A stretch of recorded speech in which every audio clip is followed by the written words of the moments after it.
Chapter 411. Although Shakia was filled with concern after noticing Cheyenne's subtle emotions, she was well aware of their mutual understanding and respect. She chose to put aside her questions and instead express support and understanding with her eyes. At the previous reception, Shakia, with her exceptional perceptiveness as an executor, had noticed that Cheyenne kept glancing at Team Fox 3. Could he be someone Cheyenne knew? Unable to delve deeper, Shakia returned her attention to the lively atmosphere of the dinner. She knew that giving Cheyenne some alone time might be more important. However, this unspoken concern did not dissipate over time.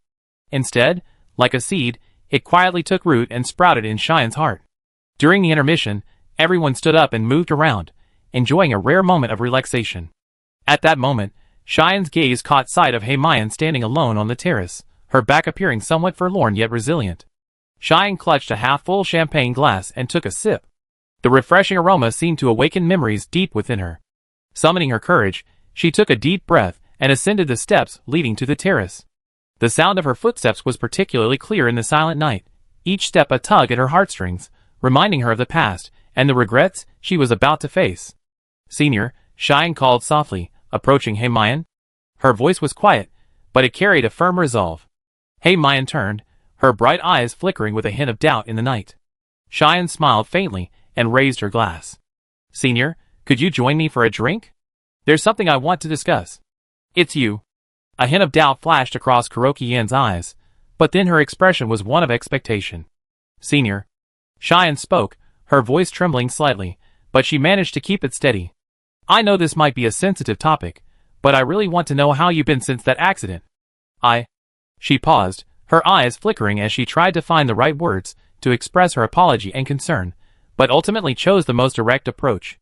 "If you harbor any resentment towards me because of that battle, I understand and accept it." Kuroki-yan's eyes, as deep as the abyss, turned to Cheyenne upon hearing her words. She didn't respond immediately, but instead turned her gaze to the distant night sky, as if searching for lost memories. After a moment, she turned back. Though her expression was slightly impassive, her tone was surprisingly calm. "Cheyenne, resentment is real. After all, my family lost their lives in that operation. However, I also understand that as a soldier, you were simply following orders, and did not intentionally cause this. I can sense your guilt, but with all due respect, now is not the best time to discuss this." Heymayan's gaze drifted off into the distance again, her voice tinged with fatigue and determination. "If you seek my forgiveness or inner peace, I can clearly tell you that what I need right now is not an apology or explanation, but time to process and come to terms with this. We are all victims of war, each with our own pain and struggles. I chose to join Team Fox to fight the true source of this tragedy." Cheyenne gazed at Kuroki-yan, sensing deep pain and resilience in her words and expression. She lowered her head slightly, and bit her lower lip softly. Though she still had much to say, she knew she had to respect her senior's choice. Just as Cheyenne was about to leave, Kuroki-yan raised her glass, clinking it against Cheyenne's, a resounding sound. "Congratulations, Cheyenne, on becoming Swager's commander and head of intelligence. I hope we can work together to face the challenges ahead and survive." Cheyenne felt a mixture of emotions. While expressing gratitude, her resolve to move forward strengthened. The heavy memories of the past seemed to become the driving force for them to fight side by side. Cheyenne sympathized with Kuroki-yan's plight, but she felt no comfort. She sensed the bitterness and resilience in her senior's words. "Senior, is your life okay?" she asked softly. Kuroki-yan looked down at the wine glass in her hand, a subtle hint of sadness flickering in her deep eyes. "Life doesn't let anyone off easily. After my loved ones passed away, work, responsibilities, and those unspeakable pressures have become a heavy burden I must bear." Her words were calm, but like a boulder dropped into a tranquil lake, stirring up ripples. "Yes." Cheyenne was momentarily speechless. If there were new family members.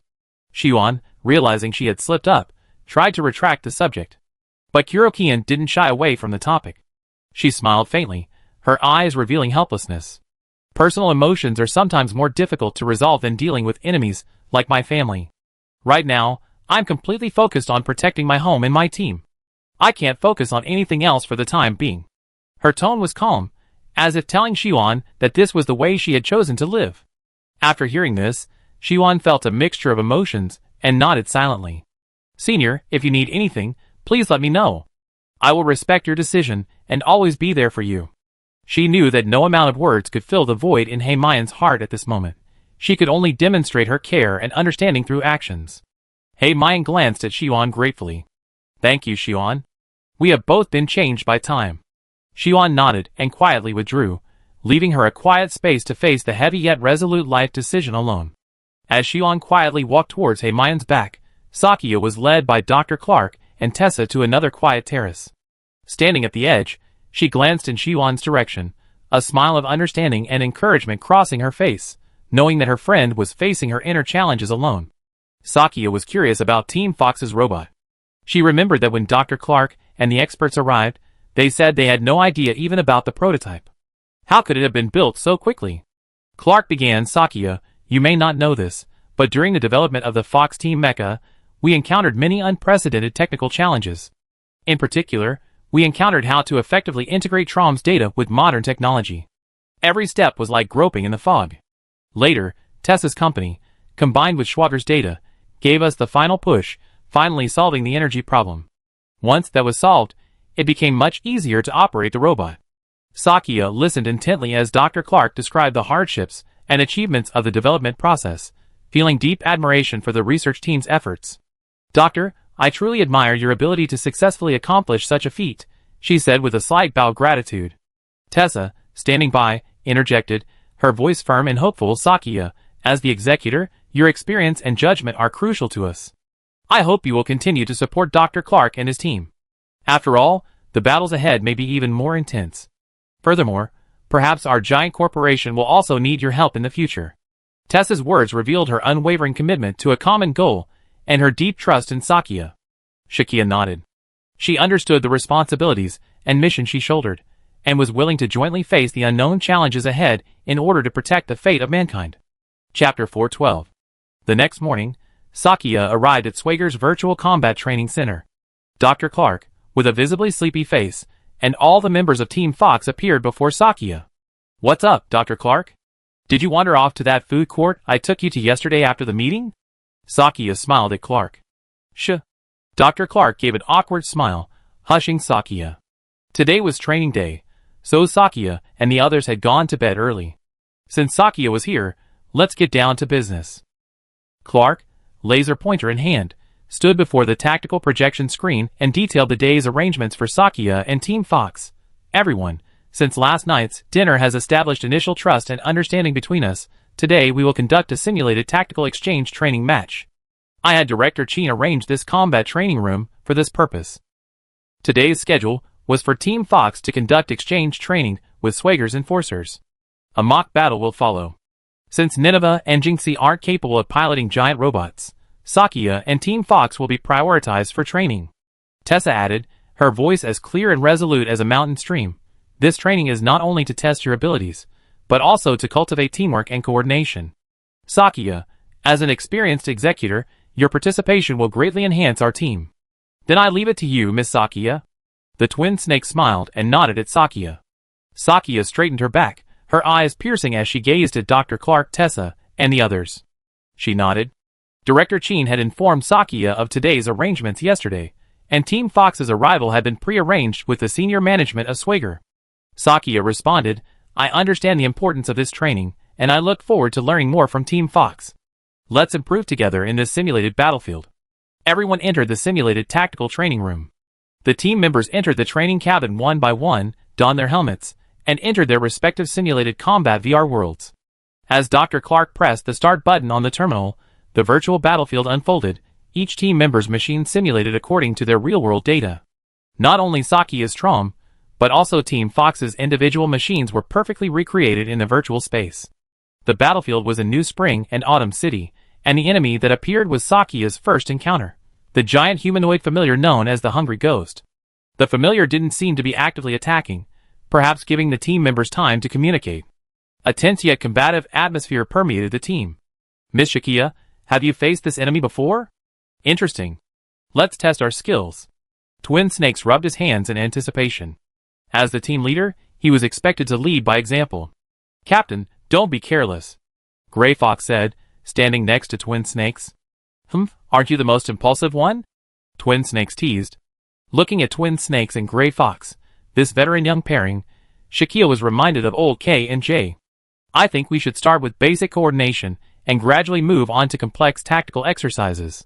Black Swallow was the first to offer his opinion, which was echoed by Ziyuan and the other team members. As a former Air Force pilot, Black Swallow had extensive experience in coordinated operations. Indeed, we should also fully utilize Sister Shakia's experience and see how she handles real combat, Snow Wolf said, his eyes gleaming with eagerness. Then let's first show Miss Shakia the tactics we've been training, Virtual Mantis said.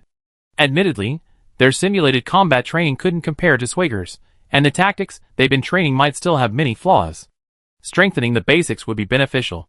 Dr. Clark activated the first stage of the PvE, player versus computer, mode from the console. Their goal was to jointly fight against the familiar known as the Hungry Ghosts. The very adversary Shakia had first shown her prowess against Swager. Tessa explained to the team members in the cabin using the microphone, Fox team, listen up. The Hungry Ghost is a model of a familiar we recreated based on actual combat data from Sakia's previous battles. Its attack patterns, defensive characteristics, and weaknesses are all consistent with real combat situations. Using it as a training target will help you quickly familiarize yourself with a real combat environment.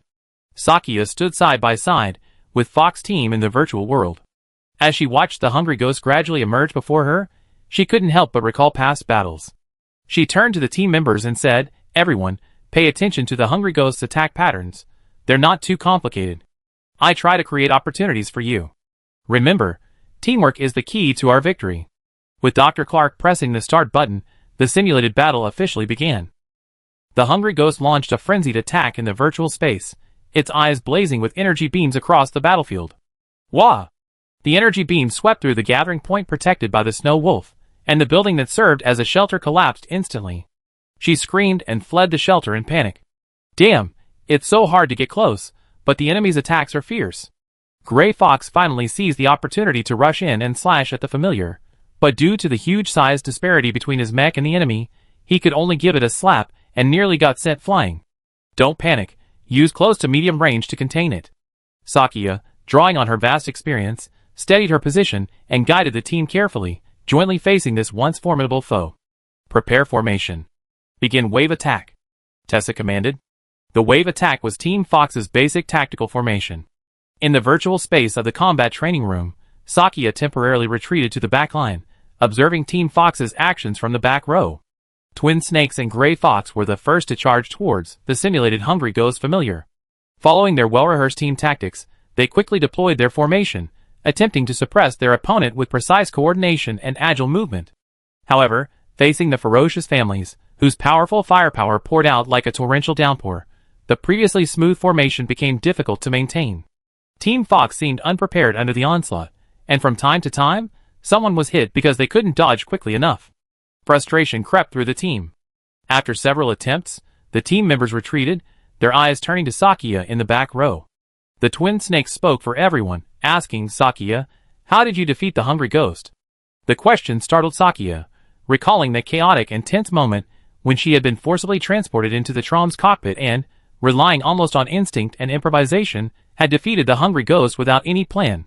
Sakia frowned slightly, thinking to herself, perhaps it's a subconscious operation. Even if I lost my memory, I fought alongside Trom against the families for so long on the ancient battlefield. She didn't offer a definitive answer, but offered encouragement. Let's try to adapt. Remember, the battlefield is constantly changing, and we need to learn to adapt and exploit these changes. Sakia then decided to join the fray, moving effortlessly across the virtual battlefield. Despite lacking clear tactical guidance, she drew on her extensive combat experience and keen intuition to lead Team Fox in gradually developing new strategies to combat the Hungry Ghosts. Chapter 413. Sakia stared at the simulated Trom control panel. She took in the team's positions and considered the enemy's movements. Sakia didn't think this familiar was particularly agile. It simply had a powerful beam, allowing it to sweep wide. She raised her hand to signal a pause, her tone firm and steady. Everyone, please note that the Hungry Ghost's primary attack method is high-energy beams, which have a long range and fierce firepower. We must seize the gaps between its attacks and flexibly utilize our mid-range advantage to engage in all-around maneuvers. Avoid a head-on confrontation. As she spoke, she pointed to the Hungry Ghost's attack pattern analysis diagram on the screen, her finger tracing tactical paths across the panel. The Fox team listened intently to her explanation, especially Twin Snake, who quickly noted down every key point on the tactical panel, his eyes focused and sharp.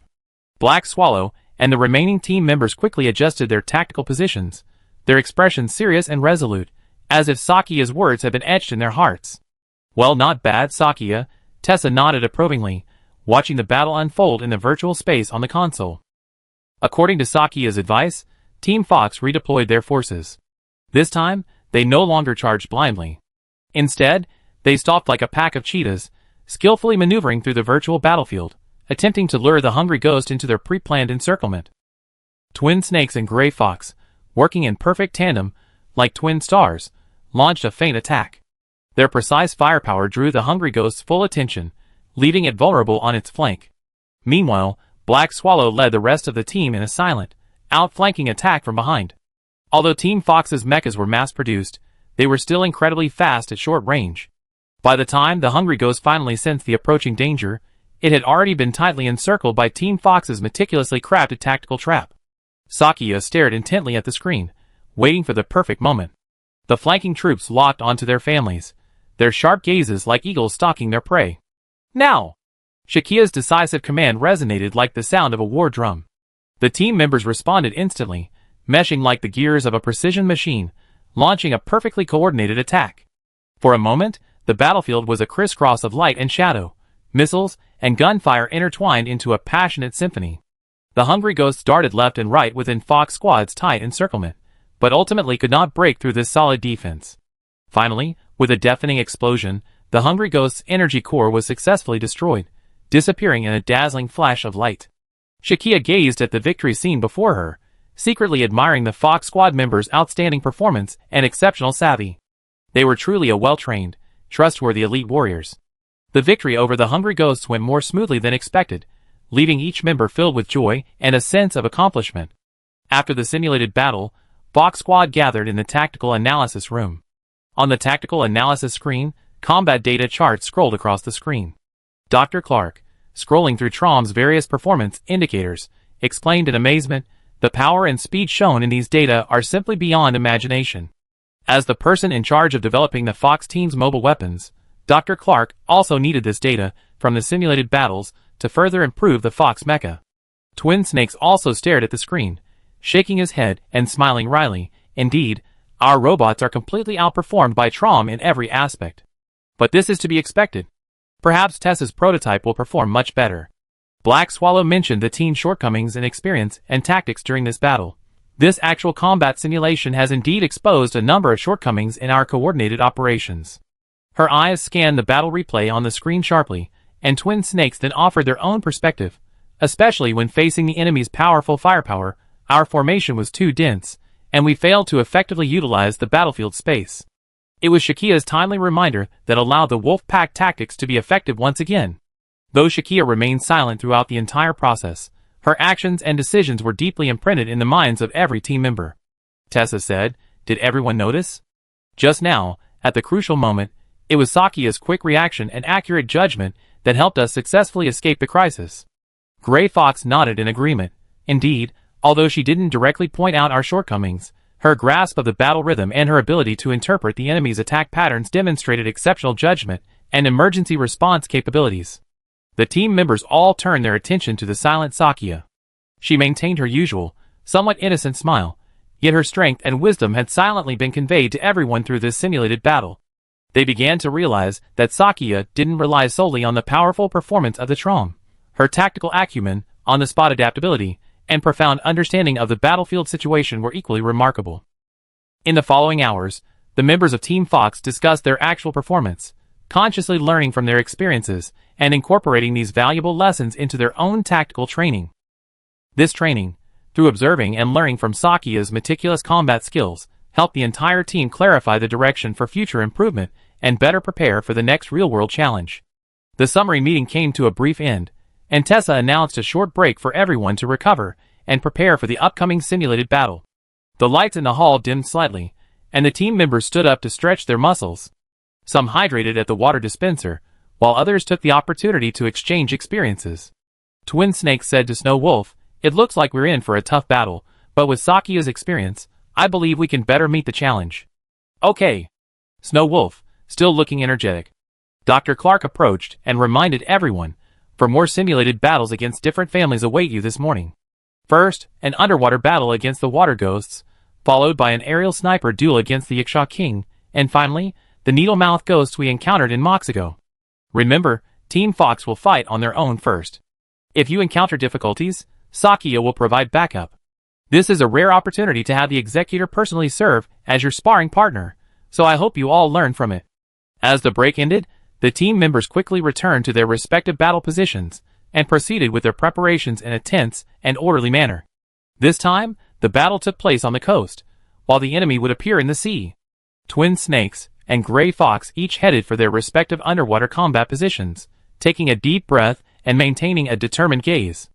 Meanwhile, Black Swallow and Virtual Mantis, responsible for aerial combat, stared intently at the screen, repeatedly checking the drone's parameters. With Clark's command, the second simulated battle officially began. The water ghost, like a nimble and cunning giant shark in the virtual ocean, constantly harassed Team Fox. Despite the team's strenuous resistance, they were ultimately overwhelmed by the robots' limited adaptability to water and their lack of specialized weaponry. It seemed that further development of weapons tailored for underwater combat was necessary. Dr. Clark promptly noted this. Now it was time for Sakia to step in. Receiving the distress signal, she calmly piloted the Trom into the sea. She provided real-time strategic guidance to her teammates via her communication device. Pay attention to the water ghost's attack pattern. We need to lure it ashore and exploit its weaknesses to launch a counterattack. Shakia recalled that she had successfully killed the water ghost by luring it ashore. After several rounds of fierce fighting, with Shakia's help, Team Fox successfully repelled the water ghost. Chapter 414. After the second battle summary meeting concluded, the team members briefly took a breather, gathered their thoughts, and quickly regained their combat form, preparing for the next round of simulated combat. According to the predetermined strategic deployment, they would face the formidable Iksha King enemy in an aerial sniper battle. Black Swallow and Twin Snakes slipped silently into their designated ambush position like ghosts, lurking in the shadows of the virtual battlefield. They held their breath, awaiting the perfect moment to strike. The Virtual Mantis and Snow Wolf stood in the distance, providing heavy fire support. The Gray Fox served as a mobile unit, responding flexibly. And Shakia stood atop a tall building on the outskirts of the battlefield, her gaze sweeping across the battlefield, perceiving every movement like an eagle's eye, always ready to provide her teammates with precise tactical guidance. At that moment, the nightscape of New Spring and Autumn City was vividly displayed on the virtual battlefield, its dazzling lights lurking in unknown danger. Mission begin. Above, the Iksha King quietly materialized in the form of an invisible sphere, its unhatched egg-like shell. Due to the optical camouflage, its true form was invisible to the naked eye, requiring only detectors and radar to identify it. However, Trom pilot Sakia, with her ultra-ancient vision, was able to clearly see the Iksha King's location and quickly shared target information with Team Fox. Snow Wolf, a key player in long-range fire support, was lurking in the distance, his particle cannon locked onto the mysterious eggshell, ready to deliver a fatal blow at the crucial moment. However, the Iksha King's abilities far exceeded expectations. Its powerful jamming capabilities temporarily confused Team Fox's detectors, preventing them from accurately locking onto the target. At this critical moment, Shakia, drawing on her extensive combat experience, decisively spoke, "Switch to electromagnetic signal detection mode. Use electromagnetic waves reflected from the surrounding environment to assist in positioning." Roger. Following her command, the Virtual Mantis's intelligent system instantly adjusted its strategy, successfully capturing the Iksha King's exact location through electromagnetic waves. This was not only a tactical victory, but also a warning to the team that they must upgrade their existing detection equipment to cope with more unknown threats. Target locked. I guess so. Snow Wolf took a deep breath, calming her inner tension. From her perspective, the crosshairs didn't actually show a lock indicator, but that was because the optical sight couldn't locate the Iksha King. But the coordinates were indeed provided by Shakia. She stared intently at the target in the scope. 10 seconds apart, 3 particle cannon shots blazed like lightning through the darkness, heading straight for the Iksha King's eggshell. The Virtual Mantis's missile array also launched simultaneously. In an instant, the invisible protective barrier was mercilessly ripped apart by the explosion. A black fluid appeared out of thin air, gushing out from the cracked eggshell like the gates of hell. The Iksha King finally revealed its hideous and terrifying true form. Ugh, this is disgusting. Snow Wolf couldn't help but grumble. It wreaked havoc on the simulated battlefield of New Spring and Autumn City, madly sweeping up the surrounding urban buildings and facilities, distorting reality into a chaotic otherworldly scene.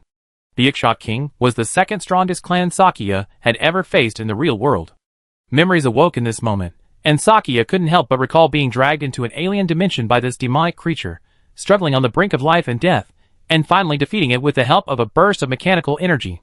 Faced with the Fox team members, who were depleted of spirit energy, Shakia proposed a saturation attack. She knew that only by unleashing all their firepower on the Yasha King could they weaken its defenses. Fox team followed their command and executed this decision without hesitation. Their intense barrage pelted the Yasha King like a torrential downpour, shattering the concrete and steel wreckage it had summoned. However, frustratingly, this intense attack seemed to cause no substantial damage to the Yasha King itself. The exploding fluid continued to gather. The situation reached a stalemate. The twin snakes of Fox team stared intently at the Yasha King in the center of the battlefield. Despite their fierce assault, they remained undead, recovering rapidly like an undead monster.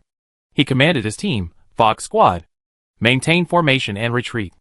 Our attacks aren't working. We need to re-strategize. Miss Sakia, any suggestions? What a formidable creature. Snow Wolf panted, his energy cannon flashing as it prepared to recharge, but he continued to retreat while charging. Slashing won't work. It's like asking me to cut through a waterfall. It's unrealistic. Gray Fox also leaped from the top of the building, landing next to Sakia. Missiles won't work either. Neither the high temperature nor the kinetic energy seems to have any effect on that black water. The virtual mantis was also in a dilemma. Sakia knew that only personal action could break the current predicament. This black water was likely the energy of the origin cube. She clenched her hands into fists, and the accumulated mechanical spirit energy within her body began to boil. Light flickered between her fingers, as if a burning soul flame was gathering. Of course, she didn't actually wield the mechanical spirit.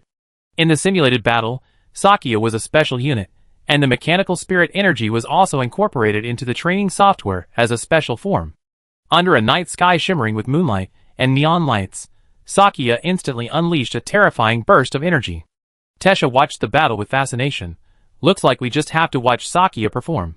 With those words, Sakia leaped from the building she stood on. Her figure, nimble as an eagle soaring through the sky, swooped down upon the demon lurking in the dark abyss. Snow Wolf, witnessing this scene, cried out in excitement, "Oh!" Sakia's machine shot towards the Ikshok King like a comet. Trom's body was surrounded by a blazing aura of mechanical spirit energy, his clenched fist turning golden, brimming with power. Mechanical spirit. Punch! Sakia swung her fist, and time seemed to freeze at the impact. The thundering punch, carrying the force to rip apart space, transformed into a brilliant beam of energy, piercing through the dust and shattered virtual fragments, heading straight for the Ikshok King. Facing the incoming attack, the Ikshok King seemed to be tempted to repeat his old tactics, encircling Trom in black water and dragging him into an alien dimension. But the moment the energy shockwaves reached its hardened skin, a crackling sound shook the entire virtual world, and the Ikshok King's movements came to an abrupt halt. The Ikshok King roared in pain, his body trembling violently. The remaining shell instantly disintegrated, countless fragments scattering like brilliant fireworks. But Sakia gave it no time to breathe. With the residual force of that decisive blow, the Ikshok King's vast data-based body began to crumble and disintegrate. Under the baptism of energy, it struggled feebly, eventually disappearing in a shimmering shadow. Sakia stood proudly in the afterglow of the explosion, bringing the fierce battle to a climax. Chapter 415. After successfully defeating the Ikshok King, the members of Team Fox didn't indulge in the celebration for long. The challenge that followed. The Needle-Mouthed Demon gave them a taste of the terrifying power of the familiar. Dr. Clark flipped through the familiar's information, his eyes behind his glasses gleaming with intense interest and confusion. What's this guy? He asked, clicking on the Needle-Mouthed Demon's detailed information. Sakia recalled the thrilling South American combat, the scene replaying as if it were yesterday, and she shuddered slightly.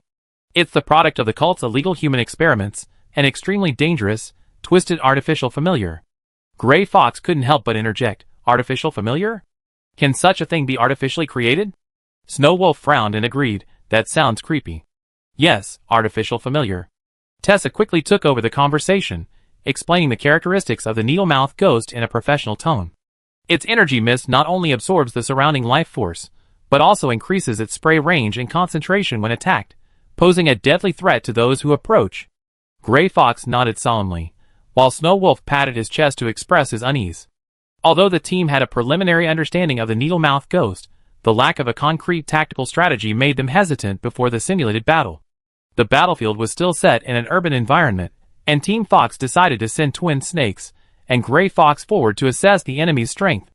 Sakia wanted to remind everyone of some precautions, but she ultimately chose to remain silent and stood in the back row, silently observing the development of the battle. As the signal to begin the battle suddenly sounded, Twin Snakes and Gray Fox attacked like arrows from a bow. After a brief exchange, they discovered that the Needle-Mouthed Ghost's direct attack power was not strong, but a new contamination rate bar had appeared on the screen. Once it reached 100%, the mission would be a failure.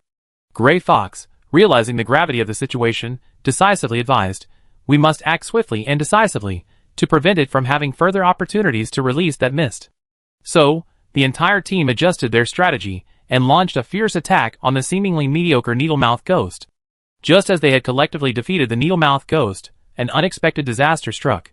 A death-like energy mist, shimmering with shifting colors, erupted from the Needle-Mouthed Ghost's shattered body, sweeping across the virtual city like a plague, so dense it almost obscured vision. In a matter of seconds, the contamination rate soared to 100%, signaling their defeat. Black Swallow stared wide-eyed at the scene on the screen, where the entire city was wiped out by the energy fog, his regret evident. "We greatly underestimated the fog's power, and didn't foresee this chain reaction." Twin Snakes clenched their fists, responding with self-reproach and determination. "Everyone listen up. Next time, we will be even more careful with every step, and never let this mistake happen again."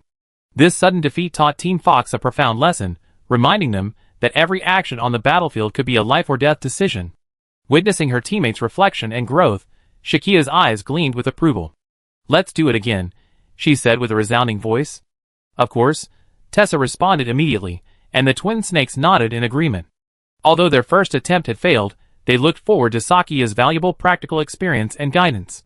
Sakia proposed a tactic of combining weapons capable of blocking a specific area with a large-scale blast attack, recalling how she had averted disaster by leveraging the unique skills taught by Master Jinxie and Miss Aoshua's dragon-human technological force field to send the blast into space. However, given Team Fox's current equipment, implementing this strategy seemed quite challenging. However, it was precisely this challenge that fueled the team's determination to further hone themselves and improve their abilities. They knew that only through continuous trial and error, and through improvement, could they truly face and defeat formidable foes like the Needle-Mouthed Ghost in the future. Sakia took a deep breath, fully aware that the experience she had gained in actual combat with the Needle-Mouthed Ghost was a valuable asset. Her abilities were now far superior. Months of diligent training had honed her control over the energy of her spirits to a pinnacle of perfection. She decided to leverage her superior energy manipulation skills, mimicking the tactics previously demonstrated by Master Jinxie and Miss Aoshua, and personally create a force field capable of blocking and directing the energy mist released by the Needle-Mouthed Ghost. When the members of Team Fox heard Shakia's plan, their eyes gleamed with anticipation and trust. They understood that Shakia wasn't just offering strategic advice. She was personally involved in the battle, providing practical support for her teammates. Although Shakia had previously secured victory as the main attacker, this battle was, after all, training for Team Fox, not for Shakia. This time, Shakia was merely their coach.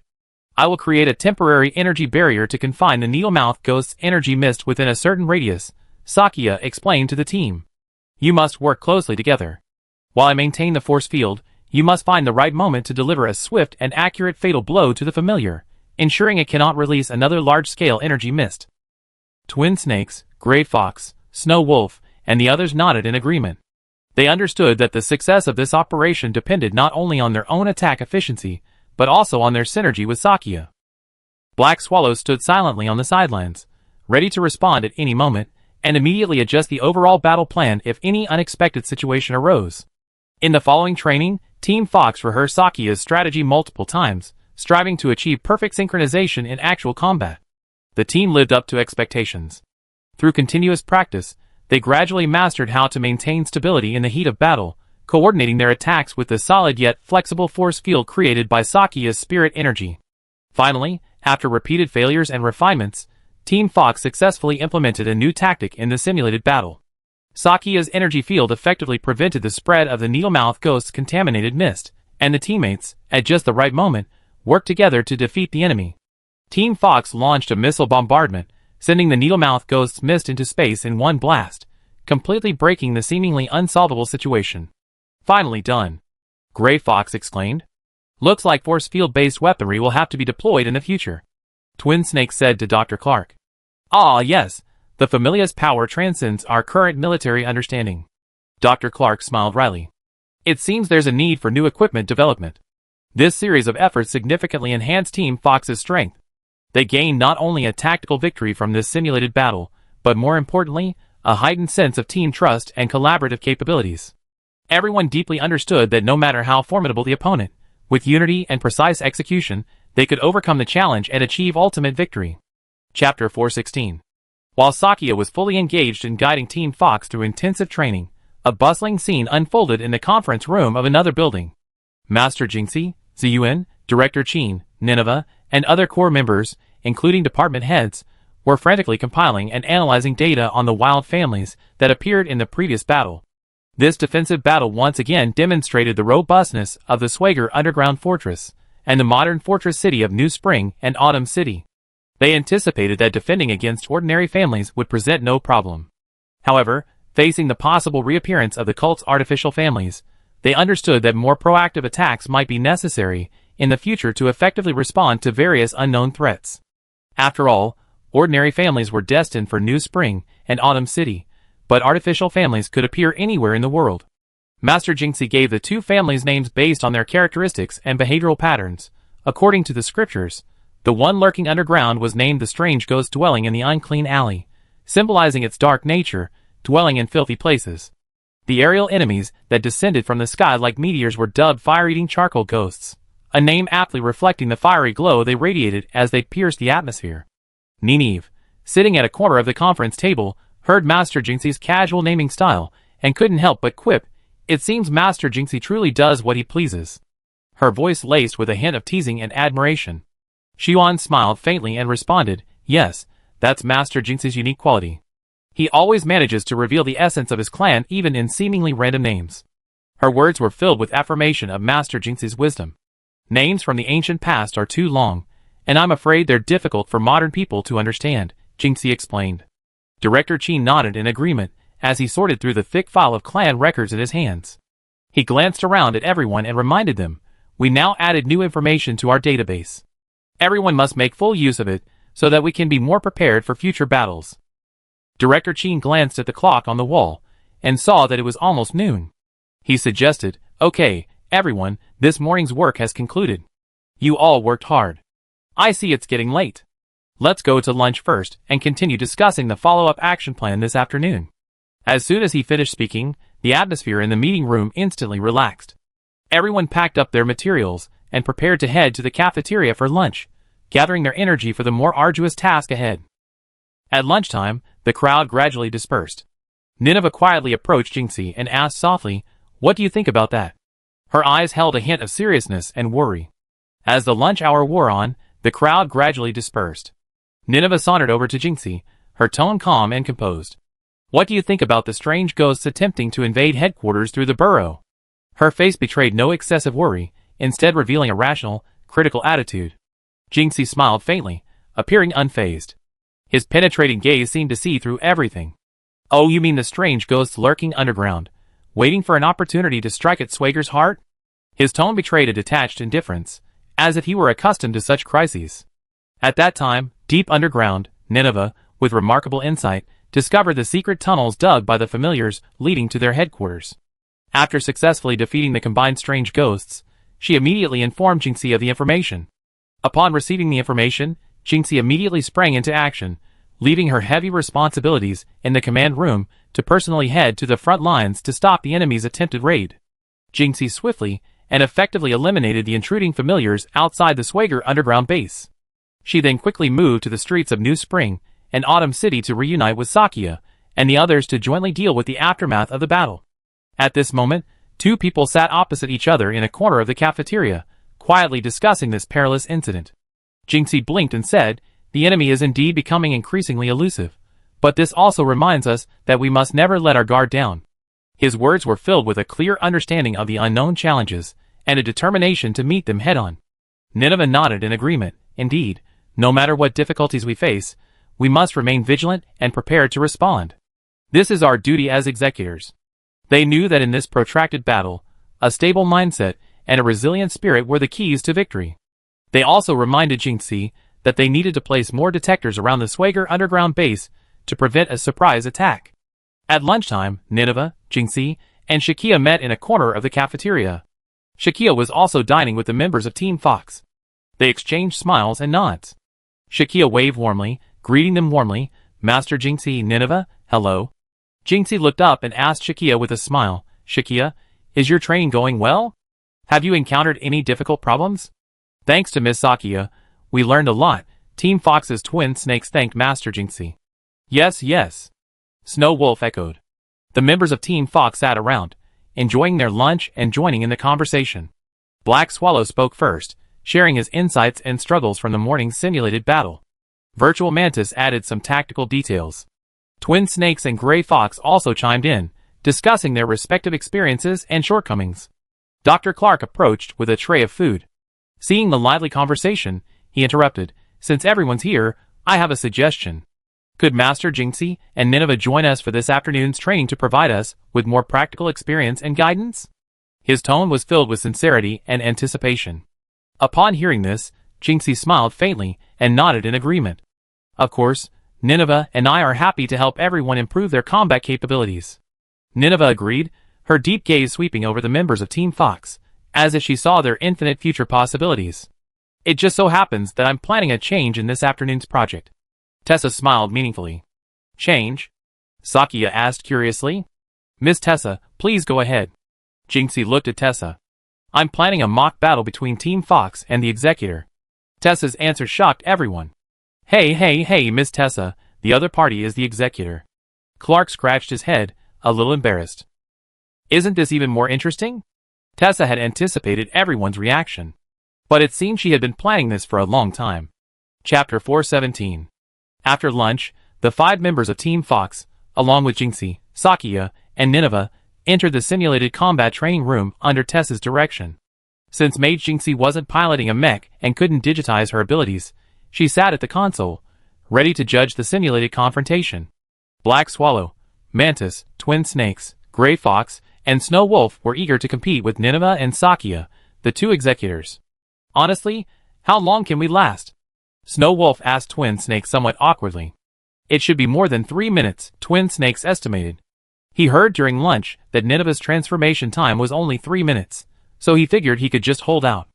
Alright guys, today you have a chance to experience the pressure of actual combat, Tessa said meaningfully to the members of Team Fox. Tessa, are you serious? Sakia felt it was a little unfair. Team Fox had only just arrived, so the simulated combat was best approached gradually. Don't underestimate them. Show them the power of the Executor. We came to Swagger specifically for this. Tessa seemed to be planning to let Sakia and Nineveh give her team members a good beating. Alright then. Sakia climbed into the simulator cockpit and powered up the virtual Trom. The powerful mech shone brightly on the screen. Nineveh smiled and encouraged them, don't be nervous. Treat this as an opportunity to improve your strength and give it your all. Okay. Black Swallow and Snow Wolf replied. However, they hadn't imagined the sheer magnitude of Nineveh's overwhelming strength. After all, this was Nineveh, who could even intercept her own familiar, transformed into meteorites. As Nineveh transformed in the simulation software, the battle immediately began, with the Fox team members each piloting their mechs and launching their offensive. Fox team launched a full-scale attack right from the start. Are they planning to win the match in one fell swoop? Jinxie observed the situation within the simulated battle and began explaining to the players. Well done, but... Sakia smiled faintly. Fox team unleashed an unreserved barrage from the moment they arrived. But don't forget that Trom's mobility is unmatched by the familiar. As Sakia navigated the barrage, Trom's sensors had already calculated Fox team's trajectory, allowing Sakia to avoid the incoming fire in advance. Sakia, however, didn't rush to attack. She simply slithered along at high speed, firing photon missiles. Unfortunately, Trom seems to be able to see where Fox team's fire is coming from, making it difficult for Fox Team to hit them. Dr. Clark was also familiar with Trom's capabilities. Yes, Team Fox has begun to retreat. Can they regroup? Jinxie continued. The photon missile's tracking capability is exceptional, unmatched by the current human tech tree. Furthermore, the missile itself is a ball of energy, allowing it to fluctuate in speed. Originally, this feature wouldn't be very useful against the familiar, but once it's used against a manned machine, it becomes incredibly difficult. Team Fox struggled mightily to dodge Sakia's seemingly random fire. They finally retreated into cover, only to have it explode the next second. Nineveh had already predicted their movement and aimed her energy projectiles at the cover. Nini seemed to have seen through Fox Team's movements and had a predetermined aiming point, but it seems they only damaged the cover. Fox Team's machines didn't take much damage, Jinxie said. This cover, aren't the stats too strong? Nini teased. Faced with Sakia's precise control and Nini's unpredictable energy manipulation, they immediately felt immense pressure. Wow, they were completely seen through, Gray Fox exclaimed. But he was no pushover. With the cover blown open, he maneuvered his mech into Nini's feet, drawing his sword and slashing at her legs. Nini's transformed form was about 2/3 taller than Fox's mech, so attacking her legs was Gray Fox's best option. Wow! Gray Fox's strike was firmly deflected by Nini's mechanical spirit energy shield. Her energy manipulation is truly beyond imagination. Twin Snakes were also amazed, their joysticks trembling slightly. He also rushed to support Gray Fox, the rifle in his mech wielding a stream of flames.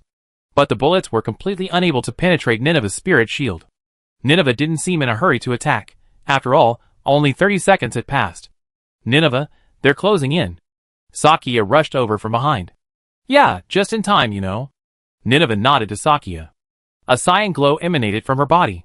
Don't use anything too dramatic. Try something more ordinary. Sakia knew Nineveh was aiming to win the match in one fell swoop, but she at least wanted to give Team Fox some face. Well, it doesn't matter what I do. Nineveh sighed softly and changed her stance. The cyan glow vanished again. But the outcome seemed unlikely to change. Their combined attack was still incredibly powerful. Sakia leaped midair above Nineveh's head and unleashed a barrage of grenades, while Nineveh gathered a ball of kinetic energy in her right fist and slammed it down to the ground. Their combined attacks were a powerful, all-encompassing attack centered around them. Above, Sakia unleashed her grenades, while below, Nineveh's shattered kinetic energy gushed forth from the ground. Fox Squad, originally planning to surround the two, was instantly overwhelmed by this dual assault, their 5 mechs powerless to fight back. Although Nineveh's giant form could only last 3 minutes, her attacks were as fierce as a storm.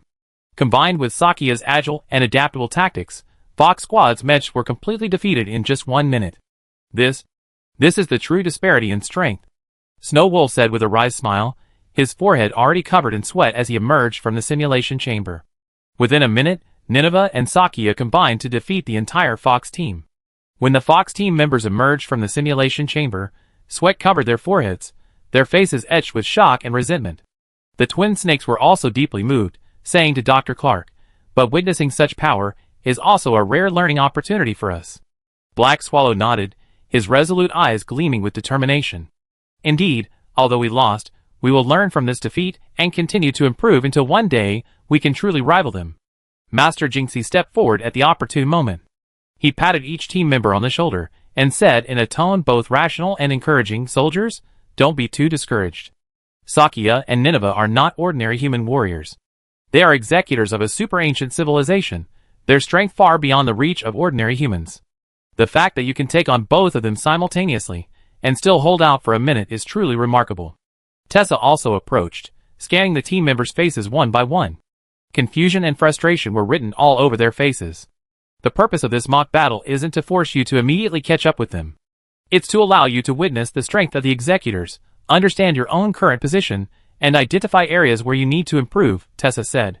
Remember, every failure is a step toward success. Only by constantly honing your skills through such challenges can you become stronger warriors. Dr. Clark's words were resounding, his eyes filled with trust and expectation for Team Fox. The Twin Snakes nodded and said firmly, "We understand, Doctor.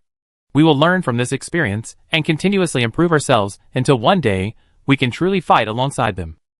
Mantis, Gray Fox, Black Swallow, and Snow Wolf all nodded in agreement, their eyes gleaming with determination and perseverance. Although they couldn't yet match Sakia and Nineveh's strength, this simulated battle had undoubtedly taught them a profound lesson and unleashed an indomitable spirit deep within them.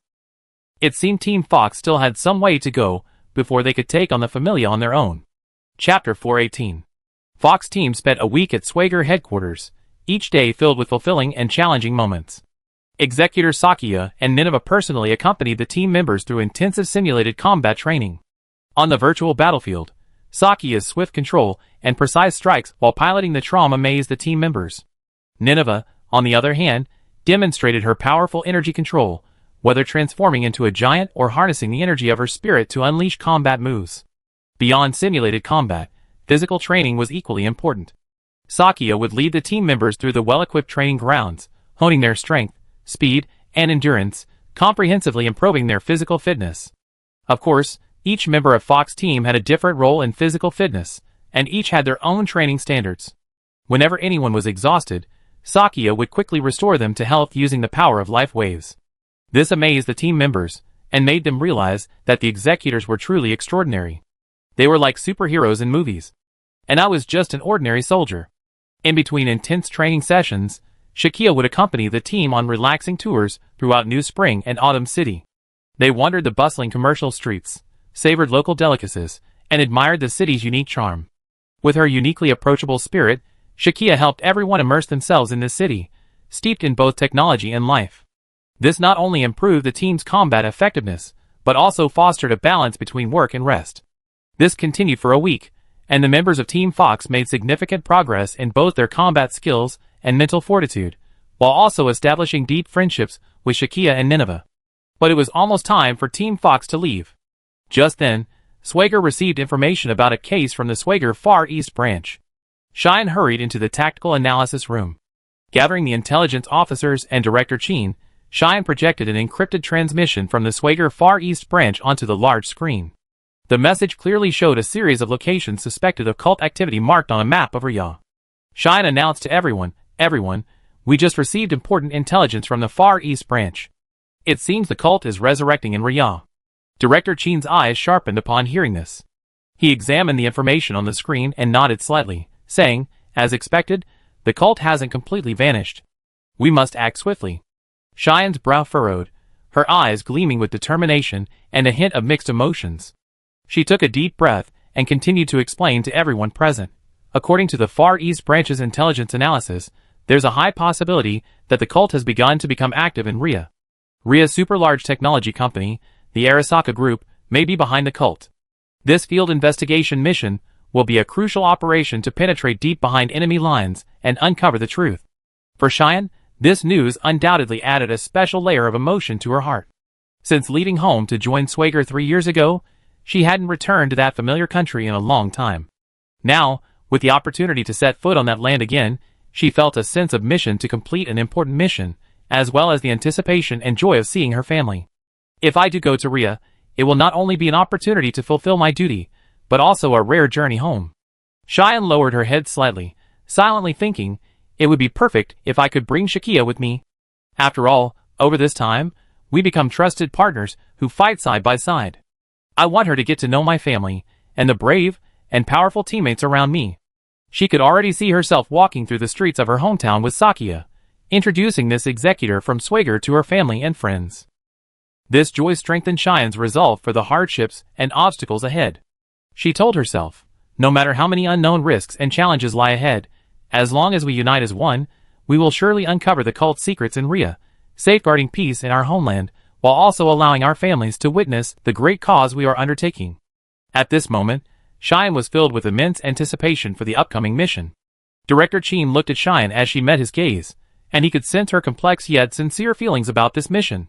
His deep eyes revealed understanding and respect, and he nodded slightly in response. Cheyenne, I understand how you feel right now. Just like our previous missions to South America, this time, on this field investigation trip to Riyadh, you can choose the team members you wish to accompany you. Director Cheen's words were steady and powerful, demonstrating his clear understanding of the importance of trust and rapport among team members in completing challenging missions. He continued, as a leading executor, Shakia's strength and experience are undoubtedly crucial to our operation. Furthermore, if your family understands and supports your work, it will give you even greater motivation. Therefore, Take Shakia with you. I fully support your decision. Ziyuan's gratitude overflowed upon hearing Director Qin's words. She gave Director Qin a resolute gaze and said, "Thank you for your understanding and support. I will do my best to lead the team to complete the mission and ensure that my family understands and accepts our mission." After receiving Director Qin's approval, Xiuan felt relieved. She was filled with both excitement about returning home and a sense of urgency about the mission ahead. However, she firmly believed that with the team's support, they would overcome any difficulties and uncover the cult secrets in Rhea. News of Schwager's upcoming mission to Rhea quickly spread within Team Fox, and Dr. Clark was quite excited upon learning of it. He and the team met privately with Xiuan to discuss the upcoming itinerary. Dr. Clark realized this was a perfect opportunity for collaboration, as they had previously launched a series of operations from Rhea's Okinawa base, and now was the perfect time to return to Rhea for the next step. What a godsend! Dr. Clark said to the team with a smile. We're also going back to Rhea. Since Xiuan's team needs to investigate there, why not take our transport plane along? This will not only save resources, but also enhance collaboration between the two teams. The team members were also excited upon hearing this news. They understood that working alongside top executors like Sakia and Nineveh would not only enhance their combat skills, but also provide them with a wealth of practical experience and tactical strategies. Gray Fox excitedly patted Twin Snake on the shoulder. Hey, brother, it looks like we have another chance to fight alongside those super warriors. Black Swallow looked at Cheyenne, his eyes revealing a complex mix of emotions. Senior. Cheyenne understood his thoughts.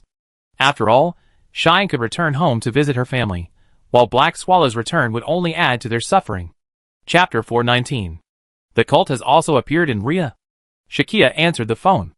Cheyenne's voice came through the receiver, a hint of seriousness. Shakia knew this meant a new mission was about to begin. Sitting by the window of her apartment, gazing out at the night, she couldn't help but recall the peaceful, brief years since returning from South America. Looks like I'd be away from here for a while again, Shakia murmured softly. Although accustomed to a life of constant travel, every parting was always tinged with a hint of reluctance. However, her duty as an executor made her realize that it was time to embark on another journey and face new challenges. Cheyenne sounded excited on the other end of the line. I already told Nineveh that you two will be coming with me to Rhea this time. By the way, you can visit my home. I haven't been back in a long time. Shakia was no stranger to Cheyenne's hometown, and she readily agreed, of course. I'm looking forward to seeing your hometown. For this mission, Shakia had to decline the invitations from Longsheng, Li Jiai, and Bruce. When they learned that Shakia was going to Rhea, they all expressed great interest. I wanted to go to Akihabara to buy action figures for a long time. Longsheng excitedly expressed his wish. I also want to go to Tokyo to see a Kamen Rider concert. Li Jiai couldn't contain her anticipation.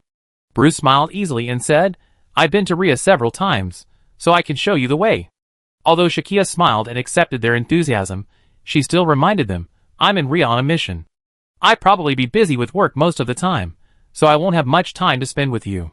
Surprisingly, Longsheng and his companions weren't disappointed by this, but instead strengthened their resolve to travel to Rhea. For them, simply having an excuse to see Rhea was enough. The cult has also appeared in Rhea. Shakia answered the phone. Cheyenne's voice came through the receiver, a hint of seriousness. Shakia knew this meant a new mission was about to begin. Sitting by the window of her apartment, gazing out at the night sky, she couldn't help but recall the peaceful yet brief years since returning from South America. Looks like I'd be away from here for a while again, Shakia murmured softly. Although accustomed to a life of constant travel, every departure was always tinged with a hint of reluctance. However, her duty as an executor made her realize that it was time to embark on another journey and face new challenges. Cheyenne sounded excited on the other end of the line. I already told Nineveh that you two will be coming with me to Rhea. By the way, you can come visit my home. I haven't been back in a while. Shakia, no stranger to Cheyenne's hometown, readily agreed, of course. I'm looking forward to seeing your hometown. For this mission, Shakia had to decline the invitations from Longsheng, Li Jiai, and Bruce. When they learned that Shakia was going to Rhea, they all expressed great interest. I wanted to go to Akihabara to buy action figures for a long time. Longsheng excitedly expressed his wish. I also want to go to Tokyo to see a Kamen Rider concert. Li Jiai couldn't contain her anticipation. Bruce smiled easily and said, I've been to Rhea several times, so I can show you around. Although Shakia smiled and accepted their enthusiasm, she still reminded them, I'm in Rhea on a mission, so I'd probably be busy with work most of the time, so I won't have much time to spend with you. Surprisingly, Longsheng and his companions weren't disappointed. Instead, they were even more resolute in their resolve to travel to Rhea. For them, simply having an excuse to visit Rhea was enough. After 3 days of intense and meticulous preparation, a busy and solemn morning arrived at the Fox team base. Sunlight streamed across the vast tarmac like golden ribbons, gilding the transport plane with a golden glow. Cheyenne, Shakia, Nineveh, and the members of Team K had gathered early on the tarmac. Each member of Team K was dressed in uniform combat gear, their weapons slung across their shoulders. The members of Team Fox disembarked from the transport plane to greet them. They had arrived earlier and had parked their mechas. Cheyenne stood at the front of the group, her eyes sharp and resolute as she examined each member, ensuring they were ready for departure. She nodded slightly, her heart filled with determination and anticipation for the upcoming mission. Turning to Shakia, she saw her carefully checking the communications equipment, her calm face etched with concentration and responsibility. Sakia felt Cheyenne's gaze and looked up in response. A brief but powerful exchange of glances that spoke of their tacit understanding and trust. Nini stood quietly to the side, seemingly absent-minded at this moment. But it didn't matter. With Nini around, the cult couldn't cause any trouble. The members of Team Fox stood opposite Swager's men, each adjusting their positions. Black Swallow lowered his head to check his weapons pack. Snow Wolf's face was filled with excitement, rubbing his hands together, full of curiosity and determination to challenge the cult. Twin Snakes and Gray Fox exchanged a glance, silently conveying their conviction of victory. Meanwhile, Virtual Mantis was fiddling with his phone, looking at something unknown. At Director Chin's command, the group marched steadily toward the transport plane. The hatch slowly opened, like a gateway to a new battlefield. They boarded one by one, each step, like stepping on the first foundation stone of a future battlefield. The engines roared to life, signaling the start of a new mission. Their hearts were filled with determination to face the challenge, and the conviction to forge ahead. During the plane's steady flight, Shakia found a moment of leisure. She settled into her comfortable seat, and turned to look at Cheyenne beside her. The dim cabin light reflected on her resolute face. Shakia softly asked, "Cheyenne, we're about to depart for Rhea. I heard there's a super large corporation there. The Arasaka group is quite influential. Could you tell me more about it?" Cheyenne smiled faintly at this, her eyes revealing a familiarity and pride in her homeland. She adjusted her sitting position and began to narrate. The Arasaka group holds a significant position in Rhea and even globally. Its interests span technology, military affairs, and entertainment, encompassing diverse fields. It possesses immense strength and widespread influence. Arasaka is particularly recognized as a leader in high-tech weaponry and bioengineering. The group's internal structure is complex, and it is said to possess a powerful private military. Cheyenne's eyes deepened. Their technology and resources not only intimidate many governments, but also attract the attention of organizations like the cult. As we investigate the cult's activities, we may encounter Arasaka, so understanding their situation is crucial. Sakia listened intently to Cheyenne's account, her mind framing the vast and complex nature of the group. She nodded, already understanding the potentially even greater challenges of this mission. However, as an executor, she believed that with a united team, no difficulty was insurmountable. "It seems this operation isn't just about dealing with the cult," Shakia replied after a moment's contemplation, her eyes gleaming with determination. "We must proceed with caution to ensure the successful completion of the mission, while avoiding unnecessary conflict with the Arasaka group." Chapter 420. The plane smoothly passed through the clouds, and the group quietly crossed the vast sea and entered Rhea's airspace. The atmosphere in the cabin grew increasingly tense and focused as their destination neared. At this moment, Team Fox's instructor, Tessa, rose from the back seat and approached the front section where Cheyenne and Sakia were seated. She smiled and nodded to Cheyenne, then greeted him in a gentle yet dignified tone. "Cheyenne, thank you for your hard work." Then, she turned her attention to Sakia, and the two began a deep conversation. Tessa began by casually chatting with Sakia about recent events, using a friendly yet professional manner to create a close distance between them. Tessa smiled and moved closer to Sakia, gently patting her shoulder, and began chatting like a kind older sister. "Sakia, how was your flight? Is all the maintenance work on Trom completed?" Her voice was low, but her words revealed her concern for Sakia's life and work. Shakia smiled back, replying, "Everything's fine. Trom is in top form. I've been researching some new tactical applications, hoping they'd be helpful for the upcoming mission." Her words exuded professionalism and rigor. Tessa nodded in agreement, her eyes gleaming with admiration. That's good. You know, I've been incredibly busy at the company, too. We've been collaborating on several large projects lately, and they're progressing quite smoothly. She shared her recent progress, observing Shakia's reaction. The interaction between them seemed natural and intimate. After a brief chat, Tessa deftly transitioned the topic to the core of this mission. The Arasaka Group. Speaking of which, I imagine you're quite interested. After all, you're about to face the Arasaka Group, a company quite influential in Ria. This remark not only served as a bridge between the preceding and the following, but also set the stage for a deeper dive into the Arasaka Group's intelligence. Shakia, although our company and the Arasaka Group are from different countries, we're both international giants, Tessa said in a gentle yet confident voice. The giant corporation I work for has actually clashed with the Arasaka Group on many fronts. Their influence is now immense, both in Ria and globally. The rise of their president, Tetsuro Arasaka, is legendary.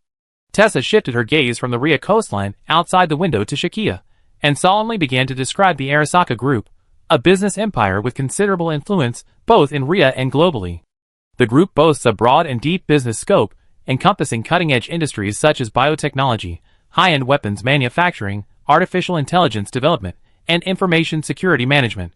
The group's leader, President Tetsuro Arasaka, a tough and visionary businessman, has successfully expanded his family business into a multinational giant, establishing a formidable economic influence with unparalleled speed and determination.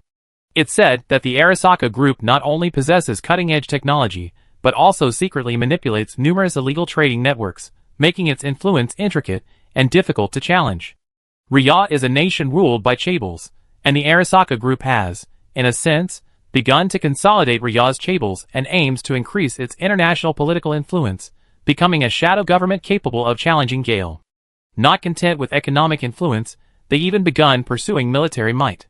This is unacceptable to the Gale government and even other major powers, leading them to clamp down on them.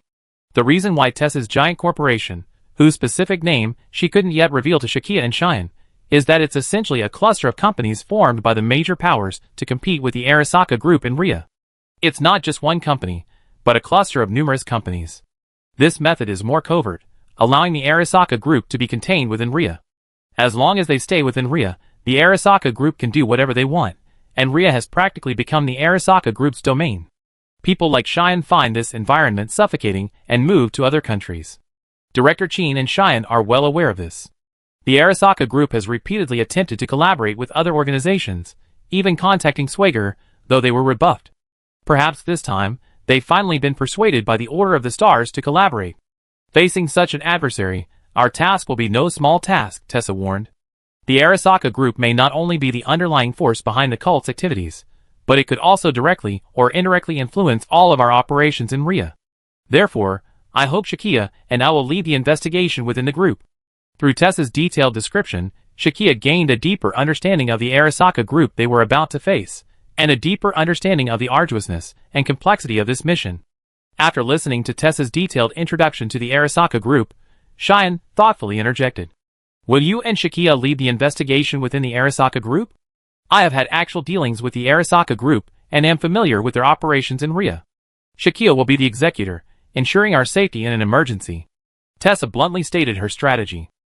Cheyenne explained to Shakia and Tessa, I understand your concerns about the power of the Arasaka Group, but I want to emphasize that the core objective of Swager's mission is to expose and eradicate the cult's network of activities in Ria, not to directly challenge or contain a behemoth like the Arasaka Group.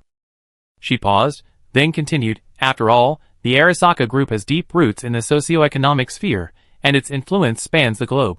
If we openly interfere in its internal affairs, we risk not only causing unnecessary international conflict, but also embroil ourselves in public opinion and legal trouble.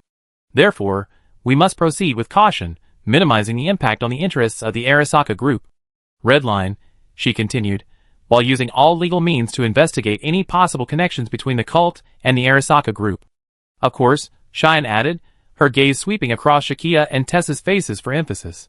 If we discover that the Arasaka Group is indeed colluding with the cult and threatening public safety and peace, we will promptly report the relevant intelligence to the relevant authorities and provide necessary assistance as appropriate.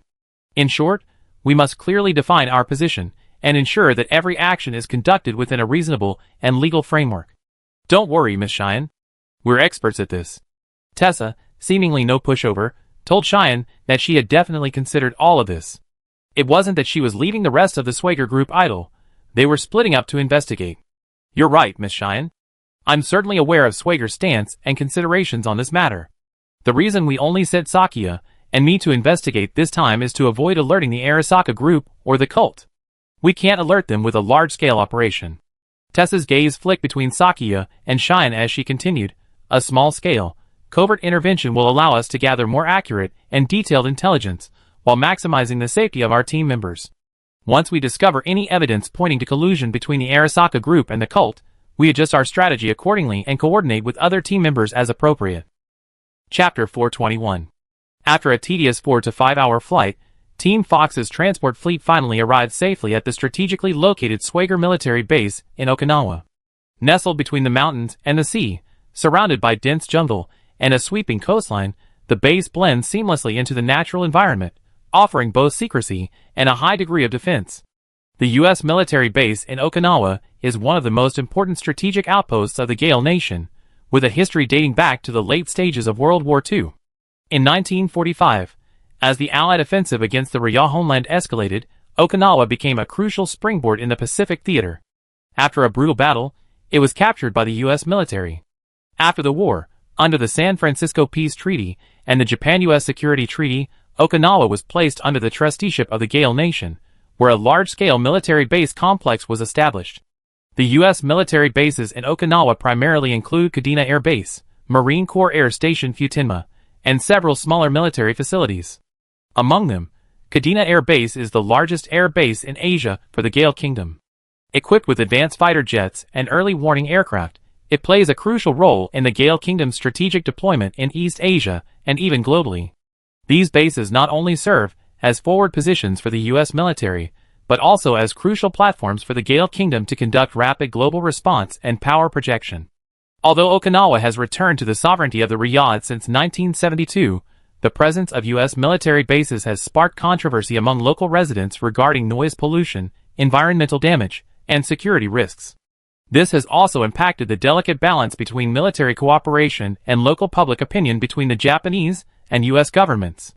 As a key Gale Nation stronghold in Asia, the Okinawa military base boasts comprehensive facilities and advanced technology.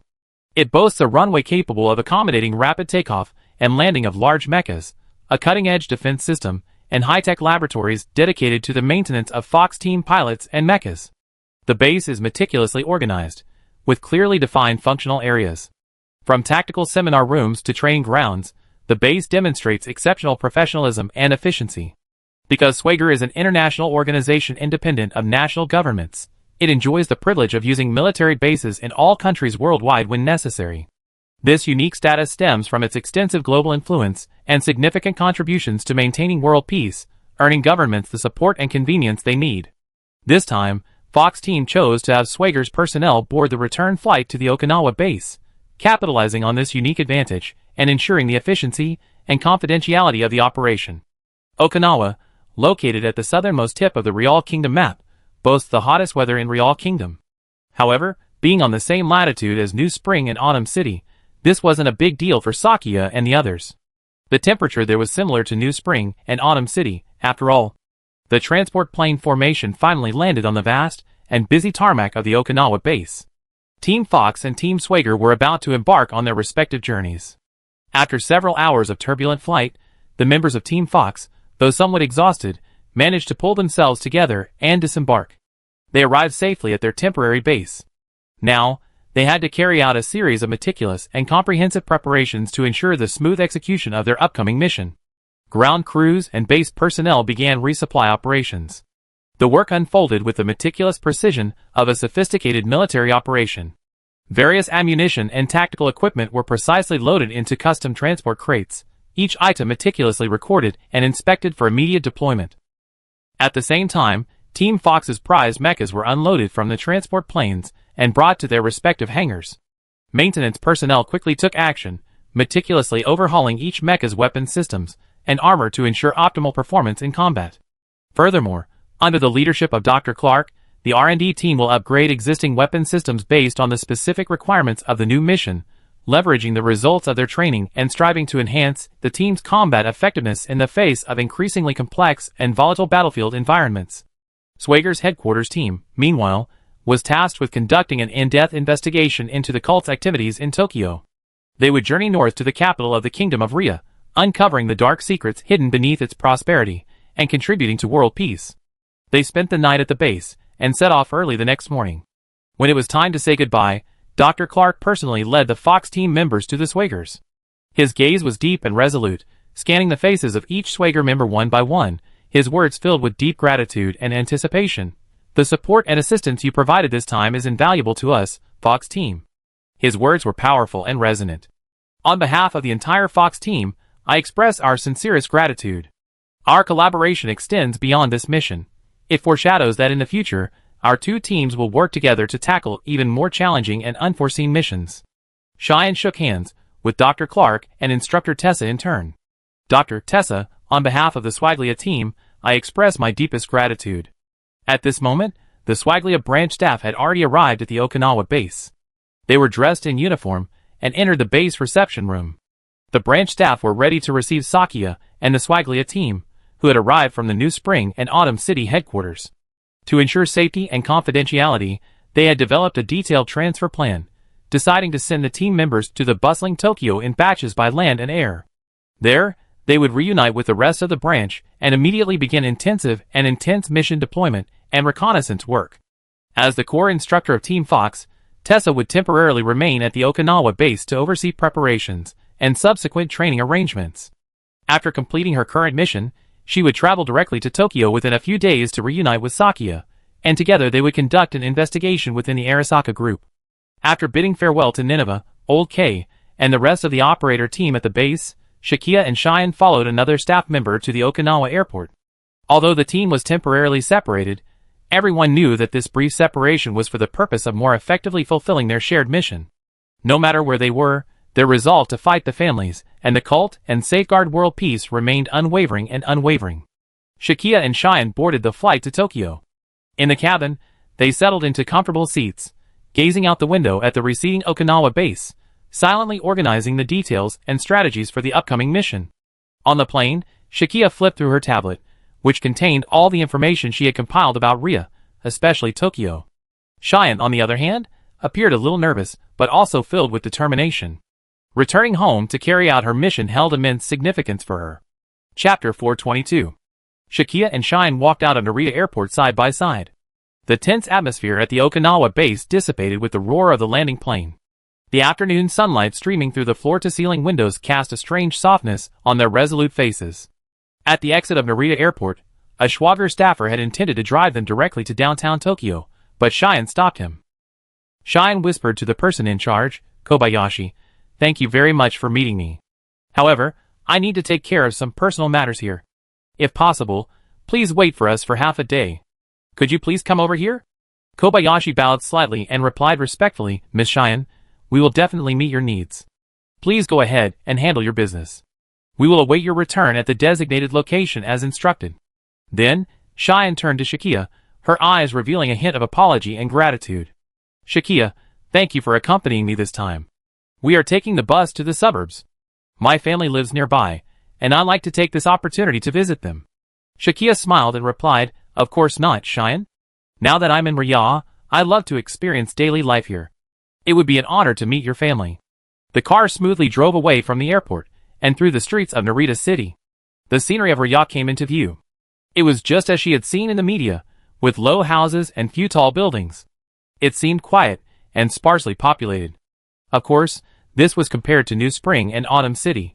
The styles of each country differed considerably. As time passed, the cityscape gradually faded, and the landscape shifted dramatically. The once crowded city gradually gave way to the tranquil suburbs.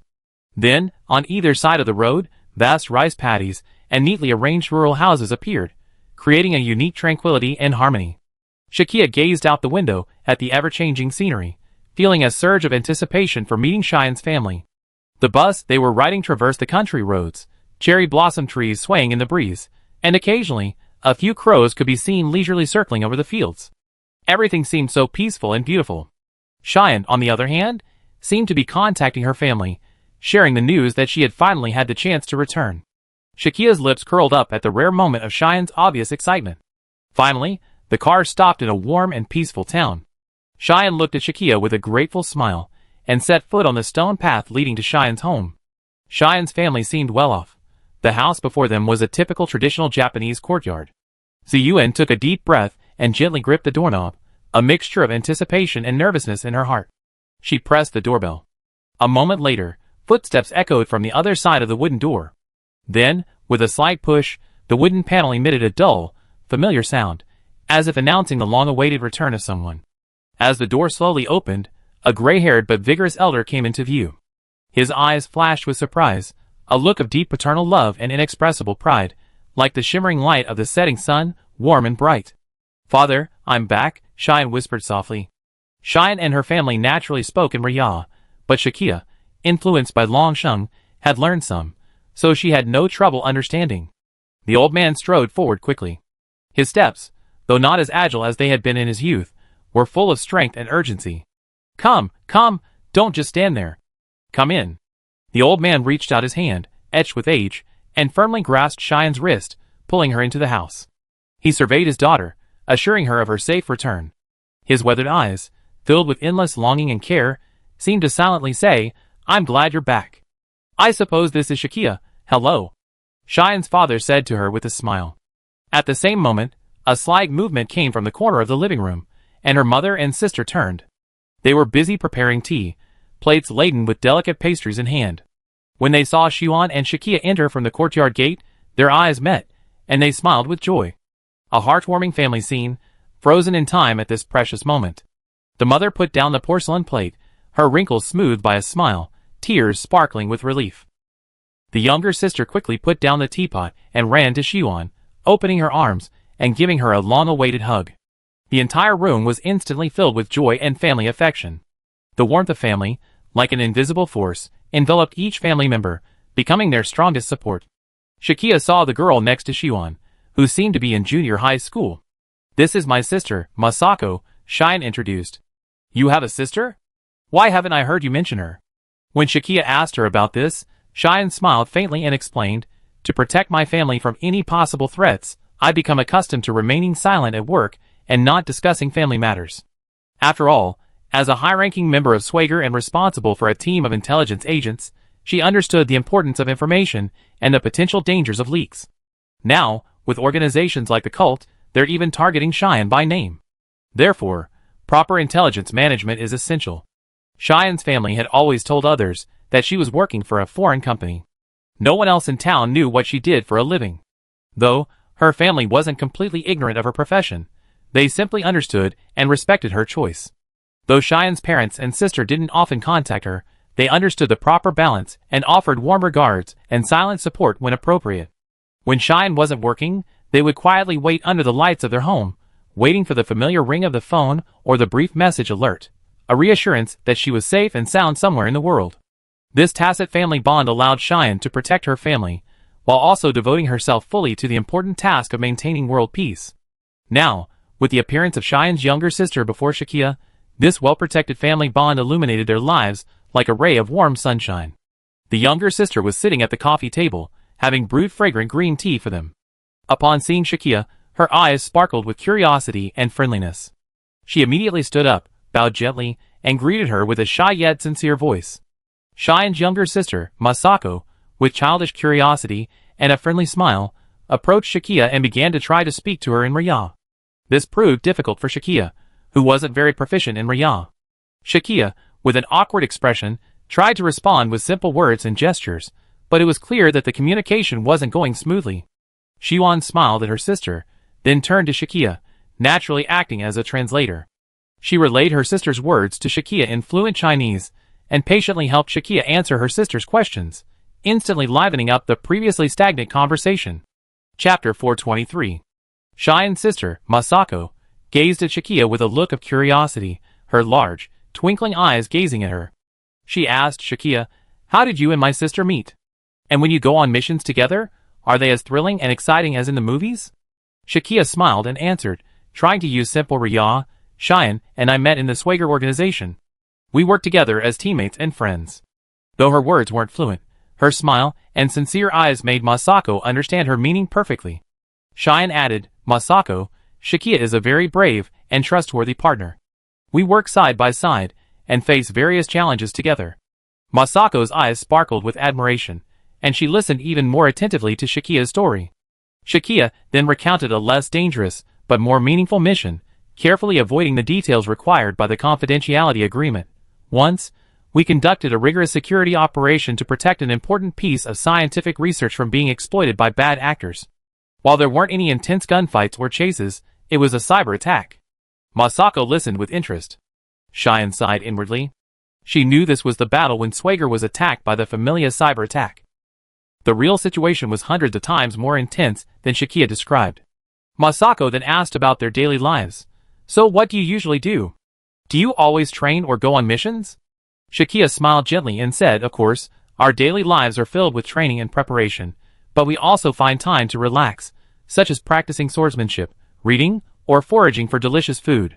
Shikia specifically mentioned that she had introduced Cheyenne to some of the country's culinary culture, and Cheyenne had shared many interesting facts about Riyadh.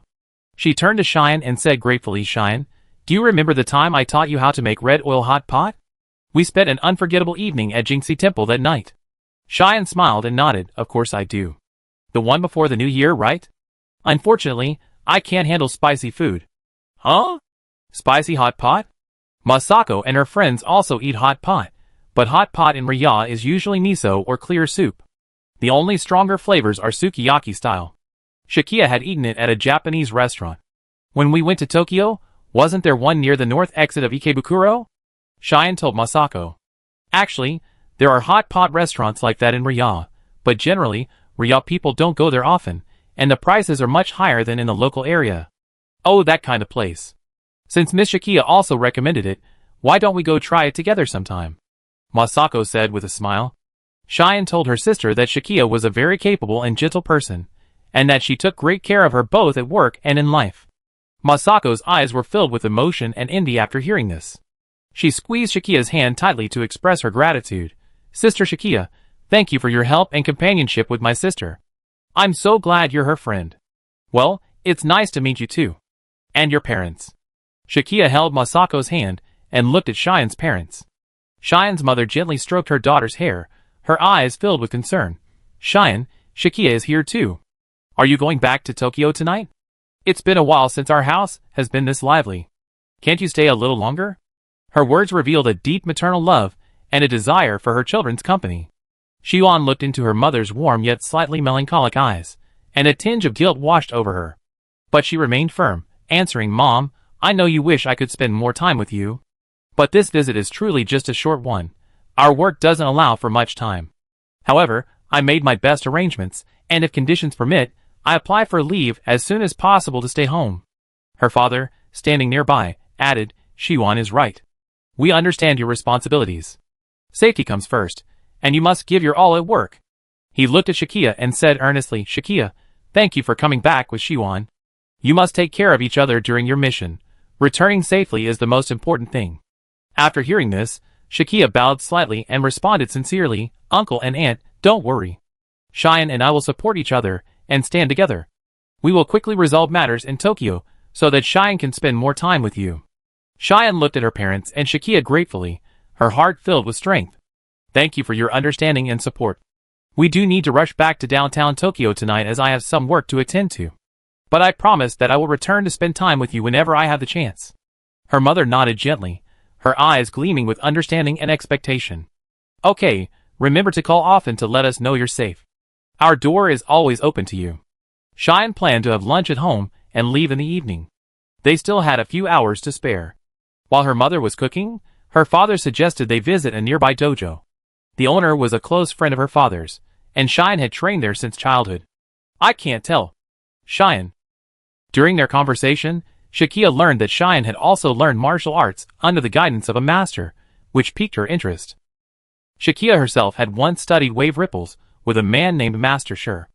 To Shikia's surprise, she later learned that Master Sher was actually Master Jinxie's favorite disciple. Thinking back on that time, Shikia still cherishes it. Master Sher officially retired after Jinxie personally took over Shikia's training. Now, being paired with Jingxi and Nineveh in mixed doubles, training with Master Shi back then was practically a joke. Immersed in the heartwarming sight of her mother busy in the kitchen, Cheyenne agreed with her father's suggestion of visiting the dojo. Great, Dad. It's been ages since I've been back. Shakia, let's go too. Before she finished her words, her father's expression darkened. He slowly began. Cheyenne, did you know? Your teacher, Fan, passed away last month. His son and grandson are now running the dojo. Cheyenne's eyes widened in surprise at the news, a wave of sadness welling up in her heart. She hadn't imagined this once stern yet loving teacher was gone. She paused for a few seconds before recovering, her emotions mixed with a complex response. Really? I didn't even know that. Teacher Fan. He taught me so much, and I never expected him to be gone so soon. Shakia observed Cheyenne's changing moods from the side, offering a caring, comforting look. She expressed her wish. Cheyenne, although we weren't able to meet Sensei Fan in person, I'd like to visit the dojo. If you don't mind, we can go together to pay our respects to Sensei Fan's descendants. So, during the break before lunch, the two of them headed for the dojo that held so many memories for Cheyenne. Cheyenne and Shakia followed Cheyenne's father to a nearby dojo. Pushing open the ancient wooden door, a fresh scent of pine and cypress washed over them.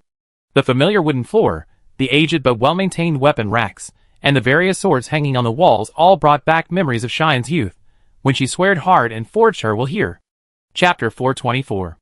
Only 500 meters from Cheyenne's home, an authentic Japanese-style courtyard, and wooden structure nestled amidst the lush greenery, this was the ancient dojo where Cheyenne honed her skills as a child, training her mind and body in traditional martial arts.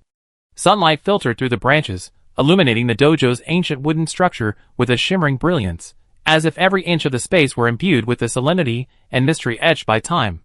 Shakia followed Cheyenne's steps closely, her steps light yet slightly nervous, her eyes fixed on the gateway to an unknown world ahead, her heart filled with excitement and wonder at the prospect of unveiling its mysteries. She replayed the scene she had seen on television. Martial artists in white robes solemnly practicing each move. Now, she was about to experience them in person, and the eagerness to try was indescribable. After all, Shakia was a martial artist after all. This dojo reminded her of her time teaching students at Jingxi Zen Monastery. However, Cheyenne hadn't previously shown much of her fighting prowess in front of Shakia. It was natural for Shakia not to know. The two walked side by side through the town's dirt roads, and within 5 minutes, they stood before the gates of the quaint dojo. Cheyenne paused, extended her finger, and gently rang the antique brass doorbell hanging on the side of the gate. The bell rang with a deep, melodious sound, echoing through the pervasive silence, as if awakening dormant historical memories. A moment later, a figure appeared behind the door, which slowly opened. The person who appeared before them was unexpected. A muscular man, with distinctly Western features.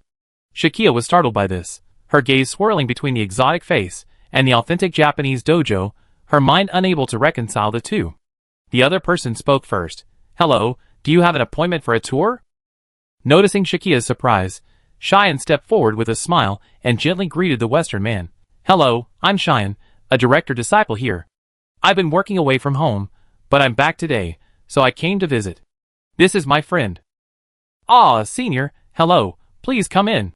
Seeing Cheyenne was a senior, the foreign disciple quickly invited them into the courtyard.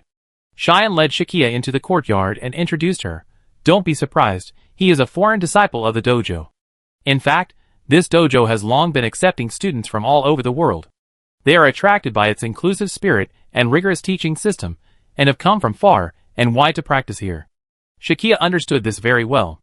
The spiritual core and beautiful skills of martial arts truly know no national boundaries.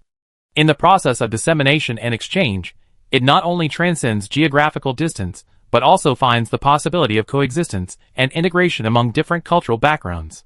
The Western student standing before her was a vivid example of the cross-border exchange of martial arts. His very presence was a powerful testament to this concept. The Western man introduced himself in fluent Riyadh. His name was Alex, and he was from Belgium. A month ago, in pursuit of a higher level of martial arts, he resolutely decided to come to this Riyadh dojo to train. Today, the dojo seemed slightly quieter than usual. The headmaster had been out, leaving only 1 or 2 other disciples to supervise and guide the foreign students, including him, in their daily training. Led by Alex, the two entered the dojo. Hey, I know. We need to take off our shoes, right? Shakia said, following Cheyenne's instructions expertly. Alex opened the sliding wooden door, and Shakia was greeted by a typical Japanese martial arts dojo. The wooden floor was flanked by plain white walls adorned with wooden pillars. The space wasn't large, but it could easily accommodate 3 pairs of disciples practicing in pairs. As Cheyenne and Shakia entered the dojo, a female disciple from the main division named Michiko recognized her immediately. Michiko was Cheyenne's senior. They had both grown up together in this dojo, cultivating and training together. After not seeing each other for years, Michiko was delighted to see Cheyenne back. She immediately interrupted her training, quickly stepped forward, and warmly greeted Cheyenne. "Cheyenne, it's really you. After all these years, you're finally back. Michiko-senpai, long time no see." Cheyenne bowed slightly to Michiko. Meeting Michiko, Cheyenne expressed her condolences for the passing of her teacher, Han. Michiko, in turn, told Cheyenne not to grieve. Considering Cheyenne's military background, they didn't want to bother her too much. "I heard you were working abroad. What brings you back?" Michiko let her disciples practice on their own, while she came over to greet Cheyenne and Sakia. "Yes, so I came back to see you while I was on a business trip to Tokyo. I have to leave later." Cheyenne's response made Michiko look regretful. "Is that so? Then make the most of the time to talk to your parents." "Well, I already been back. Shakia and I will have lunch and leave this afternoon." "Hello, Miss Shakia. You had a tough time too." Michiko also bowed and greeted Shakia. In the relaxed and cordial atmosphere, Shakia's gaze fell on the plaque Shinto-ryu hanging on the wall, and she couldn't help but wonder, "Michiko-san, does this Shinto-ryu have any special significance?" Michiko nodded and recounted its history and development. Shinto-ryu, also known as Katori Shinto-ryu, originated in the late Muromachi period and was founded by Aishino Nagatake Saineo. This school is not only a sword technique, but also a comprehensive martial art encompassing swordsmanship, staff techniques, spear techniques, and other martial arts. Katori Shinto-ryu is characterized by its deep influence on Shinto philosophy, emphasizing communion with the gods and the unity of body and mind. Through sword training, one aims to purify the mind and elevate the character. It does seem to be an ancient custom. Sakia listened with great interest. Throughout its long history, Katori Shinto-ryu has consistently adhered to a strict master-disciple succession system. Each generation of masters has devoted their heart and soul to imparting this profound martial art to the next generation without reservation. After centuries of evolution, Katori Shinto-ryu has not only gained widespread influence within Ria itself, but its unique martial arts philosophy and techniques have also attracted numerous martial arts enthusiasts abroad. It has even established several overseas branches, accepting and training numerous foreign disciples. This group of foreign disciples currently in training are the ones who regularly travel from Europe to practice here each year. Michiko continued, "Practitioners of Katori Shinto-ryu focus not only on the refinement of their martial arts, but also on inner spiritual cultivation. In our dojo, every disciple undergoes rigorous etiquette and spiritual training, striving to achieve a state of both inner and outer cultivation." "Oh, so Miss Cheyenne's training is so profound?" Sakia nudged Cheyenne with her elbow and smiled. "Hey, compared to what Sakia learned from Master Jinxie, it's nothing." Chapter 425. Hearing that Shakia was also a martial artist, Michiko piqued her interest. She told Shakia that Shurfan had also absorbed martial arts from around the world. The Shingi system of Yen country was particularly well known, a martial art that saw widespread exchange. Shakia had heard of Shingi. It was said that her first teacher, Mr. Shurlang, had practiced it. She also had some understanding of it. "Shakia, how about you open the eyes of the disciples?" Cheyenne said, not missing the opportunity. Then, she glanced at Shakia. Michiko knew what Cheyenne was up to. "Is that okay?" Shakia asked. "Please." Receiving Michiko's approval and encouragement, she stood up, stretched her arms and legs, and prepared to begin her demonstration. Since Cheyenne was willing to allow Shakia to interact with the disciples at the dojo, Michiko naturally had no objection. The disciples also made room for Shakia. Sakia walked briskly to the dojo, took a deep breath, and her movements flowed naturally like flowing water. Her performance of the Zingyakuin moves was both majestic and delicate. Each movement embodied the philosophical principles of the interplay of yin and yang, the harmony of hardness and softness. Every turn revealed the dual training of body and mind offered by martial arts. Sometimes she stood alone like a pine tree, sometimes like a dragon playing with water. Each movement was precise, highly spectacular and practical. The Shinto disciples present watched intently, moved by Sakia's natural rhythm and power, and they all exclaimed in amazement and praise. When Sakia finished her movements, she smiled and bowed slightly to the crowd. Michiko and the other foreign disciples present applauded and praised her, expressing their deep respect and recognition for Sakia's display of yin kung fu. After Shikia's impeccable display of yin kung fu, the atmosphere reached a crescendo, especially among the young disciples present, who were all captivated by her brilliance.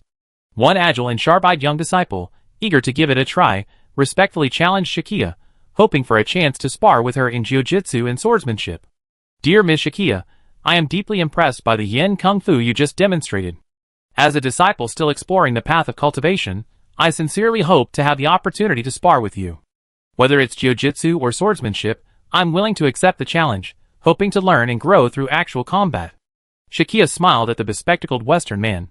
She glanced at Michiko, who immediately understood her intention and nodded with a smile, approving of this unusual exchange. "It seems the young men of our dojo are truly courageous. I greatly admire your enterprising spirit." Although the dojo usually maintains a strict training schedule and rarely offers opportunities for external interaction, Michiko saw Shien's visit today with a friend as a rare opportunity for the disciples to broaden their horizons and enhance communication and understanding with other martial arts schools. Michiko retrieved a full set of protective gear required for jiu-jitsu and kenjutsu, including a protective breastplate, gauntlets, a helmet, and a sponge sword. She inspected each piece of gear to ensure it was safe for both parties to spar. Shikia admired the disciples' courage and readily accepted the offer. Even after donning the protective gear, her dashing demeanor remained undiminished. During her time training with Jingxi, Shikia had trained many such students. Technically, she played a similar role to Michiko at Jingxi Zen Temple. Under the watchful eyes of Michiko and the crowd, Shikia and the spirited disciple began their face-to-face duel. They began with ground control and escape techniques from jiu-jitsu, then moved on to basic offensive and defensive moves from swordsmanship. At the outset, the disciple took the initiative, closing in on Shikia with swift speed, attempting to pin him down with Shinto-ryu jiu-jitsu grappling techniques. However, as his hand made contact with Shikia's sleeve, he found himself trapped in her rhythm. Shikia's agility instantly neutralized the attack, and with lightning speed, she executed a clever counterattack. Shikia's wrist, like a vine, wrapped around the disciple's arm, instantly leveraging the opponent's strength to pull him down. With a thud, the disciple, before he could react, was thrown to the wooden floor, his body slumped to the ground, offering little resistance. Wow! The spectators were all amazed by Shikia's unexpected counterattack speed and precise control of force. Though the bespectacled disciple was thrown to the ground, Shikia used her superb skills to protect him. He didn't lose his will, but struggled to his feet quickly, a more determined look on his face, ready to face the next challenge. "Your friend is quite impressive." As expected, she's from the military, Michiko whispered to Shien. "Is she a soldier like you? I can see traces of military fighting techniques in her moves." "Not really. But in a sense, she's much more formidable than a soldier." Shien was momentarily lost for words, offering a tentative answer. Despite his defeat in the first round, the Shinto disciple remained undeterred. Instead, he leaped to his feet, his eyes behind his glasses gleaming with an ever-brighter fighting spirit. He took a deep breath, regulated his breathing, and bowed once more to Shikia, a gesture of respect and resolve. "Miss Shikia, I appreciate your continued guidance," the disciple said. Shikia returned the encouraging smile, repositioning herself, ready for another round of the disciple's challenge. This time, the disciple had learned his lesson and, rather than rushing for victory, adopted a more cautious strategy, attempting to test Shikia's strength through defensive counterattacks. His gaze was focused, vigilantly capturing Shikia's every subtle movement, seeking flaws in her movements and distribution of power. However, Shikia didn't give him many opportunities. As if she understood her disciple's psychology, she alternated between fierce attacks and feigned retreat, using a combination of false and real moves to put the disciple on the defensive. During a seemingly ordinary transition between attack and defense, Shikia suddenly accelerated, closing in on the disciple with lightning speed. Cleverly utilizing the shift in her center of gravity, she once again successfully tackled the disciple to the ground. Though once again thrown, the disciple's face showed no sign of dejection. Instead, a hint of joy emerged from his understanding. He struggled to his feet and cast an admiring glance at Shikia. He knew that what he had learned from this exchange was something he could never have learned simply by sparring with fellow disciples within his own sect. Chapter 426. After the jujitsu exchange concluded, The disciple and Sakiya each grasped their sponge swords, preparing to enter the swordplay bout. For safety reasons, it's common practice in dojos to use bamboo swords, or the more common sponge swords, for freehand swordplay. The two, each holding a sword, stood face to face, their gazes locked, their swords pointed at each other. A tense yet solemn atmosphere permeated the air. Shinto-Ryu's swordsmanship is renowned for its sweeping, powerful movements, and the disciple was clearly deeply influenced by this style. He took a deep breath, gathering all his strength, and decisively launched the attack, following Shinto-Ryu's sword techniques. With his feet planted firmly on the ground, his body shook violently, and the sponge sword in his hand swept towards Sakiya like a hurricane, attempting to overwhelm his opponent with a thunderous force. Faced with the disciple's fierce sword strike, Sakiya remained calm, his eyes sharp, and his body quietly lowered, like a cheetah waiting for its opportunity. Drawing on the practical swordsmanship she learned in Swagger and her precise control of the rhythm of battle, she easily avoided the disciple's direct attack. Sakiya then counterattacked, exploiting the brief gap left by the opponent's unleashed power. With unpredictable footwork and agile, varied swordplay, she quickly neutralized the disciple's attack and instantly shifted into a counterattack. Although Sakiya hadn't systematically studied Rya's swordsmanship during her time in Swagger, the one-handed sword techniques she accumulated in the Yin martial arts system gave her a unique understanding and flexibility in swordplay. Faced with the Shinto-Ryu disciple's sweeping sword moves, Sakiya relied on intuition and her body's memory to nimbly avoid the attack and counterattack. The sponge sword in her hands danced as if it had come alive, sometimes light and graceful, sometimes steady and powerful. She could switch between wielding it with one or two hands, appearing to be at ease. Sakiya herself even wondered if she had been a master swordsman before she lost her memory. Michiko watched from the side and understood that Sakiya's martial arts skills were those of a master. Not only surpassed these disciples, but she might even be able to surpass herself in Shine. Facing the powerful attack of the Shinto-Ryu disciples' two-handed swords, Sakiya, though not specifically trained in countering them with a one-handed sword, relied on her keen intuition and extensive combat experience to skillfully utilize her footwork and body movements to nimbly avoid the enemy's focal points. She knew that a one-handed sword could not withstand the continuous blows of the opponent's two swords, so she had to rely on agile movement and precise timing to prevail. Sakiya's eyes were focused, like a hawk hunting its prey, watching every detail of her opponent's movements, trying to catch the slightest flaw. Her body shifted left and right, forward and backward, as unpredictable as a fish swimming in water, each movement perfectly avoiding the opponent's sword path. After a powerful slash from her disciple, Sakiya found a gap in the opponent's sword. In that moment of transition between attack and defense, her sponge sword, like a dragon emerging from the sea, aimed precisely and swiftly at the disciple's sword. With a clever sword move, she interrupted the opponent's attack, forcing the disciple to withdraw his sword and defend himself. In this sword fight, Sakiya relied not on any so-called supernatural powers, but on pure martial arts skill and tactical awareness. Forced to withdraw his sword, the disciple quickly adjusted his stance. He adopted the classic defensive formation of Shinto swordsmanship, the oblique stance. With his body facing the enemy, he concealed his blade, allowing for both attack and defense. Like a dormant tiger, ready to pounce, he was poised to rip through his opponent's defenses. However, Sakiya was no easy opponent. Her eyes, sharp as an eagle's, observed his disciple's every subtle movement and intention. Before the disciple could fully shift his attack, Sakiya had already made her decision. She decisively shifted her sword grip from one hand to two, crossing her arms, pointing the sword tip directly to the ground, mimicking a downward motion, and feigning a rash advance. Just as the disciple's sword thrust was rising, before the full force had been released, Sakiya seized the perfect opportunity to counterattack. She thrust her arms upward, and the sponge sword in her hand soared into the sky like a dragon emerging from the sea. Then, with thunderous force, she aimed at the disciple's wrist, just as he was about to swing, and delivered a precise combined attack. Sakiya's sword traced a swift trajectory through the air, its tip firmly touching the disciple's wrist. At that moment, a clear crack echoed, the gentle clash of blade and wrist, yet it felt like the ringing of a victory bell. Sakiya won the match in a manner most common and fair among ordinary sparring partners. Remarkable, Michiko smiled at Shine, then looked at Sakiya. The exquisiteness of Sakiya's swordsmanship astounded everyone present. Every movement revealed her profound martial arts skills and deep understanding of swordsmanship.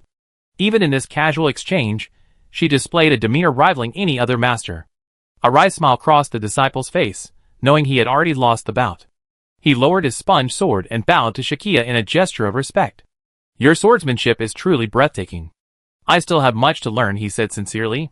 Shakia returned the polite bow, understanding it as a form of respect in martial arts and a gesture of affirmation towards her opponent. You're too kind. I'm simply lucky. Shinto-ryu's swordsmanship is profound and extensive, and I benefited greatly from it, she replied modestly. Cheyenne, standing nearby, witnessed the entire bout and was equally amazed by Shakia's skill. She knew Shakia had excelled during her training with sword, but she hadn't expected her swordsmanship to reach such a high level.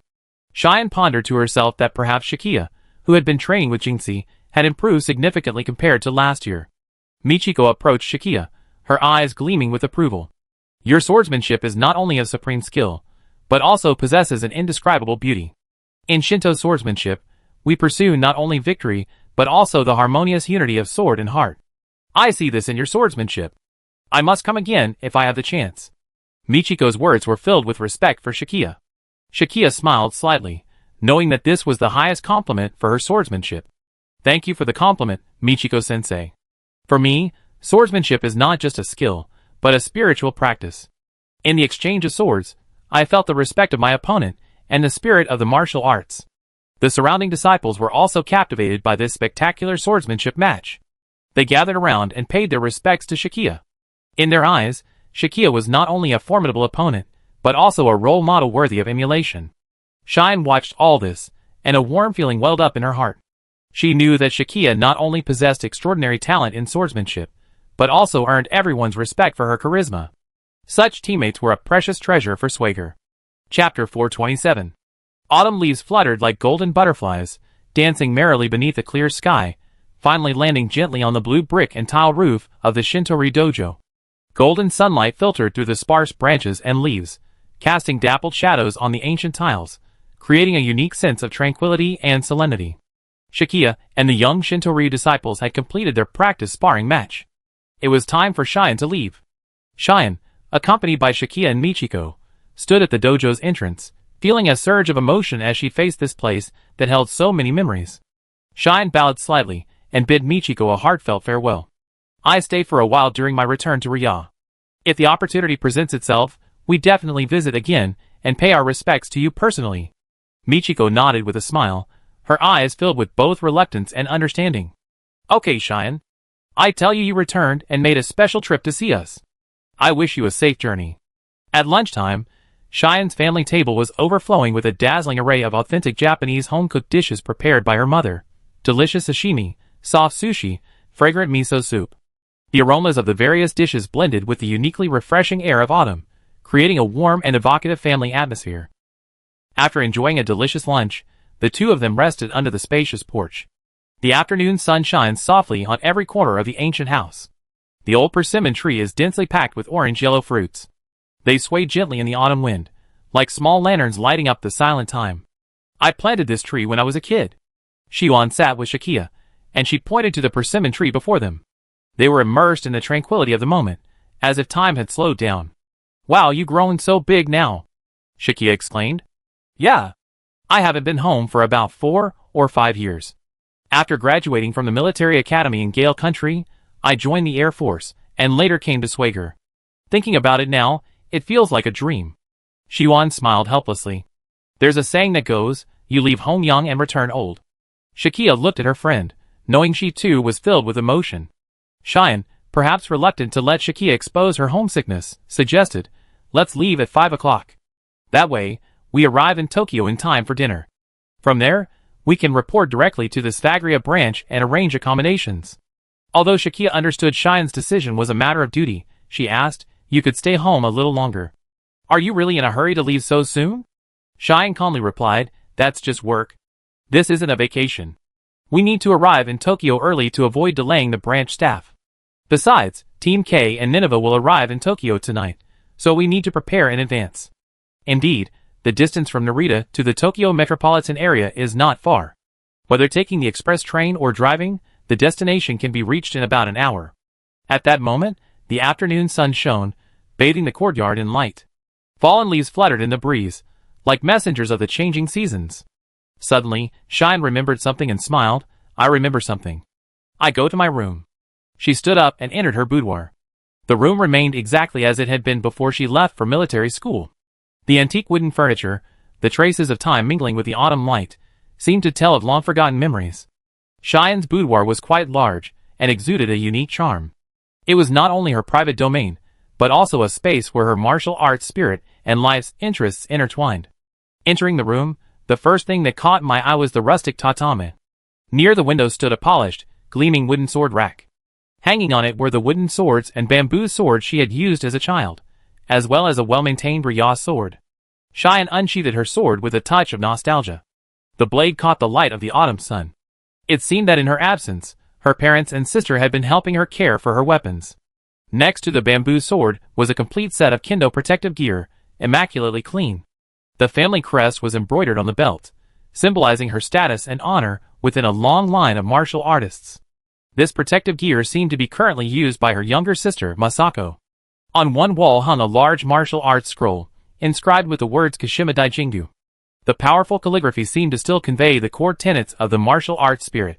In a niche, an antique fan, inscribed with the calligraphy of a Shinto-ryu teacher, revealed Cheyenne's status as a Shinto disciple.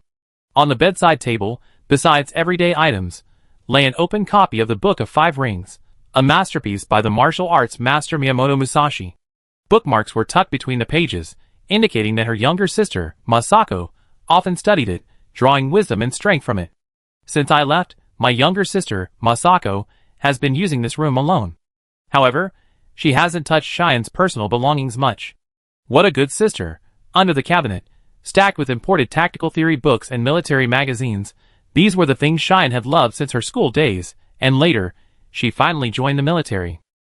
Because Riyah had no army, only the self-defense forces, Cheyenne benefited from studying abroad and joined the newly established UN force. Thus, Cheyenne has always fought for all humanity, not for a specific nation. This allows her to view historical issues and international conflicts more objectively. This is what Director Chin likes about her. This is exactly the kind of person Schwager needs. In a corner of the room, a full-length mirror stood. In front of it was a space for practicing kicks and punches. Around the mirror were awards and certificates from various martial arts competitions, testament to Cheyenne's outstanding achievements in the field since childhood. In addition, several soft cushions were scattered on the floor, used for daily physical training and meditation. As for the furniture, a simple wooden wardrobe held a variety of sports equipment, including protective clothing, protective gear, and dumbbells of varying weights, demonstrating Cheyenne's rigorous pursuit of physical fitness. Across the bedroom, an old workbench was filled with various tools for repairing and maintaining weapons, as well as handmade sword accessories. This workbench was used to craft Riyah swords. Riyah swords have many decorative features that require specialized craftsmen. Cheyenne's father was such a craftsman. Naturally, Cheyenne and her sister also knew these things. This workbench was clearly in use by her sister. Cheyenne carefully opened a yellowed notebook on the desk, her fingertips slowly running across each page, memories flooding back to her. She approached the window and gazed out at the maple tree, its leaves crimson in the autumn wind. The fiery red leaves and the high, azure sky formed a striking visual impact, a breathtaking beauty. She took a deep breath, as if to engrave all the flavors of autumn in her hometown deep in her heart. Chapter 428. Time flies. After packing her belongings, Cheyenne bid farewell to her family, and walked out of the familiar gate with Shakia. Outside, a low-key and dignified black sedan had been waiting for a long time. The body of the car reflected a bright luster in the sunlight, and the windows reflected the blue sky, white clouds, and the swaying shadows of the surrounding trees. Inside, staff from the Svagria branch patiently awaited their arrival. Cheyenne and Shakia exchanged a tacit glance, and the two walked side by side to the car that would begin their journey to Tokyo. When the car door quietly closed, Cheyenne seemed to bid a silent farewell to the autumn scenery of her hometown. The car engine started, and the wheels rolled on the leaf-strewn road, making a rustling sound that sounded like an autumn ballad, echoing softly in her ears. Through the car window, their eyes followed the receding landscape of their home. Rows of rice paddies swayed in the autumn breeze, golden ears of rice gleaming in the sun. The distant, towering mountains, painted with autumn's vibrant colors, were rendered into a picturesque scene. Around 7 o'clock in the evening, the car carrying Cheyenne and Shakia came to a steady stop in the vibrant heart of Tokyo. Its lights dappled across their faces. Oh! Shakia surveyed the scenery curiously. The bustle and bustle of the city, like a flowing river, formed a stark contrast to the tranquil countryside they had just departed. The energy and vitality of the Tokyo night seemed to welcome them. As soon as they stepped out of the car, they were warmly greeted by staff from the Swaglia branch, who had been waiting. While these casually dressed staff members may appear like ordinary citizens, their inner rigor and efficiency are undeniable. Led by the staff, Cheyenne and Shakia navigated the bustling crowds of locals and tourists from around the world.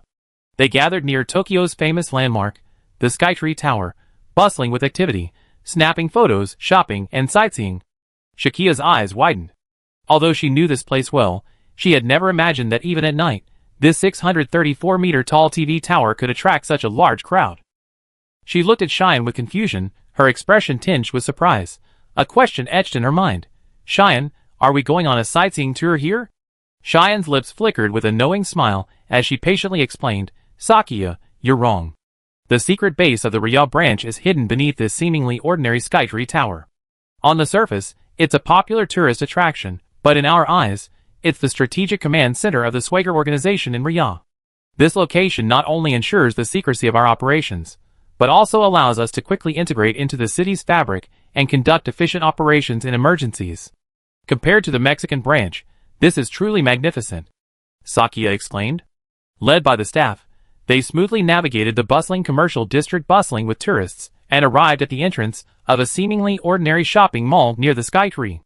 The staff quickly and expertly operated the high-tech encryption device hidden within the building, and a previously unremarkable secret door quietly opened, revealing an elevator leading underground. Cheyenne and Shakia stepped in one after another, the door closing silently behind them, as if instantly isolating the outside world from its bustle and noise into a separate world. They entered the elevator and quickly descended, their hearts filled with anticipation and curiosity about the mysterious world they were about to uncover, the underground base of the Svagria branch. In the darkness, that secret base lay like a hidden gem, waiting for them to explore and uncover the shocking truths shrouded beneath the Tokyo Skytree. Shakia followed Cheyenne and the staff down the elevator. When the elevator door opened smoothly, she couldn't help but hold her breath. Suddenly, a vast space opened up before her, a space she had never seen before. The modern facilities and technological design were eye-catching. The ceiling of the hall was inlaid with star-like LED lights, simulating the depth and dreaminess of the night sky, forming a wonderful echo with the Tokyo Skytree outside. The metal floor reflected a bright luster. Rows of advanced workstations were neatly arranged, with screens scrolling real-time data and images. Intelligent robots shuttled around, busily and systematically carrying out various tasks. The base was divided into multiple functional areas, including a combat command center, training classrooms, research laboratories, medical areas, and living quarters. The combat command center was equipped with advanced communications equipment and tactical simulation systems, facilitating real-time monitoring and dispatching of global missions. The training classrooms were equipped with the latest virtual reality technology to enhance personnel skills and practice tactical drills. The research laboratories, equipped with cutting-edge technology, continuously developed innovative products to serve the organization. A large 3D projection screen was located in the center, foreseeing that this would become the core area of strategic deployment for key decision-making. The secret base before her completely overturned Shakia's perception of the Tokyo Skytree. She had never imagined that beneath this world-renowned landmark, such a large-scale and technologically advanced secret base lay hidden. Cheyenne noticed Shakia's surprise and smiled, saying, "Well, incredible, isn't it? This is one of the reasons why Swagger chose this location for the Riyadh branch. While it may appear to be an ordinary tourist attraction, it was actually the site where the Swagger organization first experimented with building its underground headquarters. Director Chin and his team conducted numerous technical and engineering experiments here, accumulating a wealth of experience and data, which later laid the foundation for the new Chuinchio City headquarters. My goodness, Pierce and his team are truly pitiful guarding that small branch." Shakia sighed. "Let's allocate them more funds later," Cheyenne said with a wry smile. After all, most branches in other countries are established by the leaders themselves, selecting their own locations. Cheyenne gestured toward the technologically advanced hall and continued, "So, this former headquarters we're in has naturally transformed into the home of Swagger's branch in Riyadh. Although it's slightly smaller than the headquarters in New Chuinchio City, the equipment and technological prowess are on par with the headquarters, a condensed version of the essence." Sakio looked around, observing the sophisticated instruments and intelligent operating systems omnipresent in this secret base, and expressed heartfelt admiration. She realized that Swager's global strength wasn't accidental, but rather built on rigorous planning, innovative practices, and an incredibly solid foundation. This secret base, hidden beneath the Tokyo's skytree, was undoubtedly a powerful testament to Swager's exceptional strength and advanced philosophy. Chapter 429. Cheyenne and Shakia waited in the hall for a moment before a familiar, steady voice reached their ears. "Cheyenne, you're here." The voice belonged to a man about Cheyenne's age, his figure standing out against the dazzling light. He wore a tailored suit that blended modern and traditional elements, his hair neatly cropped short, and his angular face radiated determination and wisdom. He was none other than Hayato Otaki, the head of the Rya branch. "Hayato, long time no see." Cheyenne stepped forward, extending her hand, and shook Hayato's tightly. The long-lost feeling of familiarity seemed to instantly dissolve the distance between time and space. Their eyes met, and each understood the other's experiences and growth over the years. "I suppose this is Shakia." "Hello, respected executor." Hayato turned his gaze to Shakia, smiled, and extended his hand, his manner friendly and solemn. Shakia smiled back and politely shook his hand. Although this was their first meeting, she could sense the branch leader's steady and reliable demeanor. "Hello, may I ask?" Shakia spoke gently, full of curiosity about the unfamiliar yet charismatic leader before her. "I'm Hayato Otaki, the head of the Rya branch." "Please be kind, Miss Shakia." Hayato replied gracefully, his words revealing both respect and a welcome for Shakia. After a brief exchange of pleasantries, Hayato led Cheyenne and Shakia to rendezvous with Team K and Nineveh, who had already arrived. They met in a multi-purpose conference room inside the branch, where Hayato explained the functions of each branch area and the precautions everyone should take while staying there. Hayato then carefully guided the group from headquarters through a tour of the branch, familiarizing them with its various areas. From the high-tech combat command center to the user-friendly living areas, everything embodied the rigorous and humane management of the Swager organization. After a preliminary orientation, Hayato announced the evening's arrangements, allowing everyone free time to adjust to their surroundings. Tomorrow morning, they would hold a joint meeting to discuss in depth how to proceed with their investigation into the cult. As the night deepened, the branch remained quiet and orderly. Cheyenne, Sakia, and the team gathered their thoughts in their rooms, preparing for the upcoming challenge. Above ground, the Tokyo nightscape shone like a galaxy. The next morning, Sakia felt sunlight on her face. "That's not right. This is an underground base. How could there be sunlight?" Sakia stood up and discovered that the rooms here were equipped with the same underground light-reflecting system as the one at Swager headquarters. Compared to the dark, small rooms of the Mexico branch, it was truly luxurious. After a restful night's sleep, Cheyenne, Shakia, and the members of Team K arrived refreshed in the branch's high-level conference room. Inside the conference room, the smart screen embedded in the ceiling lit up like a starry sky, one by one, as everyone arrived. Hayato was already waiting there, dressed in a crisp uniform, his back facing the floor-to-ceiling windows. The morning light reflected on his youthful face, highlighting his calm leadership demeanor. Neatly placed on the conference table were each person's name tag, next to which were wireless headphones and a touch-screen tablet. After everyone took their seats, Hayato gently touched the control panel, and the large central display instantly activated, broadcasting information about the cult's activities in the Kingdom of Rya. On the screen, satellite images, street surveillance footage, and social media updates intertwined, detailing the cult's various activities in Rya. From secret underground gatherings to seemingly legitimate corporate sponsorships, from the daily activities of suspected believers to subtle connections involving high-level politics, every clue was meticulously sorted out and presented before everyone. Some time ago, people were found dead on the streets at night, attacked by unidentified creatures. "There have been several incidents," Hayato said. "Ah, a series of nighttime assaults. I didn't expect it to be related to the Star Cult." Cheyenne glanced at the information on the screen. Indeed, and according to the forensic report, the injuries weren't caused by humans. Instead, they resembled the scratches of some wild animal. But where would wild animals come from in this big city? I haven't heard of any wild animals getting lost in the zoo. Hayato spoke steadily and forcefully as he recounted the clues. As he analyzed each clue, he pointed out the depth of the cult's infiltration into Rya and the potential harm it poses. Scratches from a ferocious beast, Sakia pondered. Indeed, they had encountered human-sized families before. Their appearances were always preceded by mysterious attacks. I hadn't expected such an incident to occur in a bustling city like Tokyo, right under the noses of the Swager branch. The cult was truly audacious. Hayato explained that while the cult maintained a low profile on the surface, previous reports from the South American branch indicated that its tentacles were deeply embedded in every aspect of Ria's society. This posed a significant challenge to their investigation, but also meant that successfully exposing its true nature would have a significant impact on social stability. I'm sure everyone here has heard from Team Fox that the cult has been tangling with the Arasaka group lately. Our intelligence agents have already gone to investigate, but they've been completely blocked, Hayato said to Cheyenne, somewhat embarrassed. It seems they're wary of Swager's identity, too. Cheyenne recalled Tessa's suggestion that Sakia and she investigate the Arasaka group. There was a reason for that. Why? Can't we sneak in? Nineveh was puzzled.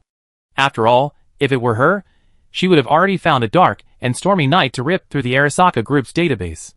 We must proceed cautiously and prudently. Hayato's words were somewhat helpless. Although our Swager group is a secret organization, it's also a legal institution, with certain things it can and cannot do. But within the legal framework, the Arasaka group is completely impenetrable, isn't that right? Cheyenne pondered for a moment, concluding, That's right. Hayato tapped his fingers on the rim of his water glass. But be patient. The cult's activities are bound to leave evidence. As their activities become more rampant, their true colors will soon be exposed. Sakia understood why Tessa had invited her and the other two to infiltrate the Arasaka group for investigation. Tessa wasn't part of Swager, and she already had business dealings with the Arasaka group. If she had used any excuse to enter the Arasaka group building, she wouldn't have been stopped. Then let's split up and investigate, Cheyenne. I decided to take Tessa's advice. I go with her to delve deeper into the Arasaka group, Sakia suggested to Cheyenne. Understood. Then we split up and investigate in other parts of Ria, Cheyenne nodded. It seemed that using Tessa's identity to conduct an in-depth investigation was the fastest way forward. Chapter 430. That afternoon, Cheyenne formulated a search plan. Cheyenne gathered everyone in the conference room again. Standing before a large electronic map, her laser pointer pointed precisely at the center of Tokyo, she began meticulously planning each step of the operation. Cheyenne carefully examined the strengths and experience of each team member, effectively deploying them according to their respective strengths. She decisively decided to begin a comprehensive search of Tokyo, the city with the highest population density and the most vibrant atmosphere. From bustling commercial districts and quiet residential communities to bustling streets and alleys, and even the urban legends and unsolved mysteries circulating on various social media platforms, each could hold crucial clues to solving the case. She knew that to find any trace of the cult in such a vast urban jungle, she had to fully utilize the team's strengths and narrowly investigate down to the smallest detail. The 10 members of Team K were each exceptionally skilled and courageous.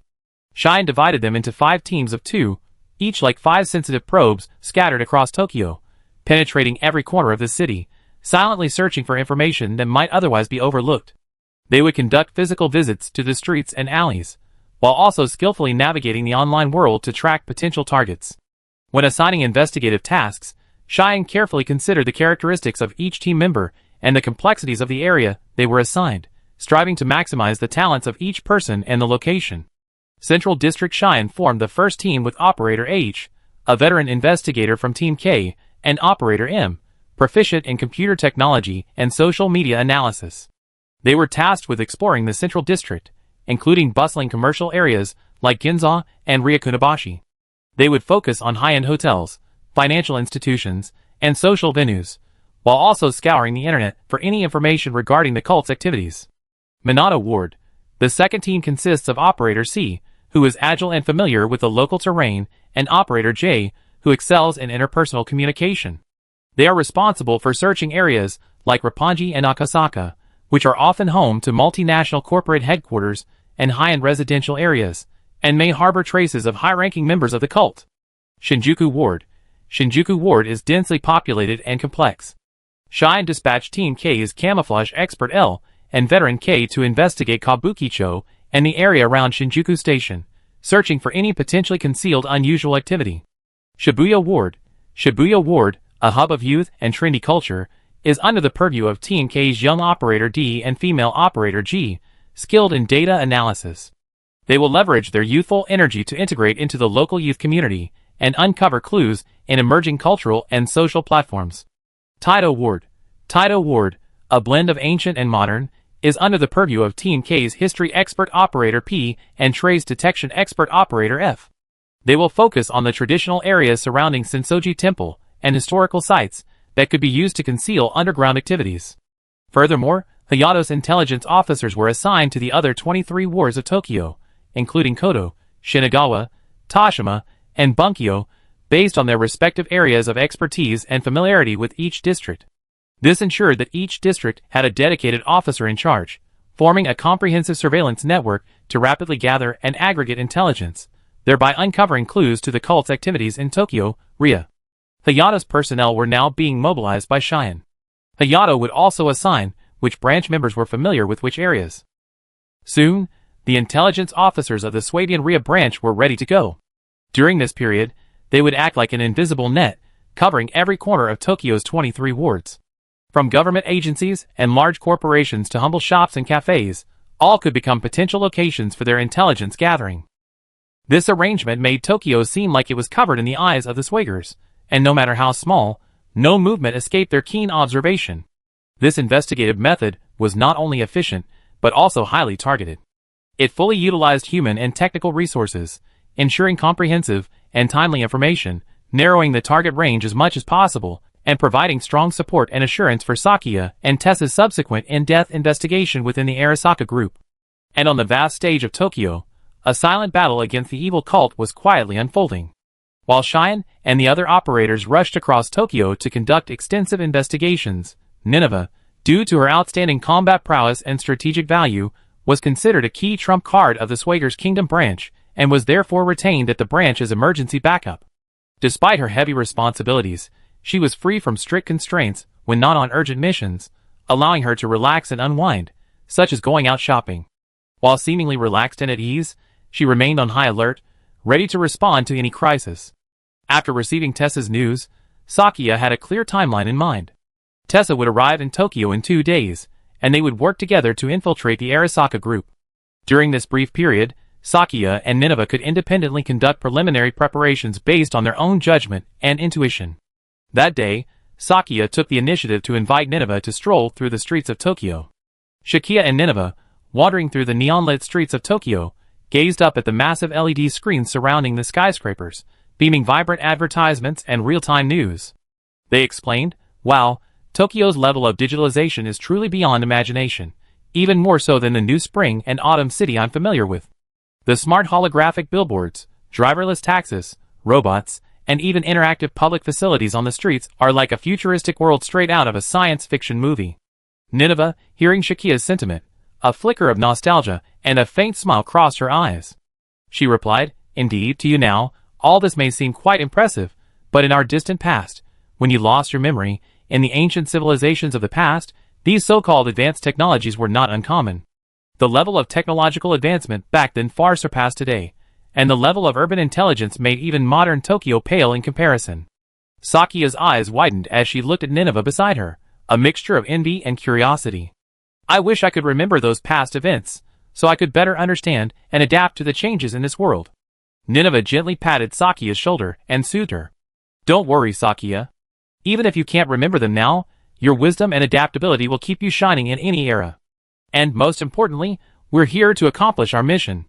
Regardless of the past, the present is the key." Chapter 431. The two continued strolling through the streets of Tokyo, admiring the modern scene before them while quietly conducting their investigation into the cult and the Arasaka group, as if they had become part of the city's very fabric. Holding the transportation carts pre-prepared by Branch Chief Hayato Otaki, Sakiya and Nineveh leisurely rode the Tokyo JR train through the bustling city. Inside, the hurried hustle and bustle of passengers did nothing to disturb their inner resolve and focus. The train sped along the tracks, carrying them towards their destination, the Arasaka Group headquarters in Shinjuku. Finally, they arrived at Shinjuku Station. Stepping out, they looked up and saw a towering, imposing building proudly standing tall. It was the renowned Arasaka Group headquarters. The skyscraper soared into the sky, its gleaming glass curtain wall reflecting the setting sun with a dazzling brilliance, as if a testament to the group's power and status. "Nineveh, look at this building. This is the real danger we're about to enter. I think if we could learn more about its internal structure and security systems, our chances of success would be greatly improved." Nineveh glanced at the magnificent structure, raised an eyebrow, and replied, "You're right, Sakiya. But this is a fortress equipped with the latest security technology. We need meticulous planning and perfect coordination. Fortunately, we have plenty of time for preliminary reconnaissance. Sakia nodded and gestured to a nearby coffee shop. Let's sit down somewhere. I found some public information online. We can analyze it over coffee. Also, I noticed several obvious surveillance cameras around the building. We need to find a way to avoid them. Nineveh readily agreed. That's a good idea. At least we can get a glimpse into their daily operations ahead of time. Sakia and Nineveh knew that infiltrating the Arasaka Group's headquarters would be difficult, so they conducted thorough preliminary reconnaissance. In a relatively secluded corner of the coffee shop, they absorbedly analyzed intelligence gathered from various sources. More importantly, they discovered that the Arasaka building employed a hierarchical access system. Each floor's elevators and main entrances required a corresponding access card. This meant that without a card for a specific floor, access to the corresponding office area was impossible. This discovery made Sakia and Nineveh realize the arduous nature of the task and further strengthened their resolve to obtain the appropriate access cards. To address this issue, they began exploring various legal and illegal means of obtaining the access cards. They decided to enlist the help of a professional hacking team from the Swakopmia branch, hoping that through their collective wisdom and technical expertise, they could remotely hack into the Arasaka Group's internal database, identify potential system vulnerabilities, and thereby gain temporary access. However, despite the utmost efforts of the Swaglia branch's top hackers, hours passed, and the Arasaka Group's defenses remained impenetrable. Even the branch's expert hackers were unable to breach its sturdy firewalls. This result surprised Shakia and Nineveh, but it also made them clearly aware of the Arasaka Group's formidable information security capabilities. After learning that the Swaglia branch's hacker team had also been unable to penetrate the Arasaka Group's network security, Shakia and Nineveh immediately contacted the branch through the Swaglia terminal and discussed the situation with Cheyenne, Hayato Otaki, and other intelligence analysts. Shakia said with some regret, "It seems the Arasaka Group's cybersecurity defenses far exceeded our expectations. Even the branch's hackers couldn't penetrate them. So, we need to rethink our methods of obtaining the access cards." Otaki Hayato nodded seriously and said, "Indeed, the Arasaka Group has put a lot of effort into this. However, we haven't been completely unsuccessful. I instructed our intelligence agents to conduct a detailed analysis of the building's physical security system, including the location of surveillance cameras, the distribution of entrances and exits, and the patrol routes of the guards inside and outside the building." Cheyenne added, "In addition, we discovered the building's schedule in publicly available online information. This will be crucial in planning our operational window. However, the card issue remains unsolved." Shakia frowned and asked, "Is it possible to obtain the key card through traditional methods? For example, by disguising oneself as a supplier or temporary worker and sneaking into the building?" Otaki Hayato pondered for a moment and replied, "It's a feasible option, but extremely risky. We try to find a reliable insider, or perhaps even try using a fake identity. Ultimately, Tessa's involvement might provide us with a new avenue. Her personal connections might be helpful. She's a client of the Arasaka Group, isn't she? I'm sure she'd have more detailed arrangements. Indeed, you can dig up as much information as you can today. There's no need to rush," Cheyenne reassured Shakia. At least for now. By digging deeply into publicly available online information, they finally grasped the daily operating patterns of the Arasaka building, including specific opening hours, peak employee access times, and the frequency of nighttime security patrols, critical information essential for an infiltration operation. As for the crucial door card issue, they could only pin their hopes on Tessa, who was about to join them. They believed that her unique background and skills would be able to play a crucial role at a crucial moment. With trepidation yet determination, Sakia patiently awaited her reunion with Tessa in a few days to jointly face the upcoming challenge. After completing a detailed reconnaissance of the Arasaka building and its surroundings, Sakia and Nineveh felt they had gathered the maximum amount of available intelligence that day. Excessive presence in the target area would only increase the risk of exposure, especially considering they were already well known to the cult. To change their mood and relieve stress, Sakia suggested using their free evenings to explore Tokyo's entertainment options. Sakia said, "I think the intelligence we gathered today is sufficient. If we continue here, we might cause unnecessary trouble. After all, the cult is already wary of us." Nineveh, as always, was brief and concise, responding with a few words. "Agreed, let's take a break." Then, she began looking up recommendations for Tokyo nightlife on her phone. Sakia took up the conversation, her voice hinting with anticipation. Actually, I always wanted to try one of Tokyo's famous izakayas. I hear the food and atmosphere are fantastic. And those little bars hidden away in the city corners are said to make unique cocktails. This is a great opportunity to try them. Nini nodded in agreement. Though her words were few, her eyes shone with anticipation for exploring Tokyo's nightlife tonight. Bar. Nini remembered Uncle Larry's frequent visits to the nearby bar during their time at the auto repair shop. Then, Shakia excitedly shared another plan. Not only that, I also discovered a highly rated game center in Akihabara. Takamori has been telling me about it for a while now, and I'm curious too. Neve paused for a moment. That's possible. Shakia and Nini decided to stop by Akihabara, a place so meaningful to Takamori, before returning to the branch's residence. Shakia mentioned that Takamori had repeatedly referred to Akihabara as his holy land, a place rich in anime, games, electronics, and anime culture. Perhaps they could find some interesting clues there, or at least a chance to escape their busy schedule and enjoy a few moments of fun. Ninive, though quiet, showed a slight smile on her face, indicating she had no objection to the plan. Shakia also quickly checked the navigation route, confirmed the best route to Akihabara, and added it to her itinerary for that evening. Chapter 432. 2 days later, Tessa's plane landed at Tokyo's Haneda Airport. Sakia was already waiting there. Tessa was taken by Sakia to the Svagria branch, where she met with the branch chief Nineveh and others. Cheyenne was still a little worried and wanted Nineveh to come along, but Tessa declined. However, Tessa specifically asked Sakia to go with her. Nineveh and the rest of the branch would just provide cover from the perimeter. Otherwise, their large numbers would be too conspicuous. We already learned about the Arasaka building's schedule and the security systems on the relevant floors. Sakia showed Tessa the information she had gathered recently. Not bad. Let me take a look. Tessa carefully read the information Sakia had sent her. I'd be glad if I could help you. Hee. Sakia smiled a little innocently. Tessa looked at it for a while, then closed the file. Okay, I got it. Just get ready. True to her name, Tessa gathered information with incredible efficiency. After the meeting, Tessa began her operation. In Tokyo, Tessa had her own apartment, so she didn't have to stay in Schwager's dorm. She invited Shakia to her place to help with the preparations.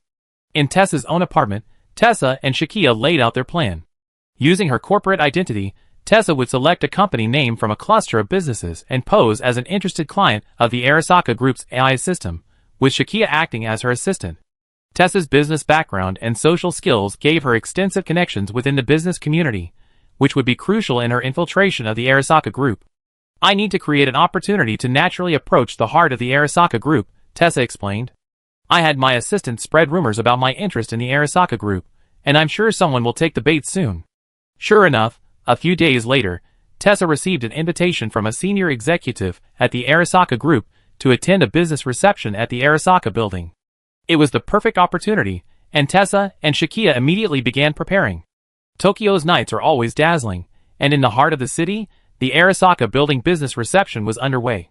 Tessa and Shakia, dressed in carefully selected evening gowns, entered the glamorous social scene. Tessa wore a dark blue gown, elegant yet dignified, while Shakia opted for a simple red short dress, appearing both professional and elegant. Use your abilities to monitor the surroundings, Tessa whispered to Shakia. This was precisely why she had brought Shakia with her. Shakia's spirit sense, like an invisible net, now stretched across the entire venue. She knew every move of the guests inside the venue. The reception was held in the 5th floor reception hall of the Arasaka building. Through the vast floor-to-ceiling windows, a view of Tokyo's nightscape unfolded, its lights dotting the sky like a galaxy of stars. Inside, ornate crystal chandeliers cast a soft glow, elegant music drifted through the air, and guests chatted in small groups or waved champagne in greeting. Tessa, leading Shakia, weaved among the guests, her gaze as sharp as a hawk, constantly scanning for potential targets. She knew that everyone here could be a key figure in the Arasaka Group, or a spy for the cult. Shakia followed closely behind, constantly on guard. Her mission was to ensure Tessa's safety and provide support when necessary. Tessa soon struck up a conversation with a mid-level manager at the Arasaka Group. Posing as a foreign entrepreneur, she inquired about the group's latest business developments. The manager, evidently impressed by Tessa's background and interests, enthusiastically explained the company's operations and future developments. Shakia and Tessa also learned some current information about the company. The current president, Tetsuro Arasaka, is often away from the company due to his age, often on vacation.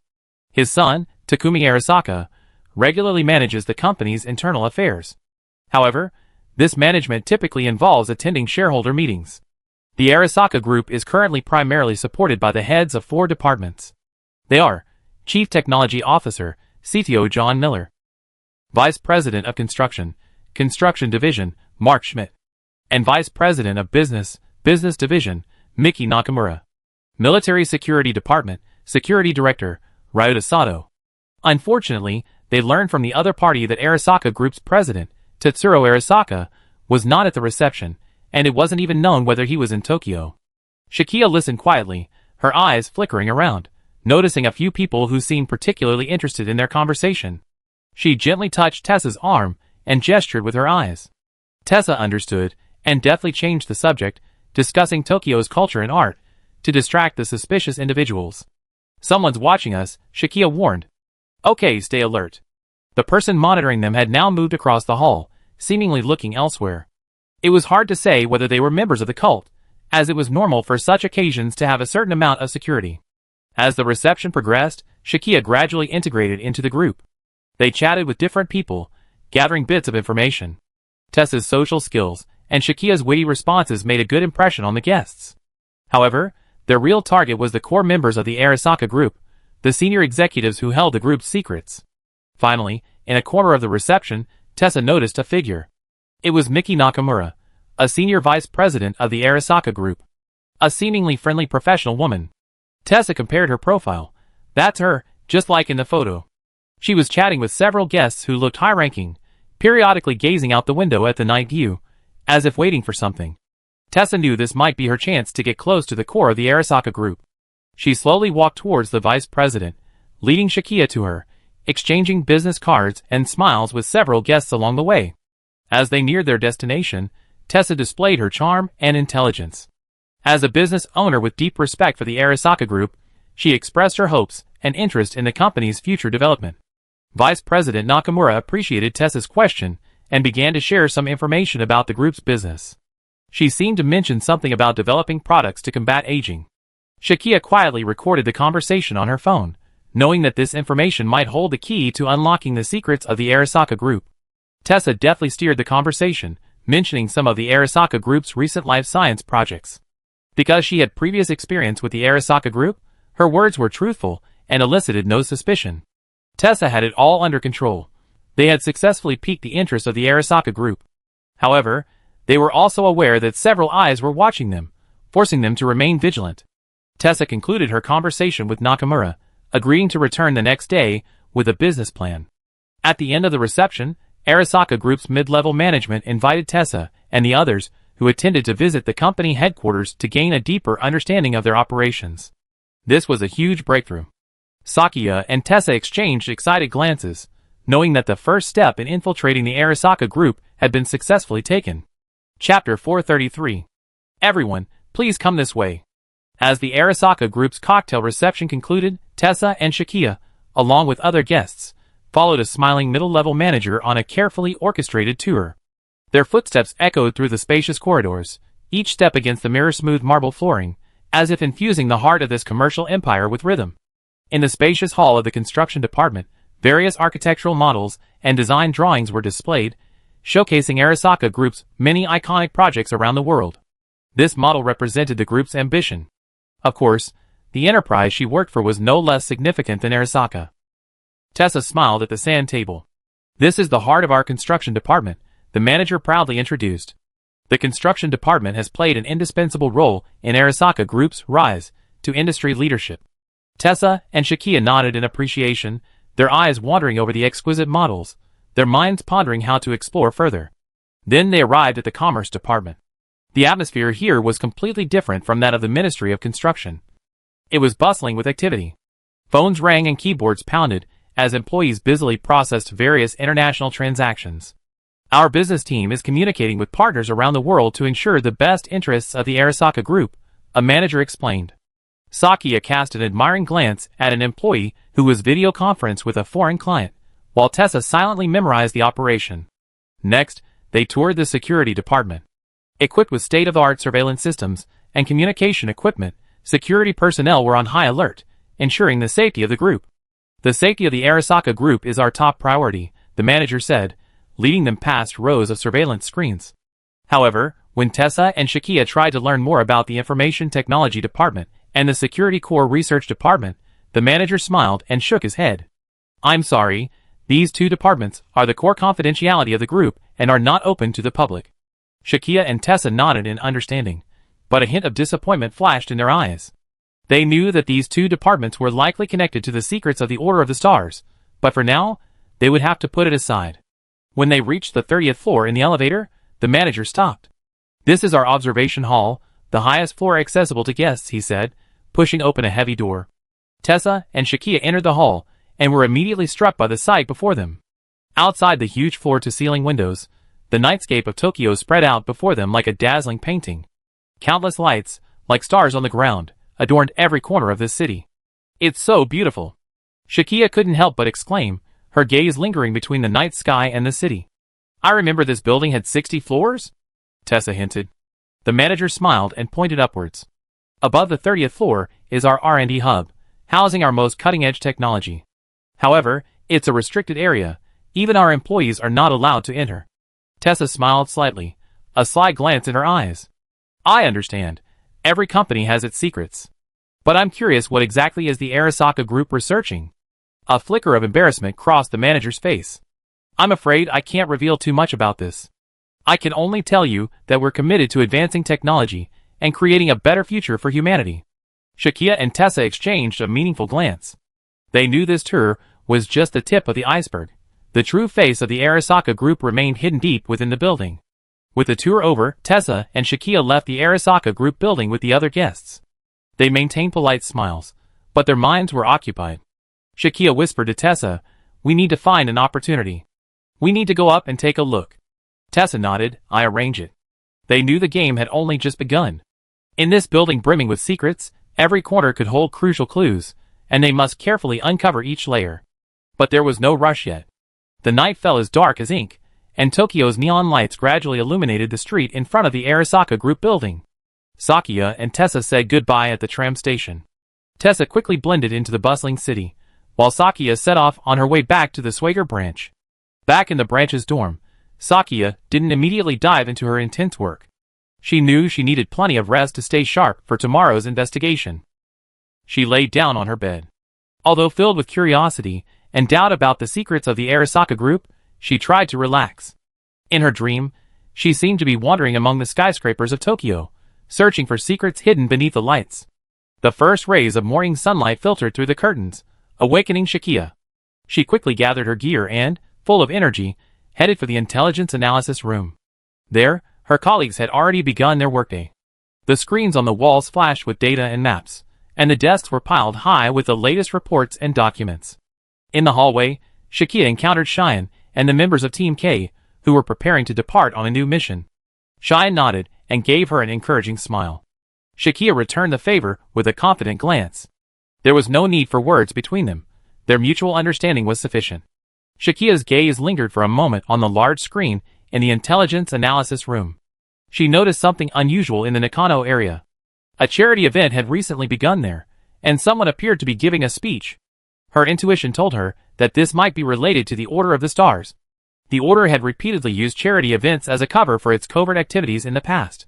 Nini was concentrating on a map, her brow furrowed, as if she were pondering a difficult problem. Good morning, Nineveh. Any new findings? Sakia asked. Nineveh looked up and flicked the map with her index finger. Yes, I found some clues that might be related to the Star Cult. A charity event. In Nakano. You know, the cult is quite fond of doing this kind of thing. Any background information on this charity event? Sakia asked a busy analyst. The analyst quickly pulled up relevant information. This event was initiated by an organization called Light of Hope or something. Ostensibly to help the poor and the elderly, but we discovered their funding is somewhat murky. It seems to have suddenly appeared recently. Sakia nodded, deciding to take a look for herself. I'm going to Nakano to see what this Light of Hope is up to. She knew this could be another clue to uncovering the secrets of the Star Cult.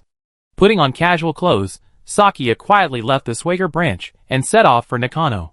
There, she will carefully approach this charity event, trying to discover more information about the Order. Chapter 434. On a sunny afternoon, The streets of Tokyo's Nakano district bustled with activity. Its bustle and energy rivaled Shinjuku's, yet it retained a unique tranquility and harmony. Shikia journeyed through this district, a blend of modernity and tradition. Her destination was the ongoing Light of Hope charity event, which was said to be packed with Nakano residents. Nakano is known for its livable residential areas and bustling commercial facilities. Shikia passed Nakano Broadway, where anime stores and secondhand markets attracted young people and collectors. Her gaze paused briefly at the famous landmarks before continuing on, passing through Nakano's Sun City, a large commercial complex integrating shopping, dining, and entertainment. Shikia's pace was unhurried. Though her inner voice wasn't quite relaxed, her outward appearance resembled that of an ordinary tourist enjoying an afternoon in Nakano. She passed the Nakano Museum, where a special exhibition on the Edo period was currently being held. A long line formed at the entrance, with visitors eager to glimpse the history. Finally, following the map, she arrived at the venue for the charity event. It was a small park, sunlight filtering through the leaves. Elderly people sat and stood, listening to a young woman's speech on stage. Her voice was gentle and inspiring, as she spoke of hope, health, and the future, bringing long-lost smiles to the faces of the elderly. She approached the stage cautiously, trying to hear the speech more clearly. Just then, she felt a gaze on her. Shikia turned and met the gaze of a man in black. The man's eyes held a scrutinizing look, but his attention quickly shifted to the movement on the stage. Could they be from the cult? Shikia felt the gaze of the black-clad figure resembled the one she encountered at the reception. Perhaps it was Shikia's ability to sense the spirit. Shikia took the opportunity to continue forward.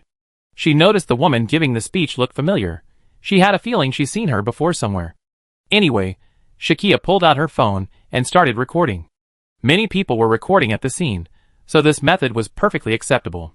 She noticed the anticipation and gratitude on the faces of the elderly. They discussed the various challenges facing the country's rapidly aging population. One elderly woman sighed, "Society is becoming increasingly hostile to us old folks. The children are all busy working, leaving us to fend for ourselves." Another elderly person chimed in, "Yes, pensions are barely enough, and medical expenses are exorbitant. Life is exhausting for us old folks." Shikia had learned some Ryal language from Cheyenne, so she had no problem understanding it. As Shikia listened to these conversations, a complex mix of emotions welled up within her. She saw the plight of these elderly people, their lives marginalized, and their needs neglected. This is not only a social problem, but also a profound humanitarian challenge. The problems posed by the country's extremely high aging population are obvious. The healthcare system is under unprecedented pressure, pension and social security systems are shaky, and a tightening labor market has led to slowing economic growth. Changing consumption patterns and shrinking family structures are exacerbating loneliness and mental health issues among the elderly.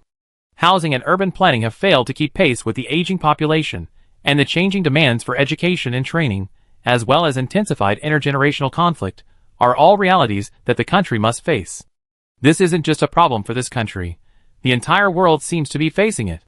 She hadn't noticed it before, in New Spring and Autumn City, but now, seeing Tokyo filled with gray-haired people, almost 60% to 70% of the population, Shikia finally grasped the concept she'd seen in the media. She decided to delve deeper into the truth behind this charity event, and the role played by the Arasaka Corporation. She feared these innocent elderly people would be deceived and exploited. Shikia moved cautiously through the crowd, her eyes sharp as she observed her surroundings. She noticed several staff members in Arasaka Corporation uniforms, busily distributing health supplements and collecting personal information from the elderly. Her intuition told her that there was more to this than meets the eye. The Arasaka Corporation might be using this charity event as a cover for some hidden agenda. Shikia decided to investigate further. She needed more evidence to uncover the Arasaka Corporation's true purpose. Furthermore, this charity rally wasn't under the banner of the Arasaka Corporation, but rather that Light of Hope organization. Even though the health supplements being distributed were from the Arasaka group, something felt a bit off. Anyway, Shikia decided to discuss this with Cheyenne and the others first. After confirming the possible unusual connection between the Arasaka group and the Light of Hope charity event, Shikia immediately decided to share her findings with Cheyenne and her team. She knew that timely communication was crucial to uncovering the truth. Shikia used her phone to send Cheyenne the videos and photos she had taken at the charity event. She found a relatively quiet corner, ensured a stable signal, and then transmitted the data via an encrypted messaging app. Shiyuan quickly replied, "Got it. We start analyzing it." Her response was concise and prompt, demonstrating the efficiency and professionalism of the Schwager team. Using her phone, Shakia shared several key observations with Cheyenne and the team. Pay attention to these staff members. They seem to be paying special attention to the health data of the elderly, and they all have the Arasaka Corporation logo on them. Cheyenne replied via text, "We noticed this. This may be related to some secret project of the Arasaka Corporation. We will further investigate the background of this Light of Hope organization." Nini joined the discussion, sharing some online information with Shakia via video. "I found some social media posts about Light of Hope that appear to be promoting a new health product for the elderly." Shakia nodded and replied via phone, "This may be a cover-up. We need to investigate whether these products are truly safe and the true intentions of the Arasaka Corporation." The social media posts Ninidia found about Light of Hope primarily focused on the following: event promotion. The posts enthusiastically promoted an upcoming charity event, emphasizing the goal of supporting the health and well-being of the elderly.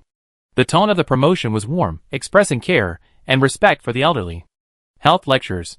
The post mentioned that experts would hold health lectures at the event, discussing common health issues for seniors, such as cardiovascular disease and diabetes, and providing prevention and treatment advice.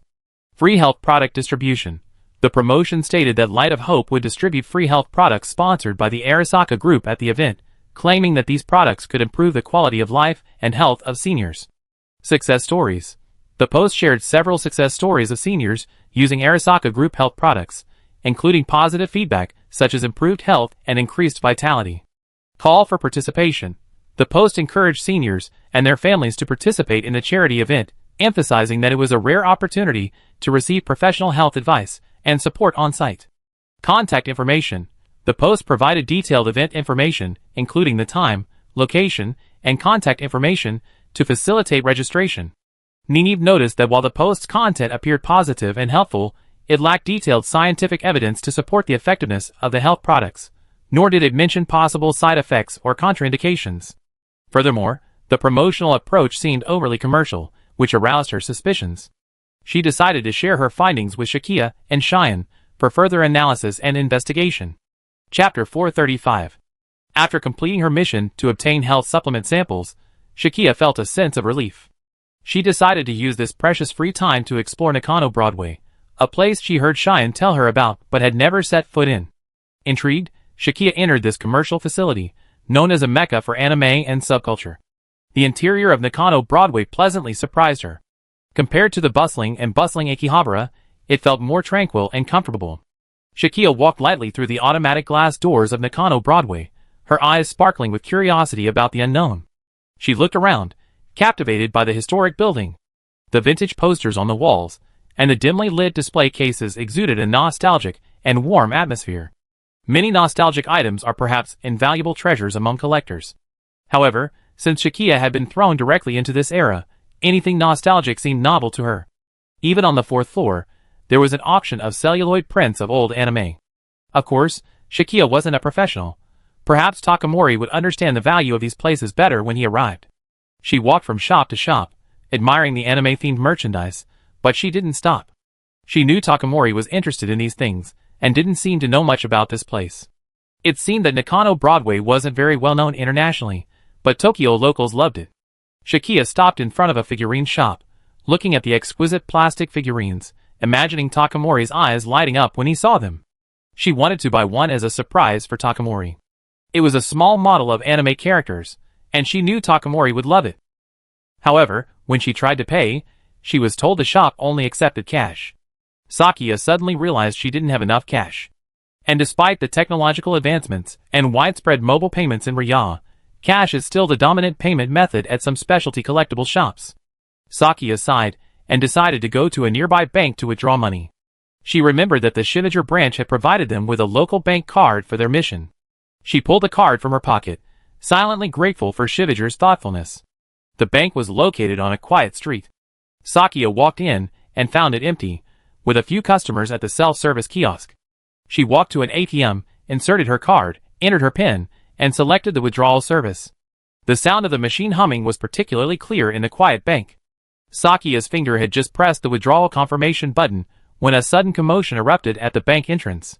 An elderly man's voice shouted loudly, followed by several echoes. Although Sakia couldn't quite grasp what the old man was saying in his lisp, she understood the general idea. Robbery? Her heartbeat raced, but she quickly controlled her emotions and turned, ready to face the situation.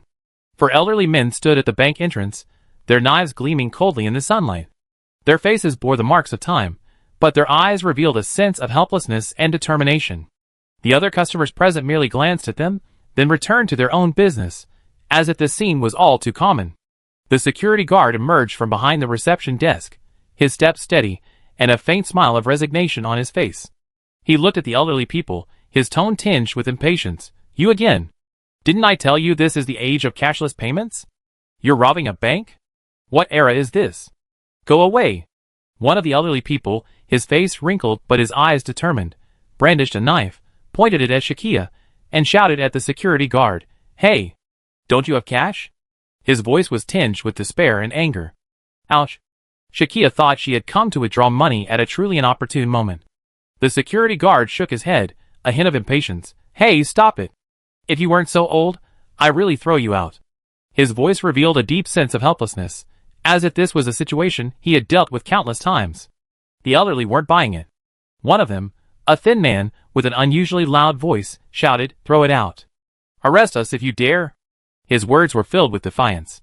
The security guard scratched his head, looking troubled. I know what you're thinking. Seriously, this has happened before.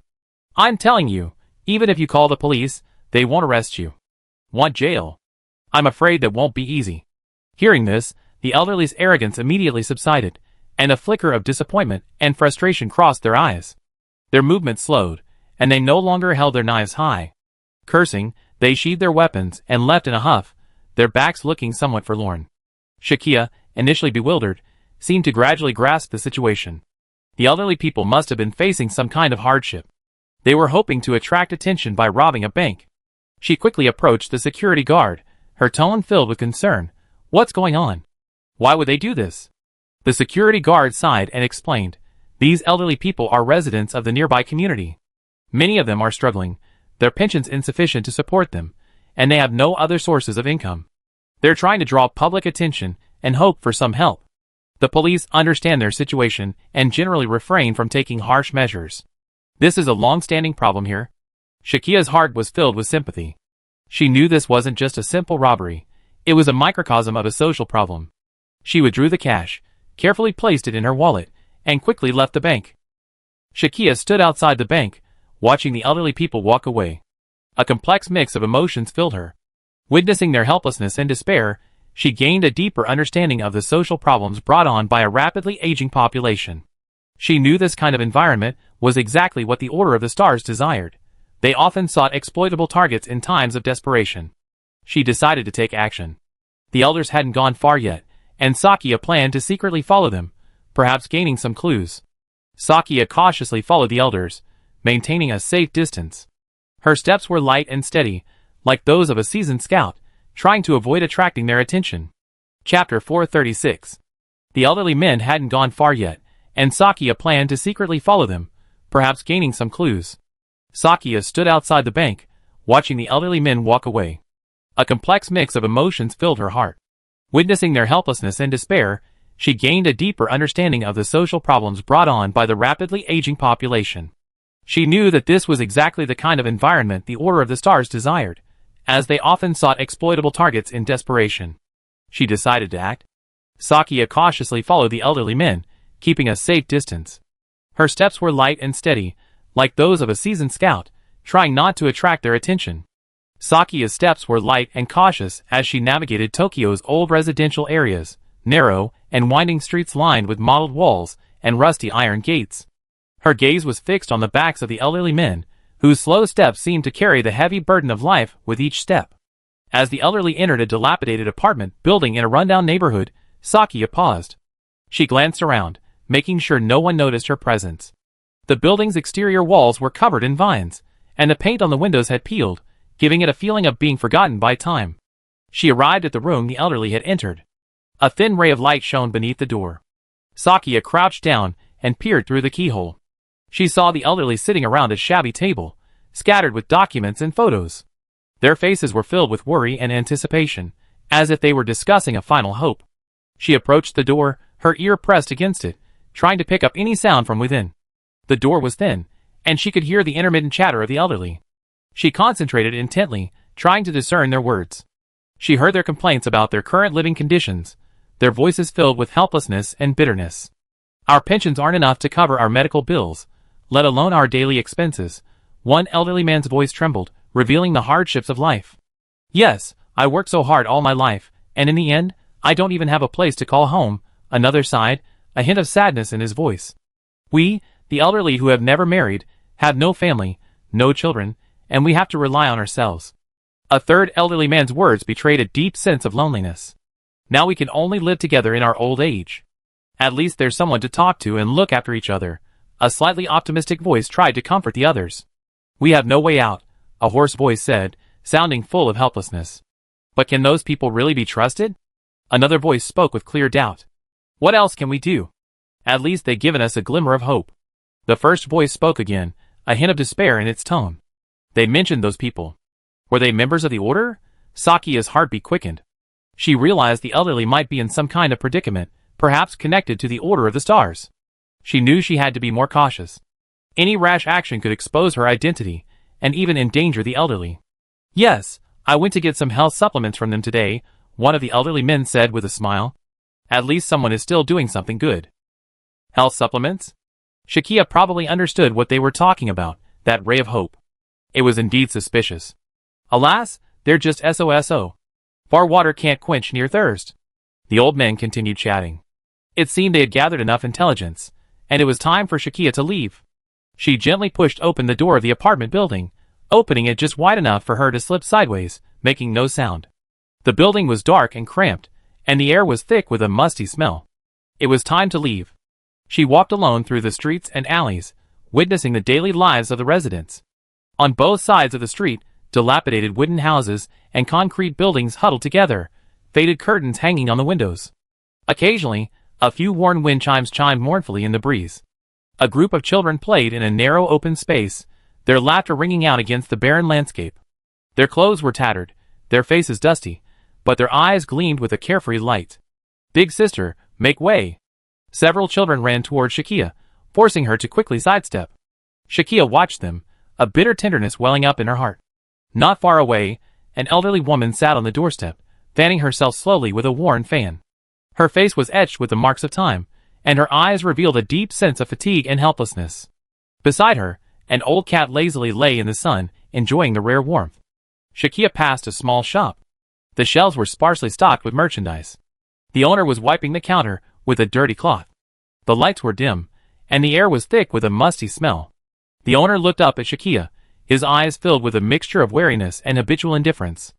At the end of an alley, several middle-aged men sat around a shabby table, drinking crude homemade liquor from simple cups. Their voices were low and raspy, punctuated by bitter laughter. They discussed the hardships of life, the hopelessness of the future, and the good old days long gone. Shakia wandered through the shadows of an old neighborhood, its streets seemingly forgotten by time, a stark contrast to the bustling Tokyo. Crows cawing and leaping between the dilapidated buildings, illuminating graffiti-covered walls and rusted metal fences. Abandoned vending machines and damaged holographic billboards stood silently along the streets, as if harboring a past of glory. Her footsteps echoed on the wet ground as she passed through narrow alleys where the air was thick with the stench of fetid water and garbage.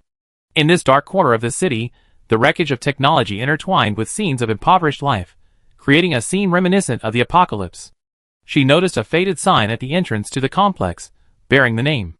Shakia's gaze lingered for a moment on the name on the door. Mijiroso, it read. She quickly searched online for information. The results on the screen made her brow furrow. This neighborhood had become one of the many hidden slums within Tokyo. These areas, marginalized by high-tech society, have become forgotten corners of the high-tech metropolis. She knew that the residents of the slums lived at the bottom of the city, struggling daily for survival. These people might have been forgotten by the world, but they still persevered, relying on each other to face this challenging world together. Shakia decided to do her best to bring a glimmer of hope to these forgotten people. Chapter 437. Sakia returned to the Swager branch, a trace of fatigue on her face. She walked into the laboratory and handed the health supplements she had received from the charity event to the waiting technician. Knowing that the test results would take some time, She decided to use the time to organize her recent research data. She sat at her desk in her office and opened her laptop. The screen displayed all the information and reports she had collected. Sakia began writing down her visit to the Arasaka building, her observations of the charity event, and a detailed description of what she had seen and heard at Majiroso. Her mind replayed the conversations of the Arasaka group's executives at the reception and the helpless looks of the elderly. As she sorted through the information, Sakia began to connect the dots. She noticed that the Arasaka group's research and development in areas such as artificial intelligence, bionic prosthetics, and health supplements was incredibly rapid, far surpassing similar companies in other countries. She recalled the high-tech products she had seen at the Arasaka building and the group's ambitious plans for these technologies. Shakia's intuition told her that there might be a deeper purpose behind these Arasaka group projects. In her report, she mentioned the need for a deeper analysis of the Arasaka group's market strategies, funding flows, and connections with the government and military. After compiling this information, Shakia began writing a comprehensive summary. In her report, Shakia hypothesized that the Arasaka group might be leveraging its advantages in artificial intelligence and bionics to provide some form of support to the Cult of the Stars. She recommended that the branch further investigate the Arasaka group's R&D projects and any potential connections between them and the cult. After completing the report, Shakia glanced around the empty office. Cheyenne, Nineveh, and the members of Team K hadn't returned yet, each busy with their own tasks after days of investigation. The branch chief was also nowhere to be seen. Shakia guessed they were likely conducting intense investigations in other areas, and would contact her if they made any new discoveries or progress. She sighed softly, realizing she needed rest to be at her best for the upcoming mission. She closed her laptop, tidied her desk, and left the office. As she walked back to the dormitory, Shakia's thoughts continued to swirl. She thought of the helpless looks in the elderly people at Majiroso, the hidden secrets of the Arasaka group, and the conspiracy of the Order of the Stars. She knew that now, she could only wait.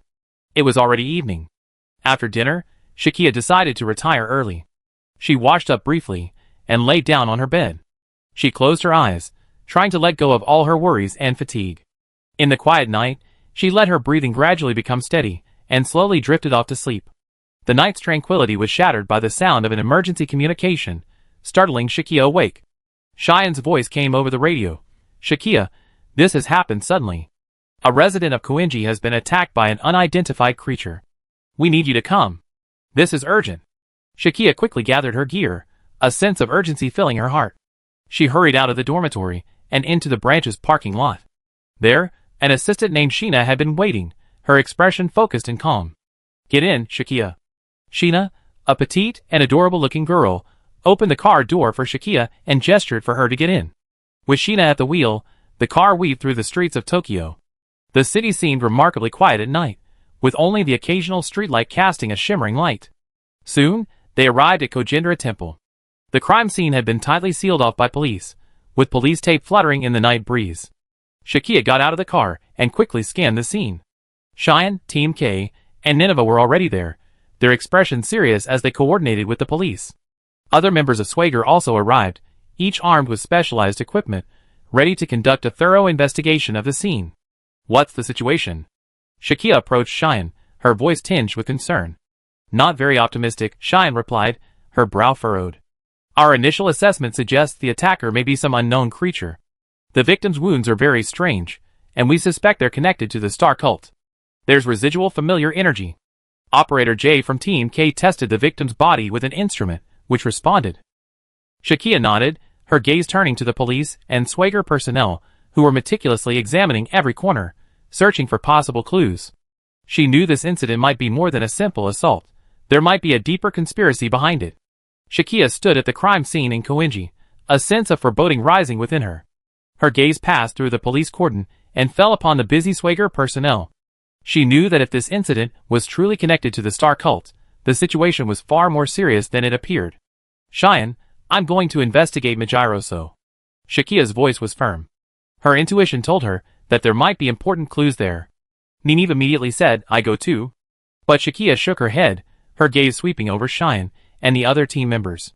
"No, Nineve, you stay here and protect Cheyenne and the others. I suspect this isn't just an isolated incident. There might be a larger conspiracy. I don't want you to be put in danger." "Wow, you're getting a bit more powerful." Okay, I leave it to you. Nineve also wanted to see Shakia's growth. She nodded, signaling Shakia to be careful. Shakia headed alone towards Majiroso, her steps swift and steady. Along the way, she activated her spirit sense, a special ability that allowed her to sense energy fluctuations and unusual auras around her. Her mind was intensely focused, trying to pick up any clues about her familiar. The smell is getting stronger. Sure enough, her intuition was correct. The further they advanced toward Majiroso, the stronger the fluctuations of the familiar's energy grew. Sakia turned into a small alleyway, and the strong presence of the familiar wafted from above. On the rooftop, Sakia's spirit sense had fully grasped the monster's location. The familiar's long hair danced wildly in the night breeze, and its appearance resembled the infamous demons from Rhea mythology, emitting a chilling aura. Sakia could sense the malice and danger emanating from it, but she didn't retreat, instead strengthening her resolve. As she approached, Sakia's spirit power began to respond, and her body was gradually enveloped by a golden glow. This light, like the first rays of dawn, was warm and powerful, a stark contrast to the familiar's dark aura. "Who are you?" Sakia's voice rang clear and resolute through the night air. She was undeterred by the familiar's terrifying appearance. Chapter 438. Sakia stood alone in a dark alley, her gaze fixed on the rooftop of a bungalow ahead, where a figure stood poised to attack. Suddenly, a member of the familiar leaped from the rooftop, bearing a gust of wind and a chilling roar, charging straight at Sakia. It was a monster with long hair and a distorted face, resembling a demon from the myths of Rhea. Its eyes gleamed with a fierce glint, as if it threatened to devour Sakia. Sakia didn't hesitate. The power of her spirit was activated at that moment, and her body was enveloped in a golden glow. She met the familiar's charge, swinging her fists, ready to meet this sudden battle. The collision was like thunder igniting a fire in the earth. Sakia's golden fists and legs clashed with the familiar's claws in the air, making a dull sound. Each clash was charged with power and speed. Sakia's figure was exceptionally agile under the frenzied attacks of her familiar. Even though they outnumbered her by a third, she showed no sign of weakness. Each attack from the familiar carried devastating force, but Sakia's golden aura seemed to possess a magical power, not only protecting her from harm, but also making her counterattacks even more powerful. Her movements were fluid and precise, each dodge and counterattack negating the familiar's attacks. The familiar's claws were like the Grim Reaper's scythes, each swing carrying a deadly threat. The air-slicing blasts left deep scratches on the surrounding walls, scars strikingly similar to those on the bodies of the victims before. Sakia was certain that the monster before her was the serial killer. As the battle dragged on, Sakia realized the familiar's exceptional strength in close combat. Each of its attacks was imbued with power and speed, creating a close-quarters battle for Sakia, a master of close combat. Her figure nimbly weaved through the familiar's frenzied attacks, her golden glow growing ever brighter in the night. But she knew this war of attrition was not in her favor. Sakia took a deep breath, knowing she needed to change her tactics. A flicker of determination flashed in her eyes, and she channeled her mechanical spirit to its full potential, preparing for a final attack. Just as Sakia was about to concentrate all her mechanical spirit power and unleash her ultimate attack, the mighty heavenly dragon, to annihilate the ghost-faced familiar before her, the monster seemed to sense the impending fatal blow. A flicker of fear flashed in its eyes, and then, displaying astonishing agility, it leaped upward like a night ghost, disappearing over the rooftops. Shake flickered in Sakia's eyes. She hadn't expected this powerful familiar to choose to flee. At that moment, a figure leaped from the shadows on the rooftop. It was a mysterious figure clad in reinforced armor. His appearance was like a meteor in the night sky, sudden and swift. The mysterious figure's long sword flashed, and with a resolute momentum, it struck the familiar. The blow accurately severed one of the familiar's arms, but the main body of the familiar let out a howl of pain and anger. Powered by this pain, it transformed into a dark shadow in the night, and quickly fled the battlefield. Sakia stood there, witnessing all this unfolding, her heart filled with shock. She had never imagined that someone could intervene in such a situation, and with such decisiveness and strength. She turned her gaze to the mysterious figure, searching for clues in his presence. A mysterious figure stood at the edge of the rooftop, his gaze deep, as if searching for traces of the familiar in the night. His armor reflected a cold glow in the moonlight, giving him an air of indestructibility. However, he didn't pause, quickly leaping to the next rooftop to continue his pursuit of the familiar. The familiar's presence quickly faded, and Shakia knew she couldn't pursue them any further. Shakia's heart was filled with confusion and curiosity. Who was this mysterious figure? Why was he here? What did his presence mean for the Swager investigation? She knew she had to report all this to the branch immediately. Shakia's footsteps echoed on the gravel road at the crime scene, her face a look of tension followed by relief. Cheyenne and the other team members immediately gathered around, their eyes filled with concern and inquiry. Shakia took a deep breath, her chest rising and falling slightly, and began to recount her encounter with the familiar and the appearance of the mysterious figure. I met a Cayman rider? Shakia's words startled Cheyenne, and she almost burst into laughter. The corners of her mouth twitched, then she struggled to regain a serious expression. What Cayman rider? Don't panic, take your time. Jay was also confused, his eyes shifting between Shakia and Cheyenne, trying to grasp more information. Shakia awkwardly gathered her thoughts, cleared her throat, and her voice became more determined. That familiar was very powerful. Its speed was almost invisible, but generally speaking, I could handle it. But it escaped quickly. What surprised me even more was the mysterious man who suddenly appeared. There was a hint of uncertainty in her tone, as if recalling the shock of that moment. He was wearing reinforced armor, like Cayman rider, and his swordsmanship was extremely precise. He severed the familiar's arm with a single blow. Cheyenne and the other team members exchanged serious glances, realizing the situation was more complicated than they anticipated. Cheyenne's brow furrowed, her voice low and powerful. Is it the military? That was her first thought. Perhaps some other faction here was developing power armor or something. After all, Swager was also working on something similar. Perhaps? Team K's leader, Old K, said, his voice tinged with curiosity and caution. We can't rule it out, but we have to consider other options. At least now we can confirm that these attacks are indeed the work of the familiar, and they are within the reach of our executors. As for that mysterious individual, we need more information before we can make a judgment, Cheyenne analyzed, her gaze sweeping across the team members' faces, each one sensing her seriousness. Nineveh pondered for a moment, then said, that mysterious individual may be an unknown variable. He may be tracking the families, or perhaps a member of a third-party organization. We need to be cautious, but we must also seek opportunities to contact him and understand his intentions. Shakia nodded, her eyes gleaming with determination.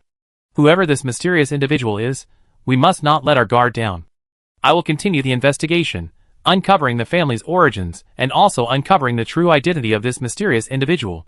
Under the light of the crime scene, Swager's team huddled together to analyze the intelligence. They knew the battle had just begun, but they were ready for any challenge. Shakia stood among them, her figure a symbol of the team's unwavering resolve. Cheyenne gently patted Shakia's shoulder, her voice a touch of comfort. You done well, Shakia. Let's stop here for today. We will definitely find the enemy again. Shakia looked up, her eyes meeting Cheyenne's, a silent understanding flowing between them. Chapter 439.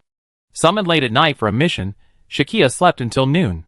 Just as she was about to get up, Shakia's phone vibrated, and Tessa's name appeared on the screen. She swiped to answer, and Tessa's voice was a touch anxious. Shakia, I gathered some intel on the Arasaka group. They've been making some unusual moves lately. I pick you up this afternoon. We have a job. Shakia's brow furrowed slightly.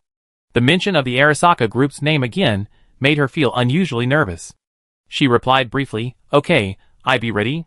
Shakia gathered her gear, secretly pondering what Tessa's movements might mean. Tessa's car arrived on time, and Shakia quickly made her way to the alley outside the branch office's exit and climbed in. Tessa's car drove smoothly through the streets of Tokyo, heading towards Nakano Ward. She hadn't expected Tessa to take her back to the place she had frequented recently. The car finally stopped on a familiar street. Shakia peered through the windshield and spotted the Majiroso residential complex across the street, which she had already visited. Why are we here? Shakia turned to Tessa, her eyes filled with question. Tessa said nothing more, leading Shakia across the street to the rooftop of a bungalow across the road. The view from here was wide, offering a clear view of the residential area across the street. Tessa pulled a pair of military binoculars from her backpack and handed them to Shakia. Use this to observe the second residential building from the left. Tessa's voice was low, a serious glint in her eyes. Sakia took the telescope and adjusted the focus according to Tessa's instructions. Through the lens, she saw the familiar residential building, the one she had followed the group of elderly men into. Her memories instantly revived, the despair in those elderly people's eyes, and their helplessness in life echoing in her mind. A sense of foreboding welled up in Sakia. She turned to Tessa, her eyes filled with questions. Is there something wrong with that building? What intelligence do you have? Tessa didn't answer directly, but gestured for Sakia to continue observing. Sakia cast her gaze back through the telescope. She noticed that the curtains of the residential building were tightly closed, but occasionally a faint light could be seen peeking through the cracks, suggesting someone was moving around inside. As Sakia carefully examined the residential building through the telescope, her gaze suddenly fixed on a figure. A woman emerged from one of the doors. Her face was familiar, instantly reminiscent of a previous encounter. It's her.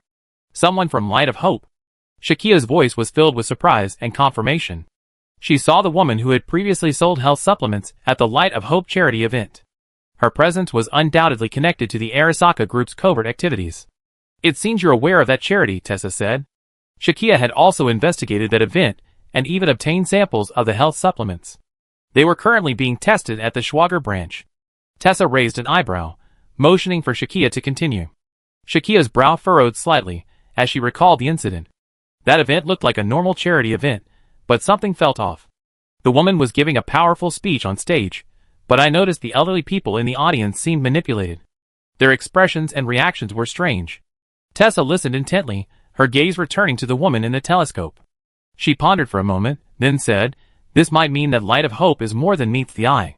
They might have deeper ties to the Arasaka group." Then, from the same door, emerged a familiar figure. An elderly man. This man was the same bank robber Sakia had encountered. He appeared slightly hunched in the doorway. He said goodbye to the woman, seemingly carrying something in his hand, and she responded with a warm smile.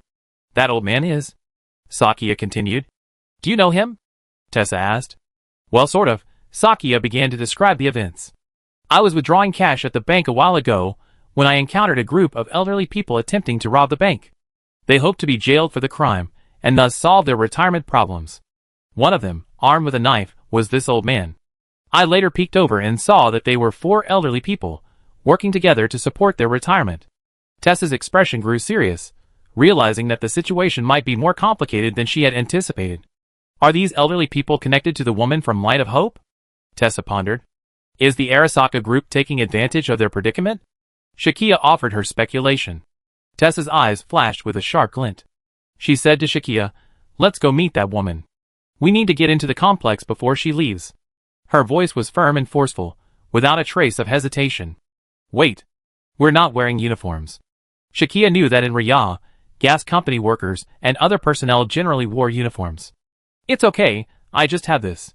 Tessa didn't have a gas company uniform, but she did pull 2 sets of carefully crafted fake IDs from a box she carried. She expertly flipped through them, selecting the appropriate ID for the mission at hand. She turned to Shakia and said, "Don't worry, these IDs will be enough for us to get in. Just follow me, no words, and watch me perform." Shakia nodded, reassured by Tessa's preparation and confidence. Tessa was experienced, and she knew she could handle this situation. The 2 quickly donned their IDs. Tessa chose an ID that looked like a community service worker, while Shakia played her assistant. Tessa smiled faintly and led Shakia toward the building. "Don't worry, I also done some research on Mijiroso," Tessa said confidently. As they entered the complex, Tessa immediately took on the role. Her gait was confident, her expression professional, as if she were truly a service provider. Shakia followed silently behind her, observing Tessa's every move and expression. When she met the woman, Tessa approached her and, speaking fluent Riyadh in a professional tone, said, "Hello, we're from the Nakano Ward office. We're here to inspect gas safety in an old residential complex. Are you a resident of this building?" The woman paused, shook her head, and replied, "No, I'm here to take care of something." Tessa nodded, then deftly shifted the conversation to the elderly. "I understand. We noticed that there are quite a few elderly people living in this building, and as a gas company, we're particularly concerned about gas safety in older homes. As you know, gas leaks are a serious hazard for elderly people living alone. Do you know if anyone else in this building has encountered similar problems?" The woman's eyes flickered with approval, and her expression softened. "You're right, I understand. Actually, I'm the president of the Light of Hope Charity Association. We regularly deliver daily necessities to some of the elderly in this building, and caring for those living alone is part of our mission." Tessa's expression grew even more concerned. "Light of Hope. Yes? This is truly an admirable cause." Shakia watched quietly from the side. She and Tessa exchanged a glance, both realizing the potentially significant information. Tessa knew it was time to end the conversation, Further questions might arouse suspicion. Tessa smiled at the woman and said, "Thank you very much for your time and information.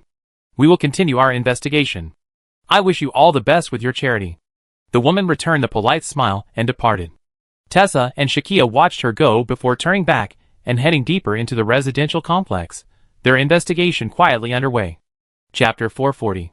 Sakia and Tessa continued down the corridor, their steps light and steady, trying to avoid making any noise. On either side of the hallway, doors to the room stood half open, revealing glimpses of the occupants' lives. When Sakia last visited, these doors hadn't been opened yet, but now she could see the furnishings and living conditions within. These rooms also housed some elderly people, but their circumstances varied. Some were bare, while others were cluttered with daily necessities. The furnishings within the room seemed to foreshadow the elderly's plight, but Sakia didn't pause. She knew they had a more important mission. Tessa led the way, Sakia following closely behind, her gaze alert, ready for any eventuality. Tessa's hand gently touched Sakia's arm, urging her to remain calm. Sakia responded with a resolute look, indicating her readiness. "This is it," Tessa whispered, stopping in front of a slightly shabby door. This was the home of the 4 elderly people Sakia had met earlier. The paint on the door had peeled, revealing the underlying wood. The doorframe still bore traces of wet rain. Shakia and Tessa stood before the door. They exchanged glances, then Shakia raised her hand and politely knocked. She cleared her throat and said softly, "Hello, we're from the gas company, here for a safety inspection. Is now a good time?" After knocking, Shakia frowned, a potential problem looming. Turning to Tessa, she asked with some concern, "What if the gas company has already been here? Will we be caught?" Tessa looked at Shakia, a smile flickering in her eyes. She softly replied, "You're so cute." Her smile held a hint of approval and confidence. "Don't worry, since I'm here to investigate, I anticipated this situation. I checked the gas company's inspection schedule, and their last inspection was 3 months ago. It's perfectly fine for us to come now." Shakia's worries instantly dissipated after hearing Tessa's words. She couldn't help but admire Tessa's thoroughness and professionalism. She nodded, indicating she understood. At that moment, an elderly voice rang from the door. "Who is it?" The door slowly opened, revealing a white-haired old man with a puzzled look in his eyes. Tessa immediately put on a professional expression and said with a smile, "Hello, we're from the gas company, conducting a routine safety inspection to ensure your living environment is safe. Would it be convenient for us to come in now?" The old man nodded, seemingly unsurprised by their arrival. "Oh yes, come in." Sakia and Tessa entered the room, their eyes quickly scanning the interior, searching for any possible clues. The room was dim, with only a few rays of sunlight filtering through the slits in the curtains. The furniture was old, but neatly maintained. The first thing they saw was a simple, slightly shabby living room. The paint on the walls was peeling, and the furniture, though old, was neatly arranged.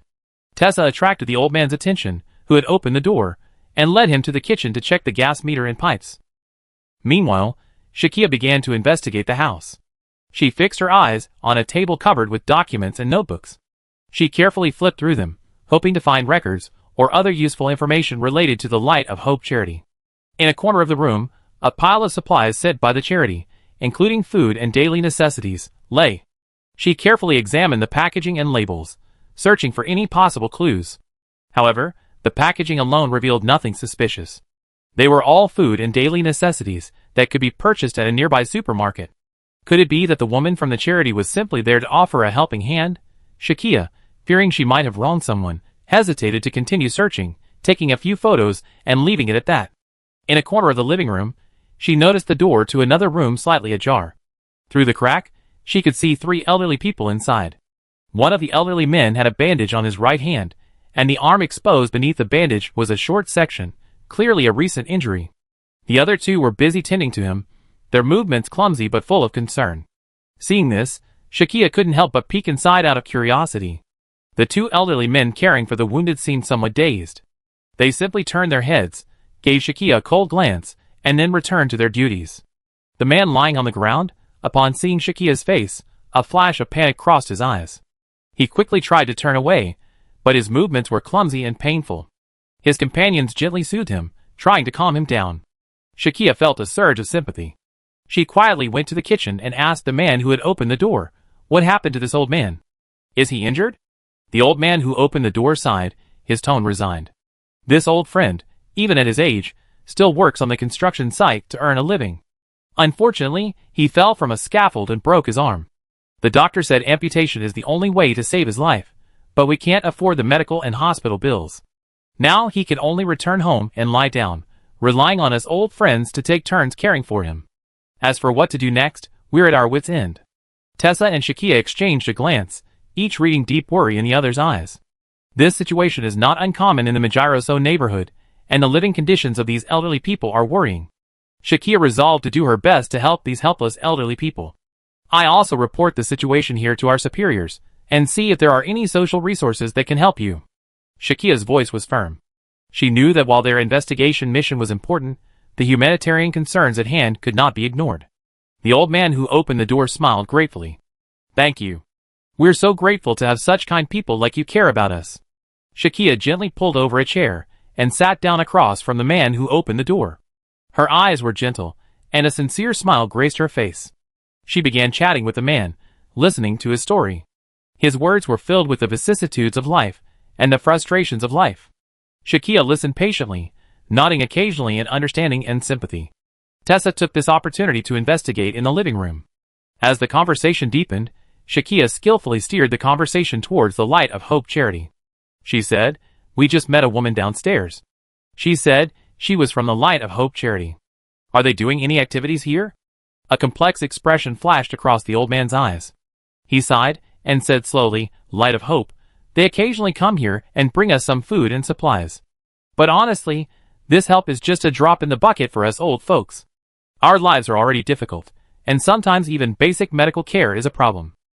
Sakia felt a surge of sympathy, and she gently comforted the old man. "I understand how you feel. Life is certainly not easy. But please believe that there are always people willing to lend a hand. Does the lady from the Light of Hope charity come here often?" The old man nodded. "Yes, they come several times a month, and sometimes they bring a doctor to see us. But these are temporary. What we old folks need most is a stable living environment and medical care." Meanwhile, Tessa wandered the room, her eyes sharp, taking in every detail.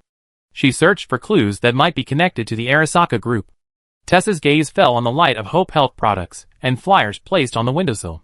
"That's right, there's an open one." Tessa saw that there was a bottle of liquid health supplement that was opened. She quickly took out the evidence bag she carried with her, filled a little liquid medicine into the test tube, and then sealed it. Chapter 441. Tessa and Shakia slowly walked out of the aging residential building. Shakia breathed a deep breath. "Okay, the mission's over. Look how nervous you are. Come on." Tessa pulled an evidence bag from her pocket. A small plastic test tube, its body reflecting the sunlight, contained a sample of a liquid health supplement. "This is..." Shakia took the test tube. "A sample of a health supplement. This time, it's liquid." Tessa smiled confidently. It seemed as if this kind of mission was as easy as taking something out of her pocket. Shakia took the evidence bag and nodded, a little embarrassedly responding, "I will, Tessa. Thank you for your help today." Tessa patted Shakia's shoulder gently and said in a casual tone, "No big deal. Go back. Now, we can only wait for the test results." Before the test results came back, she had some freedom of movement. Tessa drove Shakia to a neighborhood near the branch office and then returned home alone. Sakia stood at the entrance of the block, watching Tessa's car disappear into the night. Her heart was filled with respect for her companion. Back at the branch, Sakia submitted the photos of the evidence and then handed the sample of the liquid health supplement to the laboratory expert. The expert, wearing a white coat and goggles, took the sample, examined it carefully, and then placed it into a complex instrument. He turned to Sakia and said, "This test may take a few days. We will give you the results as soon as possible." This meant that during this time, Sakia had free time to plan her own activities. She returned to her dormitory and sat on the edge of her bed, thinking about her plans for the next day. She thought of the lonely elderly people in that old neighborhood. Their plight haunted her. She decided to do something for them, even if it was just to help in some small way. Shakia took out a pen and paper and began to make a list of supplies she could donate. She wrote down necessities like rice, oil, and canned goods, and even prepared some basic medical supplies for the injured elderly. She knew that while these supplies wouldn't solve all the elderly's problems, they would at least bring them some comfort. When Shakia returned to the Swager branch, she found that Cheyenne, Team K, and Nineveh hadn't returned yet. The office was quiet, with only a few staff members busy at work. So, it was time to talk to Hayato and the others. With that thought, Shakia knocked on the branch manager's door. "Come in," Hayato's voice called from inside. Shakia pushed the door open and saw Hayato sitting at his desk, working on documents. His assistant, Shina, stood nearby, sorting through materials. "Oh, isn't this Miss Shakia? Come, have a seat. Do you need support for a mission?" Hayato said, smiling, rising. Entering Hayato's office, she stood in front of his desk and placed the list of supplies on it. "Hayato, Branch Chief, Shina. I returned from Mijiroso. The situation there is worse than we imagined. The elderly and orphans are in desperate need of help." Hayato looked up from his papers, his eyes calm and penetrating. True to his character, he always found clues to solutions amidst chaos. "Tell me more, Shakia." His voice was calm, but every word betrayed his seriousness. Shakia nodded, her voice gentle yet firm. "That's probably a slum. Many people live in poverty, lacking basic necessities. Some elderly people are even driven to despair by medical expenses." Standing in front of Hayato's desk, her eyes revealed deep sympathy for the lonely elderly people of Mijiroso. Shakia described their plight in detail, her voice growing heavier. "Many of them have been left behind by this information age. Their living conditions are extremely poor, and even basic retirement rights are difficult to guarantee." After listening to Shakia's report, Hayato sighed helplessly, a deep worry evident between his brows. He leaned back in his chair, as if pondering a deeper issue. Since the Arasaka group has taken control of Ria's economy, more and more elderly people have been left behind by the information age, and ultimately, even their retirement rights have been eroded. Hayato's voice was low. He picked up Shakia's list, as if weighing every word carefully in his mind. "That's something we've been trying to change." He turned back, his eyes meeting Shakia again, a flicker of determination in his eyes. Shine also chose to leave here. She saw the sickness of this place, and perhaps outside, she could find more hope and opportunity. That's why she joined the Shiva community. Shakia felt a surge of mixed emotions. She understood Hayato's words, and she understood Shine's decision. It hadn't occurred to her that Shine's departure from her hometown had a story behind it. Perhaps she found it difficult to share, so she hadn't shared it with Shakia.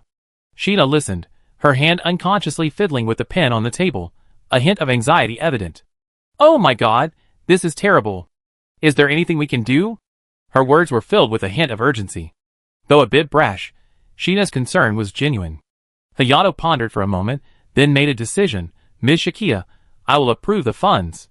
The rest will be up to you to select the supplies and ensure their safe delivery to the elderly." Shakia's eyes gleamed with gratitude, and she bowed to Hayato. "Thank you, Branch Chief Hayato. I will act immediately to ensure every piece of supply is put to good use." Hayato nodded, his eyes revealing his admiration for Shakia. "Miss Shakia, you are so polite. The Swager branch will do its best to support your efforts." Shina also sprang into action, compiling a list of supplies. Though her movements were a little clumsy, her effort was evident. "I will help Shakia prepare the supplies, Branch Chief." Shakia and the staff were busy in the Swager branch's logistics department. Based on a previous needs assessment of the elderly and widowed people in Mijiroso, they carefully selected supplies tailored to each individual. This process was meticulous and thoughtful, ensuring that each gift package met the specific needs of the elderly. These supplies were purchased from stores through Schwager's channels and delivered to designated warehouses.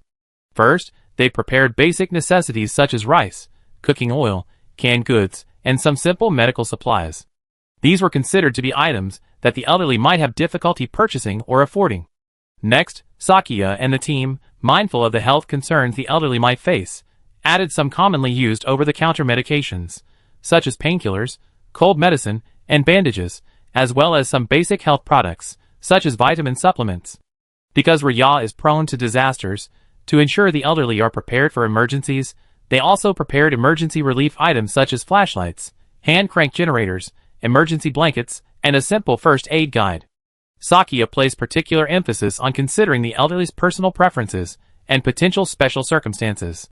Therefore, the gift packs included warm blankets and comfortable slippers, as well as entertainment items suitable for the elderly, such as radios and books, to enrich their spiritual lives.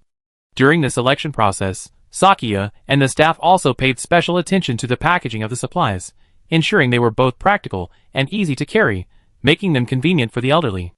They also ensured that all food was fresh and within its expiration date to avoid health risks for the elderly.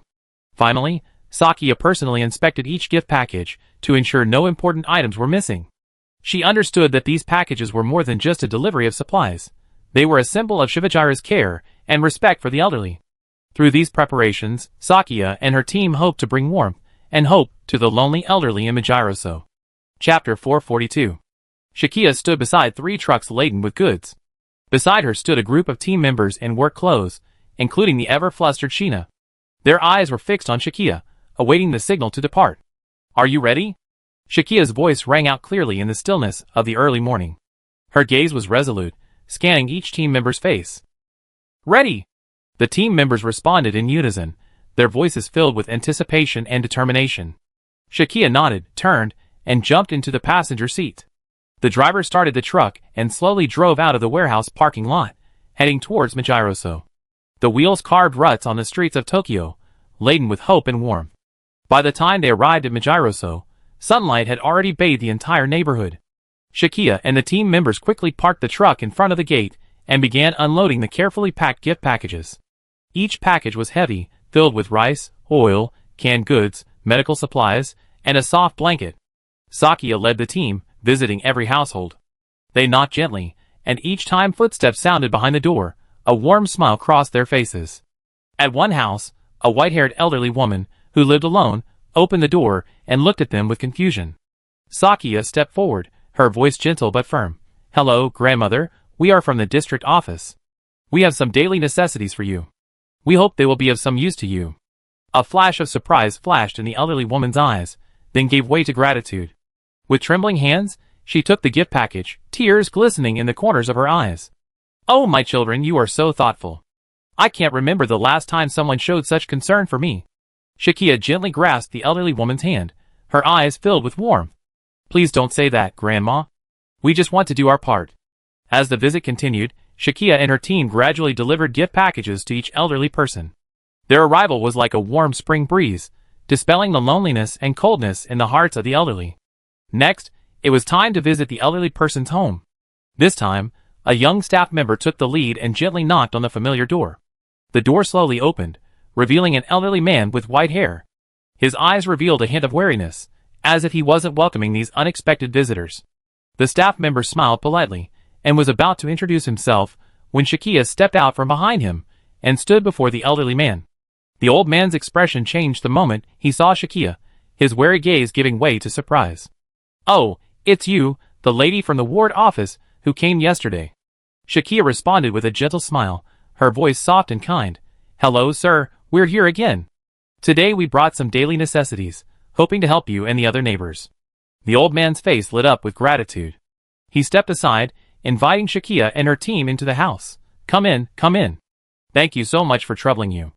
As Shakia and her team entered, the other elderly residents gathered around them, their eyes filled with curiosity and anticipation. Shakia and the staff began distributing gift packages, each containing carefully selected daily necessities and medical supplies to ensure the elderly's basic needs were met. Shakia knew there was another injured elderly man here. In the small room of Majiroso, Shakia tiptoed into the inner room. The light inside was dim, with only a ray of sunlight filtering through the slits in the curtains, illuminating the injured elderly man lying on the bed. His breathing was steady, and he seemed still asleep. Shakia carefully placed the supply package in front of the elderly man's bed, her movements gentle, afraid to disturb his rest. Then, she squatted down and carefully examined the bandage on the man's arm. She frowned, noticing that the bandage was unprofessional and looked like it hadn't been changed in some time, with the edges even beginning to yellow. "This bandage won't do," Shakia muttered to herself. She knew the risk of infection would be high if not addressed properly. She stood up and walked outside, finding the waiting staff and the 3 elderly people who had received the supply packages. Their faces still held their earlier excitement, but upon seeing Shakia's expression, they immediately turned serious. "We need to rebandage this old man's wound. His current bandage isn't sanitary enough," Shakia said firmly, gesturing to the medical supplies in the bag. "I use these to change his dressing." The elderly men exchanged glances and nodded, their eyes filled with trust. Shakia returned to the inner room and retrieved disinfectant, new bandages, and some necessary medical tools from the bag. She disinfected the room, washed her hands, and donned medical gloves, a sterile cap, and a medical mask, looking like a doctor. She knew she had to take proper disinfectant measures to treat this wound. First, she cleaned her hands thoroughly with soap and water, ensuring they were sterile before touching the wound. Then, she removed a bottle of medical disinfectant from her supply bag, gently poured it onto a cotton ball, and began disinfecting the skin around the wound. Her movements were gentle and meticulous, minimizing any pain to the elderly man. Shakia carefully unwrapped the old bandage and cleansed the skin around the wound with disinfectant. Shakia gently unwrapped the bandage on the elderly man's arm, and as the bandage loosened, the wound gradually came into view.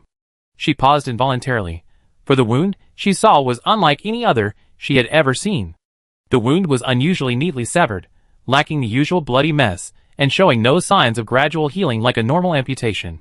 Even more puzzling was the fact that the wound was covered in a layer of white keratinized material that appeared hard and smooth, in stark contrast to the surrounding skin. Where the white area met the normal skin, there was some redness, swelling, and inflammation, suggesting an infection. Although Sakia wasn't a doctor, she had basic first aid knowledge. The condition of this wound was clearly beyond her comprehension. A flicker of unease crossed her mind. She felt as if she had seen this white substance somewhere before, but she couldn't place it. She decided to be extra cautious when changing the old man's dressing. Sakia removed new medical supplies from her supply bag, including disinfectant, sterile gauze, and medical tape. She first cleaned the skin around the wound with disinfectant, then gently bandaged it with sterile gauze, avoiding contact with the white stratum corneum. As she worked on it, Sakia carefully observed every detail of the wound, searching for further clues. She knew the wound might hold some hidden secret, perhaps related to the case she was investigating. After the bandage was completed, Sakia instructed the old man and his companion to closely monitor the wound and notify her immediately if the condition worsened. She also needed to report her findings to the Swager branch, where the experts might be able to provide further insights. Chapter 443. Sakia carefully wrapped the last bandage around the old man's wound and tied a firm knot. She stepped back, reviewing her work to ensure it was done properly. A soothing smile crossed the old man's face, clearly comforted by her treatment. Please be careful. If the wound becomes red, swollen, painful, or starts to ooze pus, contact us immediately, Sakia instructed the old man and his companion sternly, her eyes revealing concern. The old man nodded gratefully. Thank you, child. We will. Sakia sighed softly, still haunted by the mystery surrounding the strange wound.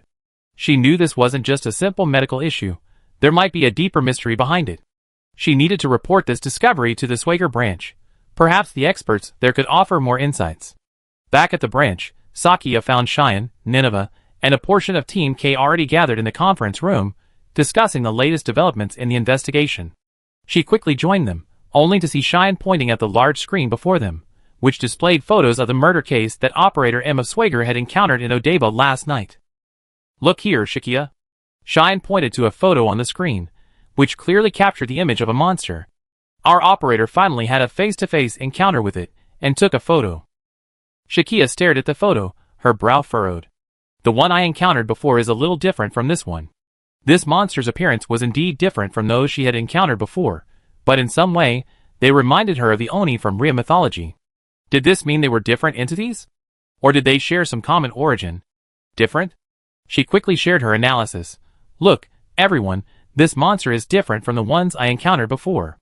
Last time, it had disheveled hair and 5 clawed fingers, but this time, it's a sturdy monster with a green face and fangs. But both are related to the Oni from Rhea mythology. Does this mean we're facing multiple enemies, or are they somehow connected? Because some operators were still out, Sakia also shared the recording with the work group. As soon as the message went out, the group and the meeting room immediately became lively. The team members offered their opinions and discussed various possibilities. Sakia knew the discussion might last a long time, but she also knew that every clue could be the key to solving the mystery. In this tense meeting room, Sakia and her teammates were getting closer to the truth. They would continue their investigation until they lifted the veil of mystery and uncovered the hidden conspiracy. Amid the heated discussion, Cheyenne asked about Sakia's operation. Cheyenne looked away from the screen and toward Shakia. You just went to Majiro, so. Did you find anything? Shakia nodded, her expression growing serious. Yes, I found something unusual. There's an injured old man. His wounds. She paused, searching for the right words. Very strange. They don't look normal. Naiwei leaned closer, her eyes gleaming with curiosity. Strange? In what way? Sakia described the wound in detail, including the white layer of keratin covering it and the signs of infection surrounding it. Her description made everyone present feel a little uneasy. This sounds like the result of some kind of experiment, one team member suggested.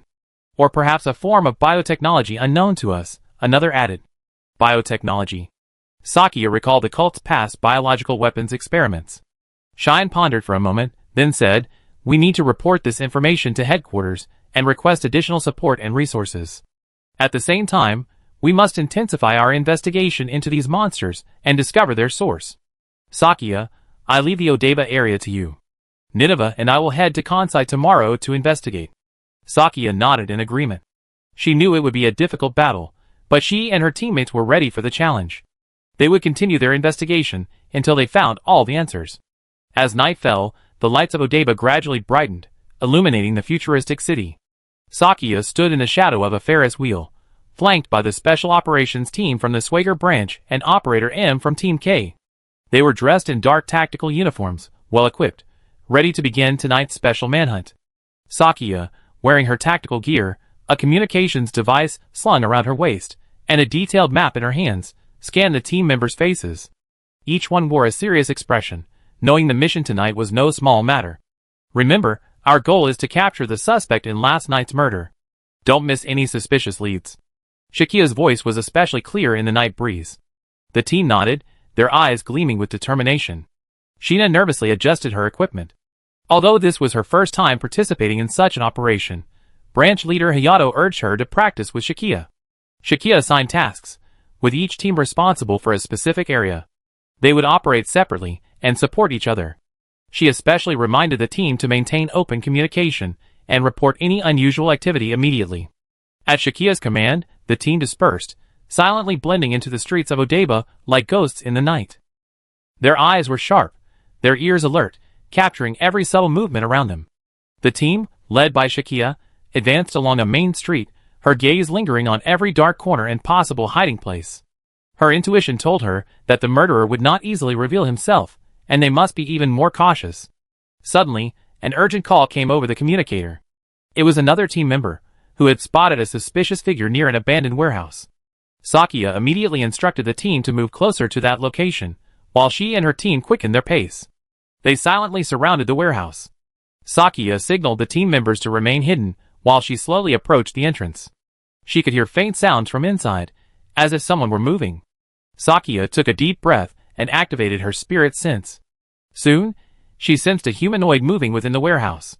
She knew a fierce confrontation might ensue. She gestured to the team members, then flung open the warehouse door and rushed in. The warehouse interior was dim, illuminated only by a few beams of moonlight filtering through the shattered windows. Sakia's eyes quickly adjusted to the darkness, and she spotted a figure huddled in a corner. "Don't move!" Sakia shouted, her voice echoing through the warehouse. The figure paused and slowly stood up.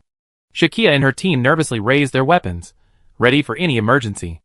However, when the figure emerged fully into the moonlight, they were surprised to discover it was only a homeless old man, his eyes filled with fear. As the light shone, they realized the place was merely a shelter the homeless man had built. His belongings and food were scattered nearby. Shakia lowered her weapon and approached the homeless man, saying in a gentle voice, "We're not here to harm you. We're just searching for a suspect." The homeless man nodded nervously, his eyes flickering between Shakia and her team. "Don't be afraid, we're the police. There's been a murder here recently. If you have any leads, please let us know," Sheena said, stepping forward to comfort the homeless man. Chapter 444. Sheena cautiously approached the homeless man huddled in the corner, her face filled with sympathy. He whispered soothingly, "It's okay, we won't hurt you, we just need your help." The homeless man raised his head, his eyes filled with fear and pain, and his body suddenly began to tremble violently. Shakia sensed a powerful surge of energy, a unique and dangerous energy. Her intuition told her that this was not a power possessed by ordinary humans. "Retreat!" Shakia shouted frantically, her voice piercing the stillness of the night sky, her eyes gleaming with nervousness. Sheena, startled by Shakia's cry, instinctively turned and looked at her. At that moment, the homeless man's body was suddenly enveloped by a red energy, his image distorting and transforming into the towering demon with a green face, fangs, and red skin seen in Agent M's photograph. The members of the task force were stunned. They had never seen such a terrifying sight. Sheena was also stunned by this sudden change. She forgot to draw her gun, staring blankly at the monster before her, once a homeless man. Shakia didn't hesitate. She quickly drew her weapon and aimed at the demon. She knew this power was likely connected to the monster they were hunting, and this demon was likely their target. Don't attack, we're not the enemy. Sheena finally came to her senses and tried to communicate with the demon, but her voice was insignificant against the overwhelming power. The demon let out a deafening roar, its eyes flashing red, as if searching for its next prey. Shakia knew they had to act now, or the consequences would be disastrous. She quickly issued orders to her team. Spread out, keep your distance, don't give it a chance. The team members sprang into action, forming a circle around the demon, each one clutching their weapons, ready to respond to any attack. The demon's roar echoed through the warehouse, its crimson skin looking particularly terrifying in the dim light. Its eyes flashed a fierce red, and every swing of its arms was accompanied by a whistling sound that pierced the air. Sakia and her team scattered around the warehouse, their figures moving swiftly through the shadows, like a group of well-trained hunters. Concentrate fire. Aim for its head. Sakia shouted, her voice resounding clearly amid the fierce battle. The demon rampaged through the warehouse, its skin as hard as iron, and ordinary firearms seemed like a mere tickle to it. Sakia and her team tried to suppress it with firepower, but soon found that such conventional weapons were ineffective against the monster. However, the demon seemed unfazed by the gunfire. Its skin was as tough as armor, leaving only faint marks from the bullets. Anxiety washed over the team members' faces. Their attacks didn't seem to have the desired effect. Guns won't work on it. Operator M shouted, a flicker of determination in his eyes. Let me try. Operator M quickly pulled a uniquely designed composite gun from his backpack, a special energy weapon designed by the executive division. He quickly loaded the specially designed energy bullet, took a deep breath, and steadily aimed at the demon. Get out of the way! Operator M shouted, and he pulled the trigger. A dazzling blue light shot out from the muzzle, piercing the demon's chest. Hit by the energy bullet, the demon finally let out a painful howl, its movements becoming sluggish, clearly suffering heavy damage. Seeing this, Shakia knew it was time to strike. Her body was enveloped in a golden aura of mechanical energy, and her gaze was resolute, like a Valkyrie about to enter battle. I end this. Shakia shouted, charging at the demon with swiftness. Her fist, gleaming with golden light, struck the demon's abdomen fiercely. The immense force sent the demon flying, slamming heavily against the warehouse wall, sending a cloud of dust flying. Is this your limit? Shakia glared coldly at the demon. The demon struggled to stand, but Shakia was faster. She leaped into the air and delivered a powerful kick to the demon's head. The kick was so powerful that it nearly severed the demon's head, sending it crashing to the ground once again. The demon's strength far exceeded Shakia's expectations, and it climbed back to its feet. Each swing of its fist carried a crushing momentum. Shakia had thought she could quickly subdue and capture the demon alive with the power of her spirit. However, the demon, after enduring several of her heavy blows, stubbornly stood up and engaged her in a fierce struggle. This guy's strength is even greater than I imagined. Shakia secretly marveled. Her body retreated continuously under the demon's fierce attacks. She knew she couldn't fight this massive monster head-on. The demon attacked again, its massive arms sweeping across like steel. Shakia dodged sideways, deftly avoiding the blow. Using the momentum, she struck the demon's back with a palm, attempting to knock it off balance. However, the demon seemed insensitive to the pain, standing firm as a rock and launching a new attack at Shakia. Looks like we need a change of tactics. Shakia calculated quickly, a flicker of determination in her eyes. She began employing a high-speed, nimble tactic, using her agility to maneuver around the demon. Each approach was a precise strike, followed by a swift retreat to avoid a direct confrontation. Though the demon was immensely powerful, Shakia was far less agile. Like a flash of lightning, she darted around the demon, each strike targeting its weak points. Her attacks poured down like a torrential rain, overwhelming the demon. Shakia, however, was like a lone boat in a raging storm. Far from being swallowed, she soared through the waves. Each of her evasions and counterattacks was imbued with power and grace, like a deadly dance. The team members had nervously prepared to provide support at any moment, but found themselves unable to intervene in this battle. Shakia's movements were so swift and precise that each encounter with the demon resembled a meticulously choreographed battle scene. The team members gradually lowered their weapons, their gazes captivated by Sakia's heroic fighting form. Look, She's like a Valkyrie on the battlefield. One team member exclaimed, his voice filled with admiration. I never seen anyone fight like her, another team member exclaimed, his eyes sparkling with excitement. Sheena stood by, her hands tightly gripping her weapon. Though she knew she couldn't join the battle for the time being, her heart was filled with admiration for Sakia. She watched as Sakia effortlessly navigated the demon's ferocious attacks, each dodge and counterattack a work of art.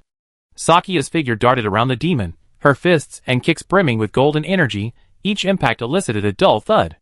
Despite the demon's immense strength, Sakia's high-speed maneuvers and her tactics of leveraging its opponent's momentum made its attack slower and weaker.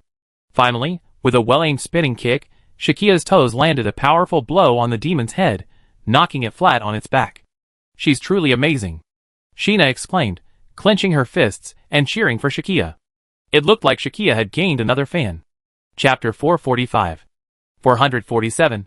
Sakia stood beside the falling ghost-like monster. Her team formed a tight circle and stepped forward. Her electromagnetic net launcher was aimed at the enemy on the ground. She nodded, signaling the team to prepare to fire. Prepare to capture. Just as Sakia finished her words, a sudden, loud explosion shattered the warehouse's silence, and the glass window in the ceiling shattered. Several grenades suddenly rained from the sky. The team members reacted quickly and well-trained, immediately ducking to avoid being caught in the possible attack. However, the grenades didn't explode, instead belching thick smoke that quickly filled the entire warehouse, obscuring vision. Then, a figure descended from the sky, landing precisely beside the demon. It picked up the fallen ghost-like family member and prepared to depart. The thick smoke could blind ordinary people, but it couldn't stop Sakia. Her eyes instantly captured the figure in the exoskeleton armor. Protected by the power of the mechanical soul, Shakia wasn't afraid of smoke bombs. Stop! Who are you? What are you doing? Shakia's voice echoed through the thick smoke, her eyes revealing determination and vigilance. The armor worn by this mysterious figure was somewhat similar to the Kamen Rider Shakia had seen before, but with distinct differences in detail. The armor's lines were more fluid, and its color was a deep blue, giving it a mysterious and menacing aura. The mysterious figure stood in the thick smoke, like a ghost in the night. His presence cast an eerie silence over the entire scene. Shakia gripped her weapon tightly, her eyes revealing determination and vigilance. She knew this mysterious armored figure could bring a new twist to their mission. But for now, she needed to remain calm and prepare for any eventuality. Hold, Shakia said without further ado, raising her gun and firing at the armored monster. But the bullet merely sparked off the reinforced armor before deflecting. The Kamen Rider hefted the massive monster onto his right shoulder with one hand, pulling something from his belt with his left and throwing it at Shakia. Woo-woo-woo. Shakia felt an electric shock, her body stiffening uncontrollably as she fell to the ground. Her consciousness began to blur, and the scene before her gradually distorted. The mysterious figure didn't stop, carrying the demon, and disappeared into the thick smoke. After a moment, the smoke cleared, and the team members discovered Shakia lying on the ground. Shakia's team members quickly rushed forward, trying to help her up, but she was already unconscious. Shakia? Shakia? The team members called out her name anxiously, but she didn't respond. The smoke gradually dissipated, and the warehouse returned to calm. Shakia lay on the ground, surrounded by her team members, their faces filled with worry. Hurry, take her back to the branch, Sheena said. At that moment, Sakia's fingers twitched slightly, and her eyes slowly opened. Gradually regaining consciousness, she saw the anxious faces of her teammates. I'm fine. Sakia ripped off the electrodes from her body. It looked like they had run out of power. The team breathed a sigh of relief, knowing that Sakia was strong and wouldn't fall easily. After the smoke cleared, Sakia and her teammates quickly evacuated the scene. They returned to the Swagger branch with the battered Sakia, their hearts filled with worry and anxiety. Upon arriving at the branch, the team immediately rushed Shakia to the infirmary. A careful examination by the doctor confirmed that, aside from the electric shock, Shakia was otherwise unharmed. The doctor administered the necessary treatment and ensured she was getting adequate rest. On her bed in the infirmary, Shakia felt the doctor was overreacting. The physical condition of an executioner was far superior to that of an ordinary human. But since the doctor had told her to rest, she felt it best to obey. She examined the electrode she had ripped from her body, her brow furrowed as she pondered the identity and motives of this mysterious figure. K-Team's leader, Old K, entered the infirmary, a look of relief on his face. I heard you were tricked, Shakia. He walked over to Shakia's bedside, his eyes fixed on the electrode in her hand. Hey, I run into another guy dressed like Kamen Rider this time. I don't know if it's the same guy from last time, but his gear is a bit different. Shakia fiddled with a small object in her hand. This is something similar to a taser, Old K said, a hint of heaviness in his voice. The difference is that the electrodes fired from a taser are connected to wires, causing continuous paralysis and control. This thing, however, allows the user to immediately withdraw, and it maintains control until the charge is exhausted. Shakia's eyes flickered with surprise. She realized that this mysterious figure's equipment was highly advanced, and his actions were clearly purposeful. He had clearly come prepared. We must investigate the identity of this Kamen Rider. Shakia realized that this group might be a third-party organization. Old K nodded, his eyes gleaming with determination. I already notified the intelligence department. Cheyenne and I will quickly investigate this person's origins. Shakia sat up, her gaze determined. My intuition tells me they're connected to the Arasaka group. The infirmary's lights were soft and serene. Shakia sat back against the bed, fiddling with the electrodes removed from her body. Old K stood by the bed, their brows furrowed, lost in reasoning about recent events. Do you think that Kamen Rider's equipment was truly manufactured by the Arasaka group? Shakia's voice tinged with doubt, her eyes gleaming with a glint of the truth. Old K picked up the electrode and examined it carefully. Looking at the craftsmanship, it certainly doesn't look like something an ordinary organization could produce. The Arasaka group is a giant in the technology field. If they're involved in the development of this weapon, then the mysterious man's equipment is likely related to them. Shakia nodded and said, the man with the long sword we encountered earlier was also. I have a feeling we encounter more of these mysterious individuals. Could they be affiliated with Arasaka? Old K's expression grew serious. If our theory is correct, then the Arasaka group has a secret unit that suppresses them. Those mysterious Kamen Riders might be part of that unit. The two began to sort through the clues at hand, trying to find a connection between the Arasaka group and Kamen Rider. They reviewed previous investigation records, and compared the electrode manufacturing process with the Arasaka group's product line. We need more evidence, Shakia said, her voice etched with determination. We can't let the Arasaka group continue like this, if they're truly behind this. Old K nodded, his eyes gleaming with the same determination. I contact the intelligence department, and have them closely monitor the Arasaka group's movements. At the same time, we must intensify our investigation into that Kamen Rider. Shakia and Old K discussed their next move. Shakia would continue to recover in the infirmary, while analyzing the available information.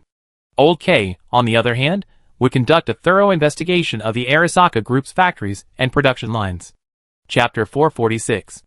Over the past few days, K and his team have begun an in-depth investigation of the Arasaka group's factories.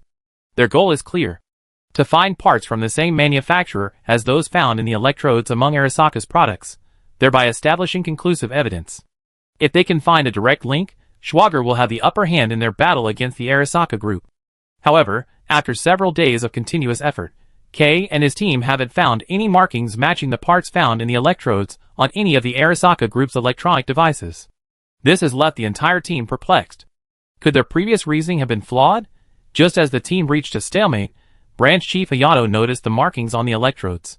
He frowned, seemingly trying to recall something. After a moment, his vision suddenly brightened, and he called K over.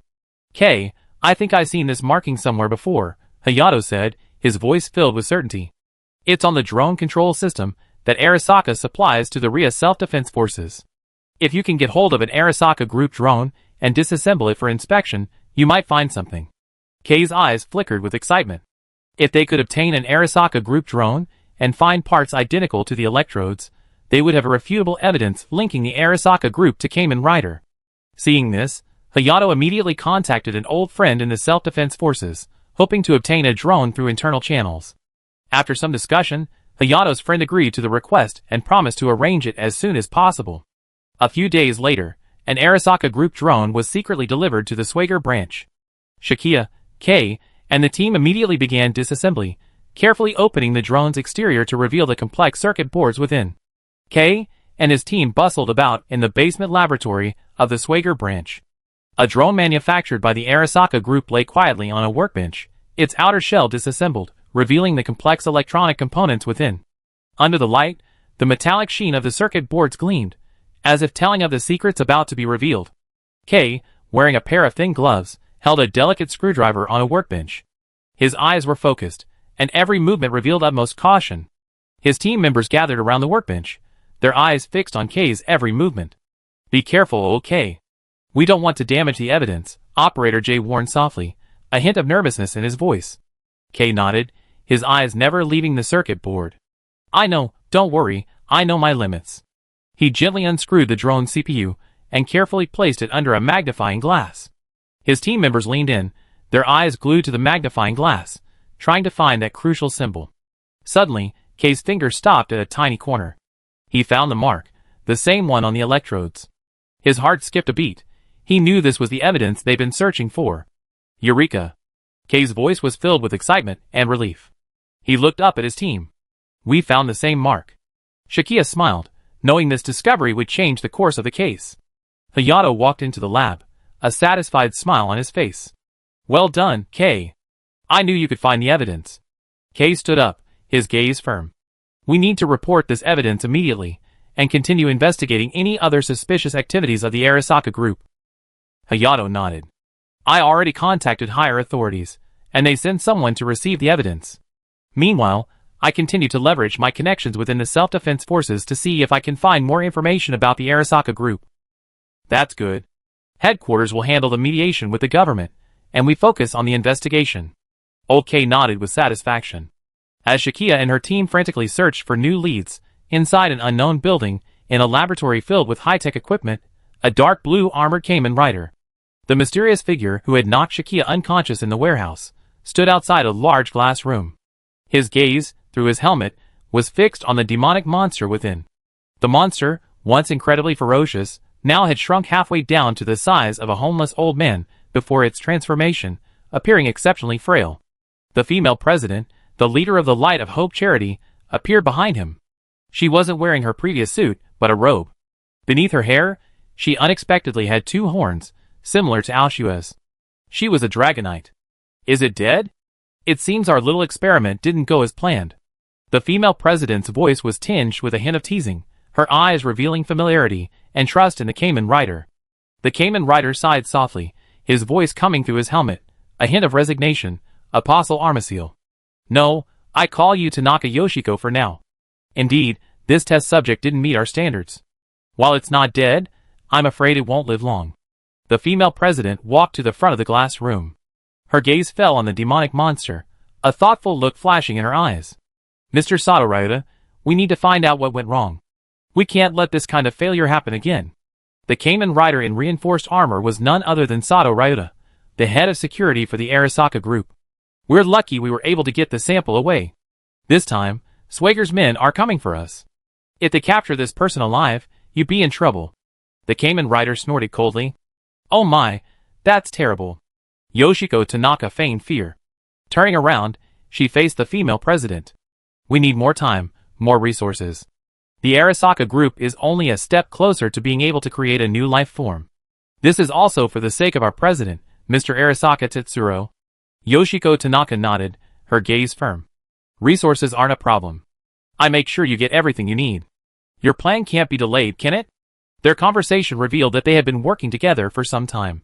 With a gentle wave of the Cayman rider's hand, the armor began to transform, flowing like liquid, eventually stowing away in the belt around his waist. The scene was like something out of a sci-fi movie, almost unbelievable. Sato Ryota revealed his true form, a tall but sturdy man with long black hair, dressed in a black bodysuit and trousers. "Your equipment is always so impressive," the female president exclaimed, her eyes revealing admiration for the Arasaka group's military technology. "This armor system represents the cutting-edge technology of our Arasaka military industry. There will be more models in the future," Sato Ryota explained, his voice tinged with pride. "Not only does it provide exceptional protection, it also automatically adjusts the armor's pressure and airtightness according to combat conditions. In other words, it can operate underwater and even in space." Sato explained that the armor system, named Masamune, was the prototype of the Arasaka reinforced armor. It not only provided exceptional protection, but also featured a range of advanced weapon systems. These included a high-frequency vibrating ninja sword that could be rapidly retracted and extended, and a short sword that could be used flexibly in confined spaces. Electrode shurikens and smoke bombs were also added. It was the shuriken that stunned Shakia. This reinforced armor is composed of a special liquid metal that hardens instantly, forming a solid protective layer.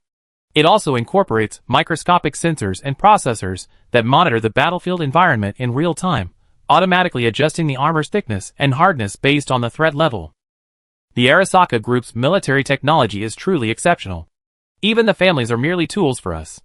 Sato Ryuta's voice was filled with confidence and anticipation. Chapter 447. After Shikia, Old K, and the others discovered the parts in the drone, Cheyenne returned. After listening to Shikia and K's reports, Cheyenne announced that she had made some progress. Finding a conference room, Cheyenne began to recount everything she had seen in the harbor.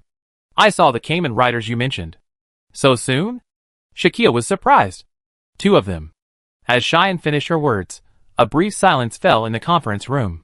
Shikia, Old K, and the others gathered around the conference table, their eyes fixed on Cheyenne, waiting for her to continue. Cheyenne took a deep breath, her gaze becoming distant, as if she were once again transported to the scene of the fierce battle. Last night, I was following a suspicious man in the harbor. The back streets were deserted when I suddenly heard the sounds of fighting. The man I was following, startled, ran away. I wanted to give chase, but suddenly I saw 2 figures disappearing among the tall buildings. Each leap and tumble seemed like a carefully choreographed dance. Her voice rose, imbued with urgency. A warrior in golden armor moved swiftly. He wielded his long sword, which traced dazzling paths through the air. Each swing carried the force of thunder. The warrior in dark blue armor was no less powerful. His short sword was as nimble as a serpent, and his chain sickle and shuriken made the golden-armored warrior defenseless. Are they fighting? Old K was surprised. I'm thinking they're either from the same organization? Shikia's brow furrowed, her fingers tapping lightly on the table. They must be specially trained combat experts, perhaps the elite of some secret organization. But if they're fighting among themselves, it's either an internal conflict within the organization, or they're members of 2 different organizations. Old K nodded, a glint in his eyes. We need to investigate these warriors' backgrounds. Perhaps they're connected to the Arasaka Group's secret plan. Cheyenne stood up, her steps firm. I already said people to investigate. We can't miss any possible leads. This battle could be the key to uncovering the Arasaka Group's conspiracy. Shikia knew full well. They had witnessed the homeless man's transformation into a monster, and no other organization possessed such technology except the cult. And the blue-armored Cayman rider had taken the monster that was about to be captured and studied by Swager. It was certain that this individual had some connection to the cult. And the Arasaka Military Industries logo was found on this individual's weapon. The answer was almost certain to surface. We must proceed cautiously, Shikia's voice tinged with worry. The Arasaka Group's power cannot be underestimated. We can't let them detect our actions. Cheyenne and Old K exchanged a resolute glance. They both understood Shikia's meaning.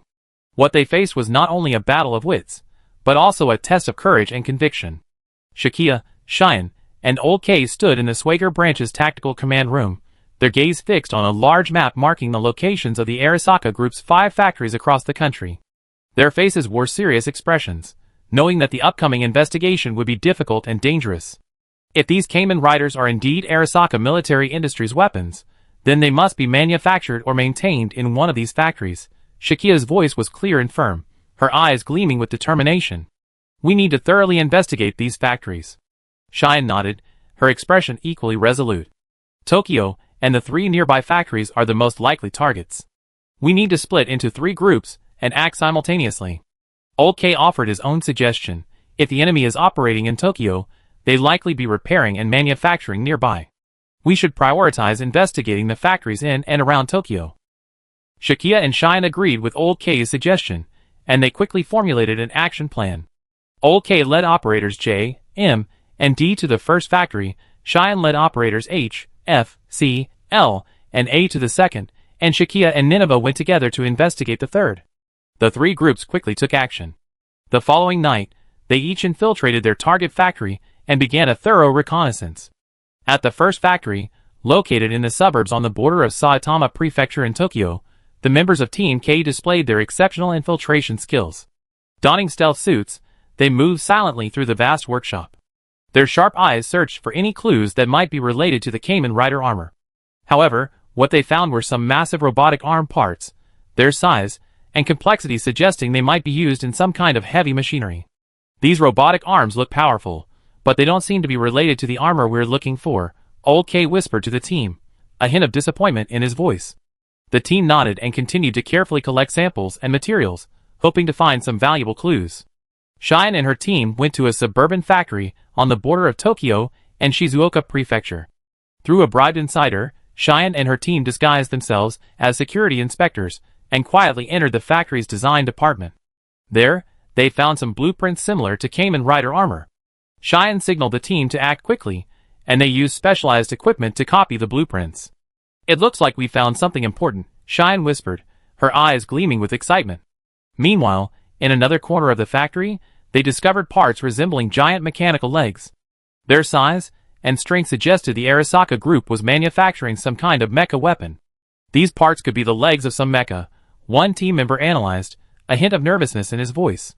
Cheyenne nodded, knowing these discoveries could be the key to unraveling the Arasaka group's conspiracy. If these mechas aren't built to fight the familiar, then what could they be? I hope they be used for good. At the third factory, Nineveh led Shakia straight through the main entrance. At first, Shakia thought Nineveh was going to force her way in, but what happened next surprised her. Nineveh used her own mechanical spirit to control the security guard's mind, forcing him to open the door for them. Shakia was both surprised and delighted. She hadn't expected Nineveh to possess such a unique skill. It had been a while since she'd been with Nineveh, and she almost forgotten her strong sense of security. "You're truly amazing, Nineveh," Shakia couldn't help but exclaim in admiration. Nineveh smiled faintly, a hint of confidence in her eyes. "It's a piece of cake. We have more important things to do." Nineveh led Shakia along, controlling the staff to open the door for them. The two of them successfully entered the factory and began their investigation. They discovered a series of parts similar to the Kamen Rider armor they'd seen before. The manufacturing process and materials used in these parts indicated they were advanced combat equipment. Bingo! Shakia knew she had found the right place. This factory wasn't just a place to produce ordinary military equipment. This new type of combat armor, secretly developed, was undergoing fluid testing of liquid metal right in front of Shakia. In the laboratory, Shakia and Nineveh watched as the armor shrank to the size of a ping-pong ball, and then expanded to a size large enough to cover a person. "That's great. If only Swagger could get this technology." Sakia couldn't help but laugh because she felt that her thoughts were just like those of a villain. Chapter 448. The Arasaka Corporation factory lay under the veil of night, its massive buildings casting long shadows in the moonlight.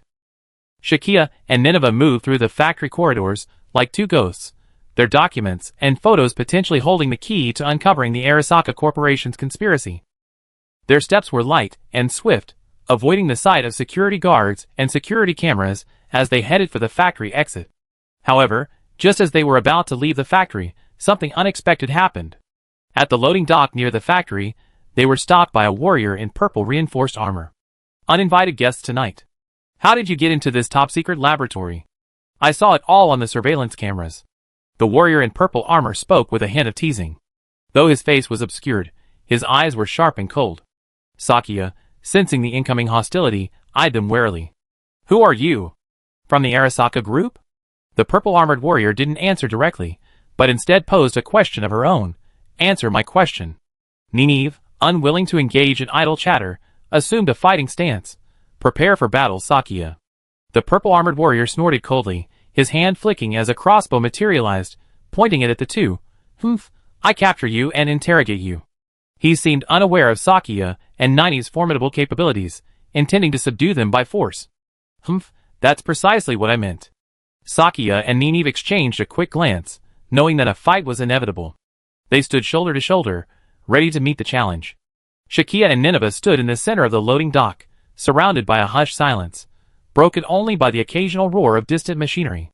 The purple-armored Kamen Rider's spear gleamed coldly under the light, his eyes betraying a fierce fighting spirit. "You are courting your own death," the purple-armored Kamen Rider said coldly, his voice thick with menace. Shakia and Nineveh exchanged a smile, knowing it was time to demonstrate their true skills. Shakia took a deep breath, and her body began to emit a faint golden glow, a sign of the activation of her mechanical power. She felt her strength rapidly growing, every inch of her muscle brimming with strength. Nineveh stood quietly to the side, her eyes deep, as if gazing into another dimension. Her mechanical power was coalescing into a humanoid form, ready to strike at any moment. The purple-armored Kamen Rider didn't wait. He charged at Shakia with lightning speed, his spear thrusting like a bolt of lightning. Shakia reacted quickly, dodging the fatal blow with a sideways movement. Simultaneously, a wave of energy condensed in her hand and swung directly at the Kamen Rider. After this period of training, Shakia had already mastered the power of her spirit to perform a limited ranged attack. The energy wave traced a dazzling path through the air. The purple-armored Kamen Rider quickly blocked it with his spear, deflecting it. However, the powerful impact still sent him back a few steps. What's going on? A human can actually use waves? Shakia's technique surprised him.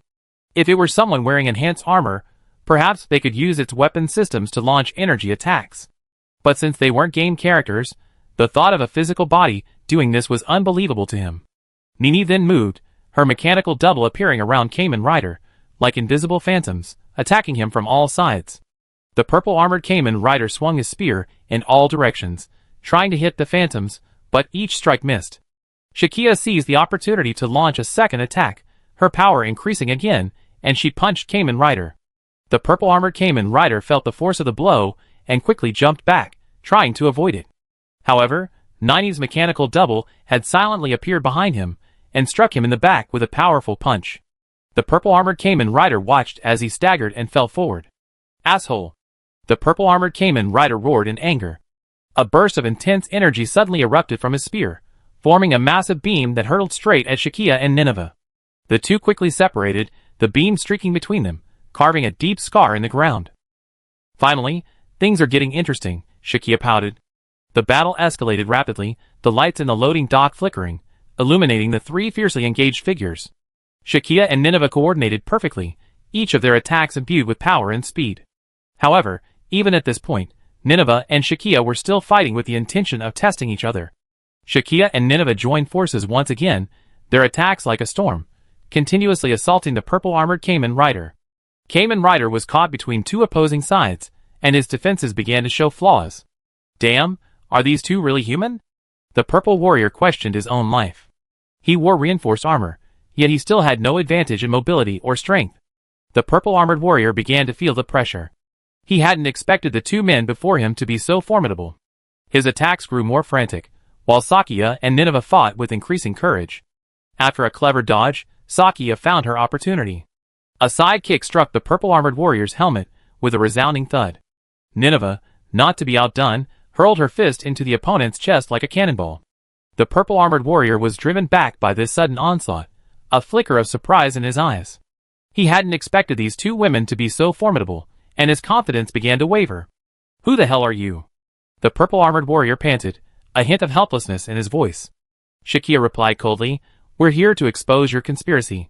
Tell the truth. What organization are you from? TSK, I can't tell you, the purple warrior continued his rhetoric. Nini said nothing more, her attacks intensifying. Her punches and kicks rained down on the purple-armored warrior like a storm. The purple warrior was sent flying onto the shipping container, then fell helplessly to the ground. Shakia and Nini had gained the upper hand, and the purple Kamen Rider seemed to have no escape. However, just as they were about to completely subdue their opponent, the purple Kamen Rider's armor suddenly opened, revealing a hidden weapon. An electric shuriken. Be careful. Shakia was startled, quickly stepping aside to avoid the sudden attack. Nini, relying on her mechanical stand's highly precise perception, reacted almost instantly. With a flick of her finger, she grasped the rapidly spinning electric shuriken, firmly stopping it in midair. The purple Kamen Rider seized this opportunity, quickly pulling a cylindrical object from his waist and throwing it toward the ground. A thick cloud of smoke rose, quickly filling the entire loading dock. Sakia and Nineveh immediately sensed something was wrong. Nineveh quickly unleashed her mechanical spirit power to try to disperse the smoke, but they soon discovered that it was tinged with a strong, pungent odor. Ahem. It's tear gas. Sakia covered her mouth and nose, her voice tingling with annoyance. Nineveh's eyes also flashed with surprise. She hadn't expected the purple Kamen Rider to use such a weapon. Their vision began to blur, their throats and eyes stinging, making it difficult to follow. It seemed that the mechanical spirit power was not well suited to this chemical attack. The purple Kamen Rider took advantage of the chaos to flee, leaving Sakia and Nineveh helpless to watch him vanish into the smoke. Chapter 449. Shakia, Cheyenne, and the others completed their respective missions and returned to the Swager branch. The atmosphere in the conference room was tense and solemn. Shakia, Cheyenne, and Old K sat at one end of a long table, facing a pile of scattered documents and laptops, their screens displaying various charts and maps.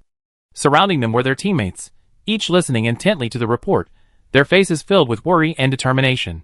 In the branch's conference room, the three groups gathered and began to discuss their respective investigations. Shakia was the first to break the silence, her voice firm and powerful. We encountered a purple Cayman rider at the factory.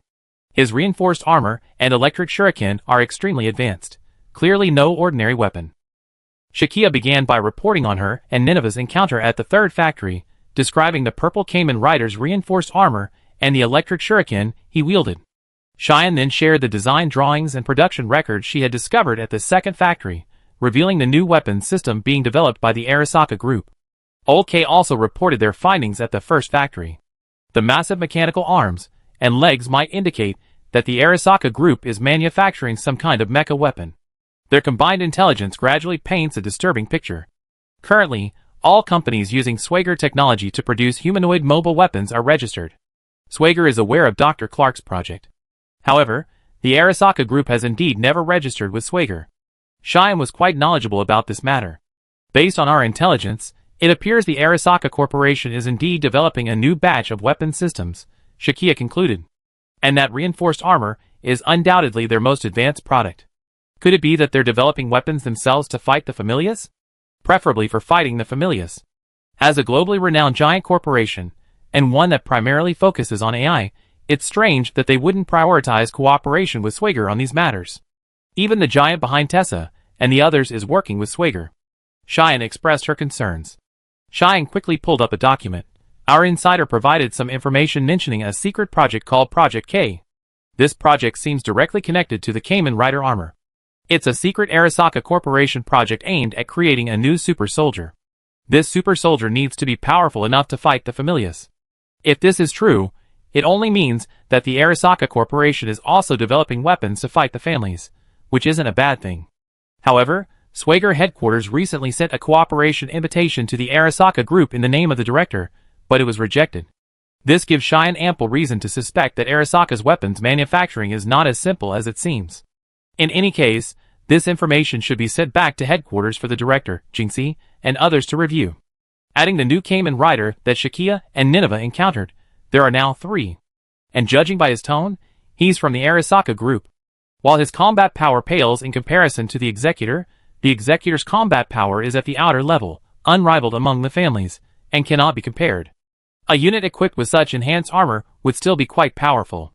It sounds like the Arasaka Group is trying to create its own army. Nineveh dispelled everyone's concerns. Shakia and Cheyenne exchanged a glance, knowing this discovery might hold the key to solving the mystery. They decided to take immediate action and investigate Project K in depth. Then, when we investigate the cult, if we see them around, we prioritize them. Cheyenne confirmed her future strategy. Yes, Nineveh nodded. Project K's armor would be quite useful for our combat operators. Old K smiled, looking at the information Cheyenne brought back. Indeed, this stuff feels like an advanced version of our enhanced exoskeletons, Cheyenne exclaimed. But Swager's technology tree originated from underground scientists like Aoshua. It should have completely surpassed current human technology. Yet, Arasaka had a technology tree even more advanced than Swager's. This was truly bizarre. There's ample reason to suspect they're collaborating with the cult, Nineveh said.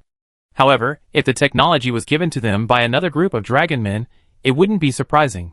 Based on previous missions, the Order of the Stars is actually an organization led by a group of dragon men. The atmosphere in the conference room grew tense, and everyone realized the seriousness of the situation. The Arasaka Group's secret research and development activities may have crossed the red line of international security. We can't sit idly by, Cheyenne said in a firm and powerful voice. We must take action to prevent the outflow of Arasaka Group's weapons. Old K nodded, his gaze sweeping over everyone present. We need a plan that can destroy the Arasaka Group's conspiracy in one fell swoop. Saki posed a pointed question. What should we do? Do we need to find their research base and destroy their production lines? Such a simplistic and crude approach isn't likely appropriate. After all, our opponent is a giant corporation, and we must bring it down legally. Tessa and the others' help is essential, Cheyenne said after a moment's thought. Saki fiddled with her Swager terminal and said, then we need deeper intelligence to understand the Arasaka Group's objectives, and what missions those Cayman riders are carrying out. Cheyenne opened her laptop and showed the design drawings and production records she had retrieved from the second factory. This data can provide us with some clues. We need to analyze the weaknesses of these weapon systems. Old K began laying out the specific action plan. We will divide into several teams and conduct simultaneous investigations of the Arasaka Group's factories, headquarters, and executives. In the following days, the members of the Swager branch began intensive preparations. They gathered intelligence, analyzed data, and mapped out a course of action. Everyone was clear about their tasks and responsibilities. News also arrived from headquarters that the ocean-going combat platform carrier carrying Trom had docked at a port near Tokyo, ready for action. With everything ready, Cheyenne, Nineveh, Team K, and Sakia were once again dispatched separately. This time, the branch again assigned Sheena to work alongside Sakia. Nini remained independent, as she wasn't particularly adept at intelligence work, and would only be deployed if a combat mission was necessary. After learning about Project K, the group began to bide their time. Sakia had contacted Tessa during this time, and had brought her the information she had gathered from her previous research. Chapter 450. Tokyo at night, neon lights flickered, and pedestrians hurried along the streets. Sakia made her way through the bustling crowds and arrived at Tessa's upscale downtown residence at the appointed time. She rang the doorbell, and soon, Tessa's voice rang from behind the door. "Sakia, you're here." Tessa opened the door and smiled, welcoming Sakia into her home. The two sat on the sofa in the living room, surrounded by Tessa's carefully selected decorations and furniture, creating a warm and comfortable atmosphere. Sakia pulled out the information she had collected from a folder and handed it to Tessa. Sakia spoke directly. "Tessa, we need more information to understand the truth about Project K. This project may involve the complex relationship between the Arasaka Group, the cult, and the families, which is crucial to our investigation." Tessa took the information and carefully read it. Her brow furrowed, clearly shocked by its contents. This information is indeed crucial. Tessa raised her head, her gaze fixed on Sakia. "Can you confirm the authenticity of this information?" Sakia nodded, her expression firm. "I personally investigated this. I brought this information from the Arasaka Group's factory. We have reason to believe that Project K is a weapons system they are secretly developing."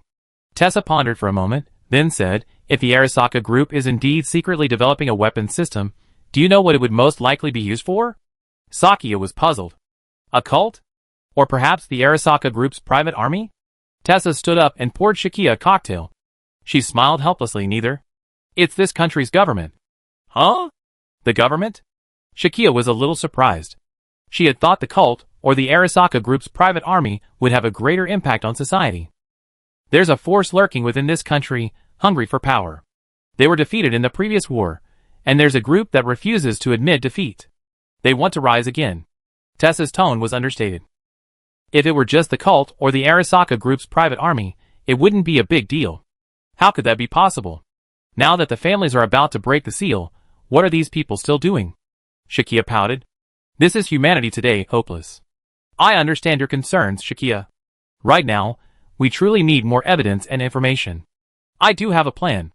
Perhaps we can wait for Tetsuro Arasaka to come inspect the Arasaka Group. Then we have the opportunity to enter the Arasaka building and gather more information." Tessa carefully reviewed the documents Shakia brought, then paused in thought before answering. She continued, "Before that, we must first investigate the relationship between these Kamen Riders of Arasaka Company and their cults and familias. We can't intervene directly in this area. We need to rely on Swager's people to investigate." Shakia nodded, knowing Tessa's words made sense. The Arasaka Group's internal situation was complex, and numerous factions were involved. Action required careful planning and thorough preparation. "Then we split up. I have my team continue to track the Kamen Riders. I stay in touch with you, and be ready to act at any time," Shakia said firmly. "Yes, that's right," Tessa nodded slightly. In the days after parting with Tessa, Shakia, despite her busy investigations, kept the elderly people of Majiroso in her thoughts. She remembered bandaging the wounds of an injured elderly man once, and that care and sense of responsibility compelled her to return to Majiroso to see how the elderly were doing. When Shakia entered Majiroso, she was pleasantly surprised to find a significant improvement in the environment and atmosphere. The supplies she had previously delivered had clearly made a difference, improving the quality of life for the elderly. Some elderly people were enjoying the warm sunshine outdoors, their faces beaming with contentment and peace. As Shakia walked along the path, an elderly man basking in the sun suddenly looked up and recognized her. A kind smile spread across his face, and he raised his cane and waved toward Shakia as a gesture of greeting and gratitude. Seeing this, Shakia felt a surge of warmth in her heart. She stopped, gave the old man a bright smile, and waved back. She approached the elderly man and asked about his health and living conditions with concern. He told her, his voice trembling, that he felt much better and his life had become more comfortable. Shakia listened to the elderly man's words with a heart full of comfort. She knew that her actions, though small, were bringing real help to these elderly people. She encouraged them to remain optimistic and promised to continue monitoring their lives. With Shakia's help, the elderly residents of Majiroso have experienced a series of positive changes. Once, their lives were filled with hardship and uncertainty, but now, each day feels more fulfilling and hopeful. First, the supplies provided by Shakia directly improved the basic living conditions of the elderly. With sufficient food and clothing, they no longer had to worry about food and clothing. Fresh vegetables, fruits, and nutritious ingredients helped the elderly maintain a more balanced diet, and their faces gradually regained a healthy glow. Warm blankets and comfortable clothing made the elderly feel cozy and comfortable even on cold nights. Second, the arrival of medical supplies was crucial for the elderly's health. Regular medication refills ensured that those with chronic conditions received ongoing treatment, while first aid kits and simple medical equipment enabled them to self-care for minor ailments, reducing the likelihood that minor illnesses would lead to major problems. Improving mental well-being was also a key aspect of the changes in the elderly's lives. The regular care and companionship provided by Shakia's support staff from the Sherwag branch allowed the elderly to experience the warmth of society and no longer feel lonely or forgotten. Each visit was filled with laughter and joy. As the elderly gathered together to share stories, their moods brightened and their spirits more positive. Improving the community environment was also a key aspect of improving the quality of life for the elderly. The cleaning supplies and simple repair tools Shakia provided enabled the elderly to clean their own homes and repair minor damage. A clean and tidy living environment not only improved their quality of life, but also gave them greater confidence and dignity. Finally, Shakia helped the elderly establish a small community support network. Through this network, the elderly can help each other and jointly address life's difficulties. This community cohesion and spirit of mutual support make the elderly feel safe and cared for, greatly enhancing their sense of social participation and belonging. In short, Shakia's kind actions have brought tangible changes to the elderly in Majiroso. She not only provided material assistance but, more importantly, she gave them spiritual support and hope. These simple changes, however, have provided the elderly with the most precious warmth and strength in their lives. Chapter 451. Sakia had bought some gifts for the elderly at a nearby store when she arrived. Carrying some wine and fruit, she once again arrived at the door of the old man's house. She took a deep breath and gently knocked. The water droplets on the bottle sparkled in the sunlight.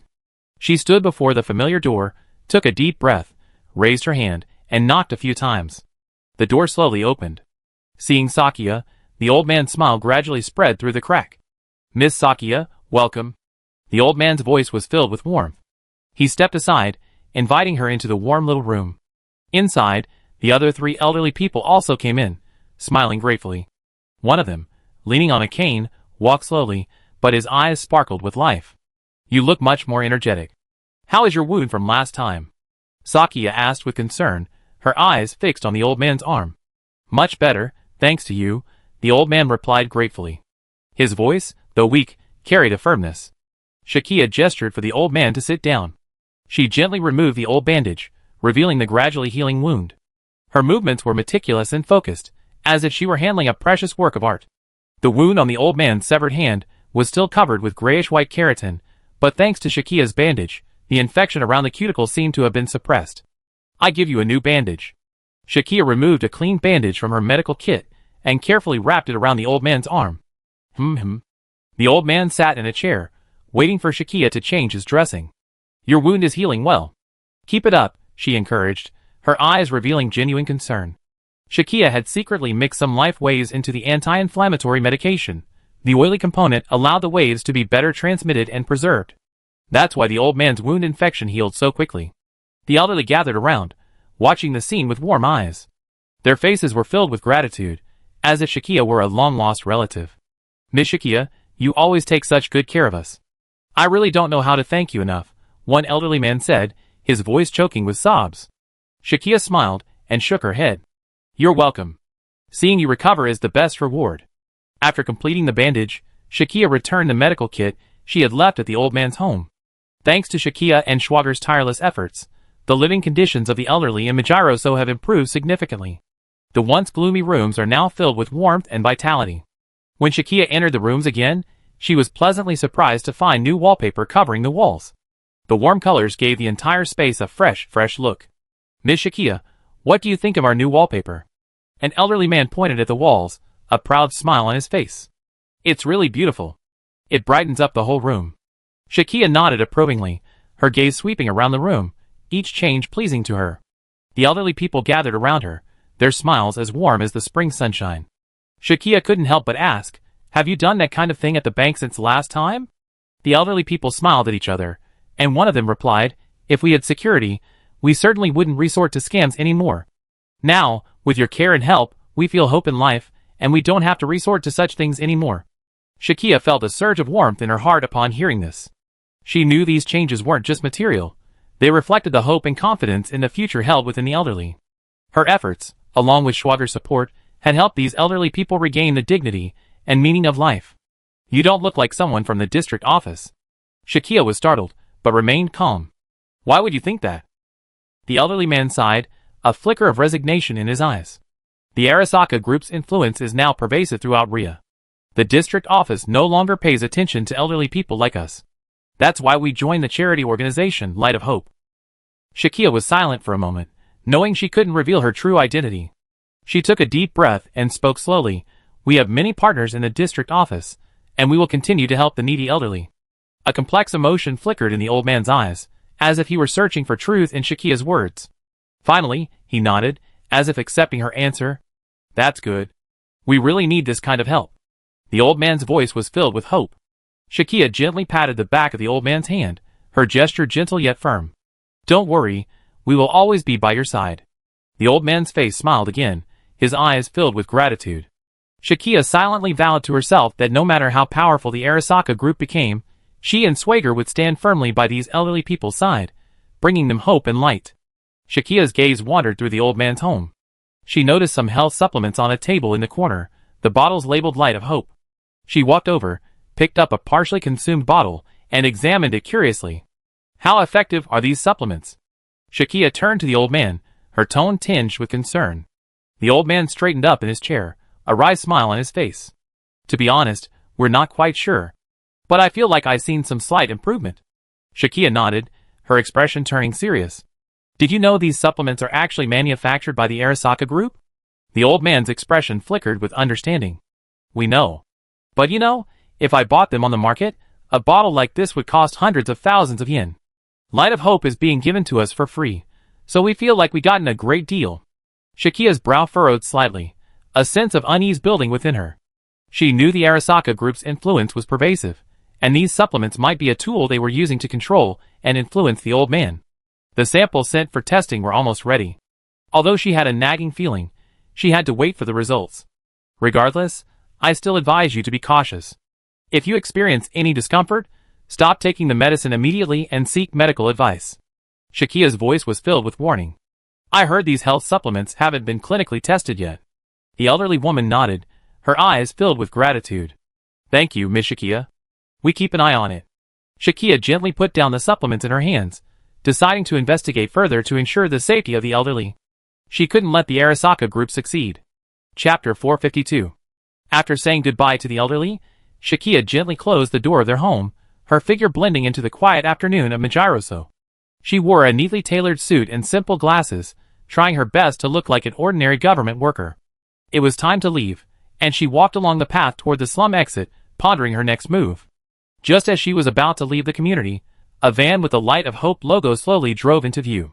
The door opened, and several staff members stepped out. Among them, Shakia spotted a familiar figure. Light of Hope female president, Yoshiko Tanaka. Tanaka Yoshiko was dressed in a smart business suit, her steps confident and firm, exuding an aura that could not be ignored. Her arrival seemed to herald the beginning of a new sales campaign. Shakia instinctively wanted to avoid her. She turned and tried to leave quietly, but Yoshiko Tanaka's eyes were already locked on her. Yoshiko Tanaka approached with a faint smile. Hello, miss. Nice to meet again. I remember you last time when you came for an inspection with the gas company. Shakia's heart tightened, but she quickly adjusted her expression and used a fake name to smooth things over. Yes, President Tanaka. I'm Reika Yamamoto. I'm here to follow up on some community services. The two chatted briefly on the side of the road. Yoshiko Tanaka didn't doubt her. She continued, we at Light of Hope have always been committed to bringing comfort to these marginalized elderly people. In their final years, we hope to give them peace of mind and happiness. A very noble ideal, Shakia agreed. Just some trivial matters, the president said, still sporting that business-like smile. Shakia took the opportunity to ask, I noticed these health supplements are produced by the Arasaka Group. May I ask, what is the relationship between Light of Hope and the Arasaka Group? A flicker of alarm flashed across Yoshiko Tanaka's eyes, but she quickly regained her composure. Our relationship with the Arasaka Group is simply a business partnership. They provide the products, and we're responsible for delivering them to those who need them. Shakia nodded, her gaze sharp. I understand. However, I will continue to monitor the effectiveness of these supplements to ensure they truly benefit the elderly. Yoshiko Tanaka smiled slightly, her eyes brimming with meaning. Of course, we welcome your supervision. Shakia pondered, knowing that this answer wasn't enough to reassure her. She needed more evidence, more information, to uncover the true relationship between Light of Hope and the Arasaka Group. I hope that through our joint efforts, we can bring happiness to the elderly here. No, all the elderly living in poverty. A flicker of appreciation flashed in Tanaka Yoshiko's eyes. You're right. Thank you for your concern for the elderly. After their conversation, Sakia bid farewell to Tanaka Yoshiko and hurried out of the community. Suspicion filled her heart. She knew there might be some connection between Light of Hope and the Arasaka Group, and she had to be more cautious to avoid exposing her identity and purpose. After returning to the Swager branch, Sakia immediately reported her encounter to Cheyenne and Nineveh. They decided to intensify their investigation into Light of Hope and uncover the truth behind it. After leaving Majiroso, Shakia was filled with doubts about the connection between Light of Hope and the Arasaka Group. Knowing she couldn't uncover the truth alone, she decided to entrust the task to the experts at the Swager Intelligence Division. Back at the Swager branch, Shakia immediately convened an emergency meeting and reported her findings at Majiroso and her conversation with Tanaka Yoshiko in detail to Shina of the Intelligence Division. Her expression was serious, and her voice carried an unmistakable urgency. We need to thoroughly investigate the flow of funds between Light of Hope and the Arasaka Group. I suspect there are secrets hidden here that we're unaware of. Shina nodded, her expression equally serious. I understand, Shakia. We will act immediately and mobilize all available resources to trace these transactions. Over the next few days, the Swager Intelligence Division team began an intensive and methodical investigation.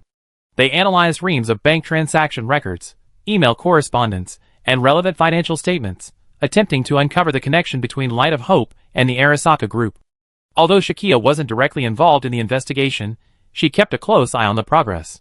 She met with the head of the Intelligence Department daily to learn about the latest findings. As the investigation deepened, some disturbing information gradually surfaced. The Intelligence Department discovered that Light of Hope had indeed received a large amount of funds from the Arasaka Group over the past few months. They also finally discovered some unusual transaction patterns. Some of the funds were channeled to a mysterious project called Project K. Even more shocking, secret documents revealed that Project K wasn't just a simple weapons engineering project. It appeared to involve some form of human experimentation. The objectives and methods of these experiments were strictly confidential, known only to a select few. That Kamen Rider project? That's interesting. Shakia wasn't entirely surprised by the result, but she was also somewhat curious. Health supplements and Kamen Rider, two seemingly unrelated things, were so magically connected. She recalled the elderly people she met at Majiroso, and the health supplements they held. Could these supplements be part of the Arasaka Group's experiments? She couldn't imagine that these seemingly innocent elderly people might have become victims of some kind of experiment. Meanwhile, the test results on the health supplements had finally come in. Shakia, Cheyenne, and others gathered in the conference room to listen to the results. Shakia and Cheyenne sat in the conference room, a complex series of chemical composition charts displayed on the screen before them. Schwager's laboratory expert stood beside the screen, his expression serious, his voice tinged with solemnity. After careful analysis, we found that the ingredients in these supplements are extremely peculiar. The expert began his report. They're rich in a variety of trace elements and nutrients, all essential to the human body, but the concentrations far exceed those found in normal foods. Shakia and Cheyenne exchanged a solemn glance, both realizing the gravity of the situation. Shakia asked, "Are you saying that the ingredients in these supplements don't belong in any known food?" "Indeed," the expert nodded, his voice deepening. "In fact, these ingredients are very similar to samples we collected from the familiar's tissue. In other words, these supplements are likely made from the flesh of the familiar." The atmosphere in the conference room suddenly grew tense. Chapter 453. Shakia's brow furrowed, a hint of confusion lingering in her voice. Why use the flesh of a clan member to make health supplements? What's the purpose? The laboratory expert shook his head. "We don't know yet. But what is certain is that if consumed in large quantities, this health supplement may have unknown effects on the human body." Cheyenne's expression became resolute. "We must take immediate action to stop the circulation of these health supplements and investigate the true intentions of the Arasaka group in light of hope." Shakia stood up. "I will immediately contact the other branches and request their support. We cannot allow these dangerous health supplements to harm more people." After the meeting, Shakia and Cheyenne sprang into action. They separately contacted other branches of the Swager group to request emergency support. At the same time, they began to plan how to expose the conspiracy of the Arasaka group in light of hope. Shakia clutched the report on the ingredients of the Arasaka health supplements tightly in her hand. Her eyes were like an ice blade on a winter's day, sharp and cold. The report's conclusions were like a bombshell, sending a huge shockwave through her heart. "This is insane." Shakia's voice was low and filled with anger. She couldn't believe that the health supplements those elderly people relied on were actually derived from those murdered artificial families. After all, they were the product of human experiments. Cheyenne stood beside her, her face gloomy, her mind racing. "This is absolutely insane. We always thought those health supplements were a charitable act from the Arasaka group. At best, they're just counterfeit products." Shakia turned and stared at Cheyenne with a piercing gaze. "This isn't charity. This is a conspiracy. We can't just sit back and watch. We must uncover the truth. This technology, which transforms humans into familiars, or monsters infected by familiars' power, must have come from the cult. So, the Kamen Riders sent by the Arasaka Corporation defeat and retrieve the monsters, and then the Arasaka Corporation transforms them into health supplements and sells them to more people. And those elderly people who receive the free health supplements were the Arasaka Corporation's experimental subjects. The clues are almost connected." Cheyenne clenched her fists, her voice firm. "You're right, Shakia. We can't let the Arasaka Corporation continue like this. We must investigate the factories producing these health supplements and find evidence to indict them." Although she wanted to demolish the Arasaka Corporation's factories outright, Shakia could only suppress her anger. After all, the executors were operating within the current human social order. Any rash actions would backfire. "Leave it to me," Shakia said firmly, looking at Cheyenne. "Okay, I have Team K go with you." Cheyenne nodded, giving Shakia a look of trust. Shakia and the members of Team K gathered around a tactical table.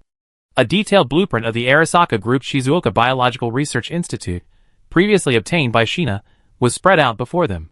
Team Leader K used a laser pointer to point to several key entrances and blind spots, detailing the infiltration plan. "Our goal is to obtain evidence of the specific production process and raw material sources of the health supplements. We need to investigate both the research institute and the factory." Shakia's voice was firm and clear, her gaze scanning the faces of each team member, ensuring that everyone understood the importance of the mission. Operators J and D were responsible for technical support, checking the concealment performance of their stealth suits and the functionality of their communications equipment to ensure they wouldn't raise any alarms during the infiltration. F and L were in charge of logistics, carefully inspecting their tranquilizer rifles, grappling hooks, and high-performance video recorders, all essential equipment for the mission. Everyone carried combo guns, but they wouldn't use them unless absolutely necessary, relying solely on non-lethal weapons. After all, this was a stealth and reconnaissance mission. H and M were the team's medical and demolition specialists, preparing the necessary medical supplies and explosives for any emergencies. R and P were the reconnaissance and sniping experts, responsible for monitoring the perimeter of the factory and clearing obstacles along the infiltration route. C was the team's hacking expert, and he had prepared a series of cyber attacks to quickly disable the Institute's security systems during the infiltration. Last time, Sakia and Nineveh, using their mechanical spirits to hypnotize the personnel along the way, made their way through without a hitch, but they missed the surveillance. This time, Operator C would completely control the Institute's surveillance. Under the cover of darkness, Shakia led the members of Team K in a stealthy, silent approach to the Arasaka Group's biological research facility in Shizuoka Prefecture. Clad in stealth suits, they swiftly and agilely passed through the outer defenses like ghosts in the night. Under the cover of darkness, Shakia and the members of Team K, like cheetahs in the night, quietly approached the Arasaka Group's biological research facility. Their mission was to investigate the conspiracy behind the facility and uncover the secret of the Arasaka Group's use of familiars to manufacture health supplements. Shakia wore a specially designed stealth suit that changed color and pattern to match the surroundings, making her virtually undetectable in the darkness. Her team members wore the same gear, their faces painted with night vision camouflage, their eyes fixed with a determined, alert gaze. Her activated spirit sense allowed them to predict security patrols through walls, akin to a clairvoyant hack. Their stealth suits shifted colors in the dim light, blending seamlessly with the surroundings. Shakia gently waved, signaling the team to remain vigilant, each subtle movement carefully calculated to avoid any potential alarm. Team C's forehead was covered in beads of sweat, and his fingers moved even more rapidly across the keyboard. He knew that even a second's delay could mean mission failure. Finally, with a barely audible beep, the surveillance system was successfully compromised, and the camera feeds were completely switched off, obscuring their presence and providing a safe passage for the team. In the brief moment before the security guards were about to change shifts, Team K and Shakia began their operation. Captain K and Operator T took advantage of this time difference to quickly and stealthily approach the security guards. Their movements were light and swift, like ghosts in the night, leaving almost no trace. Captain K pulled out his tranquilizer gun, loaded with a special tranquilizer bullet designed to quickly subdue its target without causing too much noise. He and Operator J approached the two patrolling security guards from different directions. When they were close enough, Captain K suddenly struck, accurately firing the tranquilizer bullet into the security guard's neck. Almost simultaneously, Operator J also successfully subdued another security guard. Nice. Captain K gave J a thumbs up. As the two security guards fell, Sakia and the rest of the team quickly crossed the area they had been guarding. Their movements were coordinated and silent, like a pack of cheetahs stalking the night, silently moving through the jungle. Now they had two routes before them, to explore the factory floor and the assembly line, or to continue their investigation deeper into the research institute. Sakia planned to begin her exploration in the workshop. In the factory's processing workshop, the lights were off. It was late at night, and there were no workers on the assembly line, making it convenient for Shakia and the others to investigate. They found a large amount of health supplement powder waiting to be packaged, but they couldn't see the specific ingredients. It seemed they needed to return to the research institute to investigate further. Chapter 454. After passing through the security perimeter, Team K arrived at a secure door leading to the core area of the research institute.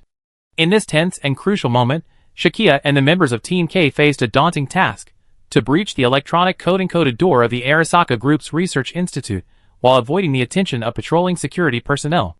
This door was their only obstacle to entering the core area of the institute, and its strongest line of defense. Captain K gave the order for action, and Operator C quickly produced the electronic code-encoding device, a high-tech device designed specifically to crack complex electronic code-encoding locks. Operator C's fingers moved swiftly across the code-encoding device's touch screen, entering a series of complex commands and codes. His brow furrowed as he concentrated on the code-encoding device's feedback, searching for a weakness in the code-encoding lock. Captain K's eyes were determined, his voice deep and powerful. "We must hurry. Time is running out. See, any progress on the code cracking?" Operator C's fingers danced rapidly on the electronic cracking device, beads of sweat beating on his forehead, but his hands remained steady. "Captain, this code system is more complex than I expected. I need more time." Meanwhile, Sakia and the rest of the team spread out, forming a hidden perimeter. Their eyes were sharp like a predator's, their ears as keen as a cat's, picking up every tiny sound around them. Their goal was to ensure that no security personnel approached while Operator J was cracking the code. Just then, footsteps sounded from a distance. A patrolling security officer was approaching. Shakia signaled her to handle it. Using the optical camouflage of her stealth suit, she intercepted the security guards in advance. She appeared directly behind them and activated her mechanical hypnosis. "You need to go to the restroom. You need to go to the restroom." Shakia instilled this into their minds. The trick was indeed effective. 4 or 5 security guards, manipulated by Shakia, turned a corner and headed in another direction. "Huh?" With a sigh of relief, She was about to return to her team when Shakia and the others received a call from Operator P. There's a convoy coming from outside, seemingly entering the campus. Everyone take cover. Operator P was on the hill outside the campus, responsible for reconnaissance and sniper fire support. He had a clear view of the situation outside the factory. What's going on? Shakia hurried to the window to check. She saw that a convoy was indeed approaching the entrance, and a group of people had disembarked from the lead vehicle. Shakia looked closely, and saw that the leader was the Cayman rider she'd seen before, in dark blue armor. Accompanying him was the guy in purple armor. With her back against the wall, the lights were off, and Shakia peered out the window. The two of them seemed to be waving and directing a large truck into the factory complex. Wow, they hit the jackpot right off the bat. Shakia quickly reported her findings to Team K. Are they trying to bring something in? Shakia, keep an eye on them. Old K knew he could only rely on Shakia now. Understood. You continue to break through the code gate. I follow them. Shakia was now separated from Team K. Aided by her stealth suit, Shakia's figure quickly blended into the darkness. With the agility of a cheetah, she silently followed the convoy into the underground parking garage. She approached the convoy and hid behind a container in a corner, carefully observing the movements of the Cayman rider and the purple-armored figure. The Cayman rider seemed to be directing the crew on a large truck as they unloaded some mysterious boxes. Shakia noticed that the boxes were labeled biohazard, clearly carrying something more than ordinary. Old K, they're unloading some boxes labeled biohazard. They look important, Shakia reported to Operator K through her headset. K's voice came again. Miss Shakia, continue monitoring. We need more information. Understood. Shakia's breathing became almost silent in the night, her eyes fixed on the two armored Cayman riders. At that moment, a red-armored knight slowly stepped down from the driver's seat of the unloaded truck, his movements filled with ease. A flicker of nervousness flashed through Shakia's heart, but it was quickly replaced by calm judgment. A new face had appeared.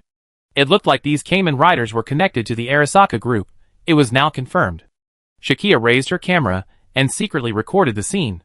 She reported quietly into her headset, Captain, a new red-armored knight has appeared. They appear to be conducting some secret transaction. I need to observe further. Captain K's voice came from the headset. Stay alert, Shakia. Our code gate is about to be cracked. You must be ready for support at any time. Shakia nodded. Though she knew the captain couldn't see, her gestures betrayed her resolve. If anything, she might engage in combat with these three. Remembering the purple creature's trick, Shakia carefully donned her portable gas mask, ensuring she could protect herself from a possible chemical attack. The moment the container was opened, Shakia's eyes narrowed as she took in the artificial familiar. Its appearance was similar to the familiar she had encountered before, but with subtle differences. It was clear that the Arasaka group was constantly refining their biotechnology. The dark blue Cayman rider appeared to be inspecting the artificial familiar, his movements expert and skillful, revealing a deep understanding of this creature. Knights in red and purple armor stood guard nearby, their eyes sharp, ready for any emergency. Shakia knew she couldn't act rashly. She had to wait for the right moment to uncover the Arasaka group's secrets. She continued to observe from the shadows, recording every detail, providing Team K with as much information as possible. At that moment, Operator C's voice rang through the headset. Captain, the code door has been cracked. We can enter the core area of the Institute. Captain K immediately issued a new order. Shakia, we are about to enter the core area. How is the situation over there? Shakia quickly replied, Captain, I will continue to monitor these three Cayman riders. If I have the opportunity, I will act immediately. Under the shadow of the Arasaka Group's Research Institute, Shakia and the members of Team K are edging closer to the truth.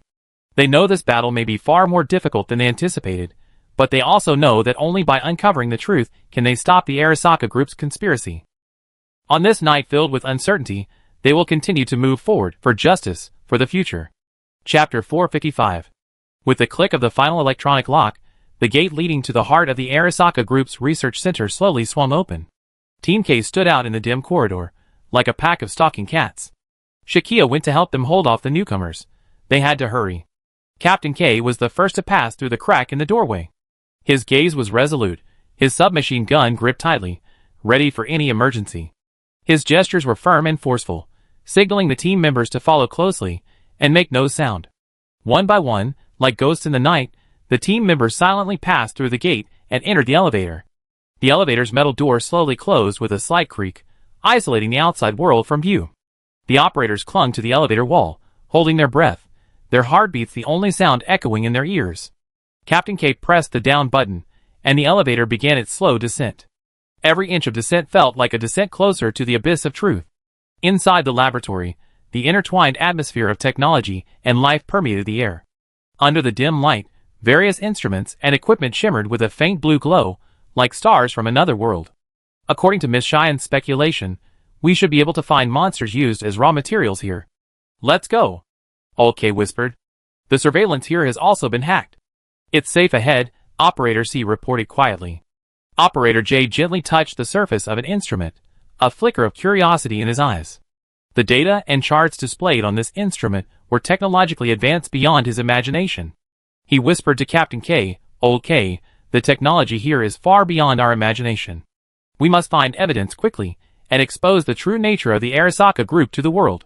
Captain K nodded, his gaze scanning every corner, searching for possible hidden cameras and alarms. Proceed cautiously, J. We don't know if there are any automated defense systems here. His voice was low and warning. Just then, Operator M suddenly raised her hand to signal a halt, her ear pressed to the wall, as if she had heard something. Someone's approaching.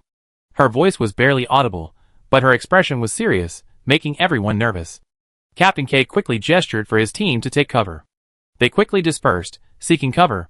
Operator C and D quickly drew their silenced pistols, their eyes cold and focused, ready to respond to any possible threat. Footsteps approached, and through the glass door of the laboratory, they spotted several researchers in white coats. They seemed to be discussing something, completely unaware of Team K's presence. Captain K signaled Operator C and D to approach quietly, preparing for a surprise attack. With nimble movements, like cheetahs in the night, they silently approached the researchers. At the closest moment, they swiftly subdued the researcher with a specially formulated sedative. They then dragged the unconscious researcher into a locker. They arrived at a warehouse section, where various supplies and equipment were stored, providing a crucial passage to their next target. However, the security cameras and patrolling researchers made the path forward extremely difficult.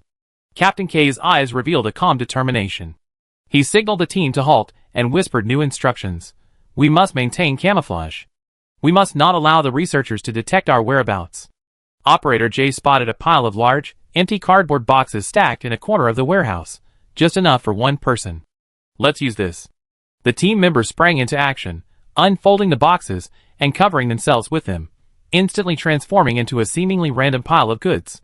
Everyone carefully adjusted the boxes' positions, ensuring the disguise was both natural and authentic. Their movements were meticulous and professional, every detail meticulously considered. With their deft hands, Team K seemed to truly become part of the warehouse, blending seamlessly with the surroundings. Several operators stood in scattered positions, seemingly like random boxes scattered throughout the warehouse. Leader K surveyed their surroundings, confirming their disguise was complete. With a gentle nod, he signaled the team to continue. They moved slowly, edging along the warehouse wall. They were about to enter the deepest storage room. Just then, a team of researchers approached, clipboards in hand, discussing their work. Team K crouched quietly beneath the boxes, practically holding their breath. The researchers' footsteps grew closer, almost as if they were right next to their ears, but fortunately, they didn't notice anything unusual beneath the goods. After the researchers passed, Team K resumed their stealth. Their movements became more cautious, each step a carefully calculated one. They knew that if they could just pass this section of the road again, they would reach their next target. Shakia crouched in a dark corner, the camera in her hand like an owl's eye, silently observing the three Kamen Riders' every move. Her fingers tapped the recording device she carried with her, ensuring she caught every word. She knew these conversations could hold the key to unraveling the Arasaka group's conspiracy. The Red Kamen Rider's movements exuded the energy and enthusiasm unique to youth. His voice was filled with excitement for battle and a devotion to justice. Senior, I really didn't think I could defeat that monster. Its power was too great, but I didn't give up. The Blue Kamen Rider, as the leader of the team, spoke with a steady and commanding voice. His eyes revealed the maturity and calmness of a seasoned warrior. Eiji, for a newcomer you've done well. However, our goal isn't just to defeat them. It's more important to understand them and capture them. His words carried an unquestionable command. The Purple Kamen Rider's voice carried a reverence and reliance on the leader. Boss, you always foresee everything. I will follow your lead. His words revealed a sense of loyalty and trust. Then improve your skills, Ichiro. Those two women you encountered last time were no pushovers. And you rushed in so impulsively. I think they were letting you off on purpose, otherwise you'd be in big trouble. The blue-armored Kamen Rider addressed the purple-armored Kamen Rider, Ichiro. Yes. I was too impulsive. Ichiro lowered his head, accepting the criticism. Shikia's brow furrowed. She realized the complex relationships between the three Kamen Riders, yet they all seemed to share a common goal. She had to pass this information on to Team K, so they could better formulate their next plan of action. She gently pressed the button on her communication device, sending the video and audio recordings to Captain K. Captain, I recorded their conversation. The red Kamen Rider is Eiji, the purple one is Ichiro, and they both expressed respect for the blue Kamen Rider. It seems the blue Kamen Rider is their leader. Captain K's voice quickly responded, Excellent, Shikia. This information is very valuable. Keep monitoring them. We need to know what they do next. Chapter 456. Shikia nodded. Although she knew Kay couldn't see, her movements betrayed her resolve. She continued to observe the three Kamen Riders from the shadows, keeping a comfortable distance to avoid detection. Suddenly, Eiji stopped, his body tense, as if sensing something. He glanced around, searching for any hint of something unusual. Shikia froze, her breathing almost cessation, knowing she was on the verge of discovery. In the underground garage of the Arasaka Group's Research Institute, three Kamen Riders were busy preparing to secretly transport a captured monster to a deeper laboratory. Eiji, the passionate newcomer in the red armor, suddenly sharpened his gaze. His thermal vision picked up an unusual temperature fluctuation. Wait, Ichiro, boss, Eiji's voice suddenly interrupted their movements. I sense something unusual. There might be an intruder. Eiji began to search the garage carefully. His steps were light and steady, each one cautious. His thermal vision and carbon dioxide detector were his secret weapons, giving him unparalleled perception in this environment. Soon, Eiji noticed a suspicious set of footprints, standing out against the cold ground. He followed them, eventually arriving at a corner of the garage. There, behind a pile of discarded construction materials, he spotted traces of carbon dioxide exhalation, a clear indicator of someone or some creature hiding there. Who's there? Get out! Eiji's voice echoed through the garage, his body tense, ready to respond to any possible threat. Sato Ryota, the leader of the blue armored units, and the head of the Arasaka Security Department, remained calm as ever. Eiji, our mission is urgent. Hurry up. Leave it to me, Eiji replied, his voice brimming with confidence. Ichiro, you and the boss will transport the monsters first. I stay and deal with the intruders. Ichiro, the purple Kamen Rider, had no objection to Eiji's orders, knowing that Eiji's strength was more than enough to handle most situations. Understood, Eiji. We be back soon. Ichiro and the blue armored leader were about to leave to complete their mission of transporting the monsters deeper into the laboratory. Shikia, hidden in the shadows, her heart racing, knew her mission was to stop the three Kamen Riders. They couldn't enter the laboratory, or the consequences would be disastrous. Shikia knew that if the three Kamen Riders succeeded in transporting the monsters, the entire operation could be irreversibly affected. She had to act, even if it meant facing three powerful opponents. In this situation, Shikia made a bold decision. She would reveal herself and hold the three Kamen Riders back. Shikia took a deep breath, her hand tightly gripping her weapon, as she slowly emerged from behind the scrap building materials where she had been hiding. Her figure stood out in the dim light, her eyes revealing an unyielding determination. Stop! Shikia's voice echoed through the garage, her voice firm and powerful enough to halt Ichiro and the blue-armored boss. Ichiro and the blue-armored boss turned, and Eiji quickly joined them. The three Kamen Riders formed a defensive formation, facing the sudden appearance of Shikia. Who are you? What are you doing here? The blue-armored leader demanded, his voice brimming with undeniable authority. Because Shikia was wearing a protective mask, the other party didn't immediately recognize her. Shikia didn't answer directly, knowing that any information could be exploited. I'm here to stop you. You can't enter the lab. A flicker of confusion crossed Ichiro's eyes. He couldn't understand how this suddenly appearing woman knew their plan. You think you can stop us? Ichiro's voice held a hint of defiance. Shikia didn't flinch. She knew now was not the time to hesitate. I have to do this, she declared, her voice filled with determination. The three Kamen Riders exchanged glances, knowing this woman wouldn't give up easily. Eiji took a step forward, unsheathing his weapon, a short sword that could transform into a pistol. Shikia faced off against the three Kamen Riders in the garage. Her goal was clear, to buy time as long as possible, allowing Team K to penetrate the lab and collect crucial evidence. To avoid exposing her identity and abilities, she decided to rely solely on tactics and wit to defeat the Kamen Riders. Shakia knew that to delay the 3 Kamen Riders without revealing her identity, she had to fully utilize the garage's surroundings. Her weapon was a tranquilizer pistol, her primary defensive tool. Her gaze was fixed on the garage's sole source of light, a lamp above the 3 Kamen Riders' heads. After confirming the Kamen Riders' positions, Shakia quickly and cautiously adjusted her position, seeking the optimal vantage point for a successful shot. She knew that once the lights went out, the garage would be plunged into darkness, providing her with greater cover and freedom of movement. Shakia held her breath, quickly raised her arm, and aimed at the light bulb overhead. Her finger gently squeezed the trigger, and with a soft pop sound, a tranquilizer bullet blasted its way accurately into the target. The bullet struck the bulb with a crisp, shattering sound. The lights instantly went out, plunging the garage into complete darkness. The Kamen Riders were perplexed by the sudden darkness, their vision completely obliterated, forcing them to rely on their other senses to adapt. "You're playing tricks, thinking you can escape our pursuit this way?" Sato Ryuta's voice sounded particularly cold in the darkness, a hint of disdain etched in his words. The Kamen Riders' armored visors automatically switched to night vision mode the instant the light faded. Pairs of green electronic eyes flickered in the darkness, their vision rapidly adapting to the change, like cheetahs hunting at night. Shakia didn't hesitate. She knew she had to act swiftly. Her spirit energy surged through her, enhancing her perception and reaction speed. She slid across the ground like a shadow, ducking behind a pile of abandoned shipping containers, a shelter she had selected and observed beforehand. However, Eiji's reaction was equally swift. He raised his weapon, and beams of blue energy shot out from the muzzle, sweeping across Shakia's position. The energy beams traced dazzling trails in the darkness, like shooting stars in the night sky. Sato Ryuta and Ichiro quickly closed in on Eiji, forming a net around him, attempting to trap Shakia in the middle. Their night vision made them adept in the darkness, but Shakia's aura of strength was not to be underestimated. Shakia knew she could no longer hide. Her hand reached for the tranquilizer pistol at her waist, her eyes locked on Eiji's position. After a deep breath, she leaped from cover, firing a barrage of tranquilizer rounds from her tranquilizer pistol.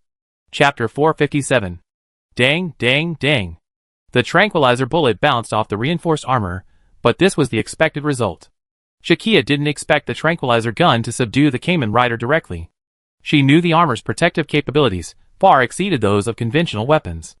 Her goal was simply to create chaos, buying time and space to set a trap. Shakia dodged, destroying garage lights along her path, causing the darkness to expand. In the process, she used the flash grenade she carried with her to create some simple traps. She tied them between the garage pillars with fishing line, turning them into trip mines. "Be careful, this guy might have set a trap." Sato Ryuta warned his companions, his voice carrying a note of caution in the darkness. Shakia watched from the shadows, awaiting the Kamen Riders' move. She knew they couldn't remain stationary. If they began to move, they would fall into her carefully laid trap. As Shakia had predicted, Ichiro accidentally triggered a trap while trying to track her. With a loud bang, a flashbang detonated, flooding the dark garage with intense light and sound. Even the Kamen Rider's night vision couldn't withstand the sudden onslaught. In night vision mode, the flashbang's effectiveness was multiplied. This concept was similar to how Ichiro had used tear gas against Shakia and Nineveh. "Ichiro, you..." "Ugh." Sato Ryuta was speechless. Another reckless fellow. Thankfully, Eiji hadn't fallen for it yet, and he continued chasing Shakia. Ichiro staggered from the bright light and loud noise, temporarily impairing his vision and hearing. Shakia seized the opportunity, and quickly launched another flashbang from the shadows, creating even greater chaos. This time, her target was Eiji. As Shakia launched the flashbang, an intense light erupted in the darkness, exploding like a miniature sun before the Kamen Rider's sight. Although Eiji's eyes were protected by the flash-blocking function of his armored visor, the momentary glare still shocked him. Ouch! Eiji instinctively raised his arms to shield his face. This gave Shakia another moment to escape. Ryuta Sato quickly issued an order: "Don't look directly at the flash. Avert your gaze. Remain calm." His voice came through the communicator, attempting to steady the team. However, Shakia didn't give them a moment to breathe. She immediately launched a second and third flashbang, which exploded around the Kamen Riders, creating a chaotic area of light and shadow. The intense noise and continuous changes in light severely disrupted the Kamen Rider's senses. 5 more flashbangs. Looks like we need something new, Sakia thought to herself. She fixed her gaze on a pile of metal plates piled haphazardly in the opposite direction, knowing this would be the key to creating chaos. Here comes the trick. She took a deep breath, concentrated, and prepared to activate her mechanical spirit. She extended her palm forward, her fingertips glowing faintly. Mechanical spirit surged within her, then channeled through her arm. With precise control, she pushed the stacked metal plates from a distance. As if manipulated by an invisible force, the plates began to move slowly, then accelerated, finally collided with each other at an astonishing speed and collapsed. This was the result of Nineveh's special training. Now Sakia had a certain degree of telekinesis ability. With her push, the metal plates clashed with a sharp, clanging sound, resonating through the garage like thunder. These sharp noises blended with the loud bangs of the earlier flashbangs, creating a chaotic soundscape that filled the entire space with unease and tension. The Kamen Riders were troubled by the sudden noise, their faces beneath their helmets etched with nervousness. Just as Eiji and Ichiro fretted, Sato Ryuta's voice rang through the communicator. Don't panic, remain alert. These noises could be an enemy distraction tactic. Don't be distracted, stay focused. Eiji and Ichiro gripped their weapons tightly, trying to discern Shikia's location amid the clamor. But Shikia's movements were too swift. Her mechanical power allowed her to manipulate objects without touching them, making her movements nearly unpredictable. Listen to the sound. She's over there. Ichiro suddenly pointed in a direction, but when he and Eiji rushed over, they found it empty. Only the shadows of some scrap building material swayed in the dim light, as if mocking their futility. Shikia observed from the shadows, a smug smile playing on her lips. Her plan was gradually coming to fruition. The noise-jamming tactic of remotely manipulating objects had successfully thrown the Kamen Riders into disarray. Spread out. Don't gather. Sato Ryuta's voice rang out again, attempting to reorganize the team's formation. But Shikia's tactics had already taken effect. The Kamen Riders began to feel dizzy from the continuous flashes and loud noises. Their movements became clumsy, their once tacit coordination broken. Eiji accidentally bumped into a pile of debris after a flash, causing a loud noise. Ichiro, trying to dodge, accidentally triggered Shikia's earlier trap. Another loud noise and bright light gave him a splitting headache. Shikia observed all this from the shadows, a satisfied smile playing on her lips. Her plan was gradually coming to fruition, the flashbang tactic successfully throwing the Kamen Riders into disarray. But the flashbangs were running low, and Shikia prayed that Team K would complete their mission quickly. Shikia's figure loomed in the shadows of the garage. She tapped the communicator to her ear, took a deep breath, and quietly reported to her teammates, I'm already harassing the 3 Kamen Riders. Everyone, please expedite. Understood. We entered the laboratory storage vault, and are filming and recording data. We found some monster specimens. K's reassuring message came. Old K told Shikia to give them about 5 more minutes. Their evidence collection would be completed quickly. Shikia moved silently in the shadows of the garage, avoiding the Kamen Rider's attention. As she turned a corner, her eye was caught by several bags of white powder in the corner. Lime powder, probably forgotten there as building material. A plan quickly flashed through her mind, and a smile played on her lips. Shikia delicately approached the lime powder, and quickly checked her surroundings, making sure no Kamen Rider had noticed her movements. Then, she began to lay her trap. She carefully opened the bag of lime powder, and spread the fine powder across the area, creating an inconspicuous white trail. With her meticulous placement, the lime powder practically blended in with the garage floor, making it difficult to detect. These guys may have advanced equipment, but their senses aren't impeccable, Shikia thought to herself. She knew that lime powder would react violently when exposed to moisture, making this the perfect opportunity to create chaos. Chapter 458. After setting the trap, Shikia retreated into the shadows, quietly awaiting the perfect moment. Her eyes were fixed on the Kamen Rider's every move, ready to strike if they entered the trap. Soon, Eiji, under Sato Ryuta's command, and the other 2 began carefully exploring every corner of the garage. They tried to find Shikia, unaware that they were closing in on her carefully laid trap. The moment Shikia saw Eiji step onto the trail of white lime powder, the corners of her mouth curled up slightly. Now, she held the tranquilizer gun tightly in her hand, but instead of aiming directly at Eiji, she quickly turned her sights to the fire hose hanging above the garage. Shikia took a deep breath, steadied her arm, and pulled the trigger. The tranquilizer bullet accurately struck the hose valve, and the overwhelming water pressure caused the pipe to burst. The spray of water, like a sudden downpour, quickly covered the area covered in lime powder. The instant the water and lime powder came into contact, a violent chemical reaction occurred, generating a large amount of white smoke and heat. This smoke quickly spread through the air, forming a dense fog that obscured vision and made the entire area extremely slippery. Warning! Chemical fumes. Activate protective mode. The armor's AI system blared rapidly over the communicator, and the three began to panic. Eiji and Ichiro immediately activated the armor's protective systems, attempting to defend against the sudden onslaught of smoke and possible harmful substances. Their vision was blurred by the thick smoke, and every breath became labored. We still have a little time. Hurry, Team K. Sakia's chain of traps had clearly caused the three men to lose their composure. While this was a good thing, it also foreshadowed an intensification of their offensive. Sato ordered the other two to quickly leave the area of the smoke. What? I was shocked. It was just lime and water reacting. I thought it was some kind of chemical weapon. Eiji felt the floor, realizing he had been tricked. The enemy's tactics are quite impressive. But don't forget, we're elite warriors. Sato patted Eiji's shoulder. Ryota Sato's eyes gleamed with calmness. He stood in the shadows of the garage, his communicator pressed to his ear. His voice was low and confident. Ichiro, block all exits. We can't let her vanish like a ghost. Ichiro's figure moved swiftly in the dim light, his purple armor standing out against the metallic sheen. His movements were swift and powerful, each step firm and resolute, like the precision of a machine.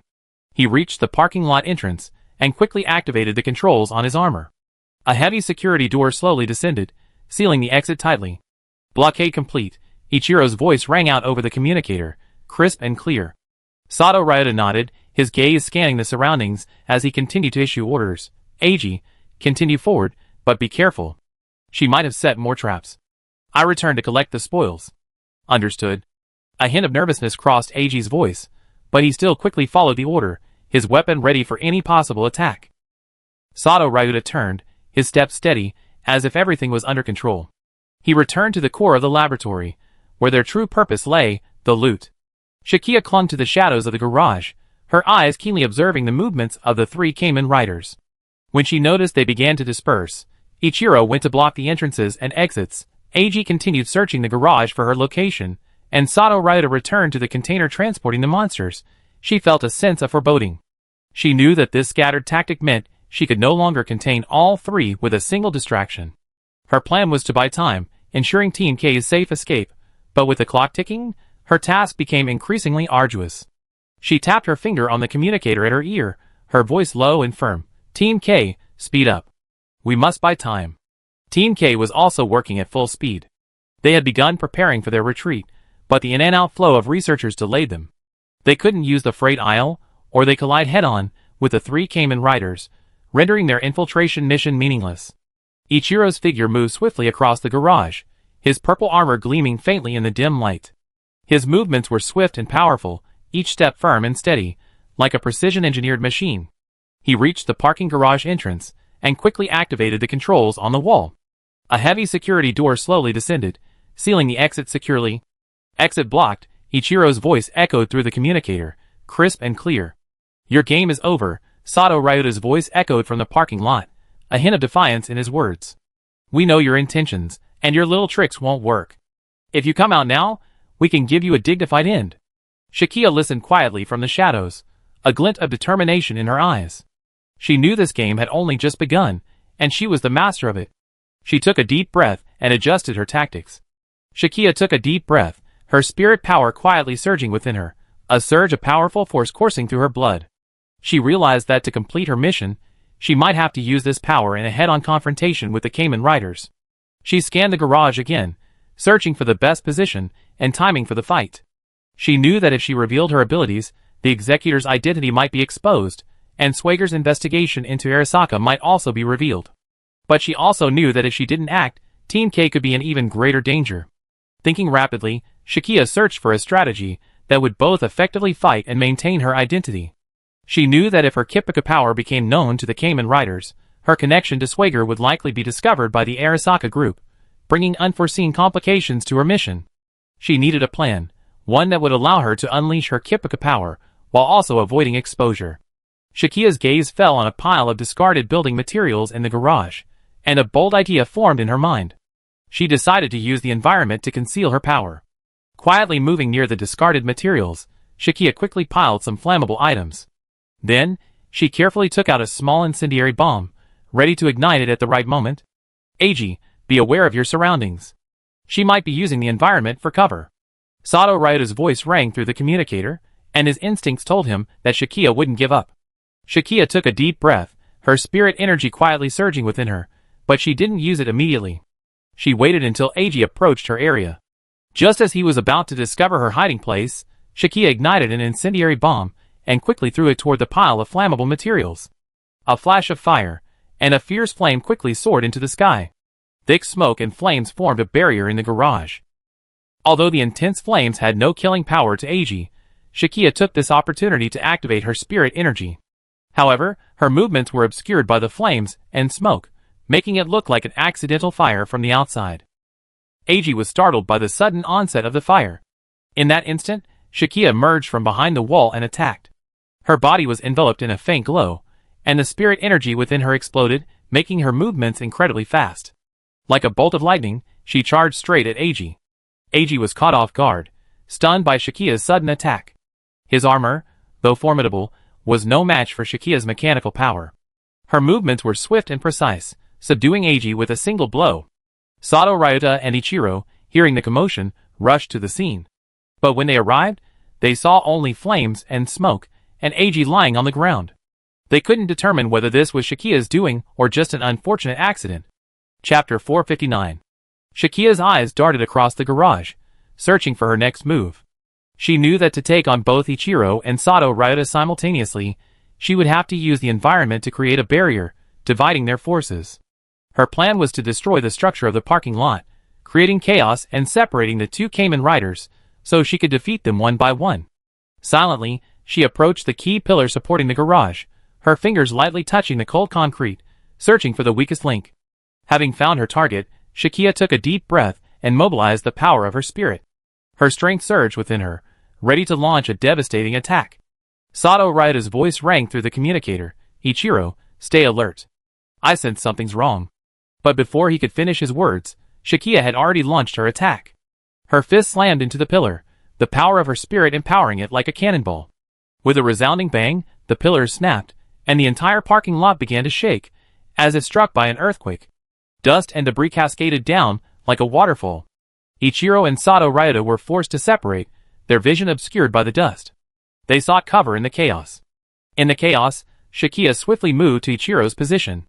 Ichiro struggled to see through the dust, trying to steady himself. However, before he could regain his sight, Shakia had silently approached him. Ichiro suddenly felt a powerful force assault him, and he instinctively raised his arms in defense. However, Shakia's attack was too fast, and her punch, enhanced by her spirit power, struck Ichiro's helmet directly. Ichiro's body stiffened instantly, and he collapsed to the ground helplessly. Sato Ryuta knew he couldn't fall for the enemy's trick. He stood guard in front of the monster's cage, not daring to rush up to check on Ichiro. A blue-armored warrior stood beside the container holding the monster. His gaze, sharp as a predator's, scanned every corner of the darkness. He knew Shakia was there. He could sense her presence. His voice echoed through the garage. I know you're here. End this game, and we can talk. Shakia quietly observed Sato Ryuta, the Kamen Rider who had once plotted against her. Her body pressed against the wall, almost blending into the darkness. She knew she only had Sato to deal with, and her pressure was greatly reduced. But she also knew that Sato Ryuta was no easy opponent. His experience and wisdom should not be underestimated. Come out! The game is over. Sato circled the cage, seemingly keeping Shakia on guard. Shakia didn't respond, her figure drifting in the darkness like a ghost. She approached Sato Ryuta silently. Her eyes scanned the garage, searching for her next move. She knew that to simultaneously confront Sato Ryuta, she would have to use the environment to create traps, dividing his forces. Then, as she had done with the other two, she would finish him off with a single blow. She decided to use the remaining flashbangs, incendiary bombs, and a few other items to create a final wave of traps to halt Sato Ryuta's pursuit. She quietly approached a corner of the garage, where a few discarded chemical barrels and scattered electrical wires lay stacked. With deft, swift movements, Sakia laid a series of traps around these objects, ensuring every step was fraught with danger. Sato Ryuta wasn't idle. He realized Shakia might use the environment against him. He had placed electric shurikens around the container holding the monster. Once triggered, these shurikens would release a powerful electrical current. He knew that if Shakia rushed into this area, she would be electrocuted, an unforeseen threat. The duel between the two began, Shakia's traps and Sato's electric shurikens, forming a silent battle in the night. Shakia approached the container cautiously, her eyes sharp as she searched for a safe path. Every step she took was filled with caution, avoiding any potential traps. Shakia's spirit senses detected a number of sharp objects scattered around the container. Sato Ryota observed from the side of the container. Although he had his night vision activated, he knew that in this environment, the enemy would most likely begin their attack with a flashbang. He waited for Shakia's move, ready to strike at the right moment. Shakia's gaze was fixed on the electric shurikens array set by Sato Ryota. She knew that these shurikens were not only incredibly sharp, but also carried a powerful electrical current. She had already witnessed the effects of being struck by them before. However, she also knew that the power of her spirit might be able to protect her from the shock. So let's give it a try. Shakia threw a flashbang, and a powerful light erupted in the garage. As expected, when Sato Ryota heard the flashbang land, he closed his eyes to avoid being deprived of his vision. He quickly retreated, but Shakia had already rushed out from her hiding place. But Sato Ryota had anticipated her move. Shakia stepped into Sato's formation and quickly activated her electrode shuriken. Arcs of electricity flashed through the air, forming an electric grid. Shakia's body paused in midair, realizing she had entered the grid's perimeter. The current coursed through Shakia's body, sending a sharp numbing sensation through her, but she wasn't knocked unconscious as she had been the last time. The power of her spirit surged through her, forming a protective barrier that mitigated the impact. Her muscles tensed under the current, but her consciousness remained clear. Sato Ryota, believing he had captured his opponent, leisurely approached to investigate. Shakia felt the current raging through her, but her spirit quickly responded, forming a protective barrier to ward off the shock. Her consciousness remained clear, knowing this was a fleeting opportunity. Shakia's eyes scanned the garage, searching for something to retaliate with. Her gaze fell on a fire extinguisher leaning against the wall. Shakia quickly used her mechanical spirit power to draw the fire extinguisher into her hand. Her mechanical spirit power surged within her body, then poured into the extinguisher. A faint glow began to emanate from the surface of the extinguisher, revealing the power of the mechanical spirit. Shakia hid the extinguisher behind her. Sato approached Shakia and, seeing her unable to move within the electric net, looked quite pleased. TSK, nothing more than that. But he hadn't anticipated Shakia's next move. Just as he approached Shakia, ready to examine her opponent more closely, Shakia wielded the fire extinguisher, imbued with mechanical spirit power, like a weapon, swinging it like a giant hammer. The extinguisher swung with such force that before Sato Ryota could react, the canister slammed into his helmet. According to the armor's defensive power, a single blow from the fire extinguisher wouldn't have been a problem at all. It wouldn't even chip the paint. But this time, something was different. This was a blow imbued with mechanical spirit energy. The blow was precise and powerful. Sato instantly lost his balance and staggered to the ground. The impact of the fire extinguisher canister, combined with the power of the spirit, was enough to render Sato Ryota unconscious. Unable to withstand the force within, the canister suddenly exploded. A powerful foamy solution, accompanied by fragments of the canister, sprayed everywhere, covering Sato Ryota's entire body, completely blocking his vision and movement. Sakia stood beside Sato Ryota, her breathing slightly heavy, but her eyes were full of determination. She knew she had to act swiftly. She quickly checked Sato Ryota's condition, confirmed that he was not in danger of death, and then turned and left the scene. She silently crossed the garage, jumped from the collapsed parking lot floor to the first floor, and disappeared into the night. Chapter 460. While Sakia was holding Sato and the other two hostage, Team K's operations in the Arasaka Group's health product laboratory and factory were nearing completion. Their actions were swift and decisive, each member coordinating their movements perfectly like precise cogs. Captain K stood in a dimly lit control room, his fingers rapidly tapping away on a computer, downloading all the data and files from the lab. His gaze was focused and calm, as if all the tension and danger had nothing to do with him. All data has been downloaded. We can evacuate, Captain K's voice echoed over the communicator. Operators F and H were rapidly collecting photos and evidence in the lab, their movements expertly and methodically executed. Operator F carefully placed a container containing a biological sample into a specially designed incubator and nodded to Operator H, signaling that everything was ready. The sample is secure. We can leave, Operator H replied, scanning the lab to ensure no important evidence had been missed. Meanwhile, at the other end of the factory, Operators J and D were filming a large glass jar containing a creature half monster and half human. We filmed everything we need to, and we can evacuate, Operator D reported, a satisfied smile on his face. Captain K nodded and gave the final evacuation order. Everyone, evacuate immediately. We meet at the rendezvous point.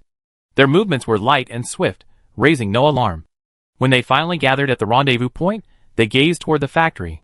They knew the success of this operation was due not only to their efforts, but also to Sakia's bravery. And yet, Sakia hadn't arrived yet. Is she okay? Jay asked worriedly. But just as he finished his words, Jay saw through the telescope that Sakia had jumped out of a window on the first floor of the laboratory and was flying towards them at a breakneck speed. Mission successful, everyone okay? Sakia quickly approached Team K. Sakia, you did a great job, Captain K said, approaching Sakia. You successfully held off those Cayman riders and kept us all safe. Sakia smiled faintly. We're a team, and every single one of us is important. The night's operation was a resounding success, and the group returned to the branch office to rest. The next morning, the conference room door slowly opened, and the members of Team K filed in, their faces etched with the tension and fatigue of the operation. Captain K stood before the large screen in the conference room and began to preside over the meeting. Now, let's begin summarizing the intelligence from this operation, Captain K continued. We need to analyze the experimental data we recovered from the Arasaka group. Let's examine the origins of this health supplement. As Captain K finished his words, the large screen in the conference room began to play the evidence Team K had gathered from the Arasaka group's laboratories and factories. Photos and video footage flashed across the screen, revealing the shocking secrets hidden behind the Arasaka group's health supplements. First, let's take a look at this photo. A photo of a person strapped to a laboratory table, connected to various tubes and monitoring equipment. Captain K used a laser pointer to point to the details in the photo, explaining the equipment on the table and the subject's condition one by one. Look here, his left hand has mutated. Doesn't this feature look familiar? Old K clicked on the ghost-like familiar Sakia had encountered earlier. This arm. Sakia noticed that the ghost-like familiar's arm resembled the mutated human in the photo. Sure enough, the source of this series of murders is these artificial familiar. Operator J rubbed his brow. In the meeting, everyone was sharing the information they had found yesterday, and the connection between the artificial familiar and health supplements had been essentially confirmed. It looked like the situation was even more serious than before. Old K would send the report to Ziyuan, who would then be responsible for reporting it to Director Chin and the others. Operator J rubbed his brow, a hint of fatigue in his eyes. This means our investigation has only just begun. He turned his gaze to Captain K. We need more evidence and a deeper investigation. Captain K responded, Indeed, our next step is to analyze this data and uncover the Arasaka group's experimental objectives and methods. He turned to Operator D. D, you will analyze the biological mechanisms underlying these mutations. We need to understand how these mutations arise. Operator D nodded, quickly taking down the instructions, and began working on her laptop, pulling up relevant data and charts. Captain K then gave the order, F, U and H will collect market data on the Arasaka group. We need to understand their sales channels and customer base. Operators F and H sprang into action, gathering and organizing relevant market reports and sales records. J, come with me to meet with our superiors. We need to report our findings and request additional support. Captain K turned to Operator J, and the two began organizing their information, preparing to contact Cheyenne. Sakia could rest for a bit, and then it was their turn with Cheyenne. The next step was to find a way to cancel the sale of the health supplement. Cheyenne quickly arrived at the branch meeting room. In the Schwager branch meeting room, Cheyenne and Captain K were working closely together to submit evidence related to the Arasaka laboratory to government agencies. They knew the government hadn't publicly acknowledged the existence of families, something beyond human common sense, so they needed to find a reason that would be both publicly acceptable and ensure legal action against the Arasaka group. Cheyenne turned her laptop towards Captain K, the screen displaying her list of evidence and the legal basis for her proposal. We need to emphasize that the Arasaka group has violated fundamental principles of bioethics and human health, Cheyenne said in a calm but firm voice. We can start by emphasizing their non-consensual human experimentation and misuse of biotechnology. Captain K glanced at the screen and nodded. That's a good idea. We can use existing consumer protection laws and biosafety regulations to prosecute them, avoiding the issue of directly involving the families. Cheyenne continued, we also need to prepare a detailed report on the potential public health risks posed by the Arasaka Group's experiments. We can emphasize the potential for the release of unknown biological pathogens and their long-term effects on the human body. Captain K added, we can also argue that the Arasaka Group's actions constitute a serious violation of international bioethical standards, which could draw international condemnation. Cheyenne and Captain K developed a plan of action. They decided to first hold secret meetings with influential government officials to present evidence and explain why urgent action was needed. They also planned to collaborate with prominent bioethicists and legal experts to strengthen their case. Chapter 461. For the past few days, Cheyenne and Team K have meticulously compiled a series of documents and evidence, aiming to convince government officials to take action and investigate the Arasaka Corporation. The conference room was softly lit, and the ticking clock on the wall recorded their intense preparations. Cheyenne neatly stacked a pile of documents on the table, her eyes focused and calm. Team Leader K paused before a large map, its laboratories and distribution points marked in red. They knew the key to the success of this operation lay in secrecy and strategy. Soon, Schwager used his connections as a UN agency to arrange a meeting with officials. During the meeting, Cheyenne unfolded a detailed report, her finger gently sliding across the charts, highlighting the potential public health risks posed by the Arasaka Corporation's experiments.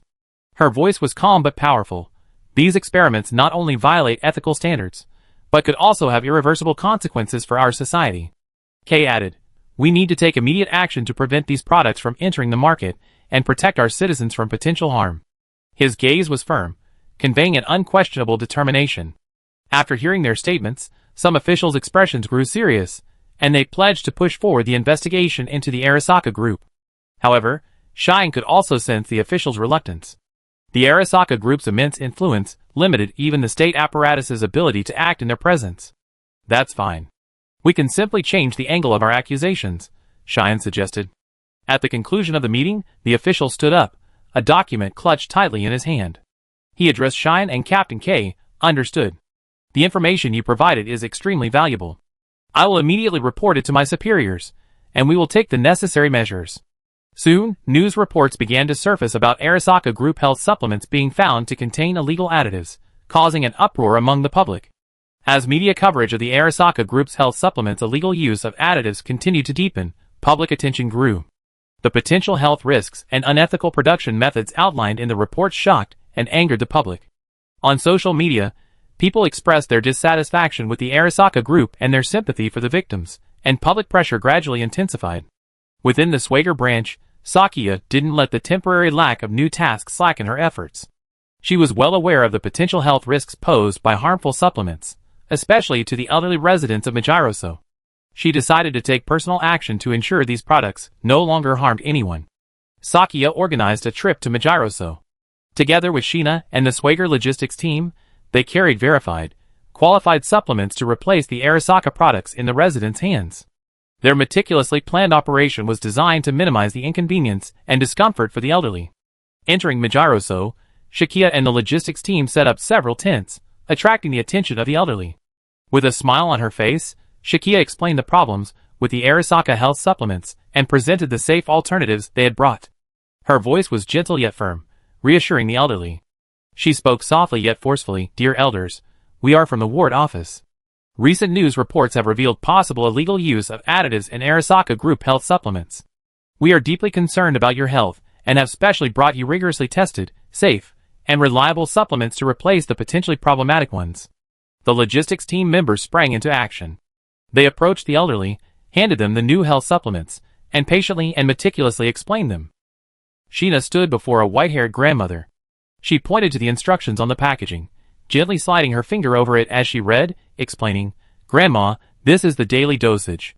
Take it once in the morning and once in the evening. Remember to take it with a meal. If you experience stomach discomfort, try taking it half an hour after a meal." The grandmother listened attentively, nodding frequently, a reassuring glint in her eyes. Another male team member stood beside an elderly man wearing reading glasses. He took out a new health supplement, opened the bottle, and displayed the capsules inside. "Grandpa, this is the one you need to replace.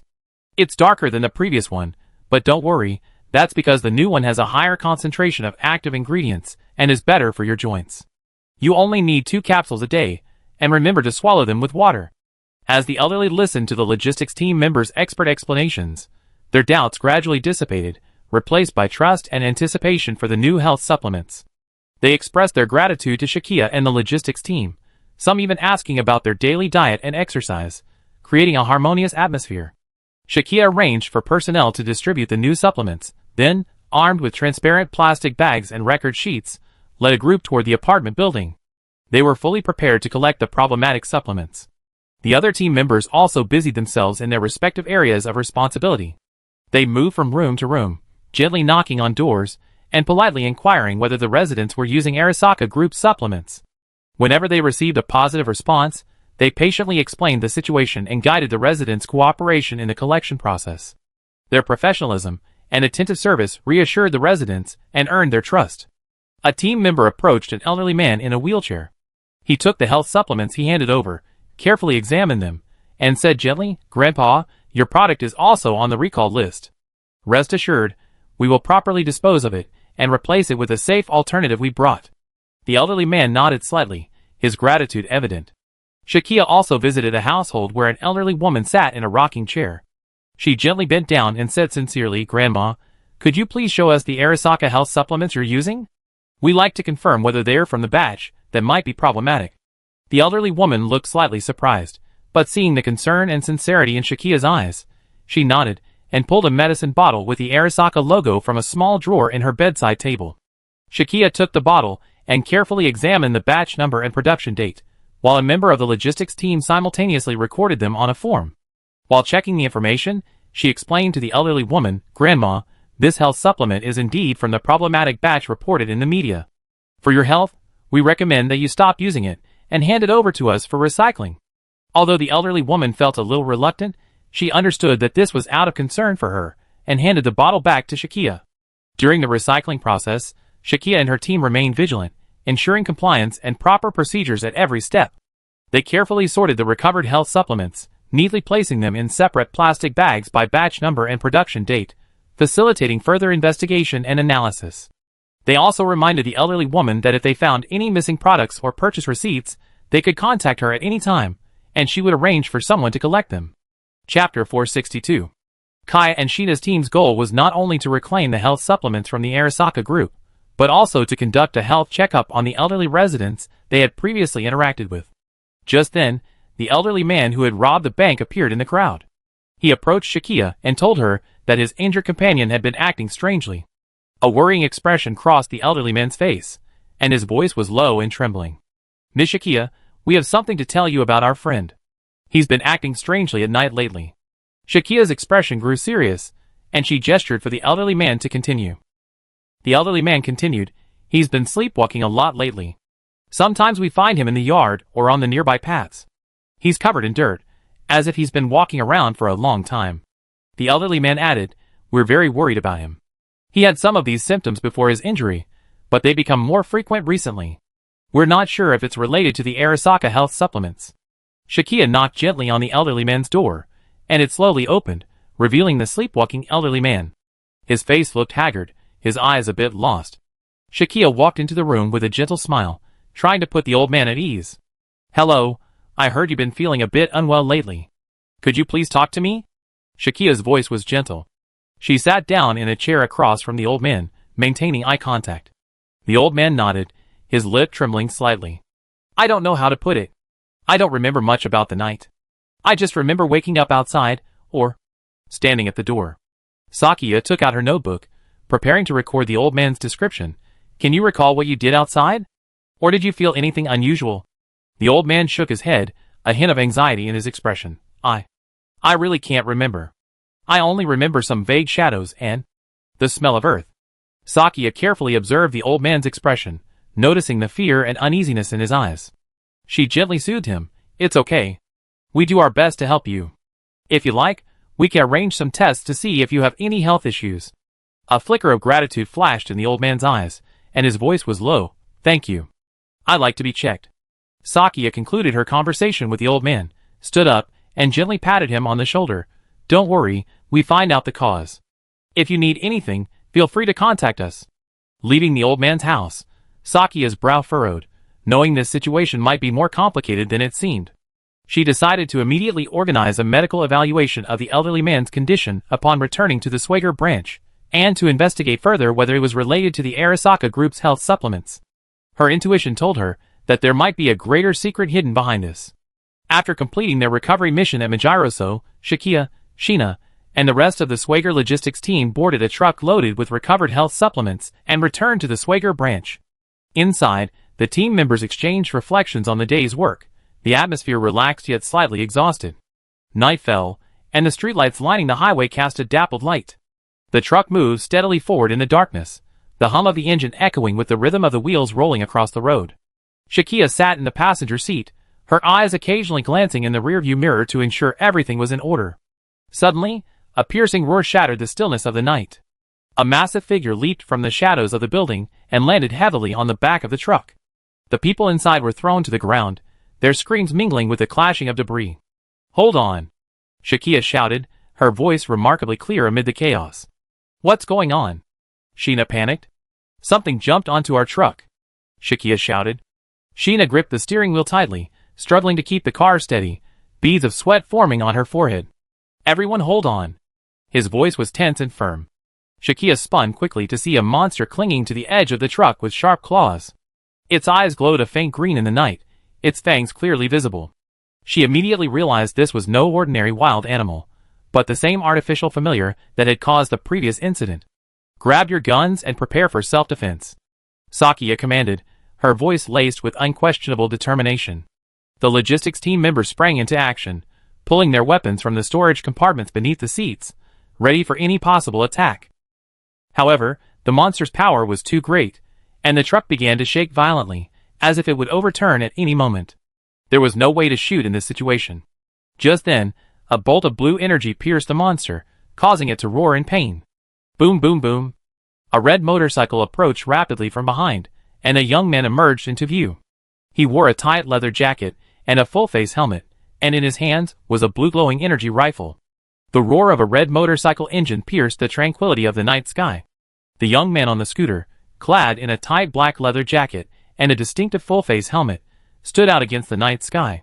His gaze was focused, his energy blaster rifle trained on the fleeing monster ahead. Under the streetlight, the monster's form appeared twisted and massive. It stopped on all fours, each stride carrying devastating force. Its skin shone an unnatural gray in the night, its eyes emitting an unsettling red glow. The young man followed closely behind, his motorcycle's headlights illuminating the monster's back, providing a precise target for his attack. As the distance closed, the young man accelerated sharply, the motorcycle's tires scraping against the ground with a sharp sound. He leaned forward, pressing himself against the motorcycle to reduce wind resistance. The blue light from his energy blaster rifle grew brighter, gathering immense energy. Just as the motorcycle was about to draw alongside the monster, the young man pulled the trigger. A dazzling blue beam shot out from the muzzle, striking the monster's flank. The moment the beam impacted, a blinding explosion erupted. The monster's body was crushed by the powerful impact, and it howled in pain. The monster's body tumbled through the air, landing heavily on the road in a shower of dust and debris. It howled in agony and fled towards the woods beside the road. The young man continued to pursue the fleeing monster, paying no attention to the truck. The truck pulled over to the side of the road. Sakia made a quick decision. She said to Sheena, "You two go back first. I go check." Her eyes were firm, clearly ready for pursuit. Sheena nodded. Knowing Sakia's abilities, he drove the rest of the team back to the Swagger branch. Sakia jumped out of the transport truck and followed the young man and the monster. Chapter 463. Sakia's steps were light and steady as she weaved through the woods, her senses giving her a keen sense of her surroundings. Dappled moonlight shone on the ground, guiding her on the trail. Her eyes gleamed with determination as she fixed her gaze on the faint tracks and footprints ahead. As she delved deeper into the woods, the light grew dimmer, and the chirping of insects added a touch of life to the silent forest. Sakia's senses registered, signaling she was nearing her target. Finally, she reached a clearing in the woods and spotted the young man. He stood beside his motorcycle, its headlights off, and darkness enveloped the surroundings. The young man looked somewhat lonely in the night, his helmet light illuminating the ground as he scanned back and forth, searching for any trace of the monster. Sakia slowed her pace and cautiously approached the young man. She noticed he was contemplating some marks on the ground, seemingly lost in thought. Have you lost them? Shakia's voice broke the silence, trying to sound calm and friendly. The young man looked up and saw Shakia, a flicker of surprise in his eyes. He raised his hand to stop her from moving forward. You are? It's dangerous here. Don't come any further. Shakia walked over to him, her gaze also fixed on the tracks on the ground. I followed the wheel tracks and footprints. It seems we both have the same problem. Are you chasing some monster too? The young man lowered his hand, as if realizing the woman before him was someone special. Shakia replied yes. If left unchecked, the citizens will suffer. The young man looked at Shakia, as if assessing her intentions. A hint of wariness flashed through his eyes, but he finally nodded. Okay, we work together. But you must tell me your true identity. Shakia was silent for a moment, then said, I'm Interpol, and I'm investigating this case. The young man nodded and looked back at Shakia. Okay, I chased the monster from the highway to here, but it suddenly disappeared. Shakia pointed to a nearby stream and asked, could it have fled down the river? Possibly. The young man's expression grew serious. He and Shakia walked to the river's edge and examined the footprints along the water's edge. They walked cautiously along the riverbank, their eyes sharp as they searched for any possible clues. Shakia noticed a series of chaotic footprints in the muddy riverbank, as if the monster had roamed there. Look there. Shakia pointed to a patch of brush ahead. There was a patch of fallen vegetation, clearly the traces of the monster's passage. The young man quickly approached the bushes, crouched down, and carefully examined the ground. There are clear signs of a struggle here. The monster is injured and can't run fast. Sakia crouched beside him, her gaze also focused on the marks. We need to be careful. The monster may be near the riverbank. The two continued their search along the riverbank, their movements coordinated and tacit. In the night, their figures became the only signs of activity in the forest. They knew the pursuit could be dangerous, but they also knew that only by finding the monster could they protect innocent citizens from harm. Sakia and the young man slowly advanced along the river's edge, their footsteps remarkably clear in the night silence. The sound of the river accompanied their steps, adding a rhythm to the tense atmosphere. Sakia's eyes were alert. Her spirit sense allowed her to sense the monster's movements, but she had not revealed this ability to Eiji. You're really good at tracking, the young man broke the silence, his voice tinged with respect. Shakia smiled slightly, her gaze still fixed on the front. It's just part of the job. We have to find that monster and make sure it can't hurt anyone again. As they talked, Shakia began to inquire about Eiji's background. Speaking of which, what do you do? A police officer? She tried to mask her curiosity with a light-hearted tone. The young man paused and turned to face Shakia, his expression serious and resolute. My name is Shiratori Eiji, and I'm an elite soldier of the Arasaka security group. My responsibility is to protect people from danger. Shakia was startled when she heard the name Arasaka security group. She remembered a previous battle in the parking lot with a red-armored Kamen rider, also known as Eiji by her companions. She studied the young man carefully, searching for any similarities to that Kamen rider. However, Eiji's attitude and demeanor didn't strike her as hostile. She was wearing a mask at the time, so Eiji didn't recognize Shakia. Then you must be very good at handling emergencies like this, Shakia replied, reserving her judgment for now. Of course, you can rest assured. I protect you, Eiji's voice radiated confidence. Shakia nodded, deciding to use a false name to conceal her identity. My name is Amy, and I'm tracking this monster. The two continued on their way, eventually arriving at the entrance to a sewer system beneath Tokyo. The iron gate loomed heavy and mysterious before them, like a gateway to another world. Shakia and Eiji exchanged a resolute glance, then together, they pushed open the gate and entered this mysterious underground world. Tokyo's underground drainage system was astonishingly vast, resembling a complex underground city.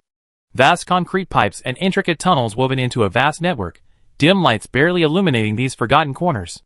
The space here was ample, and the monsters that escaped here provided a relatively open battlefield for Shakia and Eiji.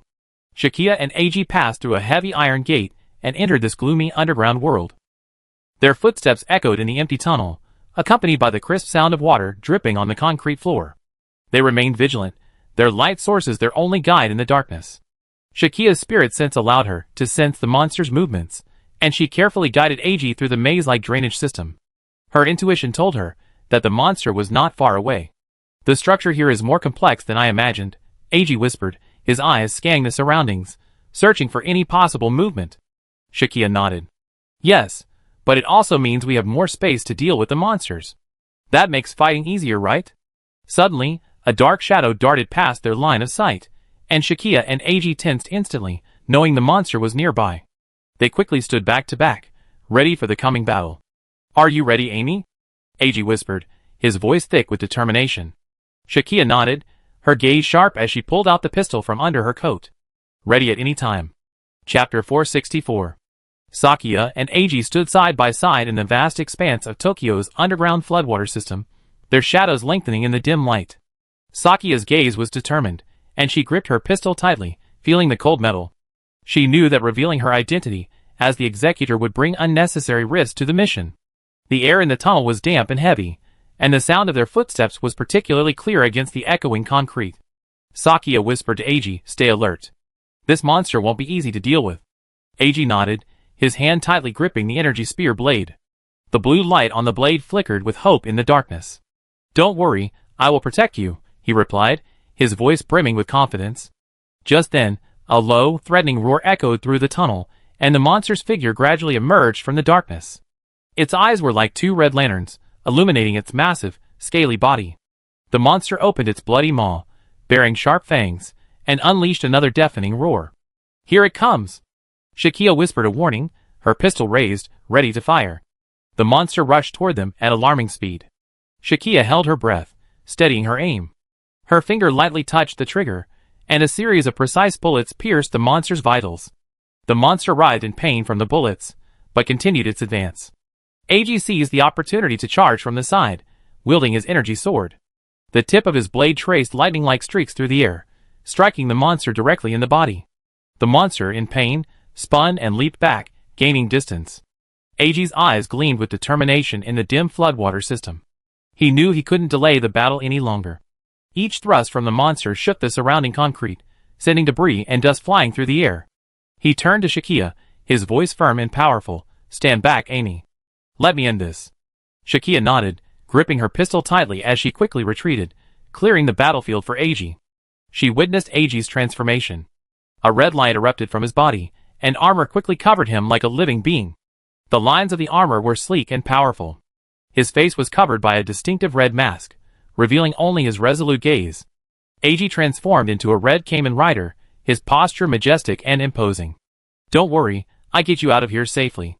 Kamen Rider AG's voice, booming and powerful through the mask speakers, echoed through the enclosed space, bringing a sense of reassurance to Shakia. Shakia, gripping her pistol tightly, stepped aside, intending to witness AG's own combat prowess. Her gaze was fixed on the battlefield. She knew that, as a Kamen Rider, AG possessed extraordinary combat abilities. She readied her weapon, just in case backup was needed. Red Kamen Rider AG flashed like a flash of crimson lightning through the dim drainage system. His energy blade danced in his hand, gleaming like a shooting star in the night sky. His steps were light yet firm, each one brimming with power and determination. The eyes of the Red Kamen Rider's mask glowed, revealing an undeniable resolve. The monster roared angrily, attempting to attack with its massive body and razor-sharp claws, but each strike was in vain before AG's agility. Red Kamen Rider's gun blade, in ranged mode, unleashed bursts of energy, each one accurately striking the monster's vital points, forcing it to retreat.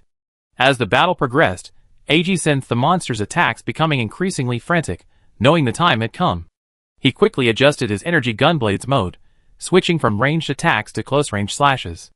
The gunblade's blade extended, transforming into a massive energy sword, its light blazing even brighter, as if it could cut through anything.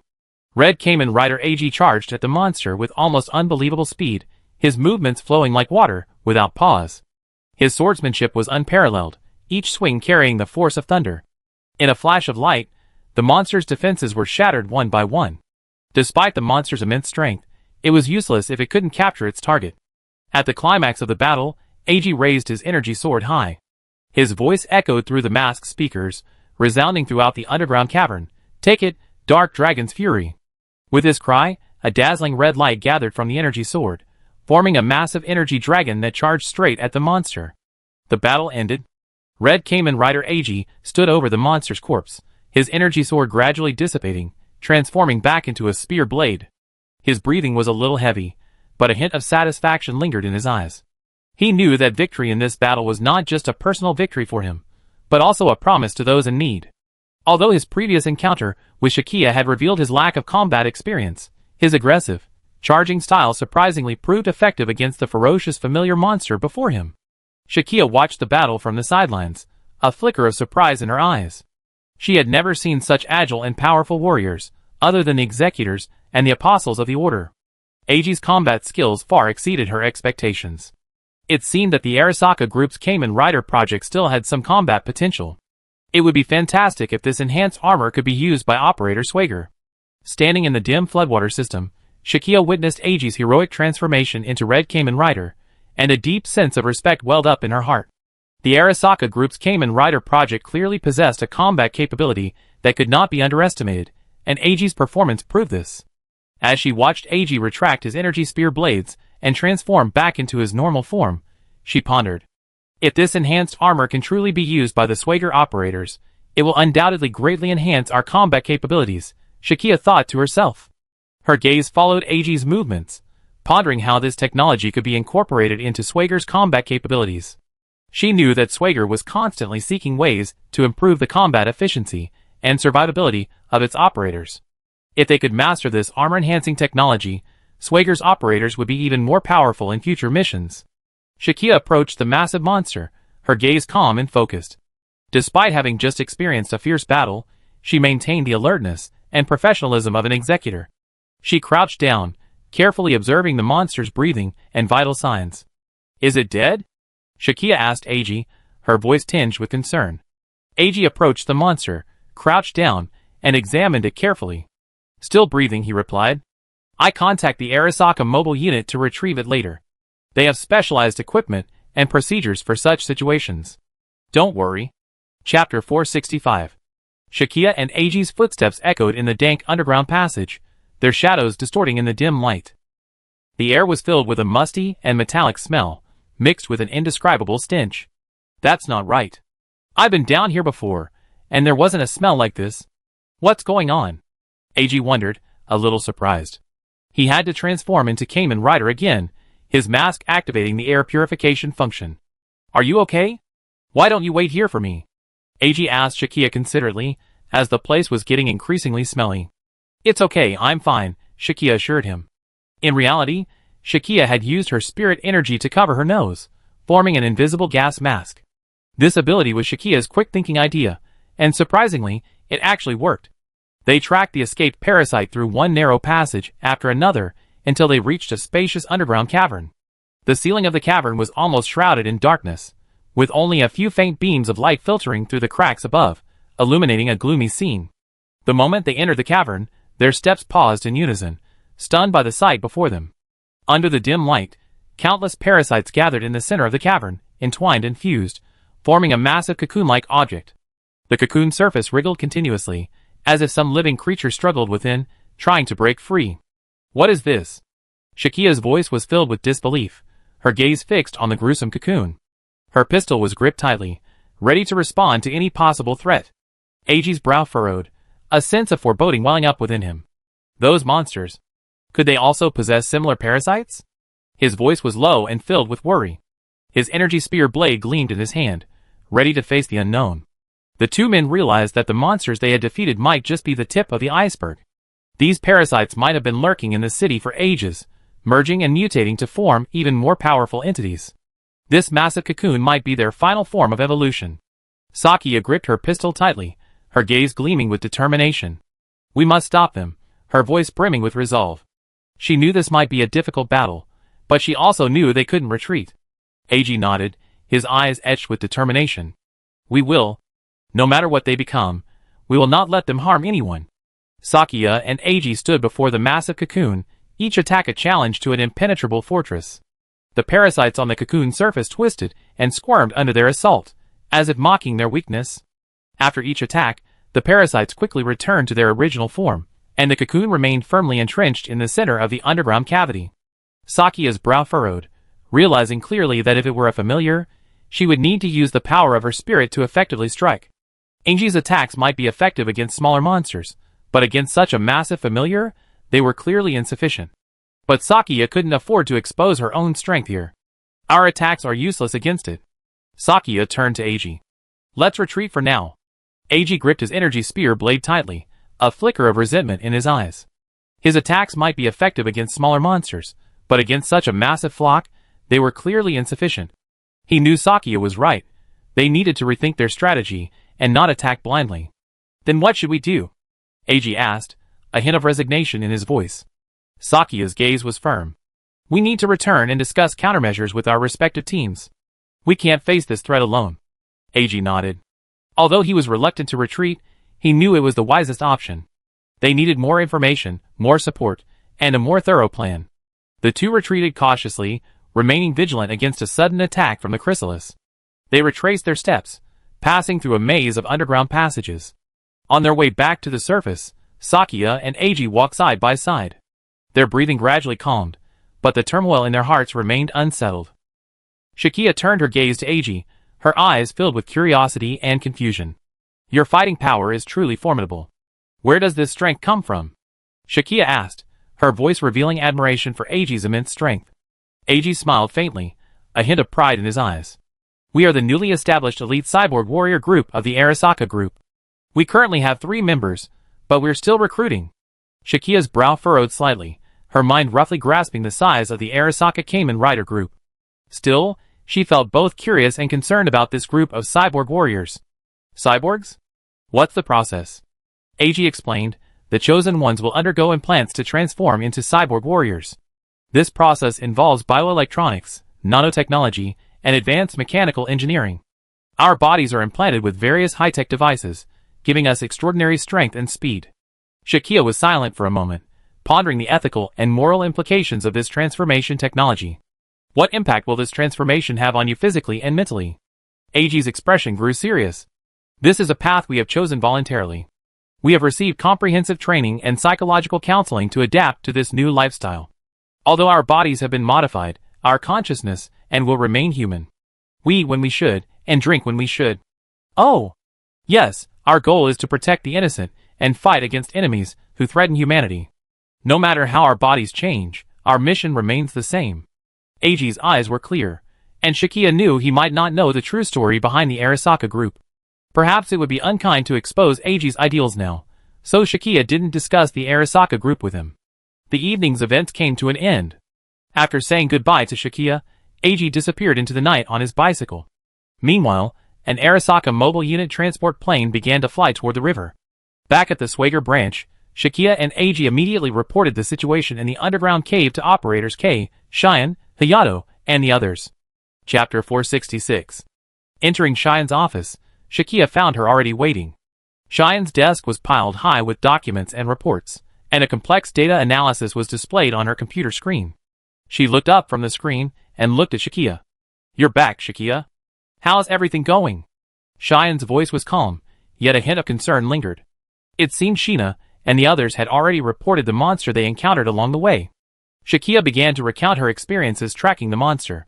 Her voice was clear and steady, detailing the monster's attack patterns, behavioral characteristics, and its escape route through the underground drainage system. She mentioned the monster's cunning and strength, and its seemingly constant ability to adapt and evolve. Sakia then mentioned Eiji's appearance. She described his heroic appearance on a red motorcycle, wielding an energy burst gun. She recounted how Eiji transformed into Red Kamen Rider, helping her repel the monster, and how they had tracked down the giant cocoon together. Cheyenne listened attentively, nodding occasionally, her fingers tapping lightly on the table as she pondered the information Sakia had provided. She inquired about Eiji's motives and objectives, as well as the details of his group of elite cyborg warriors, the Arasaka group. Sakia recounted Eiji's account of the recruitment and implant modification process for the cyborg group. She explained how these cyborg warriors became cyborgs. She recounted Eiji's heroic actions. He not only saved me, but also tracked down that giant cocoon with me. Although he was a member of the Arasaka group, he seemed unaware of the darkness behind it. He was simply a passionate young man eager to prove his worth in battle. Cheyenne's eyes reflected a deep thought. But we also know he's fought you before, Mast. Do you think we can trust him? At least for now, he seems to be on our side. But his loyalty to the Arasaka group might cause him to hesitate at a crucial moment. We need to be careful. Or, if he learns of the Arasaka group's hidden agenda. Shakia was silent for a moment, then spoke slowly. Cheyenne nodded, her expression serious. I understand. You're doing well, Shakia. We continue to monitor AG's actions and intensify our investigation into the Arasaka group. Now, we need more intelligence to formulate our next plan. By the way, I also took some video. Shakia walked to the desk and pulled out a Swagger terminal from her pocket. It automatically records the operator's mission details. Connecting it to Cheyenne's computer, Shakia began to report, "This is the giant cocoon we discovered. It seems a large number of parasites are fusing inside." Cheyenne's brow furrowed slightly as she quickly scanned the data on the recorder. "Fusion? Are you sure?" she asked. Shakia nodded. "Yes, we witnessed the formation of cocoons during the fusion process. I'm afraid they will gradually become a giant familiar," Shakia added. Cheyenne's expression grew serious, and she began to type rapidly on the keyboard, pulling up more data and maps. "This may mean that the Arasaka group's research has entered a new phase," she analyzed. "We need to act immediately to prevent the situation from deteriorating further. What exactly is the Arasaka group doing? Are they completely unaware of the power of the familiar?" Shakia nodded in agreement, her gaze firm. "We need a plan, Cheyenne. We can't let these parasites grow into giant swarms that threaten the city's safety." Cheyenne pondered for a moment, then began to formulate an action plan. AG stood in the center of the Arasaka group's security department, his figure standing tall in the dim light. His gaze was fixed on Sato Ryota, the head of Arasaka group's security department, a man known within the group for his calmness and strictness. Sato Ryota's eyes held a hint of seriousness as he sat behind his desk, his arms folded across his chest, awaiting AG's report. "Report? We discovered an unknown parasite in the underground drainage system. It appears to be merging into a giant cocoon." AG's voice was firm as he reported to Sato Ryota what Shakia and he had discovered. In his hands was a folder containing the photos and data they had taken in the underground cavern. Sato Ryota's brow furrowed, a hint of confusion in his expression. He had never heard of such a thing from his partner, Yoshiko Tanaka. Aren't artificial familiars supposed to be completely under the control of the Arasaka group? Giant cocoons? Growing into giant monsters? I never heard of such a thing before. Sato Ryota's voice was tinged with disbelief. AG nodded, a hint of confusion flickering in his eyes. "Yes, this is completely unexpected. We thought these parasites were isolated, but their fusion behavior suggests they may possess some kind of collective consciousness or a more advanced control mechanism." Sato Ryota pondered for a moment, then slowly said, "You should rest first. I be in charge of the follow-up investigation and learn the details." His voice radiated unquestionable authority. AG immediately responded, "However, I think we should have the Arasaka mobile unit strengthen monitoring and patrols of the underground drainage system to ensure there are no other threats lurking. I will work with the mobile unit. We will not let any threat escape our control." His voice held a firmness, knowing that his intuition was rarely wrong. Sato Ryota's gaze lingered on AG for a moment, then he waved his hand, signaling that AG could leave. "I know my limits. Thank you for your hard work, AG." His voice held a hint of approval, but more of an unquestionable determination. AG stood in front of Sato Ryota's desk, leaning slightly forward, his eyes gleaming with determination. His rebuttal was filled with confidence in his instincts, his voice brimming with undeniable determination. "We need to act, Mr. Sato. We can't ignore this potential threat." The door gently opened, and a tall, long-haired man entered. It was Ichiro. His gaze swept across the room, before settling on AG. "AG, you done well." Ichiro's voice was calm and powerful, as he walked steadily towards the two men. "But now, you need to obey orders and rest. We can't let fatigue cloud your judgment." AG turned to face Ichiro, his brow furrowed, clearly displeased with such advice. "But Ichiro, we are facing." Ichiro raised his hand, interrupting AG. "I understand your concerns, AG." His eyes revealed a brotherly concern. "But you also need to understand Mr. Sato's position. We will take the necessary measures, but you need rest right now." Sato Ryota stood up, his gaze shifting between AG and Ichiro before finally nodding. "Ichiro is right, AG. You completed your mission. Now go and rest. We handle the rest." AG was silent for a moment, knowing that further arguments would be futile. He saluted the two men and turned to leave the office. His steps were heavy. He turned and walked out of the security department, feeling a bit frustrated, his mind filled with doubts.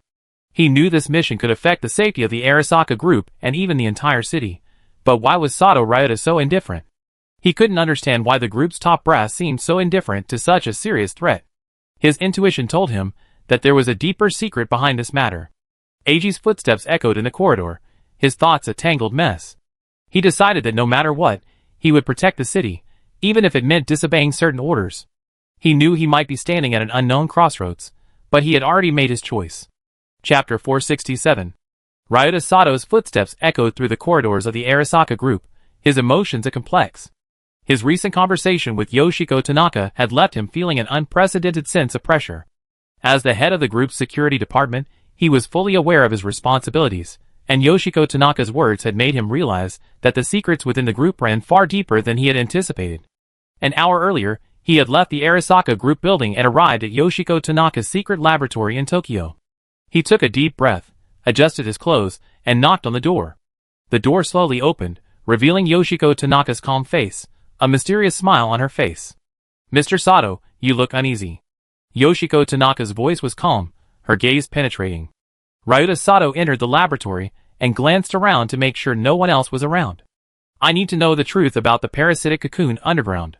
His voice was firm, yet his concern was barely concealed. Seeing Ryota Sato's direct statement of purpose, Yoshiko Tanaka didn't hide her feelings. Yoshiko Tanaka gently waved her hand, urging Sato Ryota to calm down. "Those cocoons, as you know, are part of an experiment." Her tone was calm, yet revealed an undeniable confidence. Sato Ryota frowned, his voice tinged with reproach. "Have you considered the potential losses these experiments could cause the group?" Yoshiko Tanaka stood up and approached Sato Ryota, her eyes piercing. "This is the path your president, Tetsuro Arasaka, must take to achieve immortality," she said in a low voice, as if expounding on a sacred mission. "Those cocoons are merely a collection of failures. It's a normal phenomenon." Discovering ultra-ancient ruins deep in the Amazon jungle, he became fascinated with the power of his families, believing that through scientific means, he could unlock the secrets hidden within their genes and gain this power. Antorio not only gained the family's immense power, but also retained a portion of human intelligence and consciousness.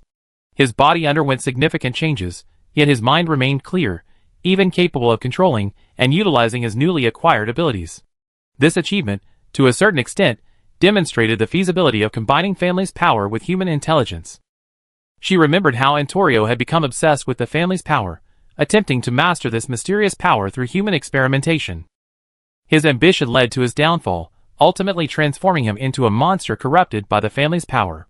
The Arasaka group's president's quest for immortality naturally required the power of his families, but ruthlessly bathing himself in their energy, as Antorio had done, was unacceptable. The Apostle Israfil's report to him explicitly mentioned the priest's failure. Arasaka Tetsuro's immortality project was closely tied to the priest's exploration of artificial families. The core of this plan is to combine the special powers of the families with human genes in order to produce controlled mutations. This mutation is intended to enhance human physiological functions, even reversing aging and extending lifespan. In this process, scientists attempt to use precise gene editing techniques to merge the genetic information of the families with human genes, creating a new organism. This organism would theoretically possess the extraordinary abilities of the families and human intelligence, while avoiding the family's instability and aggressiveness. However, this technology is still in its experimental stages, and the degree of control over mutations has yet to be fully mastered. During experiments, accidents sometimes occur, causing mutations to spiral out of control, resulting in highly aggressive and unpredictable monsters. These failed test subjects must be dealt with quickly and confidentially to prevent leaks and public panic. Thus, the Arasaka group recruits specialized elite soldiers, undergoing transformation and wearing enhanced armor, precisely for this type of work. Of course, only Sato Ryota knows this. "You mean those are contaminants from your experiments?" Sato Ryota asked, trying to understand Yoshiko Tanaka's words. "That's right," Tanaka replied confidently. Sato Ryota felt a wave of helplessness, his voice tinged with resignation. "But as the head of the security department, I must ensure the safety of the group. If the existence of these cocoons were discovered by the outside world, the consequences would be disastrous. If it were traced back to Arasaka, things would be very troublesome. Tell me, what's inside those cocoons?" Sato wanted to know what these cocoons would become. Yoshiko Tanaka smiled faintly, a hint of disdain in her eyes. "Don't worry, Mr. Sato. We keep everything under control.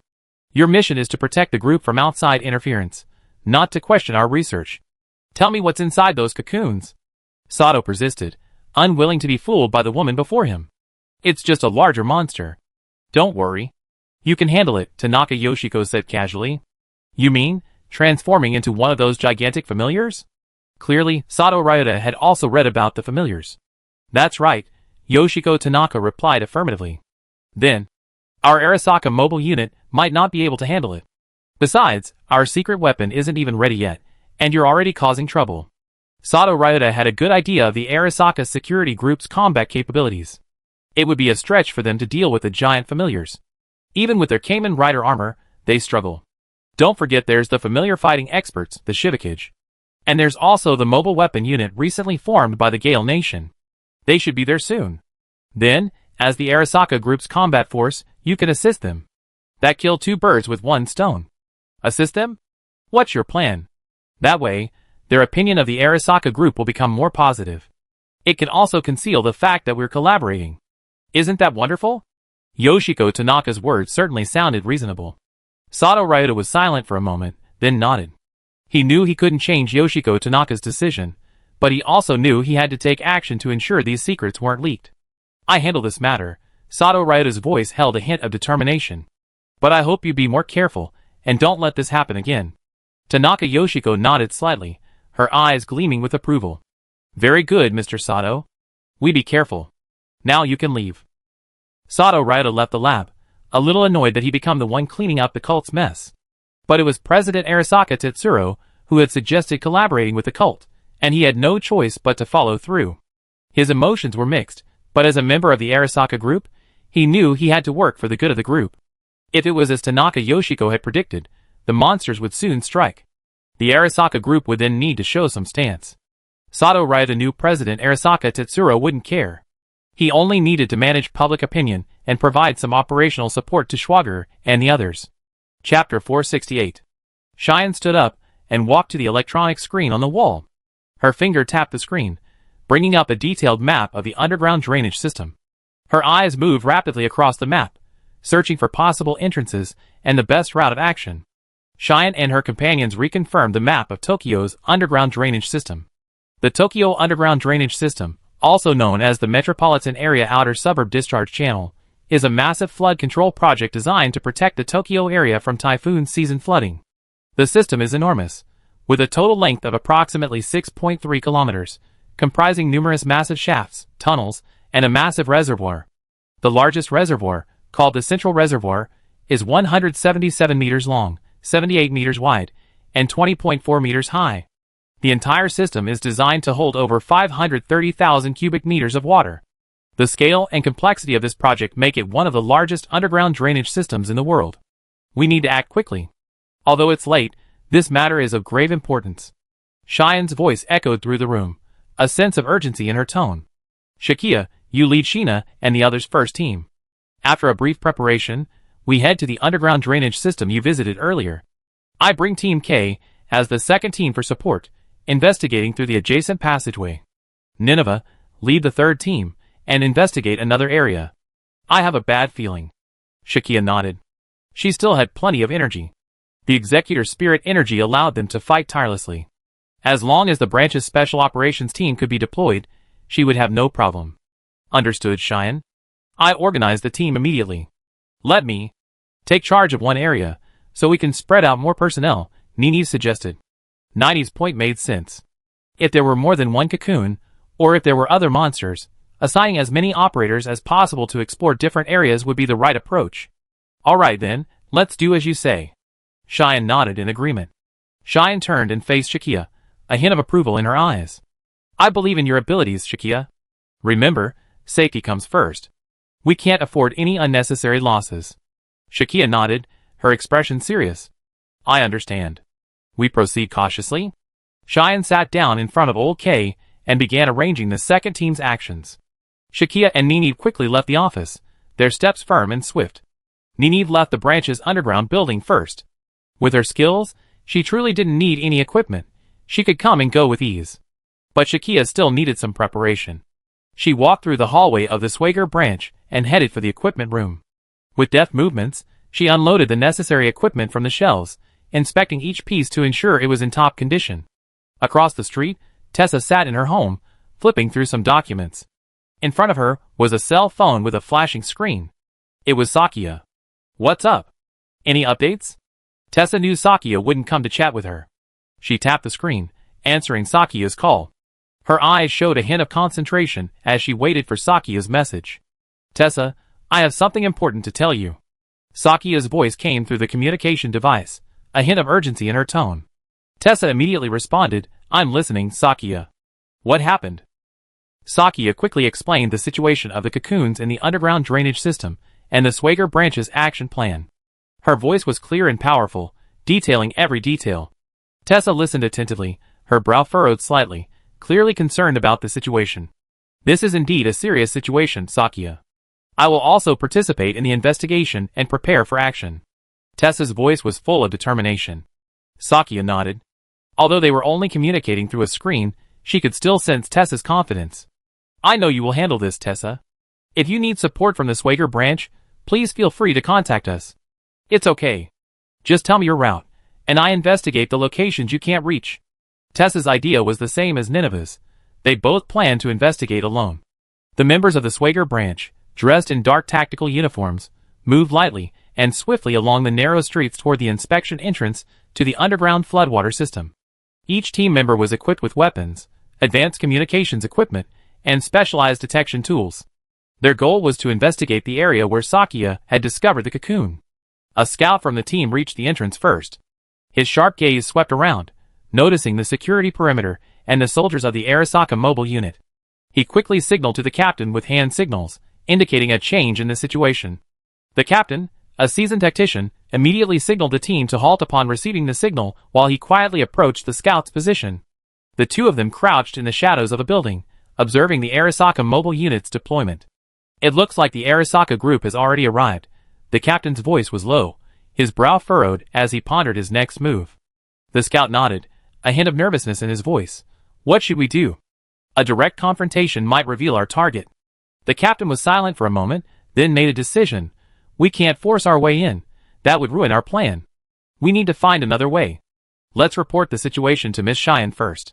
Meanwhile, the soldiers of the Arasaka mobile unit patrolled vigilantly, their eyes constantly scanning the area to ensure no suspicious individuals approached. Their leader stood at the edge of the cordon, his gaze firm, clearly prepared for any eventuality. Even further away, Shakia and her Special Forces team also spotted the Arasaka mobile unit guarding the entrance. They were too large a target to engage directly. Through the communication, Shakia learned that other Special Forces teams were facing the same situation. Shakia's expression was serious as she whispered to Cheyenne over a concealed communication device, reporting the situation on the scene. Cheyenne, all Special Forces teams, including us, have encountered obstacles. The Arasaka mobile unit has blocked all obvious entrances. We can't enter without attracting attention.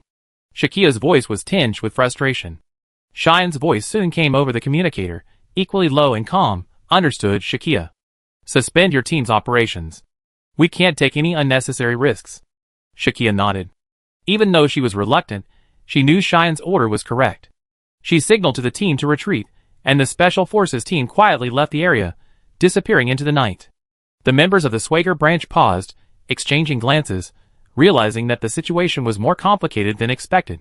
They needed to reassess the current situation and quickly formulate a new plan. Chapter 469. Nineve, like a shadow in the night, silently approached the entrance to the underground facility. The three Arasaka mobile unit soldiers stood at attention at the entrance, their eyes scanning their surroundings warily, but they didn't notice Nineve's approach. Her mechanical power made her presence faint, as elusive as a gust of wind. When Nineve was only a few steps away from the soldiers, she stopped.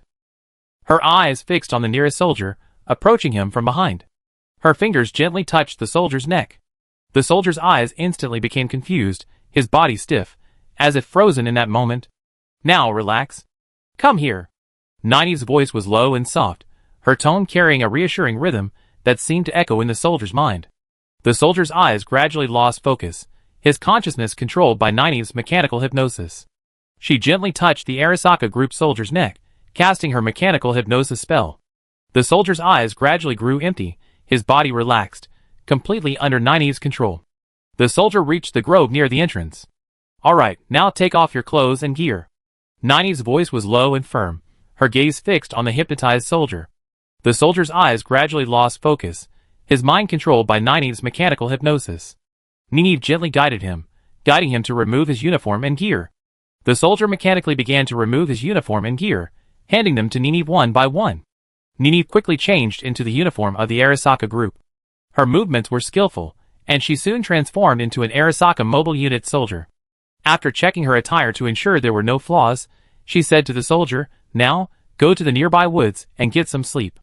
The soldier didn't resist. He stood up and walked in the direction Nineve pointed. He found a comfortable spot and quickly fell into a deep sleep. Nineve adjusted her helmet, ensuring it covered her face. She took a deep breath and strode towards the patrol team of the Arasaka mobile unit.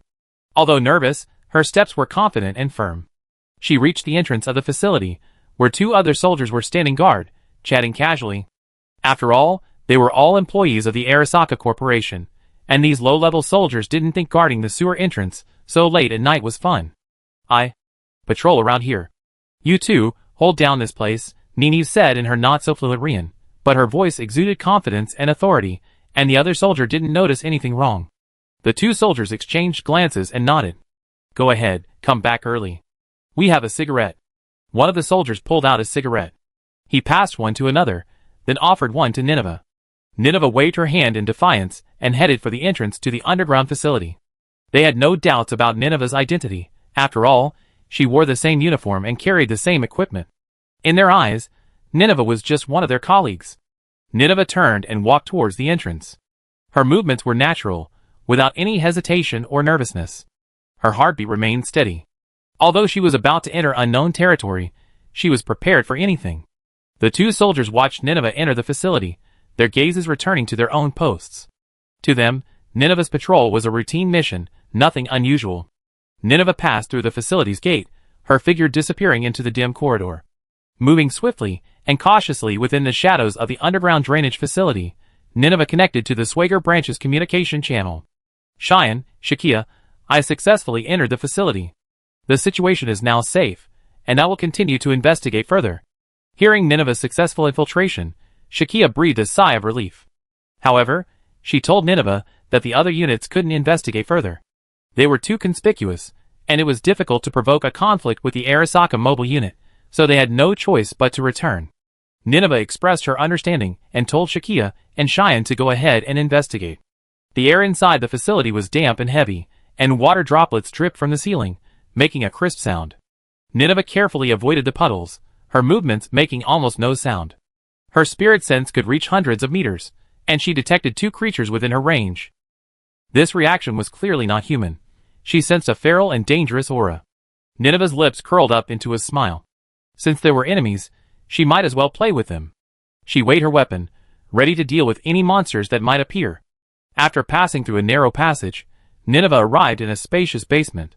Her gaze quickly scanned the surroundings, noticing two monsters lingering in a corner. They were massive, their skin covered in irregular scales, and their eyes shone with a faint green light. Originally planning to use her mechanical soul substitute to quickly resolve the battle, Nineve changed her mind and decided to check the monster-specific statistics. Carefully raising her gun, she silently approached the monsters, ready to play with them. The monsters seemed to sense Nineve's presence, turning and growling. Without hesitation, Nineve pulled the trigger, her bullet accurately hitting the monster's vital points. The monsters howled in pain and tried to strike back, but Nineve was faster. She nimbly dodged the monster's attacks, constantly adjusting her position, looking for the next opportunity to strike. The battle unfolded in the dim basement, Nineve weaving between the monsters, her marksmanship unerring. Each strike caused the monsters to thrash in pain, and the power of her mechanical soul surged through her body, granting her superhuman strength and speed. Though the monsters' movements were ferocious, to Nineve, their rhythm seemed slow and clumsy. She moved lightly across the battlefield, as if dancing a deathly waltz with the monsters. Each of her evasions was perfectly timed, each counterattack precisely targeting the monster's weak spot. Nineve's gun seemed alive in her hands, her movements smooth and natural, each pull of the trigger a melody of battle. Bullets traced deadly trajectories through the air, each one finding its target. She had heard Sakia mention that some monsters, after being defeated, release parasites from their bodies. By tracking the parasites, they could find the cocoon. So, Nineve had clearly held back against the two monsters. Chapter 470.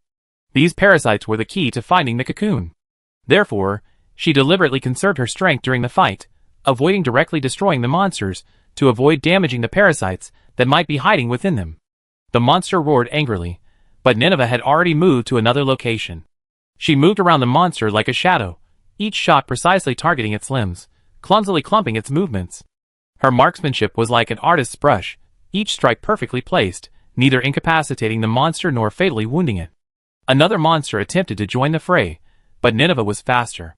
Using the cramped space in the basement, she guided the monster's movements, forcing the two to engage each other. Gradually, the monster lost its sense of direction. Each of her shots was impeccably accurate, their bullets leaving scars on the monster's skin but failing to penetrate its vital points. "That's it, maintain the pressure," Nineveh muttered to herself, a calm calculation in her voice.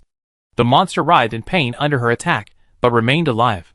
Nineveh's movements were neither hasty nor hesitant. Each step was like a carefully choreographed dance. She kept her gun trained on the monsters, ensuring they couldn't escape. Finally, thanks to Nineveh's meticulous planning, the monsters were nearly dead, lying motionless on the ground. At that moment, the skin on the monster's back suddenly ruptured, and a white, mouse-sized parasite emerged from the wound. The parasites darted through the narrow passage, but Nineveh followed closely behind, each step calculated with impeccable precision. Her sharp eyes locked on the tiny white specks, ensuring they wouldn't escape her sight. During the chase, Nineveh constantly adjusted her breathing and pace, maintaining optimal form. She knew these parasites might be the clue to the cocoon, and she couldn't let them escape. Finally, around a corner, Nineveh spotted the two parasites' direction. They were crawling toward a small, hidden vent. Nineveh quickly activated her spirit double, pushing over a nearby ventilation fan and twisting the blades into a ball, blocking the vent. The parasites had no choice but to escape along a path accessible to humans. Nineveh's fingers lightly touched the edge of the passage, her body slithering through the metal mesh like a snake. She passed through obstacle after obstacle, the mottled walls and rusted iron doors as smooth as paper in her hands, easily pushed open or moved aside. Nineveh pursued relentlessly through the dim basement, her spirit sense like an invisible net, tightly locking onto the two parasites as they attempted to escape. These two small lifeforms were incredibly cunning, even attempting to split up in their escape to confuse their pursuers. But Nineveh was no ordinary tracker. Her mechanical spirit power granted her extraordinary abilities.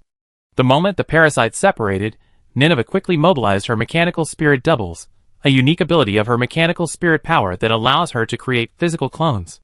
Her doubles move swiftly through the facility, destroying railings, construction debris, and other obstacles, creating dead ends one after another. The parasites panicked and attempted to traverse these obstacles, but Nineveh's doubles constantly altered the obstacle's position and structure, consistently thwarting their attempts to disperse. "Do you think you can escape like this?" Nineveh scoffed inwardly. Throughout this battle, Nineveh remained calm and in control. Her mechanical double constantly created obstacles for the parasite, while she herself followed closely behind, ensuring it didn't lose its target. Finally, thanks to Nineveh's meticulous planning, the two parasites were forced to reunite, their escape plan completely thwarted. Nineveh's footsteps echoed in the dank basement, as she closely followed the parasite's trail, eventually arriving at a spacious reservoir. The space was vast and expansive, its surface so calm that it almost reflected the lights on the ceiling. On the wall beside the reservoir, a massive cocoon hung silently, its presence adding an eerie touch to the industrial beauty of the building. The parasite swiftly ran towards the cocoon and merged into it. Nineveh quickly pulled out her Swagger terminal and swiped her finger across the screen, switching it to camera mode. She carefully approached the cocoon, ensuring her position would not be discovered, while focusing the terminal's camera on the enormous cocoon. A shutter clicked, capturing a clear image of the cocoon.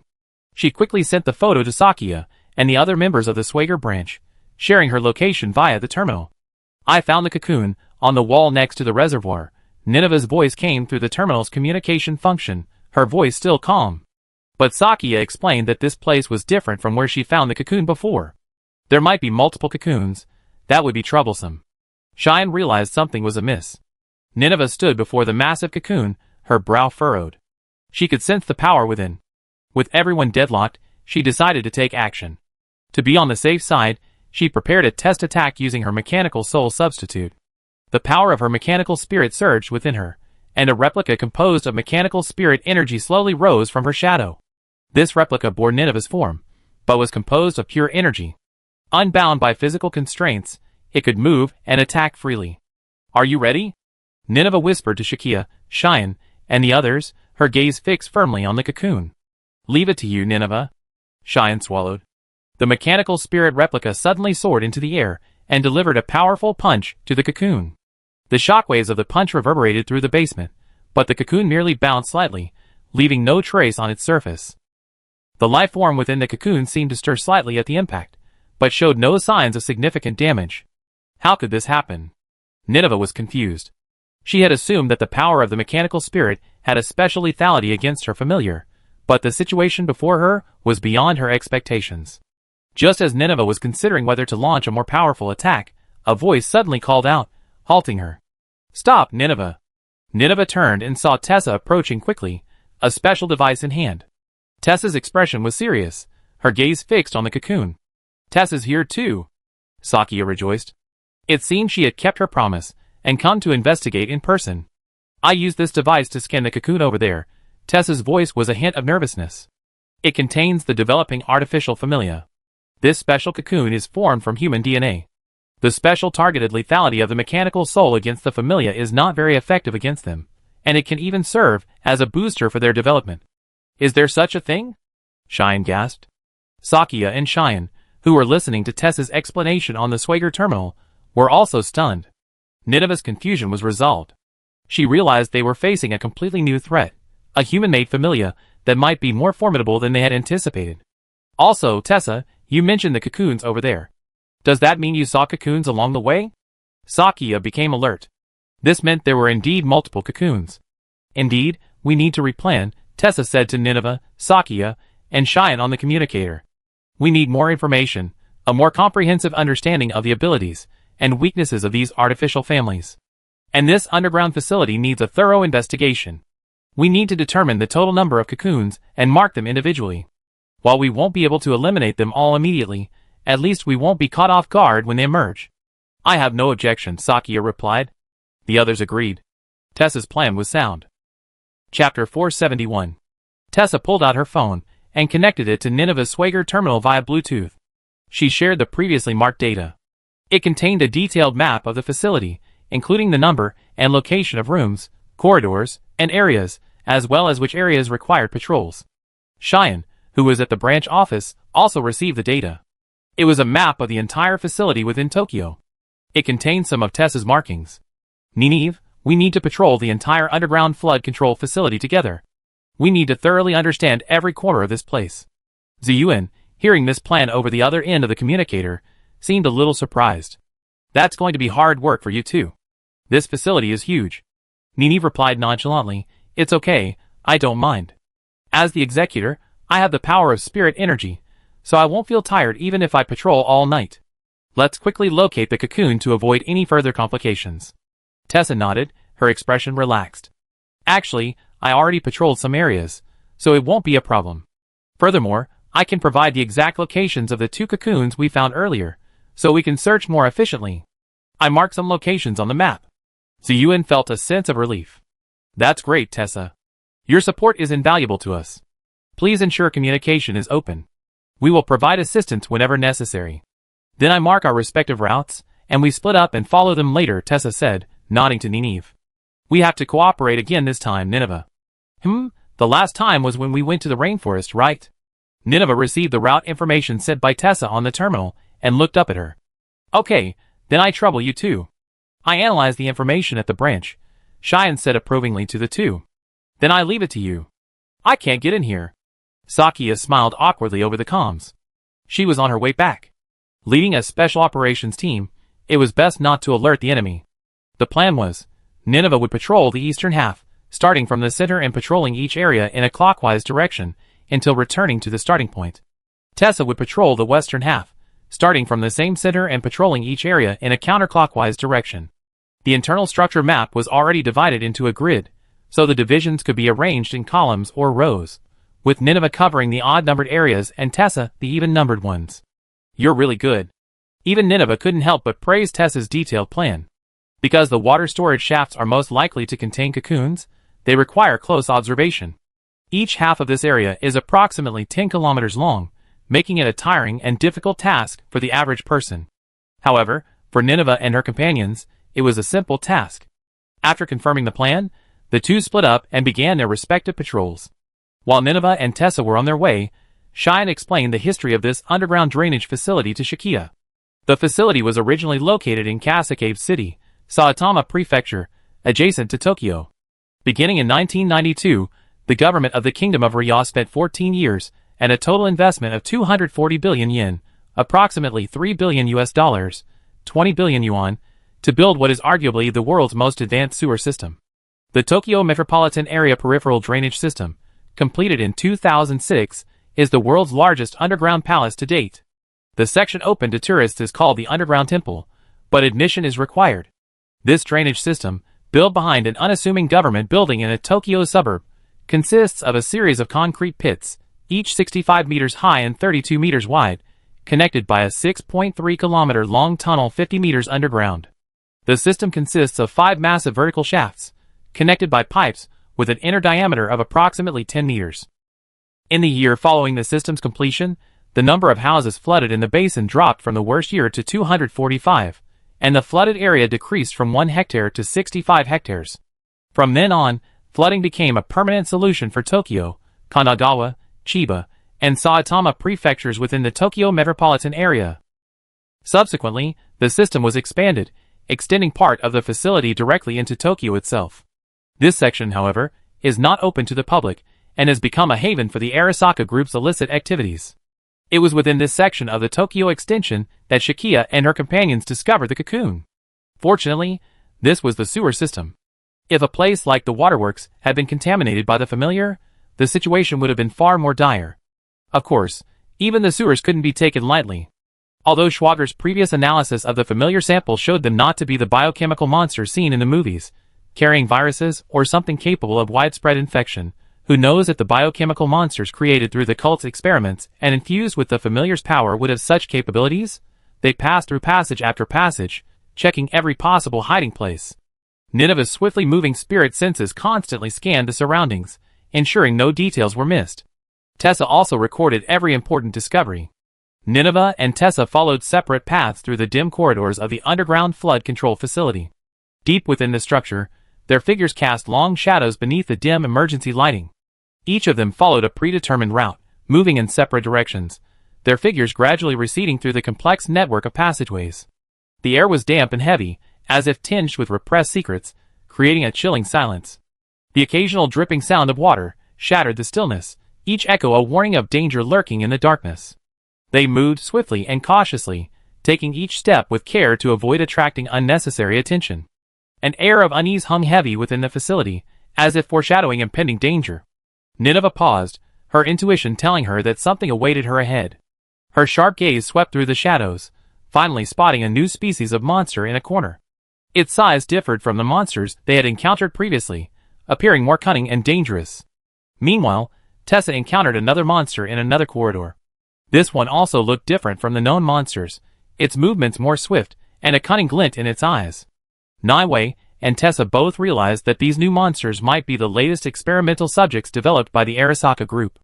No wonder the Arasaka mobile team soldiers were reluctant to enter the facility. They might have known that troublemakers were lurking within. Chapter 472. Nineveh moved alone through the dim, underground flood control facility, her spirit senses constantly scanning her surroundings. Suddenly, her senses picked up signs of life ahead, and a strong sense of threat alerted her. It looked like another uninvited guest had arrived.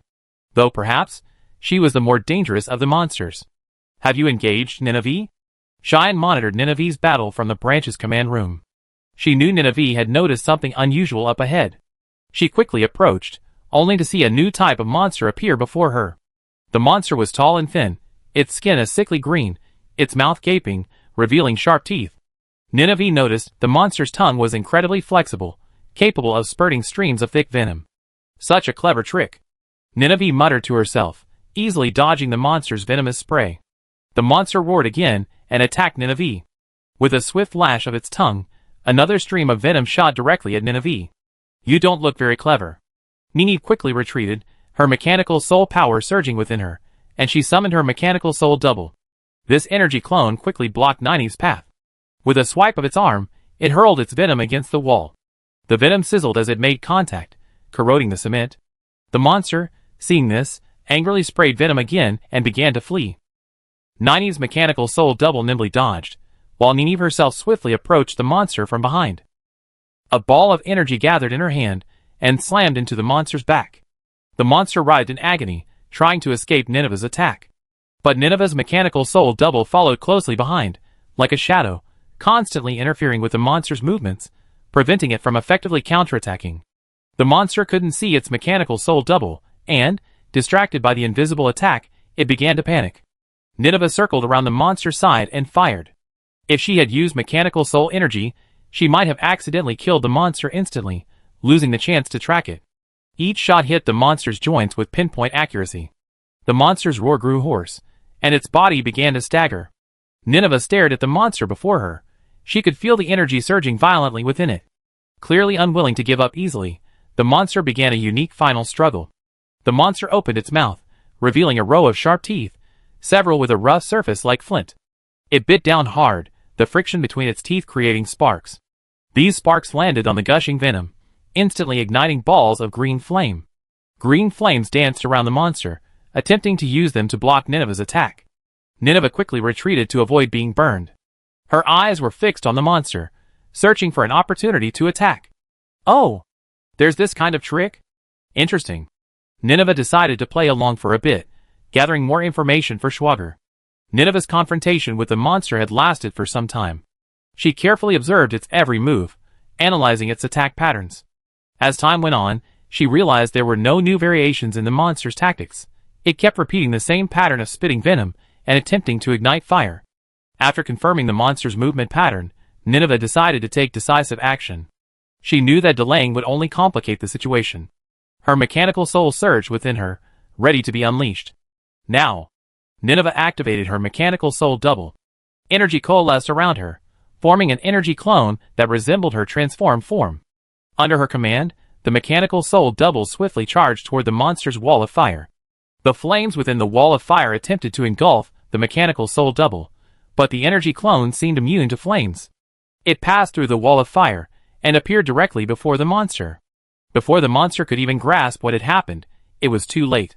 The mechanical soul double gave the monster no breathing space, each punch packed with power.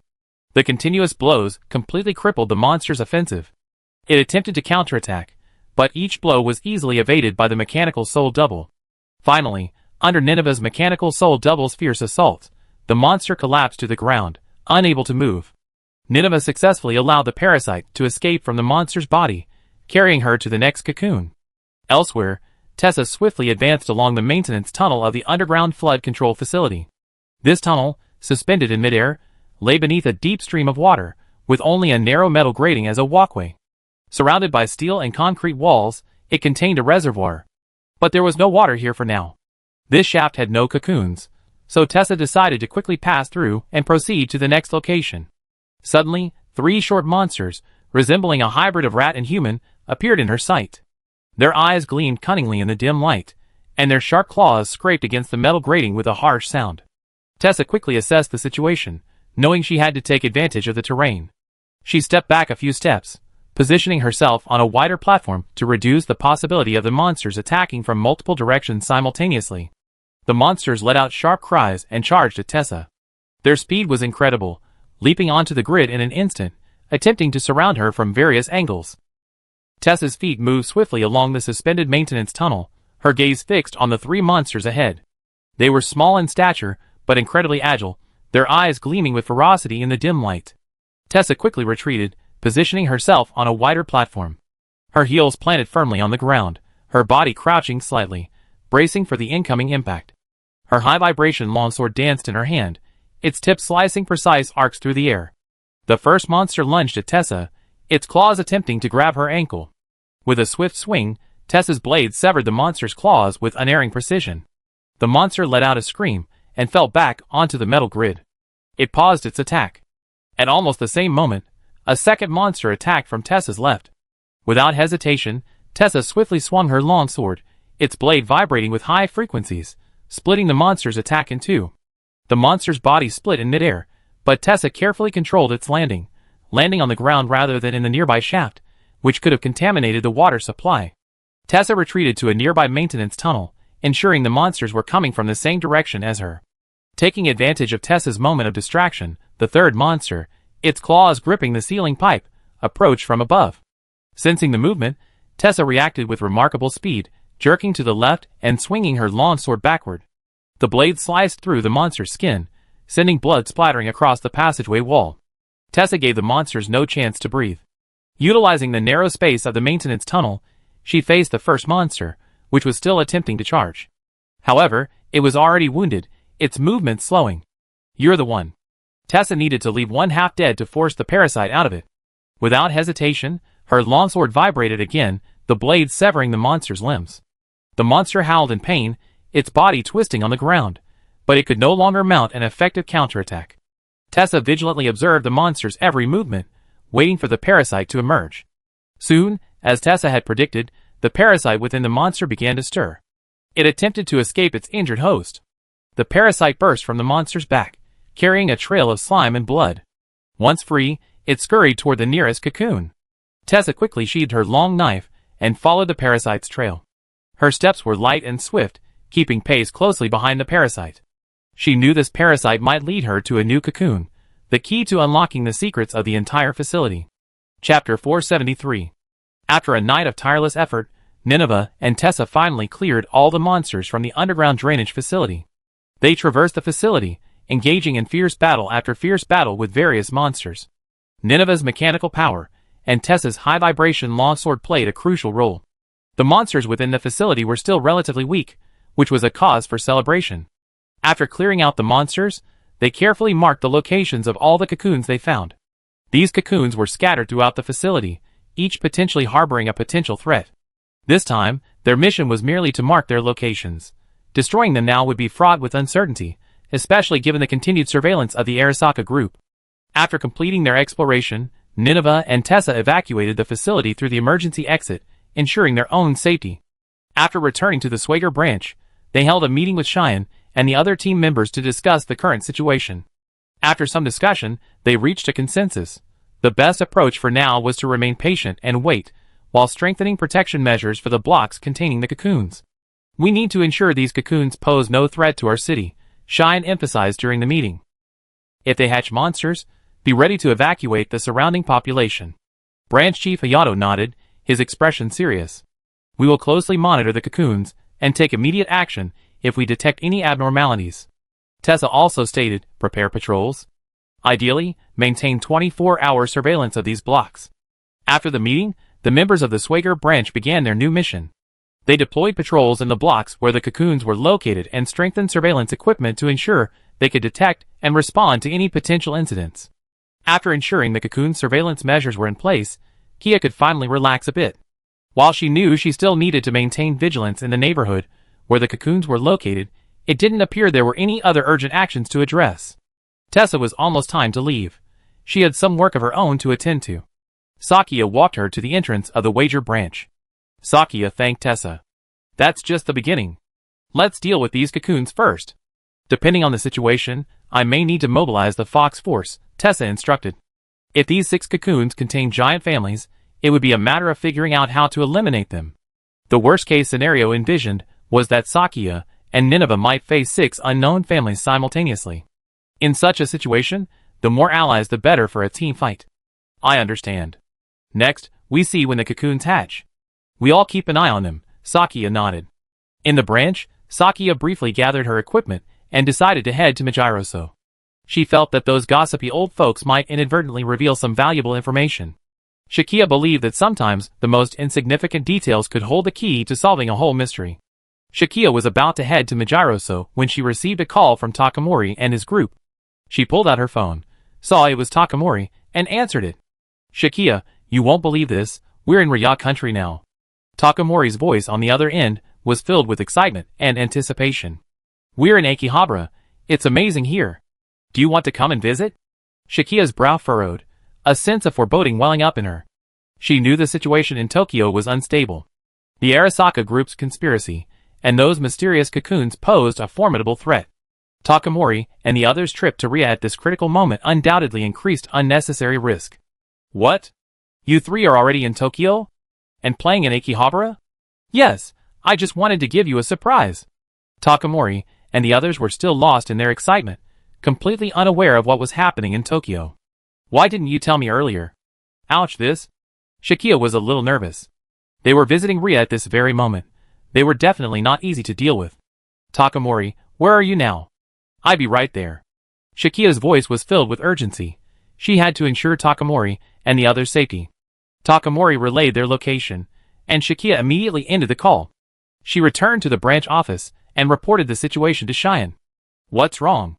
Nineveh saw Shikia return from her last visit. Shikia briefly briefed her on the situation. So Nineveh and Shikia went to find Cheyenne. Cheyenne agreed with Shikia's concerns.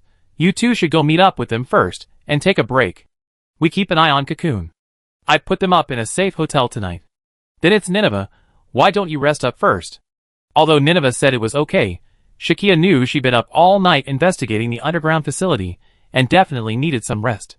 Nineveh, don't worry about me. I'm just staying with Longsheng and the others to play with them, Shikia said softly, a hint of concern in her eyes. You helped so much last night.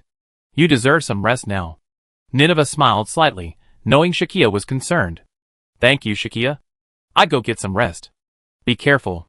Shikia decided to let Nineveh go back and rest first. After all, she had been up all night exploring the underground facility. Shikia changed into her everyday clothes and left the Swagger branch, heading for Akihabara. She knew that protecting Longsheng and the others was her top priority. Arriving at Akihabara station, Shikia exited through the agreed-upon south exit. This was one of Akihabara's busiest areas, bustling with people. Her gaze searched the crowd, and soon spotted Longsheng and the others. Longsheng and the other two stood at the exit, their hands full of shopping bags, their faces beaming with satisfaction. Beside them, Bruce and Ling Jiai each held a few shopping bags. Although not as many as Longsheng, they seemed to be enjoying their shopping just as much. Shikia? Longsheng excitedly waved and called out upon seeing Shikia. Shikia walked over and greeted them with a smile. Looks like you had quite a good time today. Yes, the things here are so interesting. Longsheng said excitedly, showing off his various electronic gadgets and anime merchandise. Bruce and Ling Jiai also shared their spoils. They bought some unique souvenirs from the Kingdom of Rya and local snacks. Shikia reminded them, while shopping in Akihabara is fun, we still need to be careful. The situation in Tokyo is a bit complicated right now. I suggest you avoid crowded places as much as possible. Let's talk while we walk, Li Jiai suggested. Okay, Shikia seconded. Chapter 474. Shikia gazed at the jubilant Takamori and his companions, a warm sense of relief welling up within her. As an executor, her daily life was filled with daunting tasks and challenges. Today, she was able to temporarily set aside her heavy responsibilities and fully immerse herself in exploring the bustling city of Tokyo with her friends. She knew that this ordinary joy was invaluable to them, having been under constant pressure. Shikia suggested, since we almost exhausted all the sights in Akihabara, why not continue our adventure somewhere else? I have an idea. We could visit the nearby Nakano Broadway. There are many interesting shops and unique goods there, and I'm sure you enjoy them. Takamori and his companions, though slightly skeptical, were drawn to Akihabara's charm. However, their trust in Shikia compelled them to readily accept the suggestion. The four of them quickly boarded the Sobu Line train, departing from the bustling Akihabara station.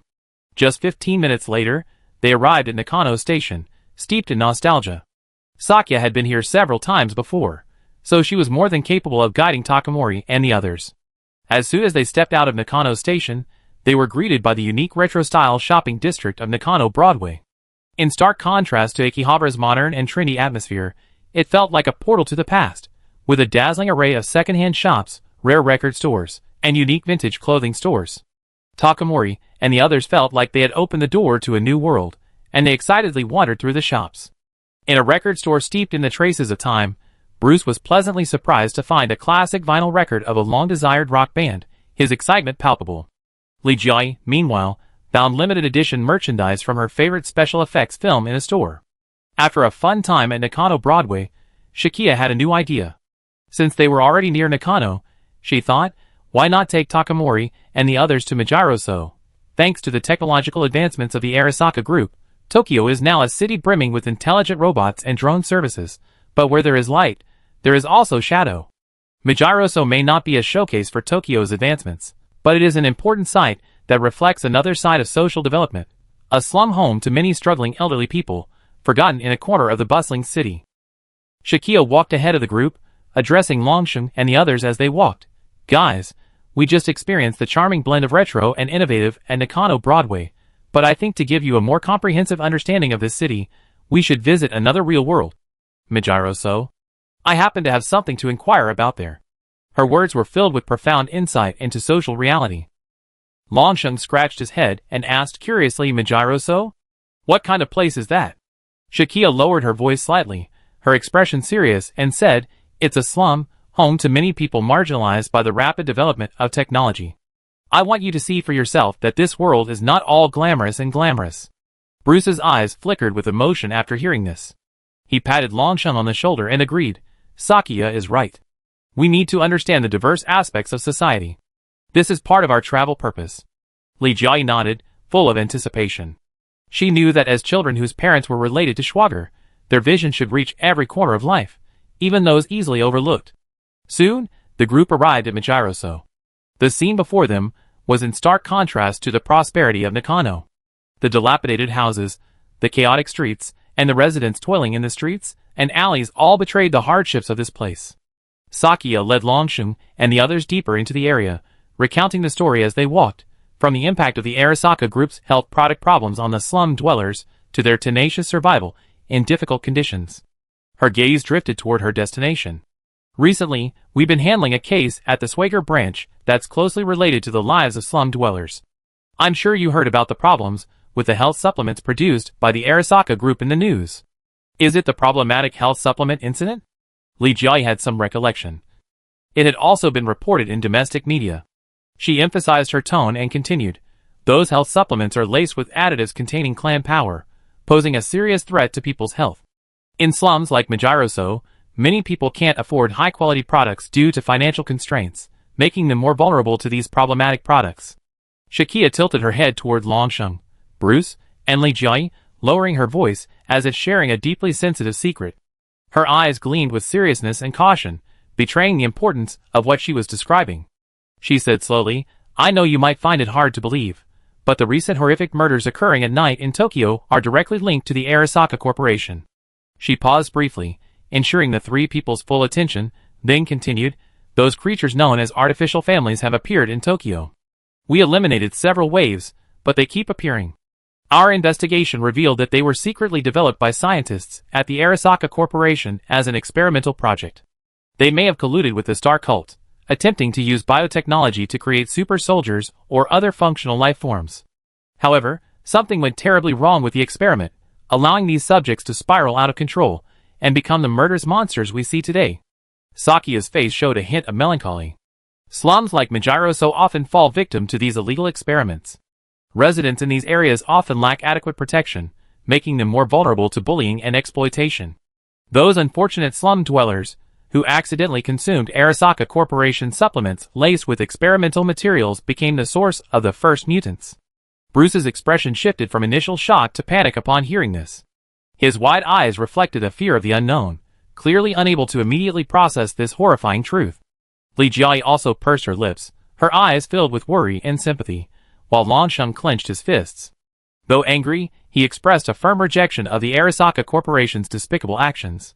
Shakia took a deep breath and continued, especially in impoverished areas like Mijiro-so, due to the harsh living conditions, many people have unfortunately become victims of Arasaka Corporation experiments.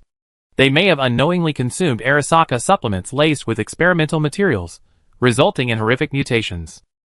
Bruce's face paled even further, clearly powerless and terrified by this harsh reality. He whispered, how could this be? Did the Arasaka Group really do such a cruel thing? Shakia responded to Bruce's question with a resolute gaze. Fortunately, we found a reason to recall the health supplements distributed to the slum dwellers. Of course, we can't catch everyone, and there are undoubtedly other victims. But according to our intelligence agents, the number of murders has decreased significantly in recent days. Shakia turned to face the three of them, walking backwards as she spoke. An elderly scavenger passed by and stopped to nod at Shakia, seemingly recognizing her from a previous visit. Shakia inquired about his living conditions with concern, while Takamori and the others listened quietly. The old man's words deeply moved them.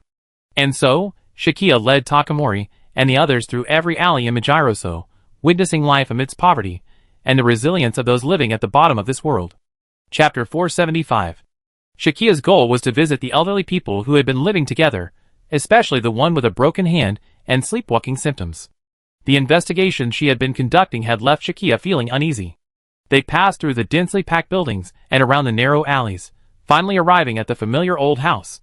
Shakia gently pushed open the half-closed wooden door. The furnishings inside remained the same, but the original 4 people were now 3 elderly, worried faces. What happened?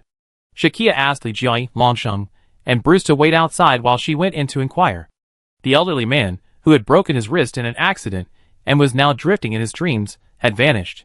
One cold night, he had left home alone and, as if merging into an endless darkness, had never returned. The atmosphere in the house suddenly grew oppressive and gloomy. Shakia's pupils constricted slightly, and a deep sense of worry and unease spread within her. Could it be? But to prevent the remaining elderly from worrying too much, she chose to convey her concern and resolve in the simplest and most considerate way possible. She leaned over, gently patted the 3 elderly people on the shoulder, and said to them in a firm yet gentle tone, "Please rest assured. We will do our best to find the missing elderly, and will definitely get to the bottom of this matter. The most important thing now is that you take good care of yourselves. Please notify us immediately of any news. Also, try to avoid going out alone for the time being, especially at night." After that, Shakia pulled a contact card from her backpack with her contact information on it. She handed it to each of the 3 elderly people, reiterating, "Anytime you need us, feel free to call this number." Shakia suppressed her anxiety, knowing full well that the most important thing at this moment was to calm the elderly. She encouraged them to recount the last time they saw the missing person, meticulously recording every possible clue. Meanwhile, she silently prayed for the missing person's safe return. But if the worst-case scenario were the worst, the elderly person would most likely already be. "Sorry, I need a while. It's hard for you to carry your belongings around. Please wait for me in the open space over there." Shakia asked the Longsheng trio to wait for her at a rest area downstairs in the complex. She would return shortly after finishing her business. Not pausing for long, Shakia decisively moved through the complex of old buildings in Majiroso, knocking on the doors of every elderly person living alone, inquiring about their situation. Every click of a door lock seemed to strike at Shakia's tense heartstrings.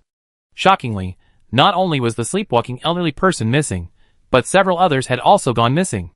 This string of disappearances weighed heavily on Shakia's mind, making her increasingly certain that these were not isolated incidents. Shakia pulled out her notebook and meticulously recorded the details of the personnel movements within Majiroso, including the names, ages, and descriptions of the missing elderly individuals, as well as the time and location of their last sighting. Her gaze was sharp and focused, and every stroke of her pen carried a deep sense of responsibility for the safety of the residents of this community. After all, Majiroso was her area of responsibility, and every life depended on her duty. After reviewing all the information she had gathered, Shakia returned to Li Jiai, Longsheng, and Bruce. Her furrowed brow betrayed her guilt, and she offered a sincere apology to the trio. "I'm sorry. You were supposed to be here for a relaxing vacation, but because of my assignment, you've been dragged into all this trouble. I sincerely hope I didn't ruin your plans." However, Li Jiai, Longsheng, and Bruce all expressed their understanding and support. Longsheng patted Shakia on the shoulder and said with a hearty laugh, "It's okay, Shakia. We're ready for any adventure. Besides, helping others is part of the meaning of travel." Bruce added, "Yes, we're not here to enjoy a leisurely vacation, but to experience real life and learn more. We're honored to help you solve your problem." Li Jiai smiled and nodded, her eyes gleaming with determination and kindness. "Shakia, your mission is our mission. We are willing to accompany you through this difficult time and find the truth together." As night fell and the lights came on, Shakia and her friends entered a steakhouse on Nakano Shopping Street. The restaurant specializes in steak and all-you-can-eat curry rice, a favorite among boys like Bruce and Longsheng. The restaurant's unique decor, with retro photos and posters covering the walls, creates a strong vaporwave atmosphere. "I've been to this restaurant before and really recommend it. I've been thinking about bringing you guys there someday." Shakia led everyone to a seat. She took the menu from the waiter and spread it out on the table. "Let me see. This steak looks pretty good, but it looks a little small," Bruce said, also flipping through the menu. "That's okay. The rice and beef curry here are unlimited." Shakia pointed to 2 buckets next to the counter. "What? That's great. I'm starving too. Hurry up, hurry up. Longsheng was delighted. He had been worried about not having enough, but now he no longer had to worry. This restaurant's beef curry features premium Wagyu beef, slow-cooked to tenderness. The meat is plump and rich, with every bite, a testament to the time-honored craftsmanship. The rich curry sauce, a secret blend of dozens of spices, is golden in color and fragrant, pungent without being harsh, and full-bodied and complex. Paired with perfectly stewed potatoes, carrots, and other vegetables, the beef curry retains its natural sweetness while blending seamlessly with the spicy flavor of the curry, achieving a perfect balance of flavor and nutrition. With every spoonful, you can experience the unique historical charm and ultimate flavor, leaving you with an unforgettable aftertaste. This steakhouse was truly ingenious, successfully capturing the needs and preferences of both male and female customers. Everyone enjoyed their meal. Shakia and Li Jiayi only had steak and a serving of curry rice, while Bruce and Longsheng devoured several servings. They were thoroughly satisfied. After dinner, Shakia and her friends strolled through Nakano's bustling commercial streets, the neon lights reflecting on their faces, adding a touch of leisure and ease.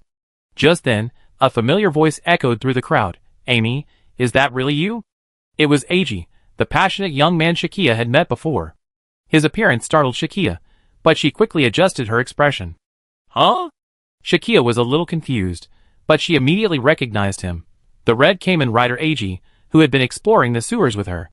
However, the name Amy was something Shakia had casually chosen, so she didn't react for a moment. Li Jiayi, with her sharp eyes, immediately realized that the Amy Eiji had called out was the pseudonym Shakia used during her missions. Quickly reacting, she grabbed Longsheng and Bruce, making the excuse, "Hey, there's a new specialty shop over there. Let's go check it out." But Longsheng, bewildered, hadn't figured out what was going on when Li Jiayi twisted his arm forcefully, causing him to grimace in pain and follow her. Eiji seemed downcast. He told Shakia that he'd been ordered by his superiors not to interfere in matters related to cocoons, and he felt excluded from the inner circle. Feeling frustrated, he decided to go out and relax, hoping to stop by a nearby bar for a drink. Unexpectedly, he ran into Shakia and her group on the street.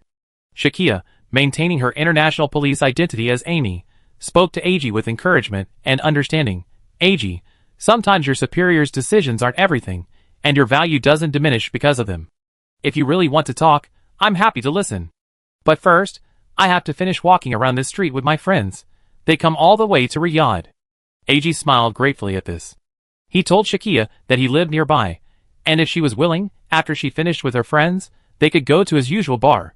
He also wanted to hear Shakia's perspective on recent events. Shakia readily agreed, promising to keep the appointment after she finished with her friends. Chapter 476. Shakia and the trio strolled through the streets of Tokyo, admiring the bustling yet tranquil Nakano district under the night sky. Time slipped unnoticed until 8:30. It was almost time for the three of them to conclude their trip for the day. She gently patted Longsheng's shoulder and whispered, "It's almost time. The car Shine arranged should be waiting for us outside." Longsheng, Li Jiayi, and Bruce were a little reluctant, but understanding that this was for their safety, they all nodded in agreement. They walked out of the bustling commercial street and to the curb. A black sedan was parked quietly, its windows covered with privacy film, giving it a mysterious and solemn look.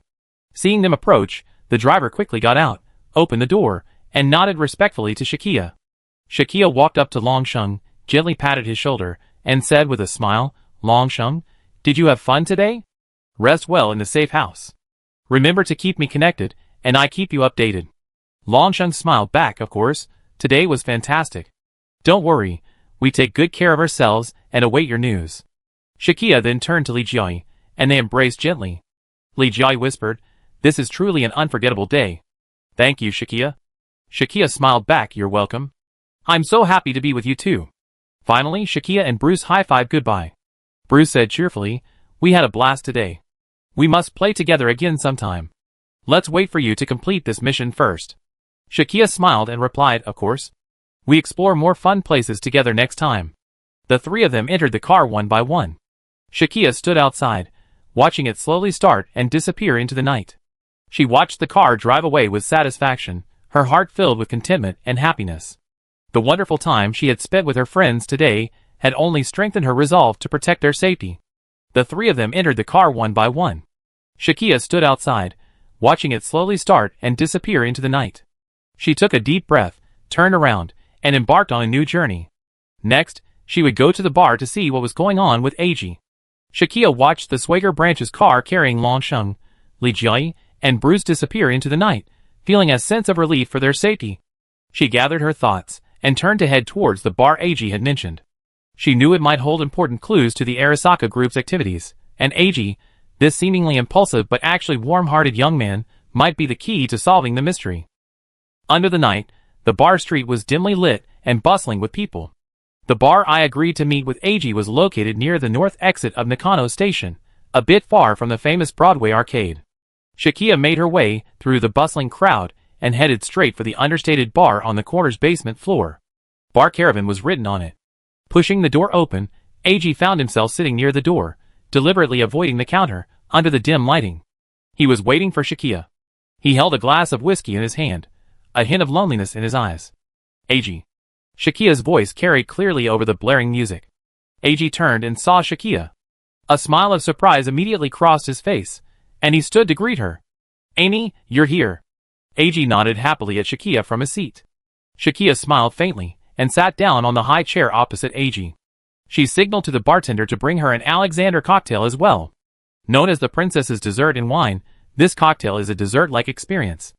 The cream cocktail has a texture like melted ice cream, with the noble brandy blended with a hint of chocolate sweetness. Shakia prefers this flavor to whiskey. Of course, this knowledge was also taught to her by Cheyenne. Cheyenne had taken her to bars several times during their time in New Spring and Autumn City. How's it going? Have you resolved your work worries? Shakia asked with concern. AG shook his head slightly, down the amber liquid in his glass, and began to recount his predicament. My superior still told me not to get involved in these matters regarding Cocoon, saying they're worried I won't handle it properly, and it might cause more trouble. AG sounded frustrated. But I feel I have the ability and the responsibility to protect the city, our home. I just can't understand why they're excluding me. Shakia listened patiently, knowing that AG's confusion and frustration stemmed from his unwavering pursuit of justice. She consoled him. AG, sometimes your superior's decisions don't mean they deny your abilities. They might simply want to protect you, allowing you to play a greater role at a more opportune time. You have to believe that as long as you stay true to your original aspiration, there will always be opportunities to prove your worth. AG's eyes flickered with determination, and he looked at Shakia gratefully. Thank you, Amy.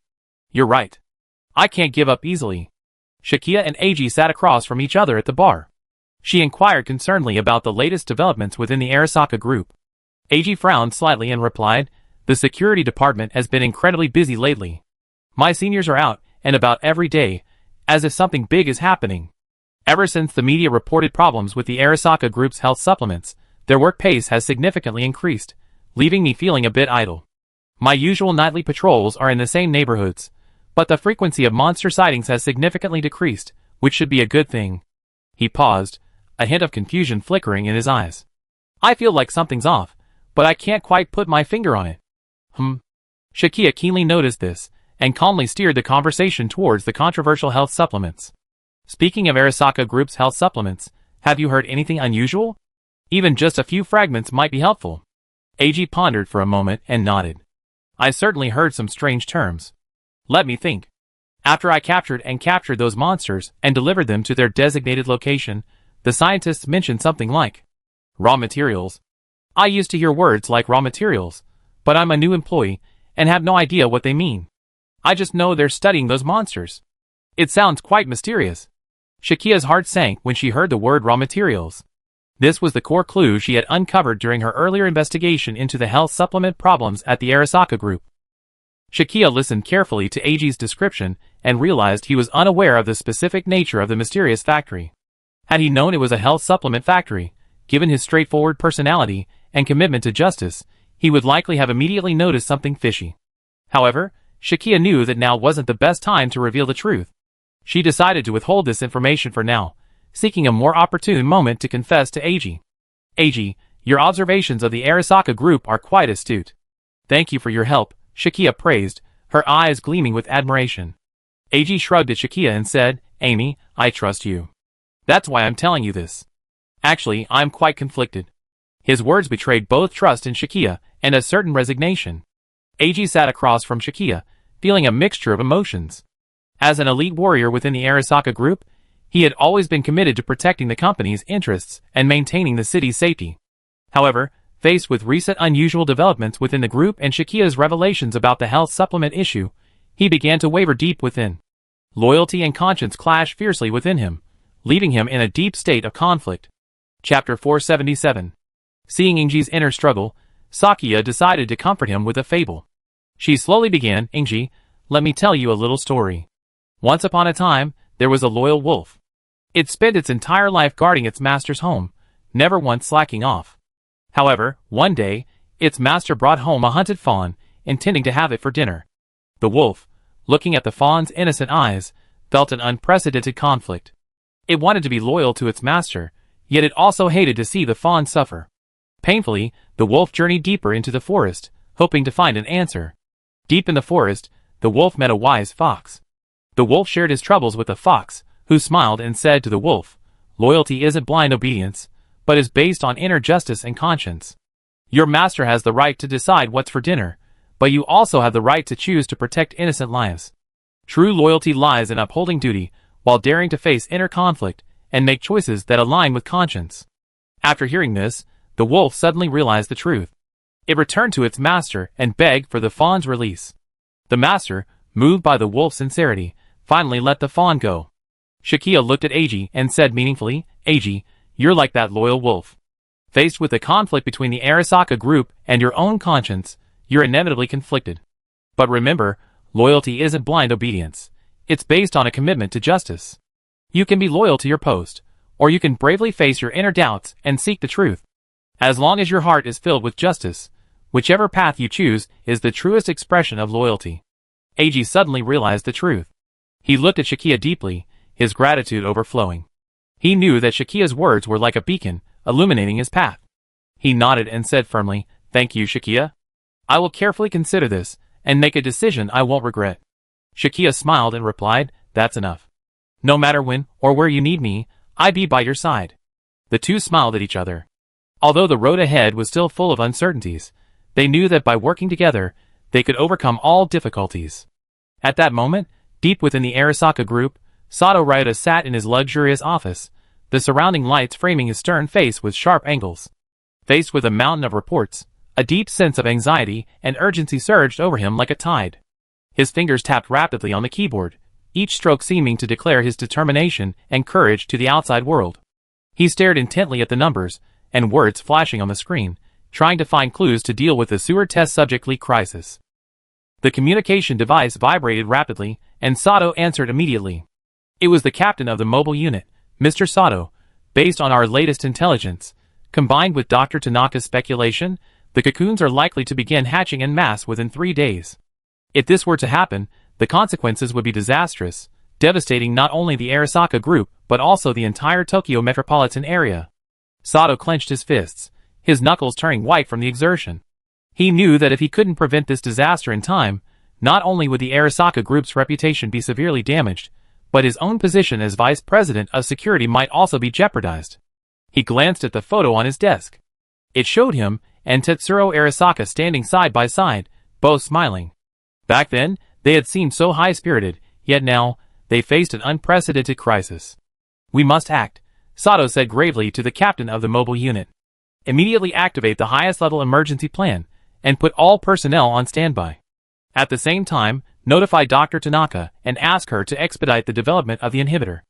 I need a solution within 3 days, or I will bear the consequences." Putting down the communication device, Sato Ryota looked out the window again. Tokyo was ablaze with lights under the night sky, yet he seemed to see the city descending into chaos and panic 3 days from now. He took a deep breath, his gaze determined. He knew he had to be fully prepared to prevent the worst-case scenario. As the leader of this technology, and an apostle of that Star Order, Yoshiko Tanaka was the only one who could do anything right now. "Dr. Tanaka, are you sure it's impossible to destroy those cocoons through conventional means?" Sato called her again. A subtle hint of nervousness etched itself in his voice. "I'm very sorry, Mr. Sato. According to our research, both fire and physical attack will stimulate biological activity within the cocoons, accelerating the hatching of the familiar." On the other end of the line, Yoshiko Tanaka's voice was calm and professional, though she also felt helpless about the current situation. Sato clenched his fists, his knuckles turning white from the strain. He took a deep breath, trying to calm the turmoil within him. He knew the decision he made now would directly impact the fate of the group. He turned to look out the window.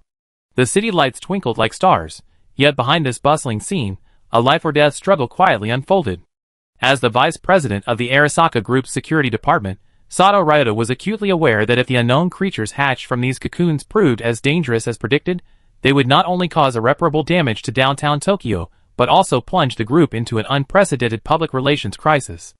As the direct leader of the security line, the pressure he endured was unimaginable. Tetsuro Arasaka's stern and iron-fisted nature was well known, and if things got out of control, Sato's career would likely be over. But don't worry too much, Mr. Sato. The situation is indeed very serious. I will do my best to accelerate the development of the inhibitor. Tatsuda Sato breathed a sigh of relief. Yoshiko Tanaka was a key figure in his life. Doctor, our time window is very limited, only 3 days. Could you elaborate on our current research progress and the likelihood of success? Sato's tone was filled with anticipation and a hint of unease. Yoshiko Tanaka paused, her tone serious but confident. Based on the biological information we extracted from the captured samples, my team and I are conducting molecular-level research on the growth hormones of these unknown organisms. Theoretically, if we can find a compound that can interfere with the incubation process, we could effectively inhibit large-scale incubation. We have already identified several potential inhibitor candidates and are conducting in vitro testing. Over the next 24 hours, we will focus on efficacy validation and safety assessment. Is it possible to complete all the necessary testing and achieve mass production within 3 days? Sato pressed. He knew it was a nearly impossible task, but he still held out a glimmer of hope. Dr. Yoshiko paused for a moment before replying, under normal circumstances, a research and development cycle like this would take at least several months, if not longer. However, given the current emergency, we taken extreme measures, including 24/7 non-stop work, multi-threaded parallel experiments, and the use of supercomputers for simulations to shorten the experimental cycle. Despite this, completing the entire process and achieving mass production within 3 days remains a significant challenge. But rest assured, we will do our utmost to produce an effective inhibitor as quickly as possible. At the very least, we must ensure that all of these organisms do not hatch all at once. Sato Ryota nodded slightly. Even though Tanaka Yoshiko didn't give a firm answer, he understood that this was the most proactive response under the current circumstances. He replied, Doctor, we all appreciate your efforts. The group will mobilize all available resources to support your work, whether it's experimental equipment, additional personnel, or special approvals. We will do everything we can to expedite the process. Please stay in touch and inform us of any progress. Chapter 478. Nini slowly walked out of the Swager branch. The moon in the night sky cast a soft silver light. Cheyenne was busy analyzing intelligence, and Shakia was away. She decided to take a walk and patrol the surrounding area. She rested until after 7 p.m. and now felt fully refreshed. Nini emerged from the branch building, wearing a black sweatshirt, her long blonde hair swaying gently in the breeze beneath the hood. Her eyes were firm and deep, as if they could penetrate the veil of darkness. Nini felt as if something was calling her, and she knew it wasn't an illusion. She walked slowly along the narrow residential street. Warm lights shone through the windows of the houses on both sides, and the occasional barking of dogs broke the silence of the night. Approaching an ancient shrine surrounded by residential buildings, Nini's pace involuntarily slowed. The vermilion torii gates of the shrine shone dimly in the moonlight, and the dim glow of the stone lantern swayed in the night, adding a touch of mystery. The moonlit shrine seemed remarkably tranquil, until suddenly, a faint sob shattered the stillness. Nini realized that it was the sobbing voice that had drawn her here. She quietly approached the shrine and saw a little girl in a kimono, with fox ears and a fluffy tail, crouching alone beside the money box, her face buried in her hands, weeping softly. Whoa! Nini knew this was no ordinary child, but a local deity. She whispered, Little girl, you aren't human, are you? The Inari deity, sensing someone approaching, raised her tear-stained face, her clear, large eyes gazing at Nini in surprise. She had never imagined a stranger could see her true form. I am the Inari god here. Nini squatted down gently, gazing at the Inari god tenderly. She whispered, Sister Inari god, why are you crying here? What's so upsetting? The Inari god sobbed and replied, I sense a terrifying energy beneath the ground. It's about to erupt, polluting our land and water. I'm so scared. I don't know what to do.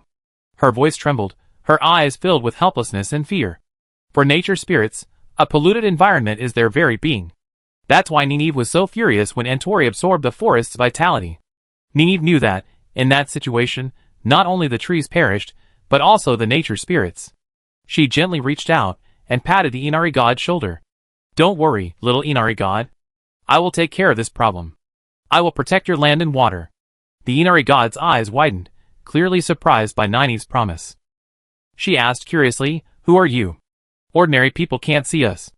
Only a few high-ranking monks or those with divine powers can sense our presence." Nineveh smiled faintly. She removed her hood, revealing her long golden hair. Her bright eyes gleamed with determination in the moonlight. "My name is Nineveh." Her words carried a hint of age and pride. At the name, the Inari goddess fell into a brief moment of contemplation. Then, a flash of realization crossed her eyes, and she froze in shock. Her eyes widened, her mouth slightly open, as if struck by lightning. She recalled the legends her elders had told her about a former executor and former nature priestess. Nineveh, a name revered in the world of nature spirits. For the young Inari god, it was like encountering the Buddha on the street one day.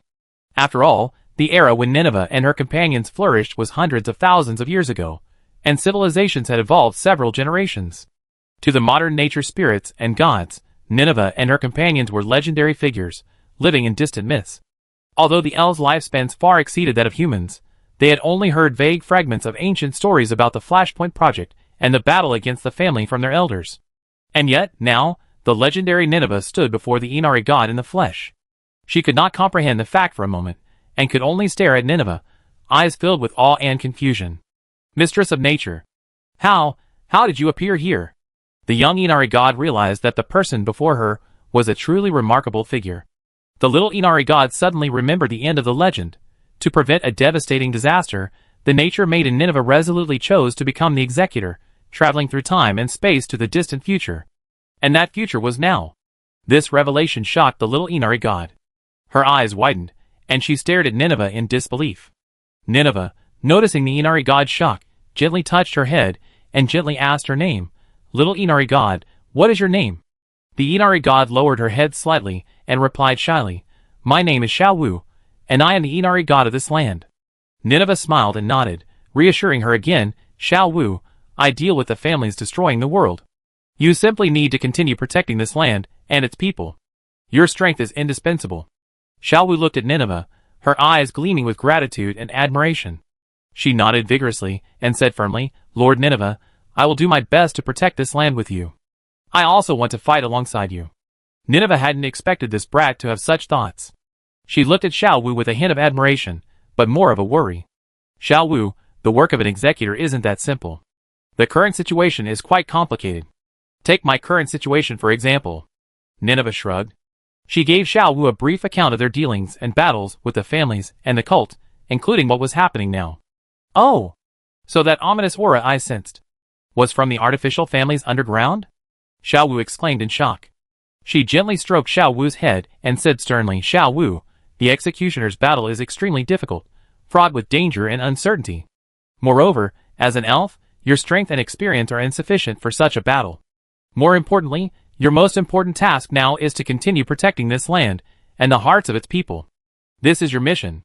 Xiao Wu lowered her head, her eyes flickering with loss and confusion. "I know, Lady Nineveh. But there's nothing here worth protecting anymore," she said in a low voice, her tone filled with resignation. "With the development of the city, the natural environment here has been almost completely destroyed. I used to be able to protect a forest and the surrounding villages and fields, but now, all I have left is this shrine and a few surrounding green belts. Furthermore, people's faith has long since faded. They no longer visit the shrine, and they no longer care about protecting nature. I really don't want to stay here anymore." Nineveh looked at the little girl like Inari deity, as if assessing her abilities. Chapter 479. To get Nineveh to take her with her, Xiao Wu decided to demonstrate her abilities. Xiao Wu brought Nineveh to a forgotten clearing in the forest. The surroundings were serene and mysterious, the only sound being the rustling of leaves in the breeze, interwoven with the gurgling of a distant stream, creating a natural symphony. Nineveh knew this was the ideal place for Xiao Wu to demonstrate her mastery of nature. As the Inari god, bringing life to the land is a fundamental skill. Xiao Wu stood in the center of the clearing, eyes closed, hands clasped together, as if in a silent prayer. A faint golden glow emanated from her, blending with the moonlight, shrouding the woodland in a holy aura. Nineveh, hands in her pockets, observed Xiao Wu's every move with keen interest, anticipating the miracle she was about to perform. Suddenly, Xiao Wu slowly opened her eyes, a resolute light glimmering in them. She gently raised her right hand, pointing to an ancient oak tree to her right. The oak tree seemed to be touched by an invisible force. Its previously motionless branches began to sway gently, as if responding to Xiao Wu's call. Then, a stream of emerald green light emanated from Xiao Wu's hand, flowing down her arm to her fingertips. Like a vibrant ribbon of light, it instantly sank into the trunk. A miracle had occurred. The previously tranquil oak tree seemed to have been given life. Its branches and leaves grew wildly. In a matter of seconds, its canopy doubled in size. Its dense leaves shimmered in the moonlight, like a natural green pagoda. Furthermore, countless tiny roots sprouted from the trunk, rapidly extending downwards, piercing the soil and absorbing nutrients from the earth. The previously bare ground was instantly covered with new grass, and a variety of wildflowers bloomed, emitting a captivating fragrance. Nineveh was deeply shocked by the scene before her. She had never witnessed such a powerful manipulation of nature. Xiao Wu not only altered the shape of the trees, but also created a vibrant miniature ecosystem in a short period of time. Her control over nature far exceeded Nineveh's imagination. Xiao Wu didn't stop, but turned her gaze to a bare rock to her left. With a gentle wave of her left hand, the rock surface was instantly covered with a layer of emerald green moss. Then, several delicate ferns emerged from the cracks in the moss, as if undergoing eons of evolution overnight. Then, a crack opened in the top of the rock, and a delicate orchid poked its head out. Its petals shimmered in the moonlight, emitting an alluring fragrance. Not bad. Nineveh observed it all, realizing that Xiao Wu, as the Inari goddess, possessed a power of manipulation not only to transform individual organisms or environments, but also to create harmonious, symbiotic, and vibrant ecosystems. This power was undoubtedly a tremendous aid to those carrying out actions or fighting. During her time as a nature priestess, Nineveh had come into contact with nature spirits possessing this ability. That's not all. Xiao Wu winked and smiled at Nineveh. She closed her eyes again, her hands gently pressed against her chest, as if in silent meditation. A faint golden light emanated from her body, blending with the surrounding natural atmosphere, creating a harmonious and sacred atmosphere. As Xiao Wu chanted, the previously peaceful forest around her began to transform. Birds, previously silent, took flight from the treetops and danced around Xiao Wu, as if answering her call. Then, the nearby cats and dogs gathered around Xiao Wu, crouching low, their eyes filled with respect and loyalty. Her hands traced a graceful arc in the air, as if weaving invisible threads, building a bridge of souls. She reached out to Nineveh and gently grasped her hand. Nineveh felt a warm and powerful energy flowing from her palm, as if an electric current coursed through her body, reaching deep into her soul. Then, Nineveh's vision underwent a miraculous transformation. The familiar forest scene vanished, replaced by a completely new vision. She felt as if she were a bird's eye, soaring above the forest, surveying the scene below. She could see every tree, every leaf, every insect in the forest, and even feel the breeze, the sun, and the raindrops. She could hear the birds singing, the insects chirping, the wind whistling, and all the sounds emanating from the depths of the forest. Nineveh was astonished to discover that she could not only see the perspectives of animals, but also sense their emotions, thoughts, and intentions. This was something her own spiritual intuition could not achieve. As an executor, it was a truly novel experience. Oh! Interesting. Nineveh looked forward to what would happen next. She felt as if she had become one with the bird, sharing its senses and experiencing its way of life. The feeling was incredibly real, as if she had truly become a bird, soaring freely in the sky. Xiao Wu didn't stop, but she switched Nineveh to the perspective of a fox. This time, Nineveh seemed to be in the body of a fox, moving through the dense forest, feeling the undulations of the ground, the scraping of the grass, the scent of her prey. She could see the world through the fox's eyes, sense its vigilance, its agility, and its cunning. She could even hear the fox's heartbeat, its breathing, the scraping of its claws against the ground, and its subtle perception of its surroundings. As Nineveh observed all this, her understanding of Xiao Wu's telepathic communication and summoning aid deepened. She knew that Xiao Wu could not only communicate telepathically with creatures in nature, but also allow Nineveh and her teammates to see the animals' perspectives. This ability not only allowed them to access sensory information from animals, but also allowed them to deeply understand their thoughts and emotions, allowing them to better collaborate with them and jointly combat the impending crisis. I see. This is indeed a very useful talent. Nineveh smiled and nodded. Then shall we go? Nineveh was about to take Xiaowu away. Wait, that? Xiaowu looked a little embarrassed. I still need a ritual to sever my ties to the shrine. Back at the shrine, moonlight shone on the ancient shrines of Vermilion Torii Gate. Nineveh and Xiaowu stood side by side, preparing to sever her contract with the shrine. Xiaowu pointed inside, where a formation was painted and talismans were affixed. Because every local deity long ago forged a contract with an Onmyoji, becoming a guardian spirit. Although Xiaowu, with hundreds of years of experience, is relatively young among the deities, she still needs to undergo a ritual to assume her position. The question is, where can one find an Onmyoji now? From Nine's perspective, a flame-like energy pulsed in the center of the shrine's formation. This must be the ritualized contract, representing the local deity's inauguration. Do you have any idea what this ritual is? Nini seemed to be able to see the energy of the contract, which meant she, too, could perform the tasks of the ancient Onmyoji. As the executor, Nine's extraordinary powers had long surpassed the rituals and formations of the ancient Onmyoji. It seems that extinguishing that energy will do the trick. I don't know the exact procedure. Xiaowu smiled awkwardly. Nini held her forehead in her hand, speechless. If that was the case, then using a more drastic approach wouldn't matter. Chapter 480. Nini stood before the shrine, gazing at the ancient building, as if she could discern the mysterious power coursing within. As a nature priestess, she had once mastered various advanced spells and rituals. However, those rituals and spells were aimed at more majestic objects, such as mountains, rivers, and seas. She had never studied the rituals used to establish a contract with a small land deity. These were usually delegated to the staff below. Regardless, Nineveh had a rough idea of what this energy represented. She closed her eyes and concentrated.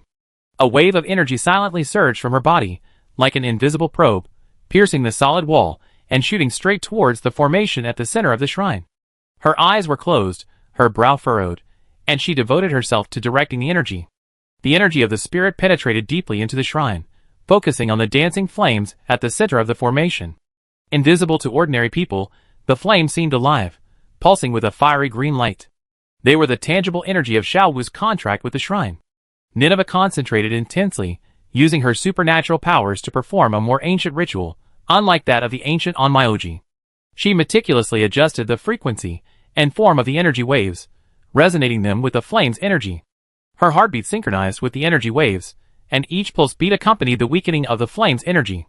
Finally, when the last trace of connection snapped like a fragile thread, the flame energy in the image suddenly extinguished, leaving behind a tranquil darkness. At that moment, the shrine seemed to have experienced a silent storm, and then calm returned. Only a faint smoke swirled in the air, witnessing the end of a centuries-old contract. Oh! It seems... it's done? Xiaowu felt a sudden sense of relief, her tense body relaxing. Gratitude and anticipation gleamed in her eyes. She looked up at Nineveh, her lips curling slightly, as if silently thanking the executor who had saved her. To ensure the contract had been completely released, Nineveh activated her spirit-sensing ability, scanning every corner of the shrine like a scanner. The trail of spirit-sensing power swept through the interior of the shrine, confirming that the contract energy within the formation had been extinguished. With everything ready, Nineveh took Xiaowu's hand, and the two of them prayed silently before the shrine.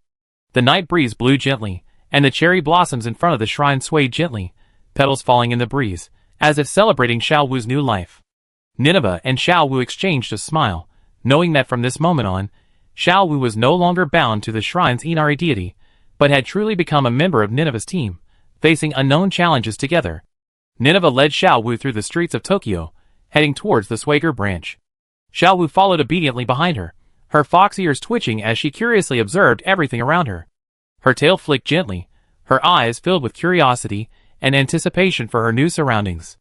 Ordinary passers-by couldn't see Xiaowu, so she could boldly skip along the street, following Nineveh.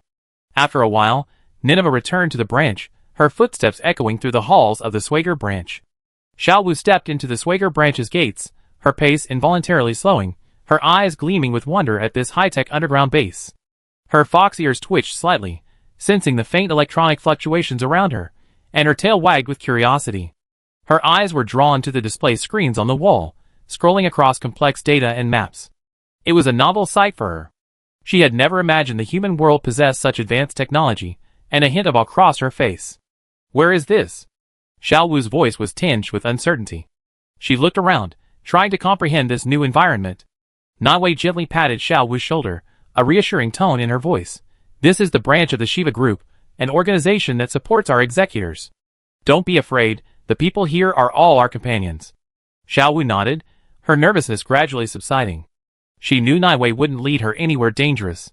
She took a deep breath, mustered her courage, and continued to follow Naiwei. As they advanced deeper into the base, Xiao Wu began to notice the people within. They were busy and organized, each focused on their tasks.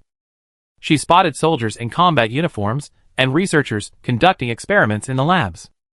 Xiao Wu followed Nineveh through the corridors of the Swagger branch when her attention was drawn to a service robot within the base. She gently approached the robot, her fingers lightly touching its outer shell. She wanted to try interacting with it using her abilities, to see if she could gain its attention. She closed her eyes, focused her mind, and slowly channeled her energy toward the robot. However, she didn't realize that her energy was too powerful for the robot's circuitry. Suddenly, the robot's indicator lights flashed rapidly, then all lights went out simultaneously, and the robot seemed to freeze. Xiao Wu opened her eyes in surprise, realizing something had gone wrong with her attempt. The robot stood motionless, unresponsive. She panicked, unsure if she had done anything wrong. Nini noticed the commotion and came over to investigate. Seeing Xiao Wu's awkward expression and the stillness of the robot, she immediately realized what had happened. Don't worry, Xiao Wu, Nini reassured her, scratching her head. These robots sometimes short-circuit due to unknown energy interference. The staff will fix it. Xiao Wu felt a little guilty and lowered her head. I'm sorry, Nini, I didn't mean to. Nini smiled and rubbed Xiao Wu's head. It's okay. Ask me next time you need to do something. Soon they passed the operations control room. Cheyenne and Shakia were in the room. She found them seated at a round table, spread out with documents and maps, clearly discussing something. She gently approached them, her eyes fixed on the documents. Cheyenne noticed Nineveh's arrival and looked up, a bit weary. Nineveh, you're back. We were discussing the latest intelligence on the Arasaka group. Oh! Any new findings? Nineveh readily sat down. Shakia also turned, a serious look in her eyes. I met Eiji today. He seems to have objections to some of the actions within the group. Nineveh sat down, her expression serious. Eiji. Is that the guy in red armor you dealt with before? What does this mean? Can we exploit this? Cheyenne nodded, a hint of caution in her voice. It's very likely. But we need to be careful not to reveal our intentions easily. The Arasaka group's power cannot be underestimated. We must ensure every step is steady. Shakia added, we need more evidence and information to determine if Eiji can truly be our ally. At the same time, we need to increase our surveillance of them to prevent them from discovering our actions. Nineveh looked at Shakia, thought for a moment, and said nothing. I know what you are worried about. Eiji's intelligence is just supplementary. Our battle plan will not change. Sakia reassured the two. Chapter 481. The discussion of work came to a close, and Nineveh decided to introduce Xiao Wu, their new companion, to Ziyuan and Shakia. I have something I want to tell you. Nineveh's voice broke the brooding atmosphere. On my way back, I met a special companion. Shakia and Ziyuan turned their gazes to Nineveh, curious. Nineveh smiled slightly, then turned to Xiao Wu. She gently touched her hand, infusing it with a surge of spirit energy. With a soft bang, Xiao Wu appeared before the three of them. Shakia and Ziyuan were both surprised to see Xiao Wu appear. Her fox ears twitched gently, and her tail swayed softly behind her, exuding the grace and agility of a natural spirit. Her large eyes, clear and bright, regarded Shakia and Ziyuan with curiosity. As soon as Ziyuan and Shakia's eyes met Xiao Wu, they were captivated by her unparalleled loveliness. Xiao Wu's appearance and demeanor were unlike anyone they had ever met. Every movement she made exuded an innocence and natural charm. Xiao Wu nodded shyly at the two of them. Wow, she's so adorable.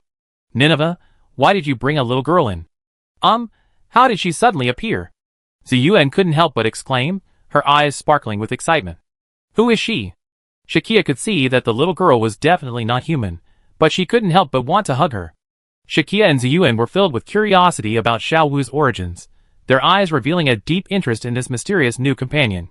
Nineveh, noticing their confusion, turned to Xiao Wu and said gently, Xiao Wu, they all want to know your story. Can you introduce yourself? Xiao Wu nodded, her cheeks flushing slightly with nervousness. She took a deep breath and began to tell her story. I am Xiao Wu, an Inari god. I have a pact with a shrine in this land. I have always protected this land, feeling the energy of nature. Of course, with the natural development of you humans, my area of activity has dwindled. Eventually, I was trapped around the shrine. That is, until I met Lady Nineve. When Cheyenne heard that Xiao Wu was the Inari god, her eyes filled with shock and curiosity. She had never imagined that the legendary deity could actually exist, standing before her now. This is incredible, Cheyenne's voice trembled slightly. I always thought these were just legends or folk tales. Inari is commonly associated with rice, prosperity, and commercial success in Rya culture, and is often depicted as a fox. This association stems from Rya Shintoism, where the Inari god is considered the deity in charge of rice, tea, and sake. Foxes are often depicted in Rya folktales as creatures of great wisdom and longevity, and are closely associated with the image of the Inari god. Therefore, fox statues are often placed at Inari shrines as guardians of the shrine. I never expected a cute little girl with fox ears and a tail to actually appear. Niwei nodded gently, a hint of nostalgia in her eyes. In fact, Earth has always had creatures inhabiting different planes, what modern humans call elves, nature spirits, and so on. They represent the life force of this planet. She continued, in the ancient civilization, my people and I coexisted peacefully with these nature spirits, protecting the Earth together. Although they don't appear in the human world as frequently as we do, they have always quietly protected this land in their own way. Cheyenne listened intently, her heart filled with awe for these mysterious creatures. She began to realize that the Swager branch faced not only the conflicts and contradictions of the human world, but also the deeper balance of natural forces. Xiao Wu stood aside, her hands on her hips smugly, a hint of pride in her eyes. She knew that her people and Nineveh's had a deep connection long ago, and now, as the executor's helper, she continued this mission of protection. Her tone was calm, yet with a hint of determination. Lately, I sensed a strange energy underground that's making me uneasy. Nineveh told me it might be connected to the Arasaka group. I want to help you find the source of this energy and protect our home. The energy underground is the cocoon of the clan, Sakia realized immediately. These things can actually cause pain to even the spirits of nature. Cheyenne thought, rubbing her chin. Cheyenne was pleasantly surprised to hear Xiao Wu was willing to help the Swager branch. She knew that Xiao Wu, as the Inari deity, must possess extraordinary abilities. She curiously asked Xiao Wu, can you share your supernatural powers with us?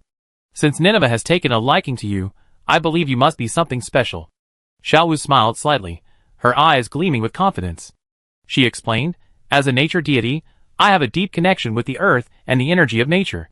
I can sense subtle changes in nature, including the direction of the land, water flow, and wind.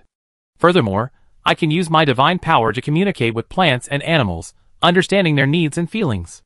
She continued, I can also use my divine power to purify and protect nature, fighting against those who seek to disrupt its harmony. In the fight against the Arasaka group, I can use my divine power to sense their actions and discover their weaknesses. Nineve explained Xiao Wu's special qualities to Shakia. Shakia, Xiao Wu, as the Inari goddess, is usually invisible to ordinary people. However, as executors, we can see her, Nineve explained. Shakia was surprised. Really? Then how can we make her reveal herself? Nineve smiled and replied, it's simple. We just need to infuse Xiao Wu with a little bit of our spirit energy. Once she reveals herself, she can assist us in our mission and play a supporting role. Shakia nodded, her eyes filled with anticipation. That's great. With Xiao Wu's help, our mission will be much smoother. Xiao Wu listened quietly, a hint of humility in her eyes. I will do my best to assist you. Whether it's reconnaissance, intelligence gathering, or anything else you need me for, I do my best. That would be a huge help. First of all, Xiao Wu has an incredible advantage in reconnaissance, Shakia said. Are these natural spirits undetectable by existing human detection methods? Ziyuan asked Nineve. Indeed, this is a crucial question. Chapter 482. Nineve carefully explained to Cheyenne, although land deities, like Xiao Wu, are generally undetectable by human surveillance equipment. We cannot ignore the high-tech sensing equipment that the Arasaka group may possess. They may be able to detect the energy fluctuations left behind during their activities. She continued, therefore, we cannot rely solely on Xiao Wu for reconnaissance missions. Although she is powerful, she also needs our cooperation and support. Cheyenne nodded in understanding. I understand, Nineve. So how should we arrange Xiao Wu's tasks? Nineve replied, Xiao Wu can provide intelligence support and environmental awareness during our missions. Although I have terminated Xiao Wu's contract with the shrine, I have also signed a new contract with the holder of the mechanical soul power. She will operate within a certain distance from us, and we will ensure her safety. What if I want to travel with Xiao Wu? Shakia asked. Just use your mechanical soul power to make Xiao Wu appear once. It's simple, Nineveh replied. Nineveh turned to Xiao Wu. Xiao Wu, do you understand how to cooperate with us? Xiao Wu nodded in understanding. I understand, Nineveh. I will abide by the rules of the new contract and act in conjunction with the executor. Shakia nodded, trying hard not to stroke Xiao Wu's tail. I understand, Nineveh. Let's ensure Xiao Wu can maximize her effectiveness in the mission while also ensuring her safety. Xian concluded, Okay, then we will prepare accordingly. Xiao Wu's joining us will undoubtedly strengthen our strength. From now on, I leave it to you, Inari God Xiao Wu-sama. Just call me Xiao Wu. Xiao Wu smiled triumphantly.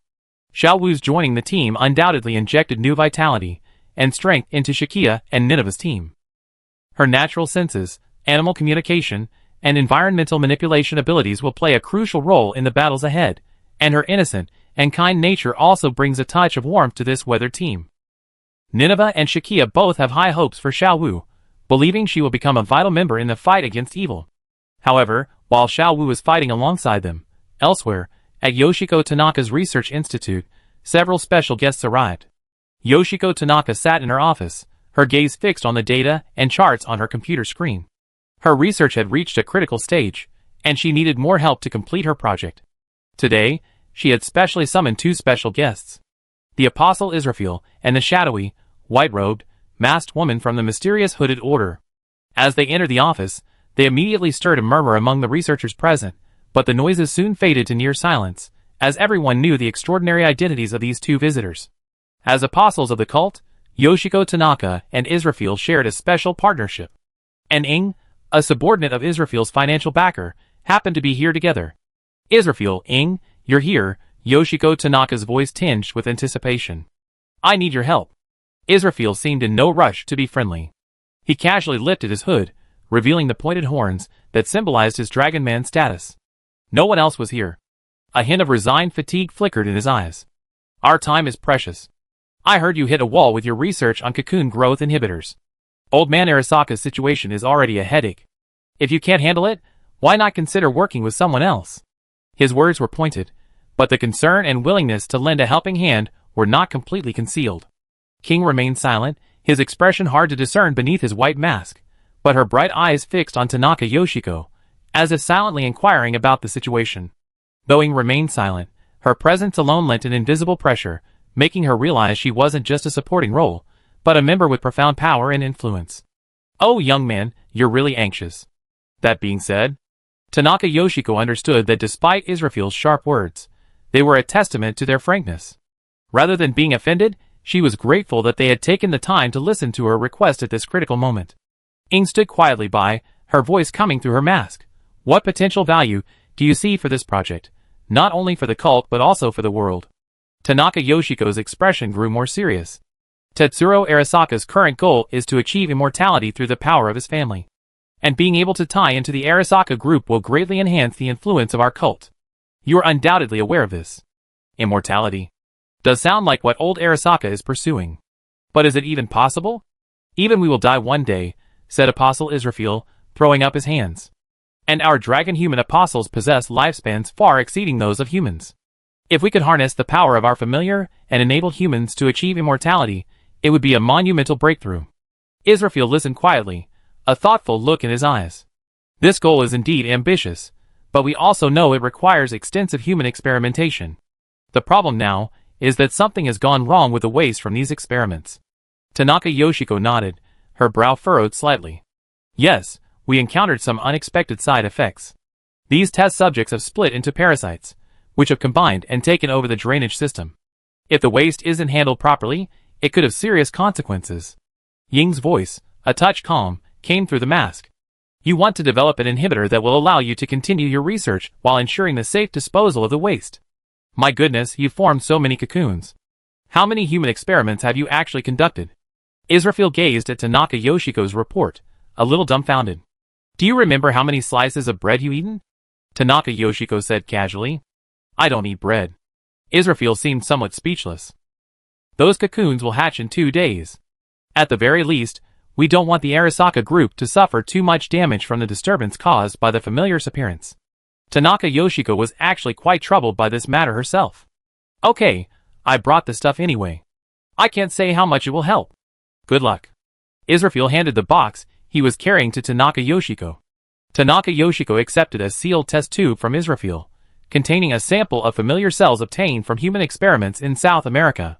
These cells were the result of research by the former head of the cult, Antori. While they lacked significant combat power, they possessed properties that could be controlled and guided. These cells are a significant achievement from our experiments in South America, Israfil said with a hint of pride. Although their combat potential is limited, we can use them for further research and development. Yoshiko Tanaka took the report on the cells, her eyes gleaming with interest and curiosity. These cells can be controlled, which means we can use them for a wider range of applications, such as developing growth inhibitors. Chapter 483. As mentioned earlier, Tanaka Yoshiko pointed to a set of data in the report. The structure of these cocoons is incredibly strong, impervious to conventional attacks. The outer shell of the cocoons can even absorb energy.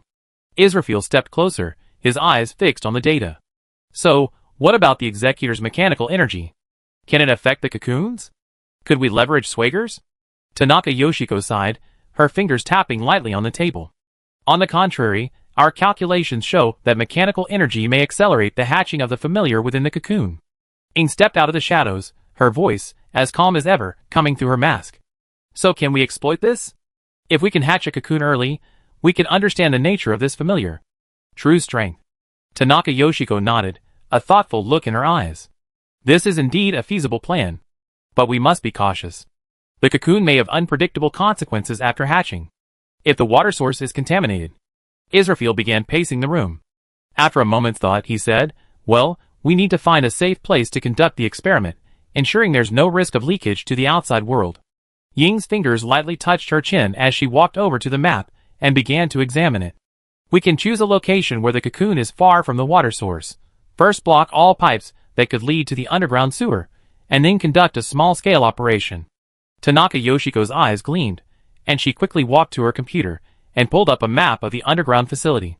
Her fingers tapped rapidly on the keyboard, searching for a suitable experimental location. Here, she pointed to a spot on the screen, is an abandoned underground warehouse with a cocoon nearby. We can conduct experiments there. Israfil and Ing gathered around, their eyes fixed on the layout on the screen. We need to prepare some equipment and personnel for this, Israfil asked. How about manpower? Ing stood in the dimly lit laboratory, his expression unreadable beneath his mask, as if he could see everything. She turned to Yoshiko Tanaka and Israfil, her voice low and confident. Executing the catalysis phase of the cocoon is a process that requires precise control. I suggest we hand this over to the Arasaka security group. They have an experienced team and advanced equipment, and they can ensure the smooth completion of the mission. Yoshiko Tanaka nodded slightly, her eyes revealing a hint of approval. The Arasaka security group is indeed a good choice. Their professionalism is unquestionable.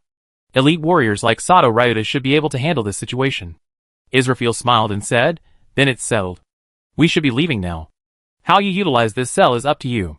I didn't know what Israfil was referring to, but it seemed they were clearly busy with their own affairs. Let's get in touch if there's anything else. I have things to do too. Everyone's busy with the Arasaka issue. It didn't seem like Ing was working with Israfil. But what was certain was that they were currently operating in the kingdom of Ria to exploit Arasaka. It looked like there was going to be trouble. In the evening, Yoshiko Tanaka walked through the security gate of the Arasaka security headquarters, her steps firm and quick. Her purpose was clear, to discuss their plan face-to-face with Sato Ryuta. She had brought with her some catalysts and inhibitors she had prepared. Another batch was in the works, but they needed to act now to prevent the clan's influence from escaping the cocoon, which would have been disastrous for even the Arasaka group. Guided by security, she entered a quiet conference room where Sato Ryuta was already waiting. Their eyes met in the room, and Sato Ryuta stood up and nodded politely. Dr. Tanaka, you come here personally.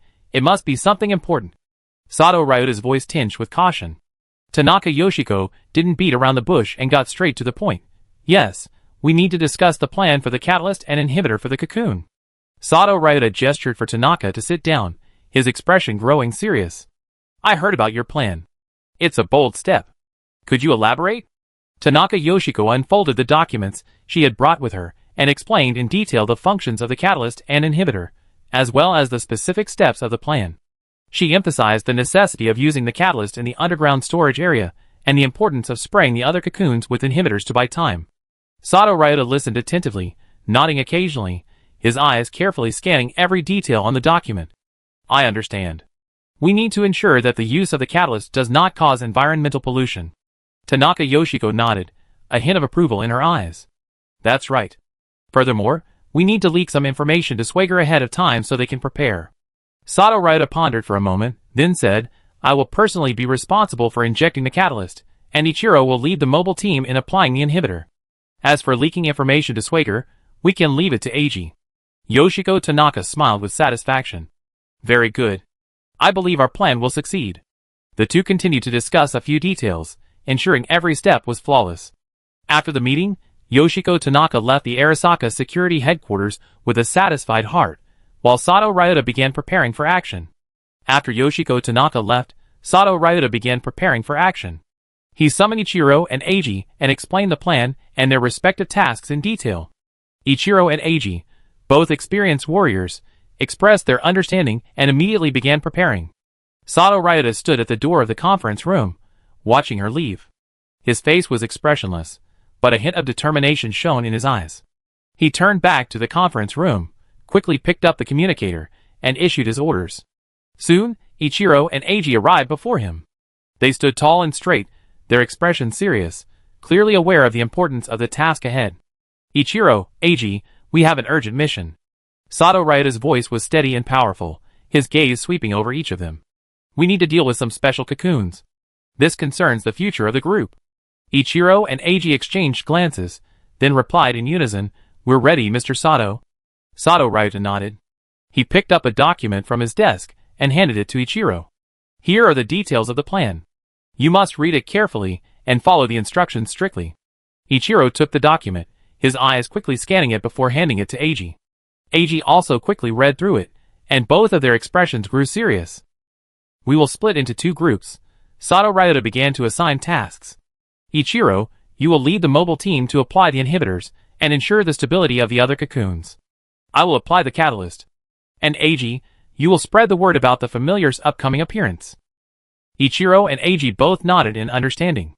Sato Ryota continued, There may be unknown risks during the operation. You must remain vigilant and ensure your safety. Here are some currently prepared inhibitors. The dosage is stated on the instructions. Please use them appropriately. Understood, Mr. Sato, Ichiro and Eiji replied in unison. Okay, let's begin preparations now, Sato Ryota ordered. We will be operating in the early hours of the morning. Ensure everything is ready. Ichiro and Eiji immediately set to work, each preparing the necessary equipment and personnel. Sato Ryota returned to his office and began inspecting and preparing the catalysts brought by Dr. Tanaka. Chapter 484. In the wee hours of the morning, the Tokyo sky was blanketed in a thick blanket of darkness, the streetlights seeming especially desolate. Streetlights and neon signs intertwined into a hazy shimmer, adding a touch of mystery to the sleepy city. Under Eiji's remote command, the Arasaka mobile team moved like ghosts through the shadows of the underground flood drainage system. The team members wore black tactical uniforms and night vision goggles, their high-energy weapons reflecting a cold gleam in the dim light. Their movements were coordinated and efficient, highlighting their status as the undisputed power of Tokyo. Clad in bright blue power armor, Ryota Sato marched alone at the front of the team. His steps were steady and powerful, his eyes revealing a resolute determination. In his hands, he clutched the sealed container of catalyst, the key to their operation. He gently pressed the button on his communicator and reported in a low voice, Ichiro, I arrived at the warehouse area and am preparing to deploy the catalyst. Ichiro's voice came through the headset clearly. Understood, Sato-sama. I'm deploying suppressants in another area to ensure everything proceeds as planned. Sato Ryota nodded, his eyes scanning the surroundings, confirming there were no anomalies. He located the target cocoon and slowly approached. He could feel the air around him thick with tension, as if for the upcoming operation. The other members of the mobile team were scattered around, their eyes alert, weapons in hand, ready to respond to any possible threats. They knew the success of this operation hinged on the future of the Arasaka group. Even further away, Ichiro was directing the mobile team into another area. They navigated the dim underground corridors, their light sparse, their only light providing visibility, their flashlights and night vision goggles providing visibility. Ichiro stood out from the group, his gaze determined, his walkie-talkie barking out commands. Stay in formation and pay attention to your surroundings. Ichiro's voice came through the intercom, clear and powerful. The mobile team members, clad in black tactical uniforms, moved in unison, their spraying equipment at the ready. They followed the predetermined route, gradually approaching the sleeping cocoons. Ichiro paused, scanning the surroundings to confirm safety. He turned to his deputy and said, "Prepare to spray the suppressant. We have a limited supply, and we must ensure that each cocoon is covered with a precise dose." The deputy nodded, signaling the team to adjust their spraying equipment and begin operation. Ichiro confirmed with Sato Ryota over the intercom, "Vice President, we are ready to begin spraying the suppressant." Sato Ryota's voice quickly replied, "Understood, Ichiro. Be careful. Report any abnormalities immediately." Ichiro responded, then raised his hand, signaling the team to begin. The mobile team members immediately activated their spraying equipment, and streams of suppressant transformed into a fine mist, evenly covering the surface of the cocoons. Ichiro stared intently at the cocoons. He knew these inhibitors were their last line of defense, and he had to ensure their effectiveness. Although he felt a little nervous, he had complete confidence in his team. At this moment, Eiji wasn't near the facility. Instead, he wore understated casual clothes, leaning against a motorcycle parked on the street.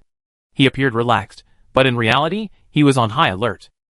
He chose to remain on this quiet street, the neighborhood above the underground facility. They had cordoned off the cocooned areas. Even now, with no one on the street, and in the middle of the night, the public wouldn't react significantly. If anything happened down there, he would immediately lead the mobile team to evacuate the people. Eiji's casual clothes, though unremarkable, betrayed his refined demeanor. The clean lines and calm tones perfectly reflected his persona, a restrained yet powerful presence. His gaze remained fixed on the facility. Despite the distance, his focus and insight seemed to transcend space, perceiving every movement within. His motorcycle, his faithful companion, sat silently beside him, its engine humming softly, ready to whisk him off to the battlefield. Under his command, the Arasaka mobile unit spread out across the surrounding streets. Instead of heavy armor, they wore lightweight protective suits, armed with gas masks and emergency equipment, ready to respond to any potential contaminant leak. With swift movements and vigilant eyes, the members weaved through the streets and alleys, silently weaving an invisible network. Eiji anticipated the possible range of the familiar's presence. Eiji once again glanced at the distant facility, then turned to a member of his team and whispered an order, "Closely monitor the facility. If there are any signs of a contaminant leak, immediately initiate the evacuation plan to ensure the safety of the public." His tone was resolute and calm, and his strong sense of mission and responsibility reassured the members. "Roger, Mr. Eiji." The members of the mobile team touched their weapons and replied respectfully. Then he gently patted the seat of his motorcycle, as if to comfort this silent comrade, or perhaps to encourage himself. He knew that every moment that followed could be the difference between life and death. Hours earlier, Eiji, following Sato's urgent instructions, had quietly passed top-secret intelligence regarding the family's possible activities in the area to Swagger through a special and subtle channel. Sakia, or Amy, as he knew her. Although he had a vague suspicion that Sakia and Swagger might have some subtle connection, he decided to confirm this with Amy before officially conveying the information. Eiji chose a quiet corner, pulled out his phone, tapped the screen, and dialed the number Sakia had left him when they parted. The moment the call connected, he asked in a low, serious voice, "Amy, I need to confirm something." It was unusual for Eiji to want to contact Schwager. On the other end, Sakia's voice was as calm as ever. "Eiji, Schwager, and I do have a special communication channel. You can tell me the information you need to convey, and I ensure it's promptly communicated to Schwager." After receiving Amy's affirmative response, Eiji's doubts eased slightly. He immediately took a breath and began to describe the current intelligence. "There's important intelligence regarding the possible appearance of the families in the area. The details include."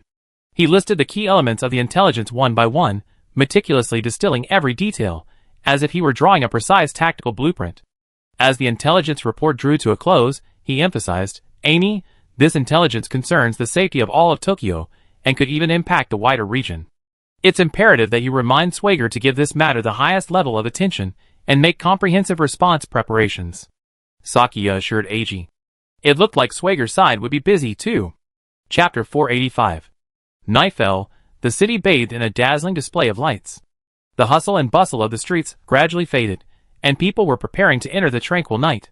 Suddenly, an electronic note pierced the air, penetrating the myriad lights, reaching everyone's ears. Citizens' phone screens lit up simultaneously, displaying an emergency warning message. Attention, citizens. Extreme weather and possible environmental pollution are expected tonight. Please avoid going out and pay close attention to official announcements. This sudden news, like a flash of lightning, instantly illuminated the previously tranquil city night sky. Streets, cafes, restaurants, living rooms, everywhere, people paused their work, their eyes fixed on the flashing screens of their phones. The message was simple and clear, yet it carried a sense of urgency that could not be ignored. The citizens' reactions varied. Some wore solemn expressions, their brows etched with worry. They were well aware of the potential for extreme weather to cause traffic disruptions, inconvenience, and even threats to life and property. Some looked bewildered, surprised by the environmental pollution warning, wondering what lay behind this sudden warning. However, regardless of their expressions, the warning had already struck a chord with everyone. People began to whisper, their fingers rapidly scrolling through screens, checking weather forecasts, browsing social media, seeking to gain more information from various sources to prepare for the impending unknown. Behind all this was AG's meticulous planning, disseminated through the Arasaka Security Group's efficient network system. AG understood that facing a potential crisis required both prompting public vigilance and caution to prevent unnecessary panic. Therefore, he chose a subtle yet powerful warning approach. He avoided directly mentioning the highly sensitive term families, which could not only trigger public fears of the supernatural but also expose the true threat facing the city, potentially destabilizing social order. Instead, he cleverly employed extreme weather and environmental pollution, two seemingly routine yet widely concerning phenomena, as cover, effectively conveying the message of impending danger while buying valuable time for possible emergency measures. At that moment, the entire city seemed enveloped in an invisible atmosphere of tension, seemingly shrouded by this warning. Although citizens were not yet fully aware of the truth, they had already begun adjusting their behavior, reducing their outings, stockpiling supplies, and closely monitoring further official instructions. Ingi's strategy was effective, protecting citizens from panic while buying valuable time to prepare for the impending unusual situation. Meanwhile, across the city, Cheyenne, Hayato, and other core members of the Swagger clan, upon receiving Shakia's message, immediately realized the gravity of the situation. They understood that this intelligence wasn't simply about extreme weather and environmental pollution, as the information itself indicated. Instead, it was a code word, secretly agreed upon between AG and Shakia, signaling the impending outbreak of a major crisis affecting the families. In the dimly lit conference room, the lights suddenly flickered on. Cheyenne sat at one end of the long table, her gaze deep and focused, scanning each member. Hayato sat beside her, his eyes like a hawk, his mind already racing, formulating a strategy for dealing with this hidden crisis. According to the intelligence Sakia received from AG, the so-called extreme weather and environmental pollution incidents are actually preset signals, Cheyenne said directly, her tone firm and deep. This means the cocoon will likely hatch tonight. I hope everyone will be prepared for battle against the giant families. Hayato took over, explaining further. This will likely be the first time for everyone in the branch to engage in battle against the giant families. Our priority is to ensure the safety of the citizens and protect ourselves. Sakia and Nineveh exchanged a tacit glance, their eyes gleaming with determination, revealing a state of alert readiness, ready to plunge into battle at any moment.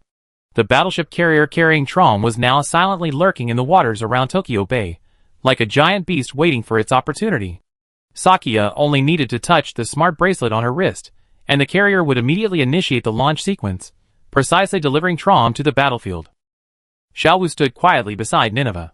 Although she was in the conference room, she remained invisible because Nineveh hadn't infused her with spirit energy. Her excitement was unbearable, and she held her breath, watching the preparations unfold. I really want to see how those warriors known as executors, in times of crisis, use their wisdom and courage to protect this world, Xiaowu thought to herself. After receiving the government's warning, the vast majority of the city's residents chose to stay home, avoiding unnecessary outings. Arasaka's mobile team could finally carry out the crucial operations on Cocoon with peace of mind. In the early hours of the morning, just as Sato Ryota was concentrating on operating the catalyst sprayer, a powerful burst of energy suddenly erupted from the dim underground drainage facility, knocking the soldiers guarding the entrance to the underground warehouse to the ground.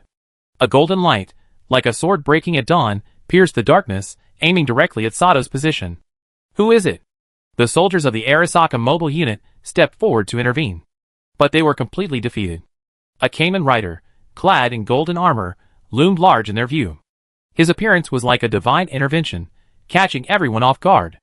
The armor was intricately carved, and every detail exuded an otherworldly power and majesty. Beneath the knight's mask, a pair of cold eyes stared straight ahead, devoid of emotion, only boundless determination and perseverance. His physique was as nimble as a leopard, and his steps exuded immense agility and strength. The long sword, tightly gripped in his hand, danced in the darkness. Every slash, thrust, and block was calculated with precision. The sharp blade clenched the air, leaving behind a trail of blinding afterimages. The once well-trained soldiers seemed vulnerable before him. After just a few rounds, they fell to the ground, struggling in agony. The dull thud of metal armor hitting the ground echoed throughout the empty facility. "You again!" Sato Ryota stood, also ready for battle, as if this wasn't their first encounter. He quickly adjusted his stance, activating the Blue Knight's armor's combat mode. He drew his hook, the high-vibration blade humming softly. He stared directly at the Golden Knight and said gravely, "Who are you? Why have you been obstructing our operations?" Chapter 486. The Golden Knight said nothing, merely gently raising his sword and pointing it at Sato. That silent challenge seemed to declare, "The battle is about to begin." Sato Ryota had clashed with the Golden Knight several times before, and he had also secretly upgraded his equipment. He could clearly sense that the golden armored knight before him was no ordinary foe. The surge of power emanating from his body, even through the thick armor, caused a subtle tremor in his own equipment. It was like facing a long-dormant beast suddenly awakened, the invisible pressure making the air stagnate. However, as the iron-blooded leader of the Arasaka group, Sato Ryota was long accustomed to confronting the powerful. He knew that such a battle would never be easy, but for him, it was precisely the perfect stage to prove his strength and determination. A sinister smile curved his lips, his eyes revealing ambition and arrogance. He never intended to back down from any challenge, especially one clasped in the face of power and his insane ambition. His goal wasn't just to control this city, it was to extend the Arasaka group's influence to every corner of the globe. Any obstacle standing in his way would be ruthlessly crushed. "Humph, interesting," Sato Ryota uttered coldly, his voice resonating with the power armor. "Humph, you're here to ruin our plans.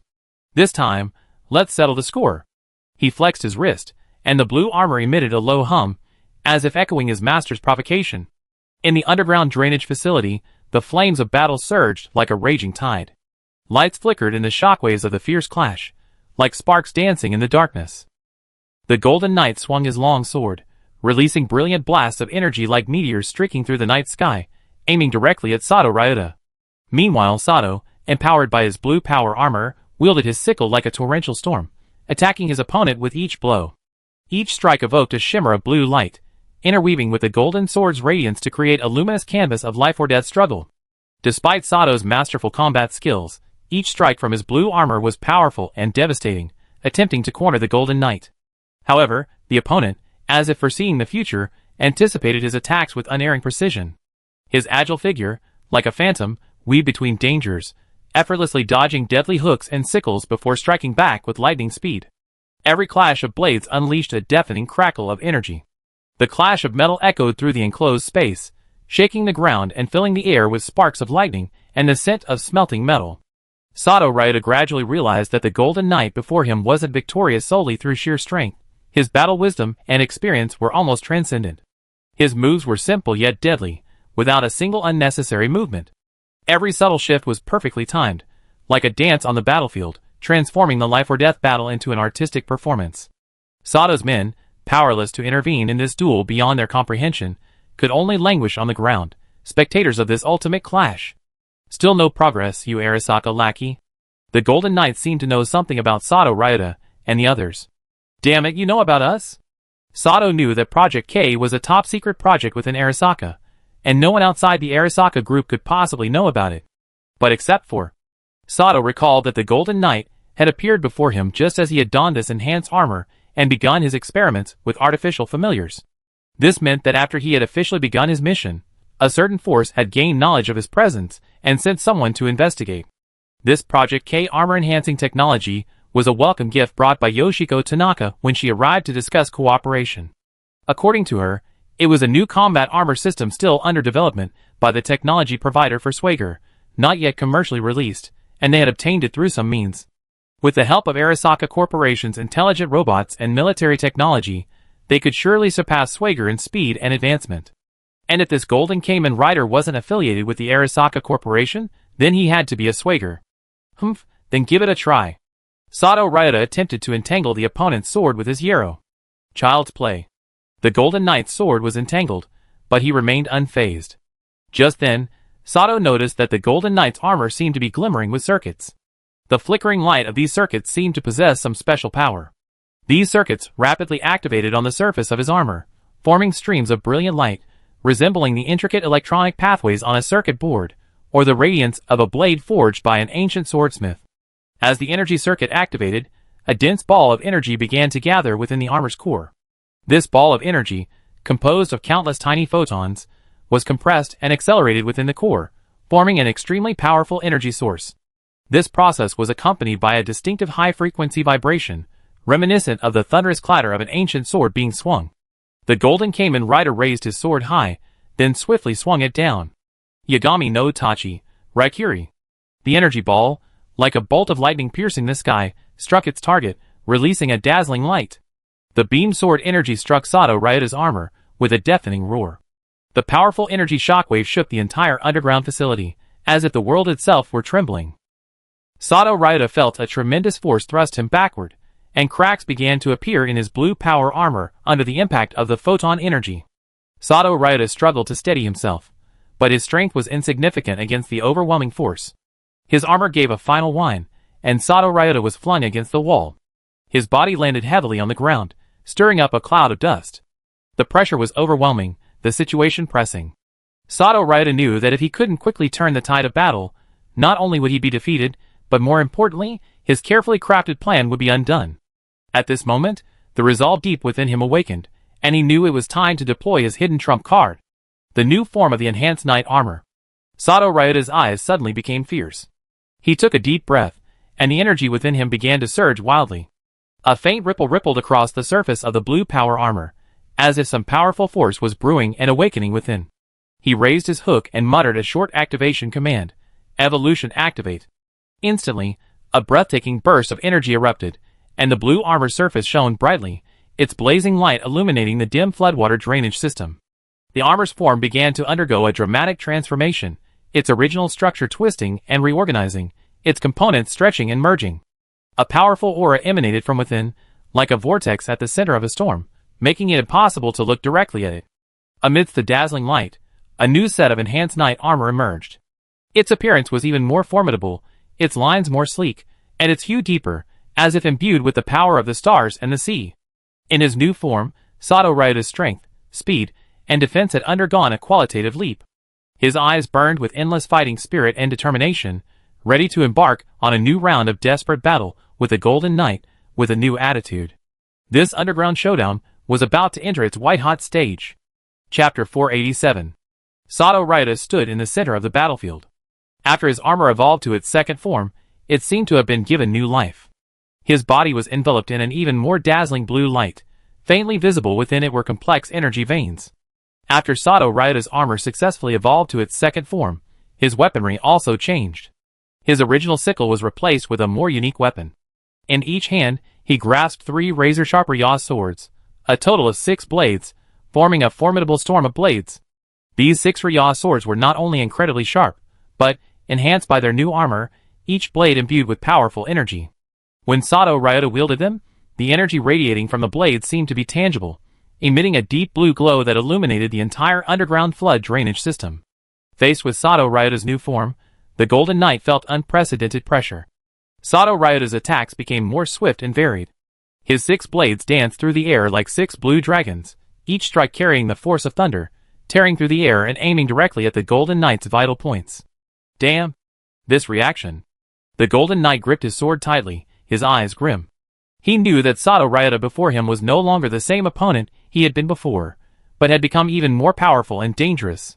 The Golden Knight knew he had to reassess the situation or risk defeat. Your strength seems to have increased, the Golden Knight said coldly, his voice remaining calm despite the immense pressure. You see, my power surpasses your imagination, Sato Ryota responded, his voice echoing through his armor, brimming with confidence and strength. Sato Ryota's hands danced through the air like a dancer, his 6 blades seemingly coming to life under his control. They stabbed, slashed, stabbed, and sliced, each strike precise and deadly. His attack range and speed had greatly increased. Though the Golden Knight's swords remained sharp, they seemed powerless against Sato Ryota's 6-blade style. The Golden Knight's swords, though still sharp, were no longer able to inflict effective damage against Sato Ryota's reinforced armor. Sato Ryota's defenses had greatly increased, his armor acting like an indestructible shield, washing away the Golden Knight's attacks. Ha ha ha, there's another trick. His armor unleashed a barrage of beams, each bursting with powerful energy, severing the Golden Knight's escape routes. A flicker of surprise crossed the Golden Knight's eyes. He had never imagined he would find himself in such a predicament. He knew that if he didn't find a countermeasure quickly, he would be unable to escape Sato Ryota's fierce attack. His energy shield blocked the fatal blow at the critical moment, and he quickly closed the distance. But closer, Sato Ryota's attack intensified. His 6 blades traced dazzling paths through the air, each strike imbued with power and speed. His armor seemed to merge with his body, and every movement was fluid and natural, as if he were a perfect weapon. The Golden Knight retreated steadily under Sato Ryota's onslaught. His sword's gleam grew increasingly scattered, his movements less agile. Sato Ryota's attack surged like a tide, wave after wave, overwhelming the Golden Knight. Finally, Sato Ryota's weapon struck the Golden Knight's visor with unerring accuracy, a deafening roar.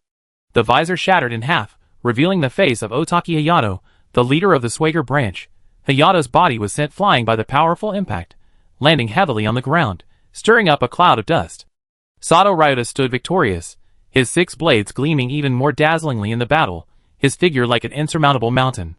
He gazed at the fallen Golden Knight and said calmly, "You are powerful, but ultimately, you were defeated by my might." Hayato lay on the ground, his armor covered in sparks and cracks. His body was exhausted, but his will remained undefeated. His goal was clear from the beginning, to stop Sato Ryota from spraying the catalyst, to thwart that potentially disastrous plan. He knew, even if gravely wounded, he could not abandon this mission. Taking a deep breath, Hayato mustered his last bit of strength. He raised his sword, its tip gleaming coldly in the dim light. His gaze locked on the catalyst container in Sato Ryota's hand. It was the key to everything. He knew he had only one chance, and precision was essential. At that moment, Sato Ryota was ready to activate the catalyst sprayer, his 6 blades dancing in his hands, bracing for a possible counterattack from the Golden Knight.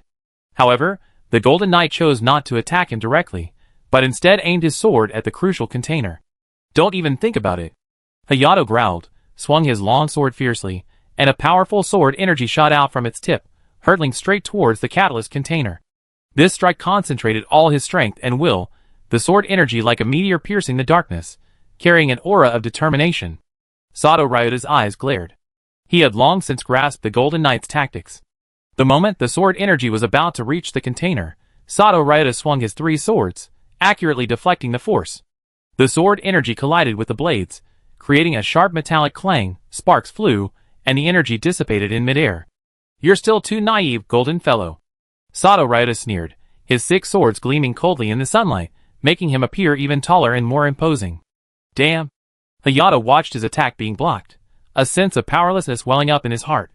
He knew he had given it his all, but still couldn't stop Sato Ryota. His body had reached its limit, and every breath seemed to devour his life force.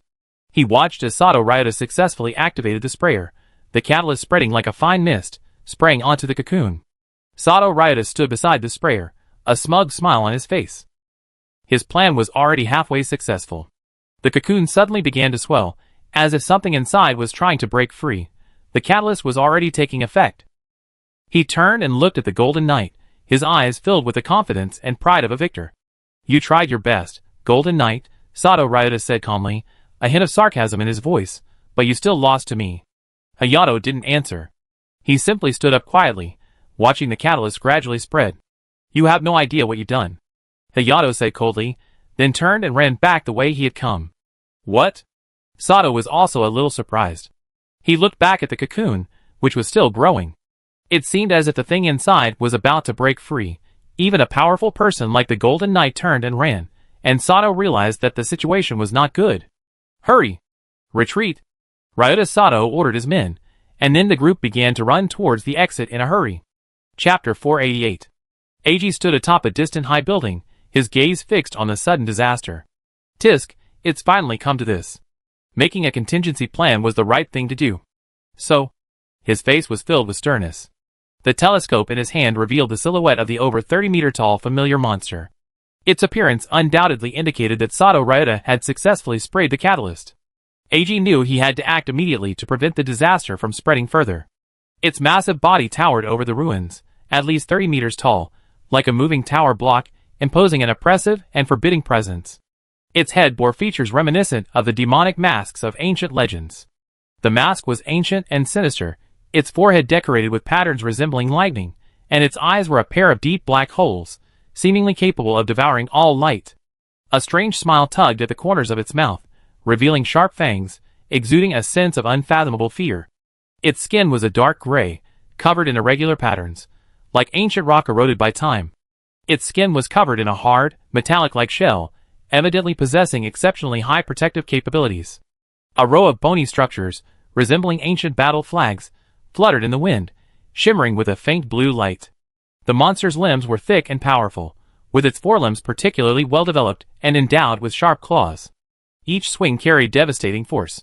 Its hind limbs, more like massive pillars, supported its massive frame and enabled it to maneuver steadily across the ground. Its tail was exceptionally long and powerful, ending in a massive bone hammer that looked capable of easily destroying a building. This creature wasn't a living creature, more like an evil spirit from ancient legends, its appearance portending disaster and chaos. Eiji swallowed hard. Now, he had to face this creature. He quickly gave orders, his voice brimming with unquestionable resolve. Mobile squad, immediately block the surrounding area. Everyone, prepare for battle. Lead the familiar away. Following Eiji's orders, the soldiers of the mobile squad sprang into action. Dressed in combat gear and armed with weapons, they quickly established a defensive perimeter around the area where the monster had appeared. The honking sirens of armored vehicles and the shouts of soldiers intertwined, forming a tense yet methodical prelude to battle. The soldiers fired, methodically guiding the monster toward the mountains outside the city. Their aim wasn't to destroy the monster, but to control its movements and prevent it from further devastating the city. The bullets struck the monster's hide, making a dull thud, but the creature seemed unfazed and continued its advance. Eiji watched the battle nervously, his heart filled with worry. He knew this battle wouldn't be easy, facing a formidable enemy. But he also knew they couldn't retreat. They had to protect the city and the innocent citizens. Time flashed back, and Shikia and Nineveh were busily preparing their equipment. They were about to head to the neighborhood designated by Eiji, where intelligence indicated that families were about to appear. At that moment, Branch Chief Hayato hurried into the preparation room, a serious expression on his face. Everyone, I just received an urgent notice requiring me to leave immediately to handle some matters. Hayato's voice was firm and powerful, his gaze sweeping over everyone present. Sakia, Nineveh, your mission remains the same, but I will assign Shina as your assistant to accompany you to the scene, Hayato continued, his gaze turning to Shina standing nearby. Okay. Shina was a powerful operator, though not very experienced. Upon hearing Hayato's instructions, she was still full of energy and prepared to depart. Shina, I appoint you as the assistant to the executors of this operation. Your primary task is to escort the 2 executors to the mission location. No matter what happens, make sure they come to no harm, Hayato instructed, his words revealing his trust in Shina. Branch Chief. Leave it to me. Shina's voice remained playful, confident in her driving skills. Meanwhile, Cheyenne, the frontline commander of the massive familiar war, had already begun deploying the operation. She stood at the command desk, Swagger terminal in hand, carefully planning the route. This time, our target is codenamed Shura. Team K, you will proceed first and clear the surrounding neighborhoods. Ensure all civilians are evacuated from any potential fighting areas. Cheyenne gave the order, her voice clear and powerful. Team K was a squad of elite operators, well-equipped and well-trained, and familiar with similar missions from past battles. Upon hearing Cheyenne's order, they quickly sprang into action, preparing to depart. Leave it to us, Miss Cheyenne. Team K's captain, Old K, responded, a hint of excitement in his voice. With Team K's departure, the operation officially began.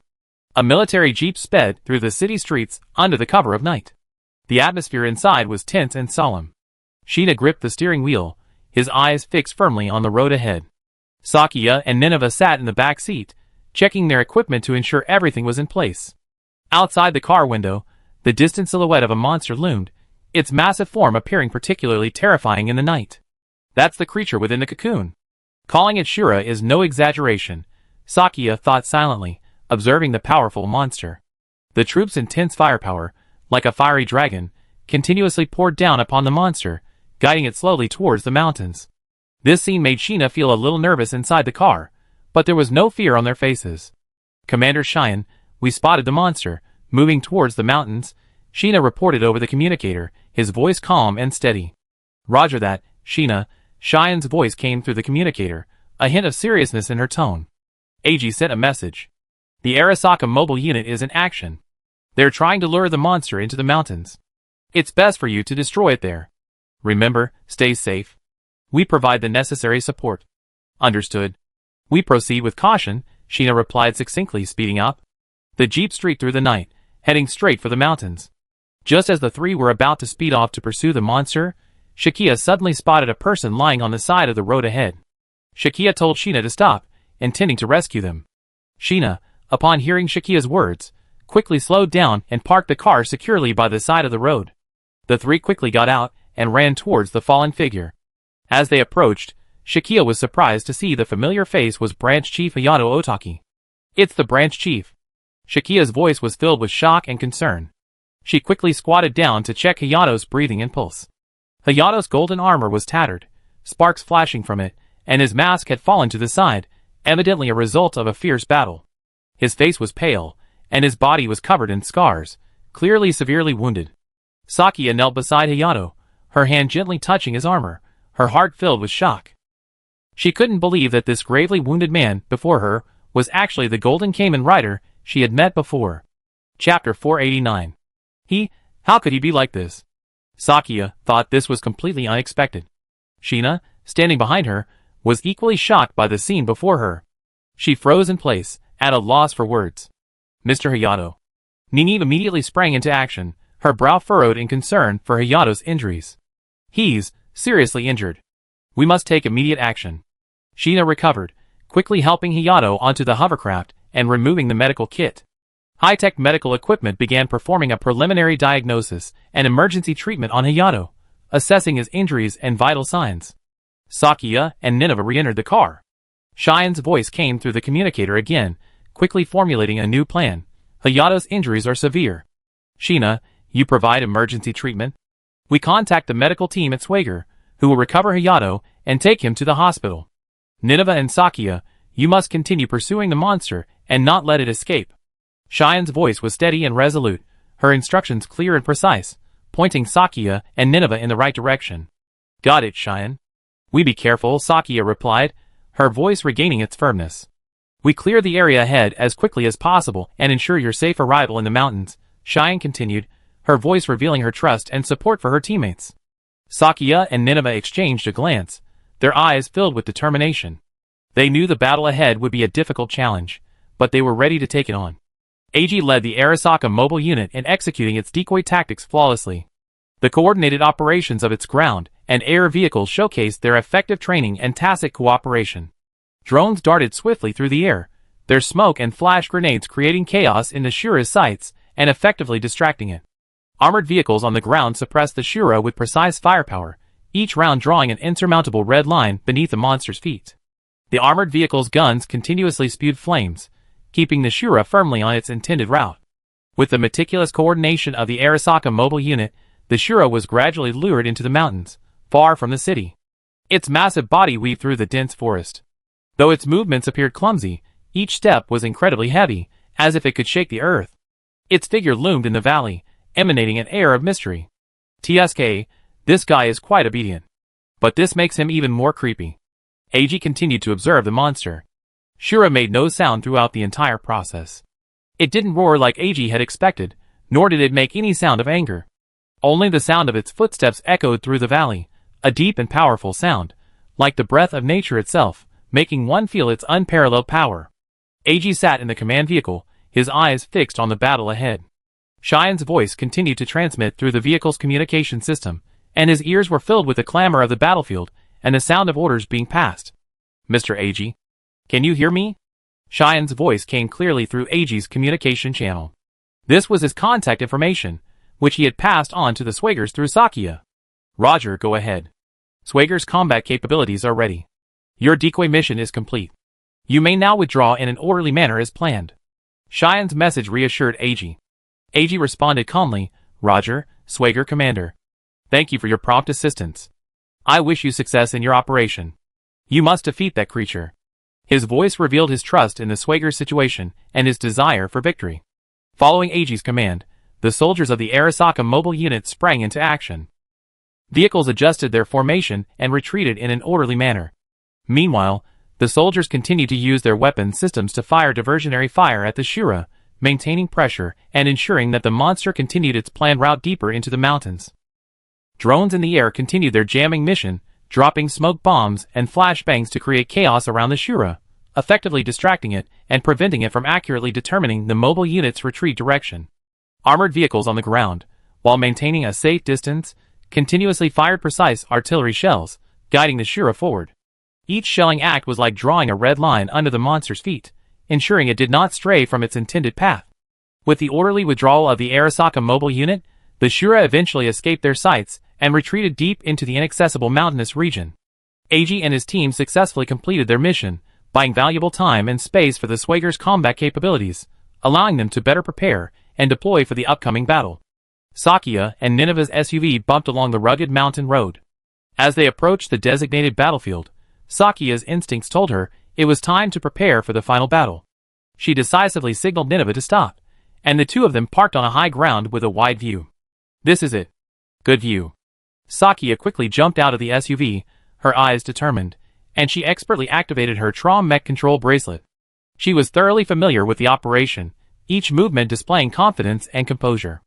We can start some serious trouble around here. Nineveh rubbed her hands in anticipation. Great.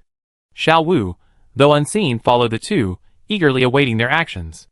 At the same time, the aircraft carrier waiting in Tokyo Bay received the launch signal and began the Trom Mech's launch sequence. The crew on deck swiftly and methodically conducted final checks and preparations, ensuring everything was in place. With a command, the Trom Mech's launch sequence was activated.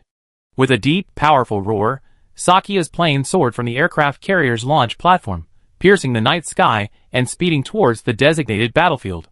Sakia stood on the high ground, gazing up at the rapidly descending Trom in the night sky. She smiled confidently, her eyes devoid of a trace of fear. When the mech landed steadily in front of her, Sakia gestured to Nineveh and leaped into the cockpit, her movement smooth and swift. Inside the cockpit, Sakia quickly donned her custom-made suit. With the sound of the system starting up, the various data displayed before her, indicating normal operation. Sakia took a deep breath, her fingers dancing over the controls. The Trom Mech's engines emitted a low roar, as if responding to her determination. A neural connection was established, and Sakia's vision instantly switched to the mech's view. The Trom Mech slowly rose to its feet, its massive form standing out against the night sky. Another giant familiar battle, a long-awaited encounter. Nineve leaped onto Trom's shoulders. She held off on transforming for now, wanting Sakia to test the monster's strength. Chapter 490. Through Trom's vision, Sakia fixed her eyes on the Shura before her. Let me test it. The jets on Trom's waist flashed, and with a graceful leap, he landed near the Shura. The two were at similar heights, creating a rare standoff. Sakia knew she needed to proceed cautiously against such a formidable opponent. She decided to launch a series of probing attacks to assess the Shura's strength and gradually increase the tempo of the battle. She hoped these attacks would reveal Shura's weaknesses and prepare for the ensuing battle. Here we are. The clan's attention is on you, Sakia, Cheyenne said over the comms. Understood. Let me confront it next. Trom pointed his Dragon Knight lance at his opponent. But Shura's reaction seemed a beat slower, its pace unhurried. Not attacking proactively? Then I go first. Sakia raised her spear and swept it across Shura's legs with lightning speed. Though merely a tentative strike, it was enough to draw Shura's attention. The beast's once seemingly unwieldy frame now became incredibly agile, its massive limbs dancing in the night like a giant tree in a gust of wind, swaying with abandon yet maintaining precision. Every leap and every strike of the monster carried the force of thunder. The ground trembled beneath its stomps, and the air was deafening with its roar. The dull clatter of metal was replaced by a torrential, raging attack, each blow akin to a landslide, a tremor that shook the heart. It seems to be irritated. What should we do with Sakia? Nineveh, relying on the power of her spirit, stood firmly on Trom's shoulder, watching the monster charging and attacking Sakya. What kind of strange power is this? Oh no, Sakya, quickly get some distance. Cheyenne, from the command room, also witnessed the monster's sudden rampage. The monster had been quiet before, as if it had just emerged from its cocoon and hadn't slept well. Now, thanks to Trom's attack, it had officially awakened. The monster's eyes flashed with a furious red light, unleashing all its rage and hatred on the Trom mecha.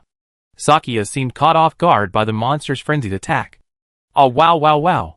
Even Xiaowu, who was beside Nineveh, began to frighten her. The torrent of attacks unleashed by Shura was like a sudden storm, violent and chaotic, each swing imbued with a terrifying force capable of shattering mountains and splitting rocks. Piloting the Trom mech, Sakya could only focus, exerting all her might in a precise and swift dodge. Damn it! I was thinking too. It's chasing so closely. I couldn't do anything to it. This thing is just a mad dog. Fortunately, Sakya's spirit sense had been enhanced after riding the Trom, so she could easily predict the monster's attack direction. However, the enemy's relentless pressure made it impossible to execute her tactics. Shura suddenly pounced, on the verge of overpowering Trom. Faced with the Shura's torrential, swift attack, Sakya displayed extraordinary calmness and courage. She made a split-second decision, decisively maneuvering Trom backward while simultaneously activating the jets on her waist, unleashing a blast of fiery air. This maneuver allowed the mech to dodge the monster's attack at an angle the monster couldn't predict and attack from. Gliding like a meteor, it instantly distanced itself from the Shura. Sakya knew this moment of respite was precious. She wouldn't give Shura any chance to resume its attack. Almost as soon as the mech stabilized, she immediately switched to the photon missile launcher mounted on Trom's back. Following her precise and decisive command, dozens of photon missiles, like awakened fire dragons, roared out from the launcher one after another, streaking through the pitch-black night sky in a spectacular meteor shower, hurtling straight toward Shura's back. As if possessed by vision, the missiles struck Shura's target area with unerring precision, triggering a series of violent explosions that instantly illuminated the surrounding forests and mountains. The shockwaves of the explosions swept across the surrounding area like a raging tide, lifting dirt and vegetation from the ground and even shaking the rocks. The powerful impact caused Shura to pause, his previously ferocious attack instantly interrupted.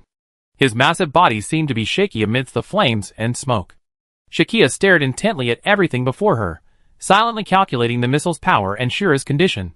She knew this was just a turning point in the battle. Next, she must seize upon Shura's moment of confusion and weakness to continue her fierce assault until it was completely defeated. After the attack, Shura's fury intensified, becoming even more ferocious. It stomped the ground furiously, each step sending rocks flying and trees uprooted. The earth shook violently under its fury, a premonition of the end of the world. Shakia knew there was no time to delay. The battle had to end quickly, lest Shura's devastation spread to innocent people. As Sakya moved, she activated the tracking ray cannon mounted on Trom's palm. Instantly, laser beams as bright as daylight shot out from her palm, like sharp lightsabers, piercing the air with unerring precision, piercing Shura's tough armor. The moment the laser beams made contact with the scales, they erupted in intense heat and light, inflicting deep wounds. The scorching energy instantly seared the monster's flesh, and Shura finally began to retreat. Sakya fully utilized the Trom mech's agility and long-range firepower, nimbly dodging Shura's frenzied attacks, while continuously slicing through its defenses with laser beams. She calmly observed Shura's movements, searching for gaps in his attacks. Once she found one, she unhesitatingly delivered a fatal blow. Like the Grim Reaper's scythe, the beam streaked across the night sky, landing precisely on Shura's body, leaving a trail of charred wounds. Move to the back of the nearby valley, and lure it over there. I have a plan.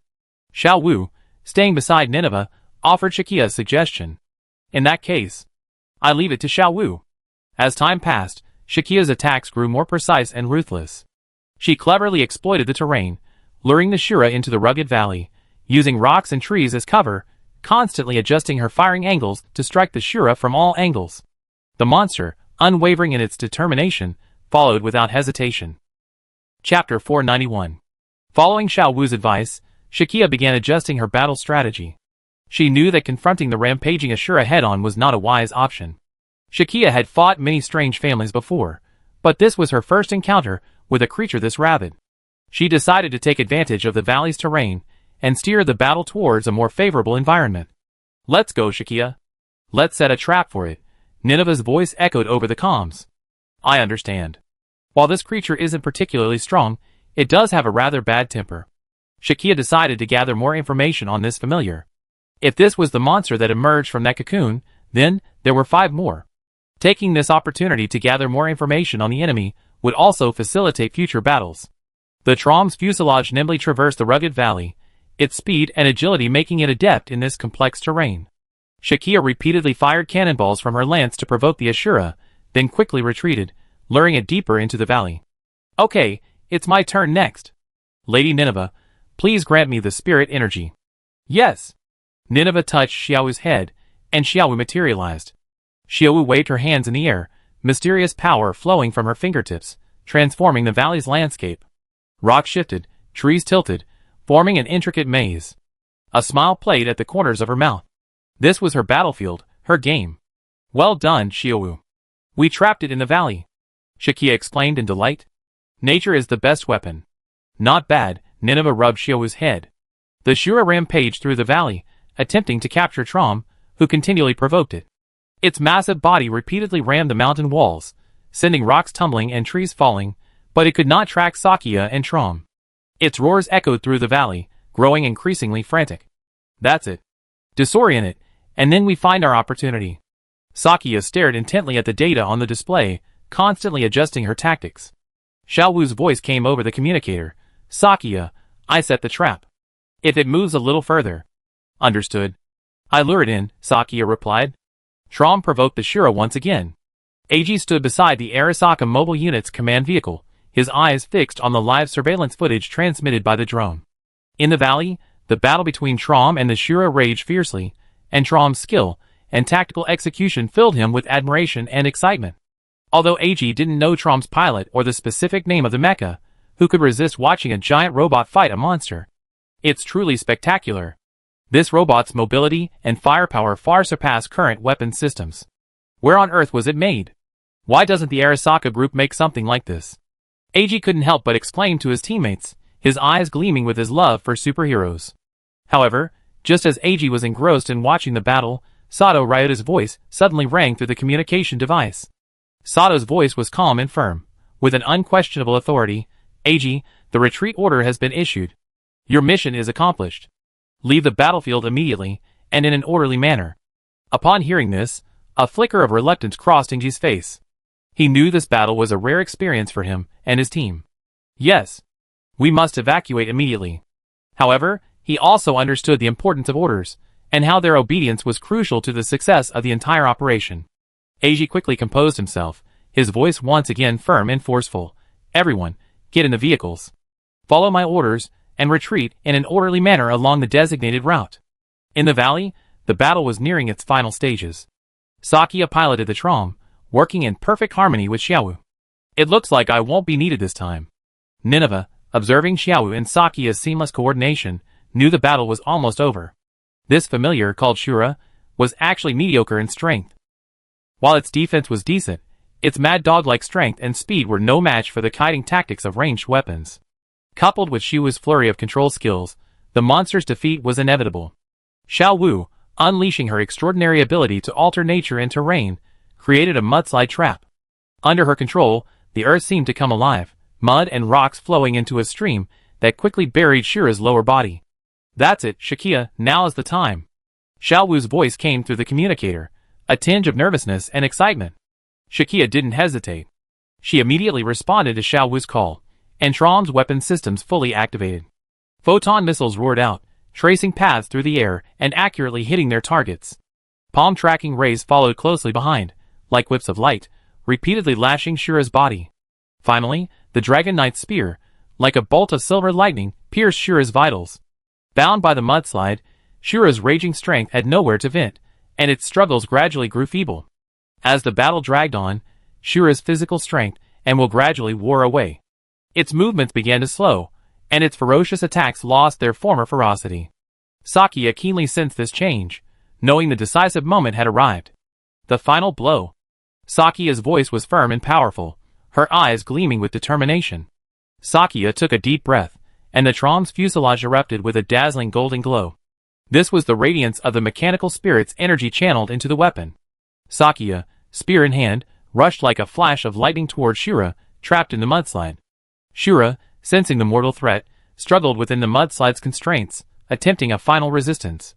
But Sakia's judgment was spot on. The Dragon Knight's spear in her hand flashed a cold flash through the night sky, piercing Shura's body. Instantly, with astonishing speed and force, the Dragon Knight's spear pierced Shura's body. The moment the spear pierced through his body, Shura's struggles gradually ceased, his massive body trembling, and finally, he collapsed in a cloud of dust. Sakia felt the tremors of the giant's fall. However, unlike the expected roar or wail, Shura let out a very strange roar before dying.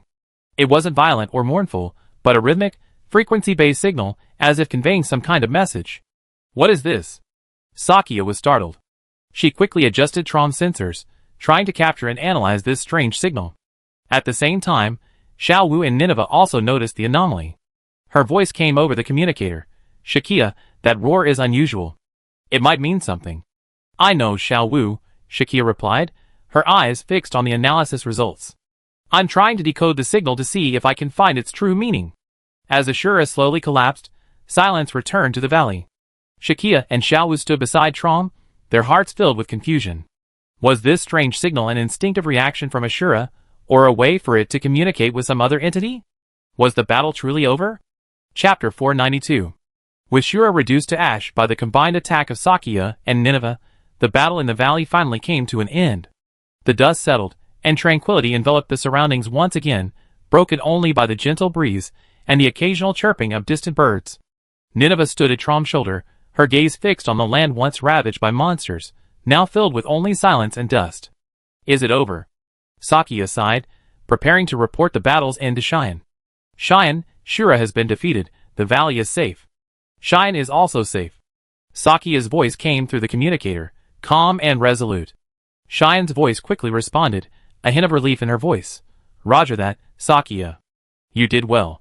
We're still analyzing that sound, but we don't have a clear answer yet. Sakia and Nineveh both frowned slightly, their confusion over the strange cry still lingering. We will continue to investigate the source and meaning of that voice, Shakia replied, a hint of determination in her voice. At that moment, the lights of the Arasaka mobile unit's command vehicle, descending the mountain road, began to flash rhythmically, a Morse code signal beaming across the night sky. Shakia activated Trom's advanced visual system, and the translated signal immediately appeared on the screen. Thank you very much. Shakia's lips curled up with a smile, and she turned to Nineveh. Look, it's AG sending a signal, thanking us for our help. Nineveh, smiling back, nodded in response.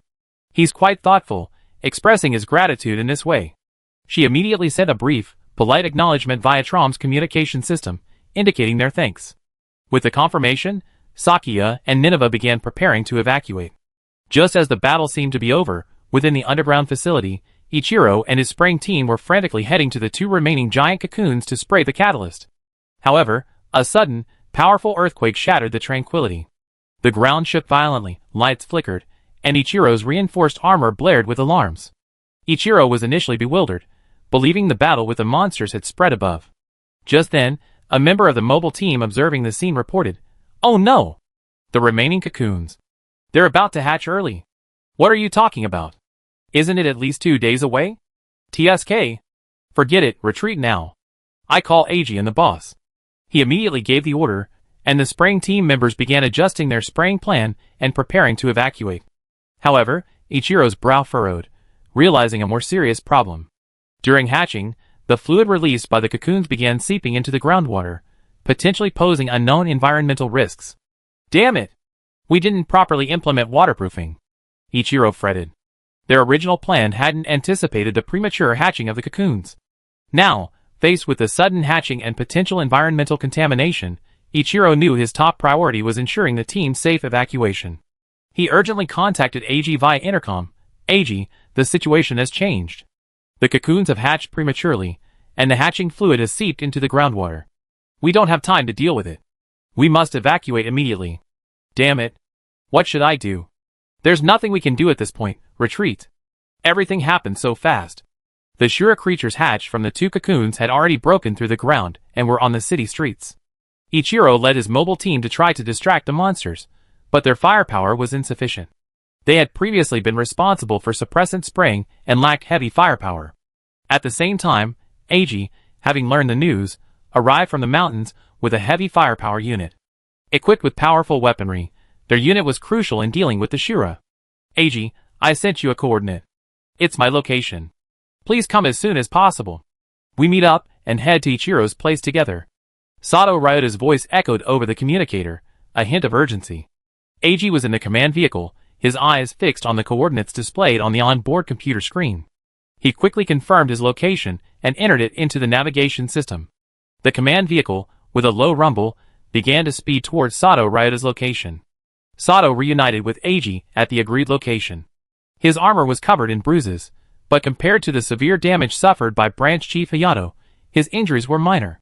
In fact, these marks were primarily caused by the monsters bursting out of the ground. When Hayato and him fought, neither side had inflicted significant damage. After this battle, Sato finally understood the extraordinary abilities of his familiar. Senior, you're seriously injured. Why don't you go back and repair your armor? Eiji asked Sato. Fortunately, it's just a minor injury. We must support Ichiro as soon as possible. Sato Ryota boarded the command vehicle with a hint of urgency. Understood. We be leaving immediately, Eiji responded quickly. His command vehicle was already in motion, ready to head for Ichiro's location. Sato Ryota boarded Eiji's command vehicle, and they immediately set off, speeding along the designated route toward Ichiro's location. Inside the command vehicle, both men wore serious expressions. They knew time was running out, and Ichiro and his spraying team might face unknown dangers. We need to speed up. Ichiro and his team might not be able to hold out for much longer. Sato Ryota frowned, his gaze fixed on the road ahead. We're going as fast as we can, but considering the road conditions and safety, we need at least another half an hour, Eiji replied, his hands firmly gripping the steering wheel, his mind focused on the task. As the command vehicle sped along, Sato Ryota and Eiji contemplated possible tactics and countermeasures. They knew that once they reached Ichiro's location, they would immediately face the threat of Shura and needed to be fully prepared. The half-hour drive seemed unusually long for them, but neither of them expressed any anxiety or uneasiness. They were all experienced warriors, knowing the crucial importance of remaining calm and focused in such critical moments. Eiji, upon receiving Ichiro's call, immediately realized the severity of the situation, but his location was still too far from Ichiro's city center. He quickly relayed the message to Swagger. Swagger, this is Eiji. We're experiencing an emergency. 2 cocoons in the underground facility have hatched prematurely. We need support. Cheyenne of Swagger responded swiftly upon receiving the message. She sent a new combat objective to Shakia and Nineveh via the communicator. Shakia, Nineveh, this is Cheyenne. A new Shura has appeared in the city. Please provide support immediately. Arasaka's troops are battling the monster, but the situation is extremely critical. The location is... Damn, it's a bit far. Shakia checked the location. Ichiro was on the other side of downtown Tokyo. Having never anticipated a battlefield there, she hadn't considered going there. Fortunately, it was a factory area, not very crowded. Chapter 493. On the Swagger's communication channel, Team Fox emergency transmission suddenly interrupted. The voices of Twin Snakes, Gray Fox, and Snow Wolf echoed through the channel, clear and resolute. Their arrival was like a divine intervention, bringing hope to everyone. Everyone at Swagger, this is Team Fox. We're in position. The battle begins? Snow Wolf's voice remained playful and lively, a hint of pride etched in her tone.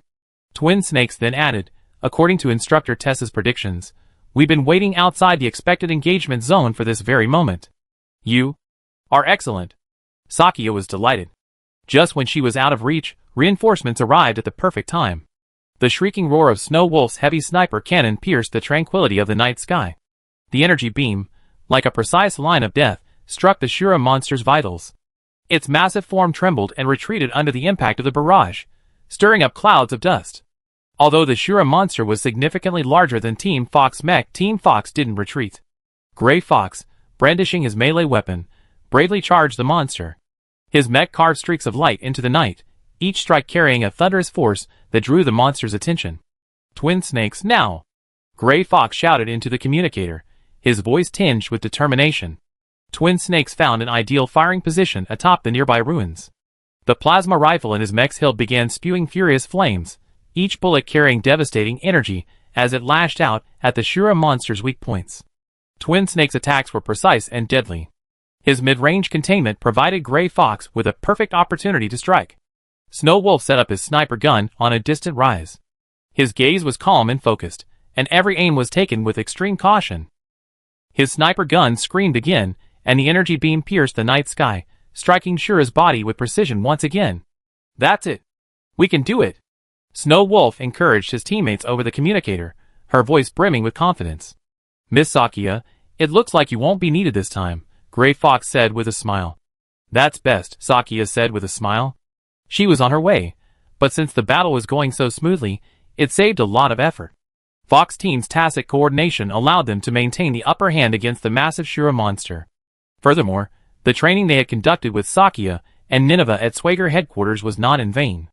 Gray Fox's close-range containment, the Twin Snake's mid-range support, and Snow Wolf's long-range sniping formed a nearly impenetrable battle network. On the city streets, the battle between Team Fox and the rampaging Shura monster intensified. The night sky was illuminated by a crisscrossing barrage of laser beams, energy cannons, and physical bullets, creating a dazzling web of light, like the most dazzling fireworks in the night sky. After the Shura monster went berserk, its attacks became even more ferocious and unpredictable. It swept its massive claws across the ground, unleashing a storm of rocks and debris that hurtled directly towards Team Fox mecha. Gray Fox moved nimbly across the battlefield, his mecha equipped with sharp melee weapons, bravely vying for the Shura attention. Each swing carried a thunderous force. Despite the Shura enormous size, Gray Fox's agility allowed him to deftly evade the monster's attacks before they reached him. Twin Snakes found an ideal sniping spot atop a half-ruined building. His mech, equipped with a plasma energy rifle, continuously spewed energy beams, precisely targeting Shura's weak points. Each beam pierced the darkness, like a meteor in the night sky. He constantly maneuvered between the industrial buildings, securing a mid-range diversion, his plasma rifle continuously spewing energy bullets. His shooting allowed Gray Fox, who was engaged in close combat, ample opportunity. Whenever the monster's attention was distracted by the barrage, Gray Fox would charge forward to deliver a powerful blow. Snow Wolf, from his commanding position in the distance, his heavy sniper cannon wailed continuously, firing a shot every 10 seconds, each one carrying deadly force and striking Shura's vital points with pinpoint accuracy. Snow Wolf's sniping skills were breathtaking, and each hit slowed the Shura's movements further. In its frenzied state, the Shura monster roared with a unique frequency. The sound didn't seem loud, but it carried a terrifying shockwave that shook the surrounding air. Ichiro, retreating, was able to stabilize himself amidst the shockwave thanks to his reinforced armor, but the other members of the mobile team weren't so lucky. They collapsed one after another, unable to withstand the sonic surge. "Assholes! They took my men." Although Ichiro seemed a bit reckless and impetuous, he also wanted to avenge his men in this situation. He was, after all, a wielder of Project K's reinforced armor, with his weapon systems fully activated. He and the members of Team Fox attacked the monster together. In the Shura's fierce charge, Gray Fox's mech was struck and thrown back dozens of meters, coming to a stop after crashing into a factory building. He quickly adjusted his stance, using his mech's thrusters to stabilize himself. With a roar, he charged the monster again, his high-vibration long sword slicing streaks of cold light through the night sky, engaging the Shura in fierce close combat. Faced with Team Fox coordinated efforts and powerful firepower, one of the Shura monsters, though ferocious, gradually showed signs of fatigue. It was time to deal with this monster, or else the other would join the fray, potentially escalating the situation. Atop the ruins of the city, Team Fox faced two rampaging Shura monsters. Ichiro connected to the general communication channel and called out to Team Fox. "I'm Ichiro Kinda of the Arasaka Security Division, requesting to join the fight. I'm Twin Snakes of the Special Mobile Force Fox, the anti-family." "I agree. Please help contain the monster on the east side." "Understood." Both sides briefly identified themselves. Twin Snakes instructed Ichiro to hold off the other monster, while their three-man team dealt with the current one. "We resolve this battle as quickly as possible." Gray Fox called urgently over the communicator, a hint of nervousness in his voice. Ichiro immediately responded, "I do my best to hold it back." He quickly moved eastward toward the Shura, preparing to carry out a diversionary mission. Twin Snakes and Snow Wolf focused their efforts on the already fatigued monster. Twin Snake's plasma rifles and Snow Wolf's heavy sniper cannons fired continuously, their combined firepower forming a deadly web that tightly bounded Shura's movements. According to Ms. Sakia's previous combat data, the monster's weak point is in its nape. Snow Wolf, deliver the final blow. Twin Snake shouted into the communicator, his voice firm and powerful. Snow Wolf aimed at Shura's vitals, and his sniper cannon unleashed a deadly energy beam, striking the monster directly in the nape of its neck. After being struck here, the monster's entire neck severed, and its head spun in the air before plummeting to the ground. With a deafening roar, Shura's massive body finally collapsed, the ground shaking. Meanwhile, Ichiro engaged in a fierce battle with another Shura on the east side. His knight armor nimbly dodged the monster's attacks while simultaneously firing back with ranged weapons, each shot designed to distract the monster and buy Team Fox precious time. Even though his knight armor lance could fire energy cannons, it was no match for the mecha's offensive power. He relied on a rifle he plundered from his men to contain the monster. Damn it!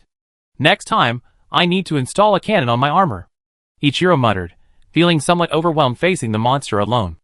As he spoke, the monster whipped its tail around and destroyed the factory building where Ichiro was hiding. Chapter 494.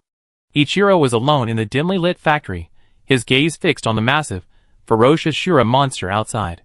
In the darkness, the monster wreaked havoc, each step carrying devastating force. Ichiro would occasionally peek out the window, firing his weapon at the monster before quickly relocating to contain its movements.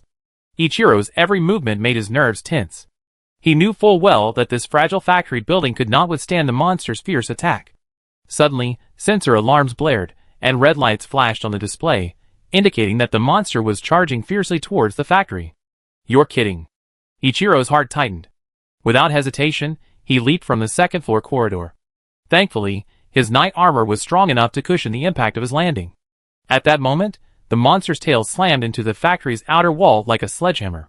Brick and steel cracked instantly under the immense force, and the entire building began to shake violently, as if it would collapse at any moment.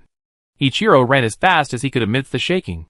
He knew that at this moment, his only escape from this impending hell was the power of his Project K knight armor. Run, run! Ichiro screamed in his heart, a tinge of despair in his heart. The factory roof finally gave way under the weight of the monster's tail, and began to collapse. Ichiro was the first to rush towards the factory's emergency exit, his knight armor unleashing a powerful burst of power, propelling him forward at astonishing speed. He darted through the factory, his eyes fixed on the falling rocks and twisted rebar.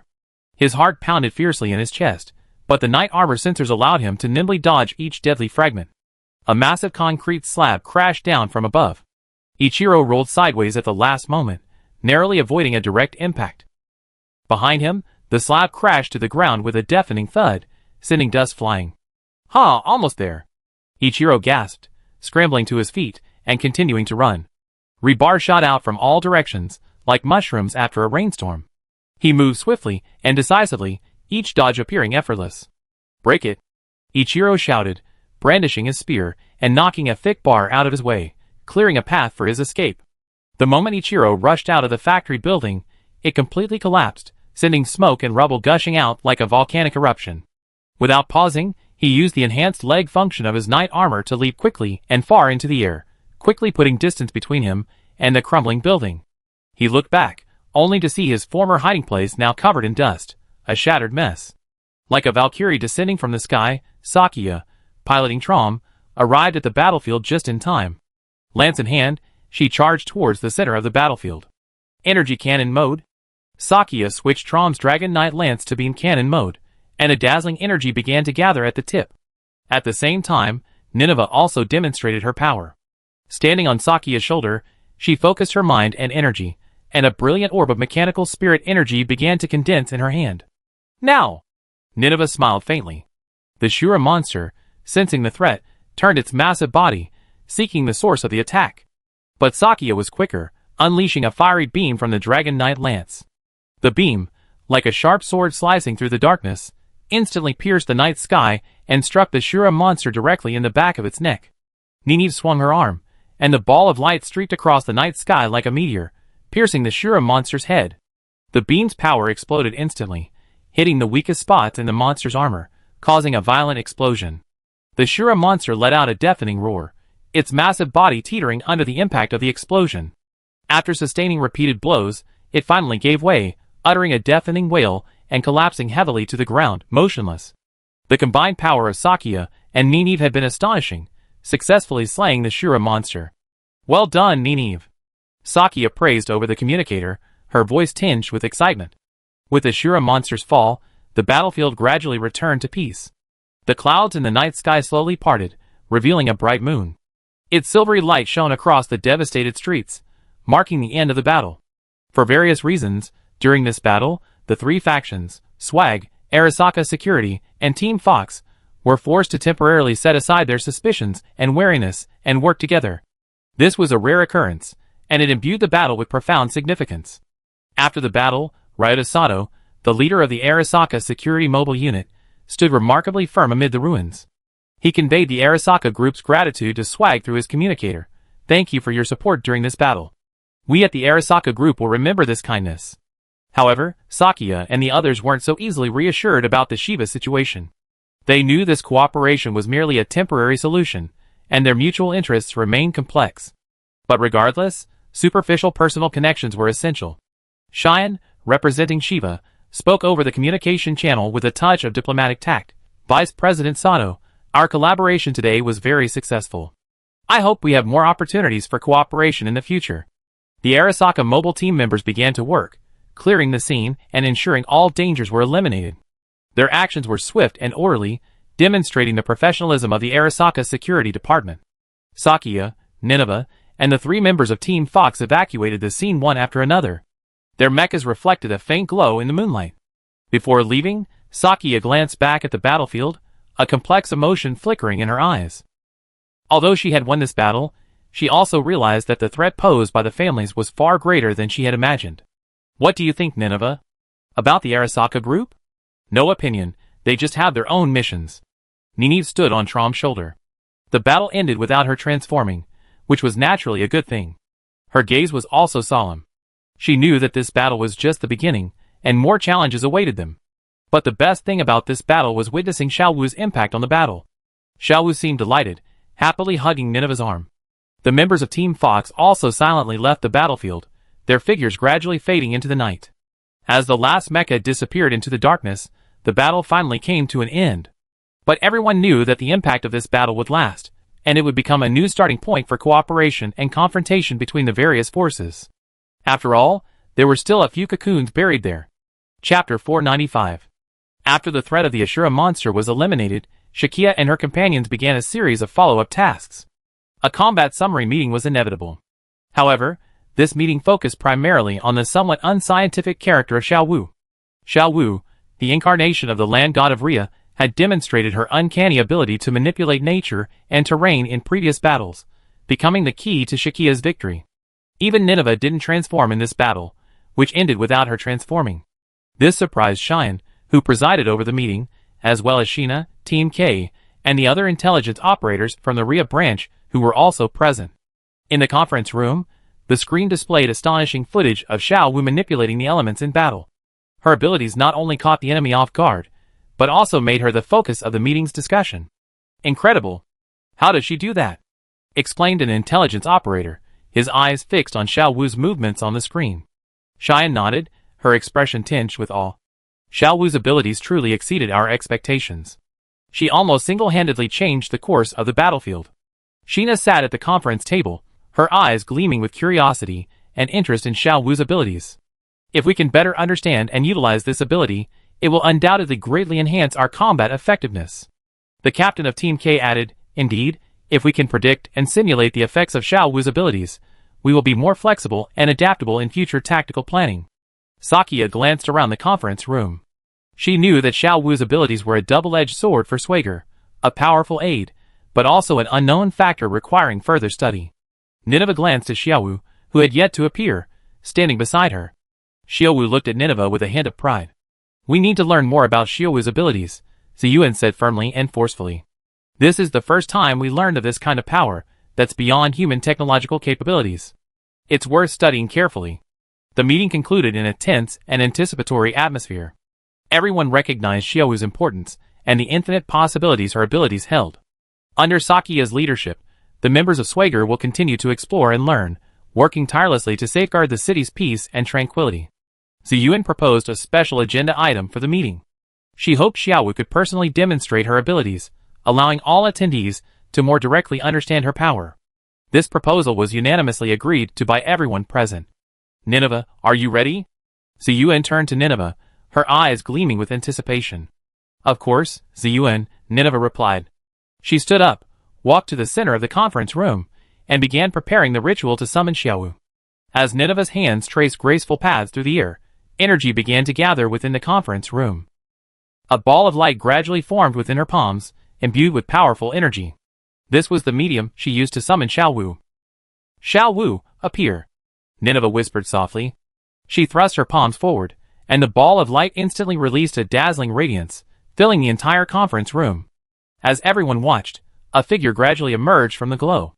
With a gentle bang, Xiaowu appeared in the conference room, her presence like a magnificent magic show. Xiaowu glanced around the conference room, her eyes tinged with curiosity and friendliness. She smiled and greeted everyone present. Hello everyone, I'm Xiaowu.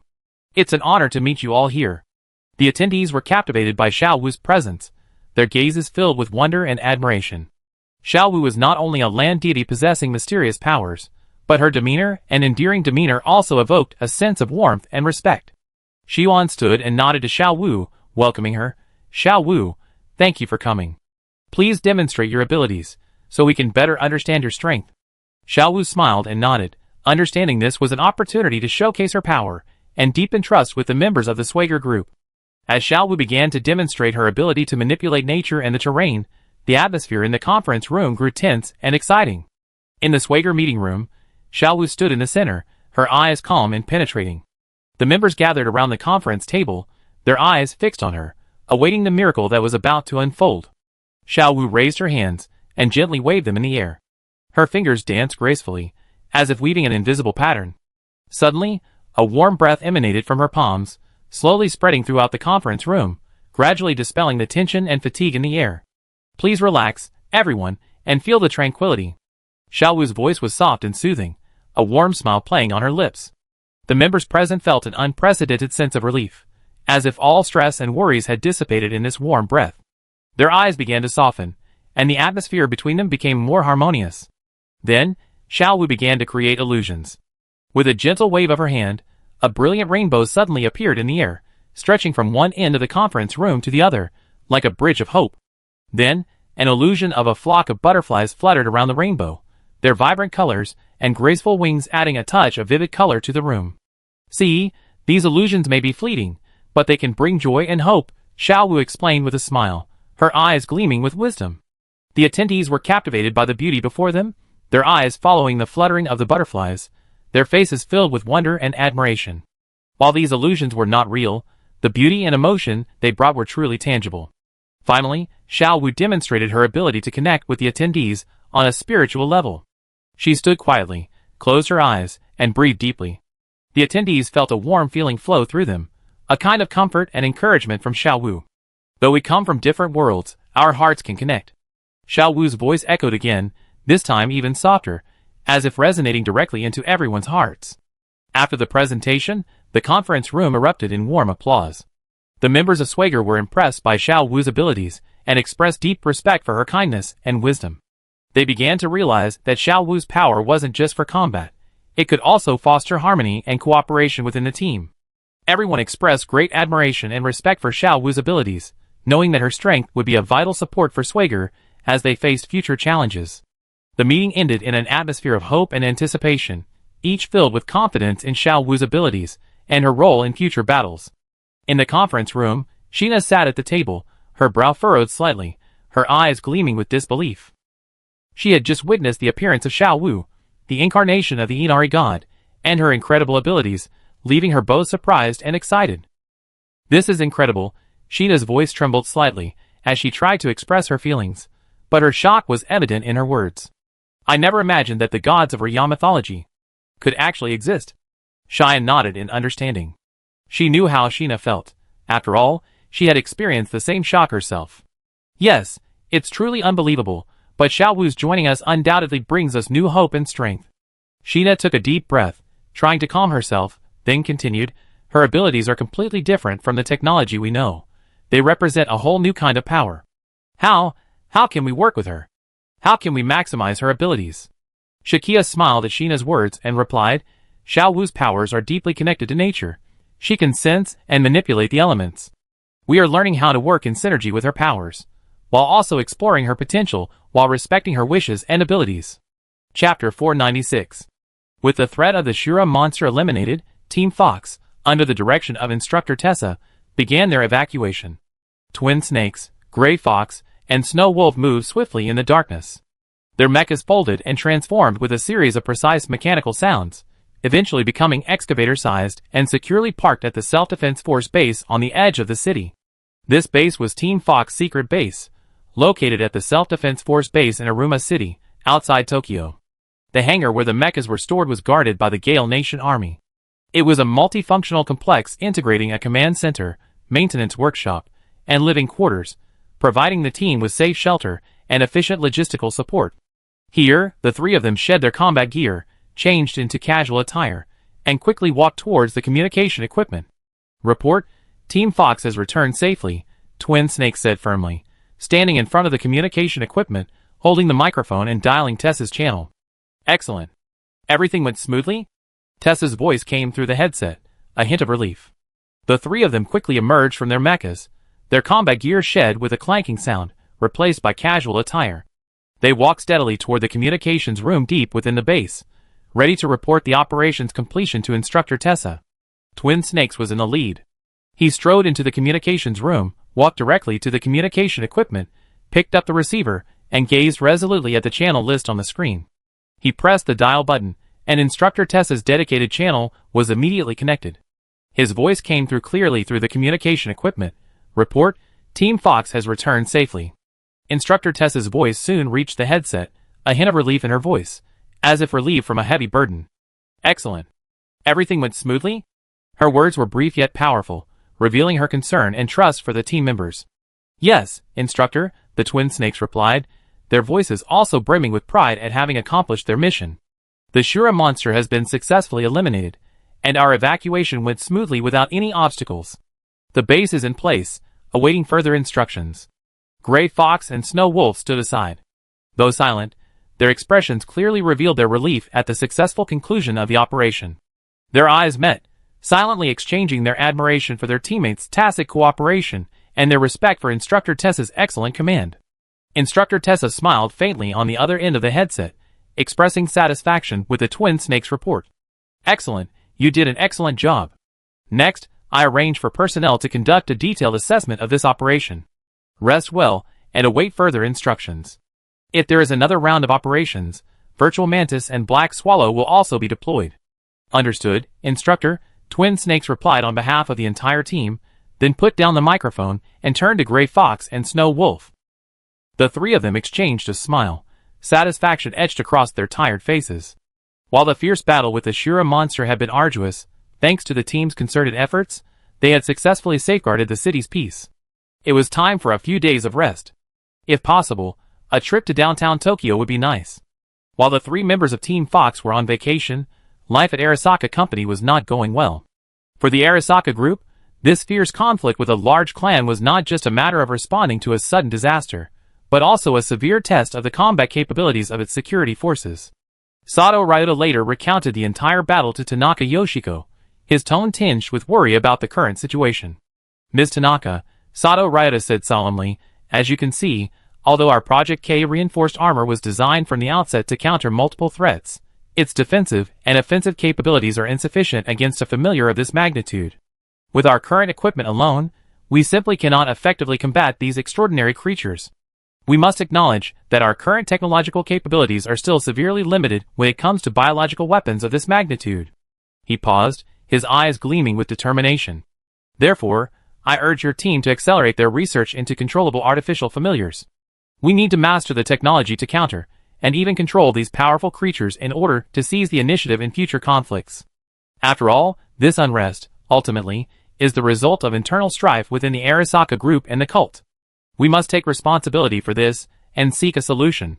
Indeed, this familiar invasion, while seemingly an unforeseen disaster, is in reality the product of a power struggle within the Arasaka Group. They must pay the price and find a way out. Furthermore, Sato continued, the Arasaka Group will also accelerate the development of our own giant robotic weapons. We need a combat unit capable of confronting large families head-on. It must possess not only formidable firepower and defensive capabilities, but also a high degree of intelligence and adaptability. This is key to our ability to respond to similar threats in the future. He frowned slightly, his gaze turning out the window. The once bustling city center now lay in ruins. As for external public relations, the clan incident has become so drastic that it can no longer be concealed. We can only employ strategies in the media and public opinion, downplaying the issue as much as possible, and using subtle language to cover up the truth. We must convince the public that this was a sudden natural disaster or an attack by some unknown creature, rather than the result of internal conflicts within the group. Tanaka Yoshiko sighed deeply after hearing this. I understand, but these are necessary costs to achieve President Arasaka's goals. This is what he entrusted to our cult. Ah, what on earth would the old man do that would require him to go to such lengths? Sato Ryota felt a little guilty. He hadn't seen President Arasaka Tetsuro in a long time. He wondered what he was like now. Even company affairs were handled by his son, Arasaka Takumi, who regularly attended board meetings. Following the Shura monster incident, the Arasaka group quickly issued an official statement aimed at controlling public perception and reaction to the incident. This statement was carefully crafted by the group's public relations department, with every word carefully considered. The statement began by stating, "The Familiar's invasion was a sudden and unprecedented natural phenomenon, and we express our deep concern and regret." This language aimed to frame the incident as an unpredictable natural disaster, rather than a result of human intervention. The statement then emphasized the Arasaka group's active role in disaster response. During this incident, the Arasaka group demonstrated our unwavering commitment to social responsibility. Our security team responded swiftly and took decisive action to effectively control the situation and protect the safety of the public. The statement also addressed the sacrifices of the group's employees. We are deeply saddened by the loss of several brave colleagues who heroically sacrificed their lives protecting others. The Arasaka group will always remember their sacrifice and is committed to providing support and assistance to their families. In terms of information filtering, the Arasaka group strictly controls the content of its public releases. Any specific details that could reveal internal problems or conflicts were avoided or obscured. The group's public relations team worked closely with the media to ensure that all reports were consistent with the group's narrative and interests. The team also developed a detailed crisis communication strategy, including a series of press conferences and media interviews, as well as promoting a positive image of the Arasaka group through social media and advertising. They also prepared a series of talking point guides and message points to direct public attention and discussion. Chapter 497. In a spacious conference room at the Arasaka group's headquarters, a highly anticipated press conference was underway. At the podium, Ryota Sato, vice president of the Arasaka group's security department, dressed in a sharp suit, faced a row of cameras and reporters. His gaze was resolute, his voice radiating unquestionable confidence. Ladies and gentlemen, the Arasaka group has demonstrated its social responsibility and commitment in this unfortunate incident. Sato's voice echoed through the conference room, his expression solemn and sincere. Reporters raised their recorders and cameras, scrambling to capture the representative's every word. Their questions barged in, but the PR representative remained calm, his answers powerful and persuasive. We pledge to spare no effort to support the affected communities, and will work closely with the government and relevant agencies to ensure the safety of our city. His words betrayed the Arasaka group's resolve and commitment. Through this series of public relations strategies and information manipulation, the Arasaka group successfully portrayed itself as a company proactively responding to disasters and courageously shouldering responsibility. News reports portrayed the Arasaka group as a hero, stepping forward in times of crisis to protect the public. However, beneath this glamorous facade, the truth about the families and the internal conflicts within the group still loomed like a shadow over the city. In the offices of the Swabian branch, Cheyenne, Shakia, and others gathered around a monitor, watching the live broadcast of the Arasaka group press conference. On the screen, Ryota Sato's speech was in full swing. His confident demeanor and resolute gaze seemed to declare to the world the Arasaka group's resolve and sense of responsibility. Cheyenne shook her head slightly, a wry smile playing on her lips.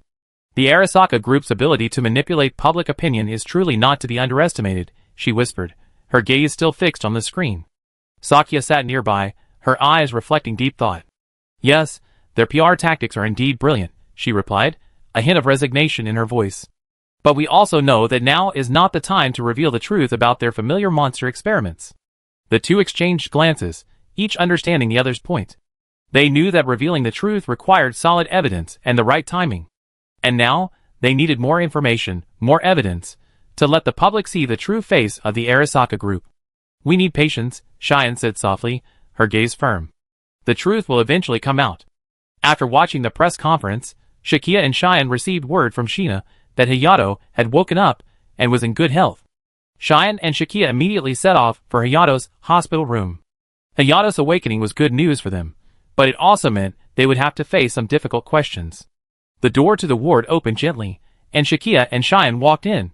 Hayato lay in bed, his face still pale, but his eyes revealed a resolute look. Seeing the two enter, he smiled faintly and tried to sit up. "Hayato, how are you feeling?"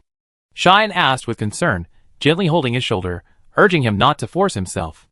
Hayato shook his head slightly and replied with a smile, "It's okay, Cheyenne, I'm fine."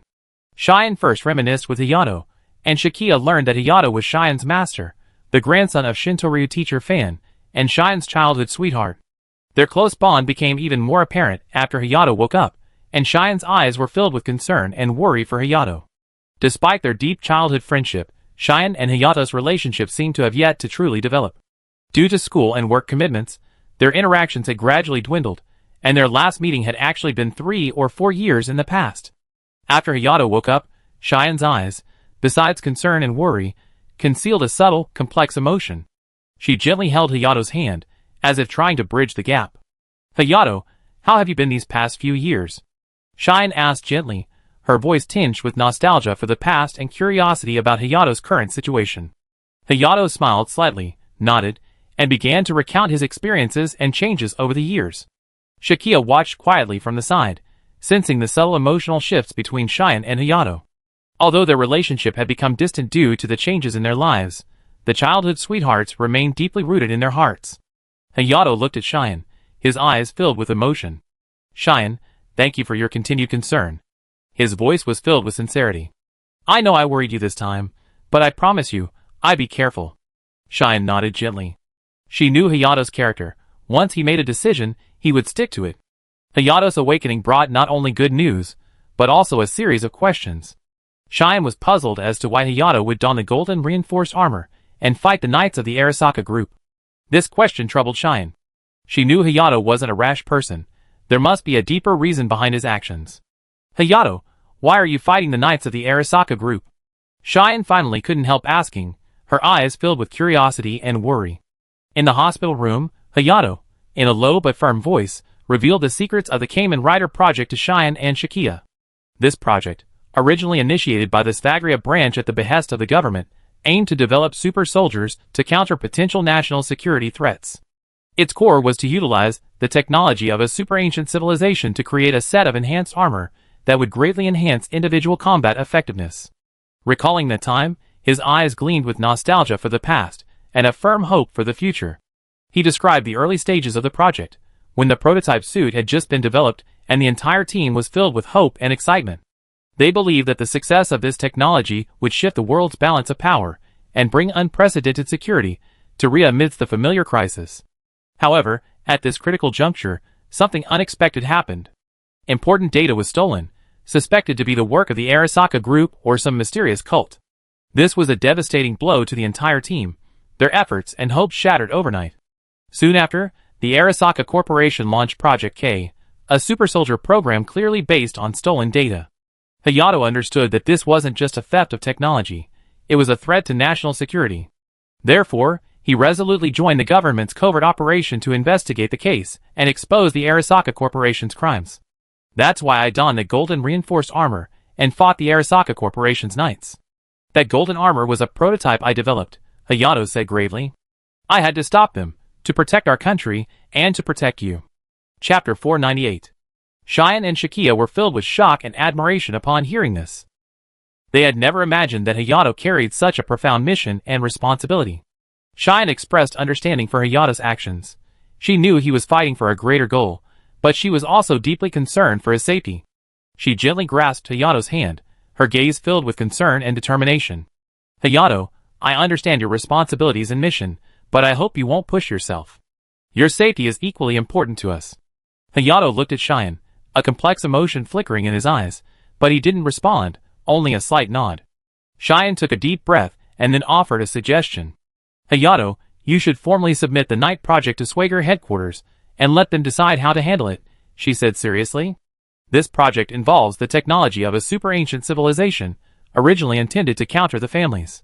If a nation were to lead the development of such a weapon, which is beyond humanity's current technological capabilities, it could have unforeseen consequences. Hayato simply smiled wryly upon hearing this. He looked at Cheyenne, his eyes filled with helplessness and bitterness. Cheyenne, the Rhea authorities won't let go. A hint of disappointment lingered in his voice. Don't you realize that the current military trade under the Swabian system is also subtly driving the upgrading of humanity's military equipment at an extremely rapid pace? Cheyenne fell silent after hearing this. She knew Hayato was telling the truth. Swabian headquarters' military trade activities were indeed influencing the global arms race. She understood that Hayato's words were not without reason. The Rhea authorities' intentions were only one part of this arms race. The Swabian system's true intention was to strengthen humanity, so it could protect itself. While Cheyenne's proposal was well-intentioned, Hayato's response caused her to ponder deeply. She realized that Hayato's predicament was far more complex than she had imagined. She squeezed Hayato's hand, trying to sense his resolve and courage. Shakia broke the silence, her voice calm and resolute. Hayato, we know this won't be easy, but we must find the right path. The original intention of the Swager was to protect humanity, not to fuel an endless arms race. Hayato nodded, a look of determination in his eyes. I consider your suggestion. Perhaps we can find a way to achieve the best of both worlds. Protect this technology while preventing its misuse. Cheyenne and Shakia exchanged a glance and nodded simultaneously. They knew this would be a difficult road, but they also knew they couldn't give up. They had to find a way to protect Hayato while ensuring this technology wasn't misused. We be with you, Hayato, Cheyenne said firmly. We find a solution together. After visiting Hayato, Shakia strolled alone through the spacious corridor. Sunlight filtered through the tall windows, casting dappled shadows on her body. Her steps were light, like a bird soaring freely in this tranquil space. She savored this rare moment of freedom, her thoughts wandering to the boundless sky. Just then, her communicator rang, shattering the surrounding tranquility. Shakia paused and picked up the communicator. The faces of Longsheng, Li Jiai, and Bruce appeared on the screen. They all wore smiles, their eyes filled with concern, like warm sunshine, illuminating Shakia's heart. Shakia, I heard you won another battle. That's fantastic. Longsheng's voice was filled with admiration and joy. His words were like a spring breeze, dispelling the fatigue in Shakia's heart and leaving her feeling immensely relieved. Li Jiai continued, You did an amazing job, Shakia. We're all so proud of you. Her voice was gentle yet firm, like a blooming flower, exuding fragrance and strength. Bruce, as always, was humorous. It seems you taught the Arasaka group another lesson. How about this, battle hero, to celebrate with us? His laughter flowed like a spring, flowing through Shakia's heart, bringing her a sense of relief and joy. Shakia couldn't help but smile. She knew these three people were her strongest support, always there when she needed them most. Their presence was like a beacon, illuminating her path forward and freeing her from loneliness and confusion. Well, since you said so, how can I refuse? Shakia replied with a smile. We should indeed celebrate. But I have one condition. What condition? Longsheng asked curiously. A mischievous glint flashed in Shakia's eyes. I want to eat authentic Rion cuisine. Her eyes revealed a hint of anticipation, like a child anticipating a beloved gift. It had been a rare trip to Rion recently, but Shakia was preoccupied with her mission, and had been quite casual about her food. Li Jiai immediately applauded. No problem, we know a fantastic Rion restaurant that's guaranteed to satisfy you. Her enthusiasm and energy, like a flame, ignited hope and joy in Shakia's heart. The three of them brought Shakia to Ginza Shinohara, a kaiseki restaurant in Tokyo's Ginza district. The restaurant's decor exudes Japanese simplicity and elegance, with wooden furniture and warm yellow lighting creating a warm and tranquil atmosphere. Upon entering, Shakia was captivated by the unique atmosphere, and her mood relaxed. This restaurant seems quite impressive, Shakia exclaimed, a bit surprised. Bruce proudly displayed his VIP card, drawing envious glances from the crowd. They were led to a private room, where exquisite Chinese paintings adorned the walls, creating a particularly artistic atmosphere. After taking their seats, the waiter presented a menu filled with a variety of exquisite dishes, each one mouth-watering. Faced with such high-end cuisine, Shakia was a little surprised, but even more so, she felt a surge of anticipation. She knew such opportunities were rare, so she decided to savor this culinary adventure. Bruce's generosity delighted Longsheng, who jokingly said, "Bruce, you finally lived up to your billing as a wealthy young man today." Li Jiai joined in the conversation with a smile. She knew that the three of them were children of Schwager insiders, so occasional extravagance wasn't a big deal. Their relationship transcended that of ordinary colleagues, becoming more like a close family. As each exquisite dish arrived, Shakia was struck by the sheer exquisiteness of the cuisine. Each dish seemed like a work of art. "Oh my god, I'm a little embarrassed to even start eating this." Zhou Longsheng hesitated, surveying the artful presentation. He glanced at Shakia, who was equally hesitant. They savored each dish, exclaiming in admiration, savoring the ultimate experience of this high-end Japanese cuisine. Bruce picked up a piece of Wagyu beef with his chopsticks and placed it on Shakia's plate. He smiled and said, "Try this. The Wagyu here is famous." Shakia gave him a grateful look and put the beef into her mouth. The rich aroma of meat instantly filled her mouth, and she couldn't help but close her eyes, savoring the delicious taste. Longsheng picked up a glass of sake and raised it to the three of them. "Come on, cheers to our friendship." The three of them raised their glasses and clinked them with Longsheng's. The wine rippled in the glasses, and their smiles were particularly bright under the light. Li Jiai looked at them, her heart filled with warmth. She knew that in this challenging and dangerous world, they had found each other, supported each other, and celebrated with each other. This was their greatest blessing. Chapter 499. Inside an ancient, hidden church, a gloomy silence permeated the air.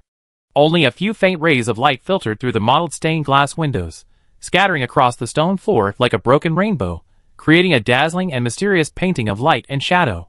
Against this scene, two apostles of the order, dressed in hooded robes, engaged in a unique conversation with a man wearing a long trench coat and carrying a great sword. The man's face was impassive, his fingers darting across his phone screen. He clearly had little patience for this conversation. "Speak quickly, my time is precious."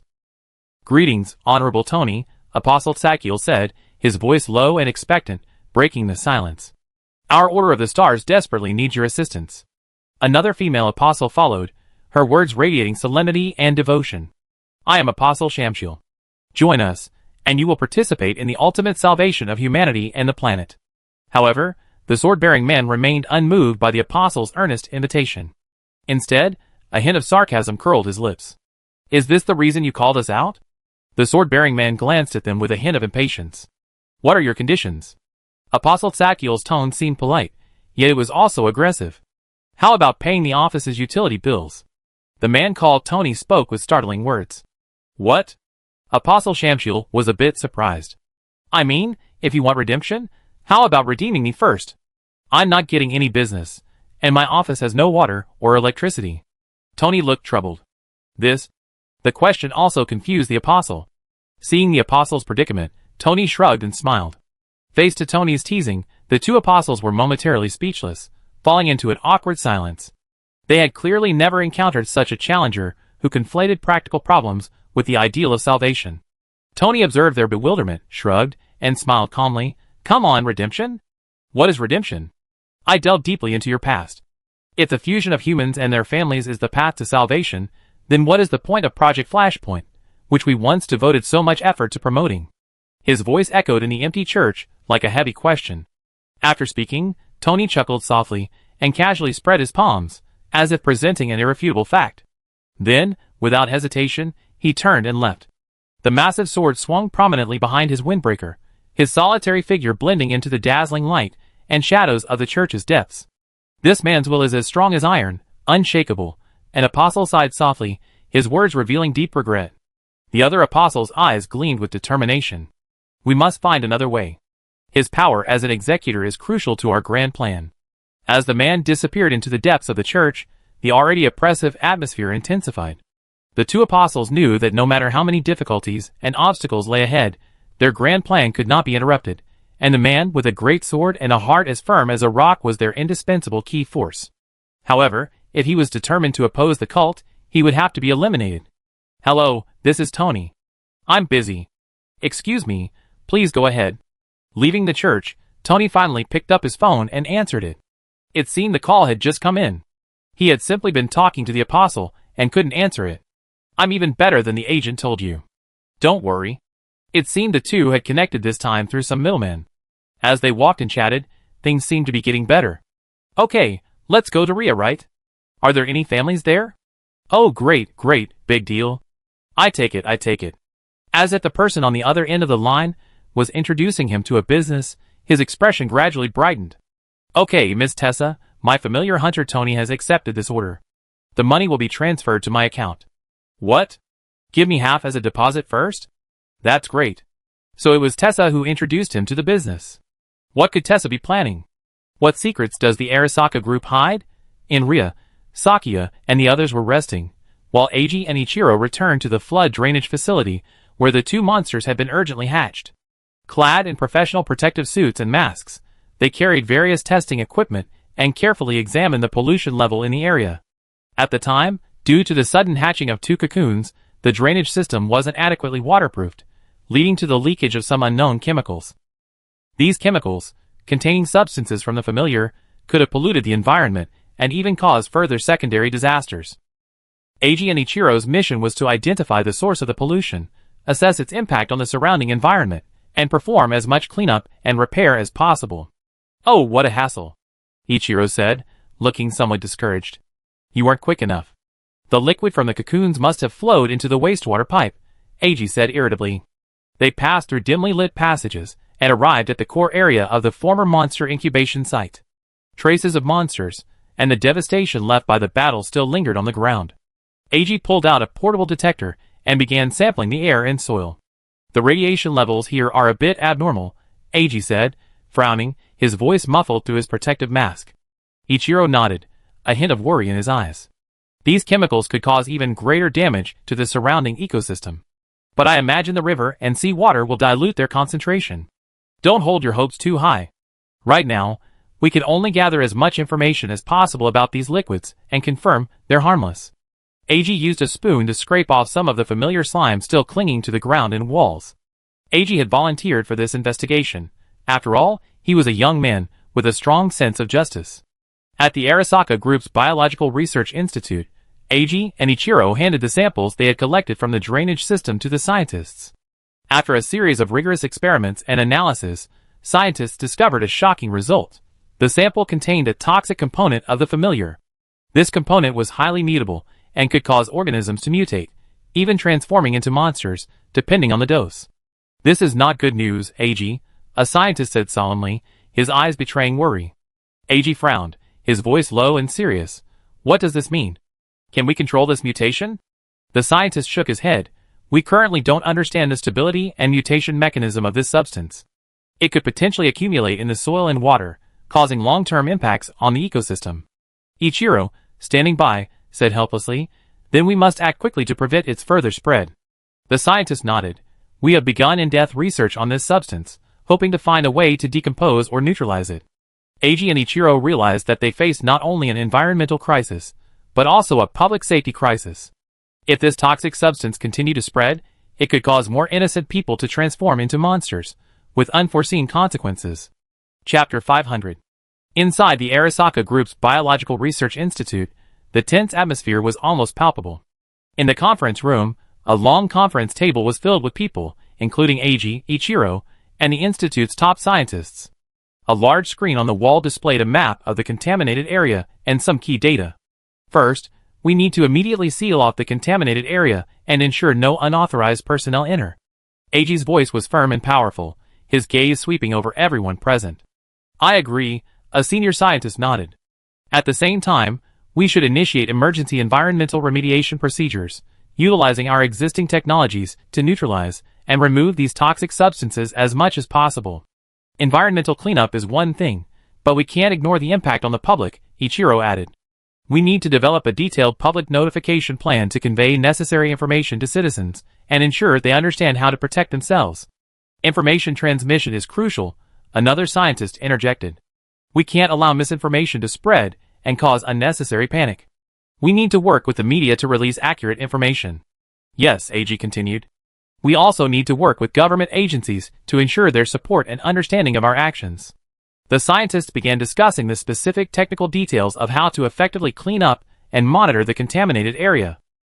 They proposed several possible solutions, including using specialized microorganisms to degrade chemicals, and using physical methods to separate pollutants from soil and water. We need time to evaluate the feasibility of these options, said a scientist in charge of environmental monitoring, but I believe we need to start as soon as possible. Time is running out. We must seize every minute. AG stood up, slamming his palm on the conference table. I will report this to the group's senior management immediately and seek additional resources and support. Ichiro also stood up, his eyes determined. I will be responsible for communicating with the government and the media to ensure our message is delivered accurately. After the meeting, everyone sprang into action. They understood that this crisis was not only a challenge for the Arasaka group, but also a test for society as a whole. AG decided to mobilize the Arasaka group's resources to carry out the following work. After AG decided to mobilize the Arasaka group's resources to address the environmental pollution crisis, he received conditional approval from Vice President Ryota Sato. While Sato agreed to initiate the relevant work, he emphasized that all measures must be carried out under his close supervision and guidance.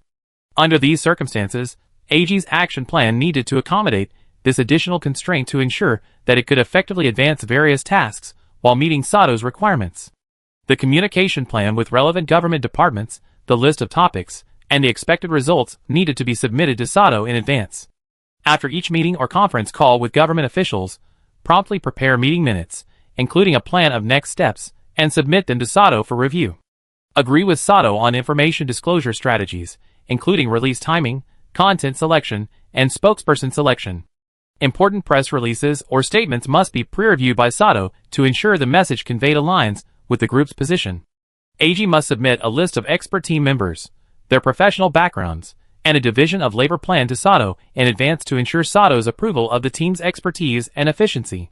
During implementation, he must regularly report to Sato on the team's progress and key findings, and accept his suggestions for adjustments to the work direction. Since then, the information circulating through the Arasaka group has been nothing but positive news. However, the true harm caused by the pollutants has been vague, and AG knows this isn't a solution. AG realized that despite Sato Ryota's close monitoring, the Arasaka group's public releases of positive information about environmental pollution have been ambiguous and evasive regarding the true harm caused by the pollutants. This approach to information disclosure clearly fails to reveal the severity of the problem or promote effective solutions.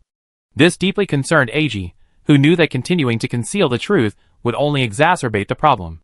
So, he decided to seek outside help, specifically from someone he knew well, Amy.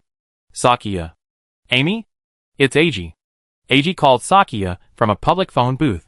Using his own phone might put him under surveillance. It's me. AG? Ah, long time no see. Sakiya answered the phone, a little surprised. For some time, the Swagers had been investigating the cult.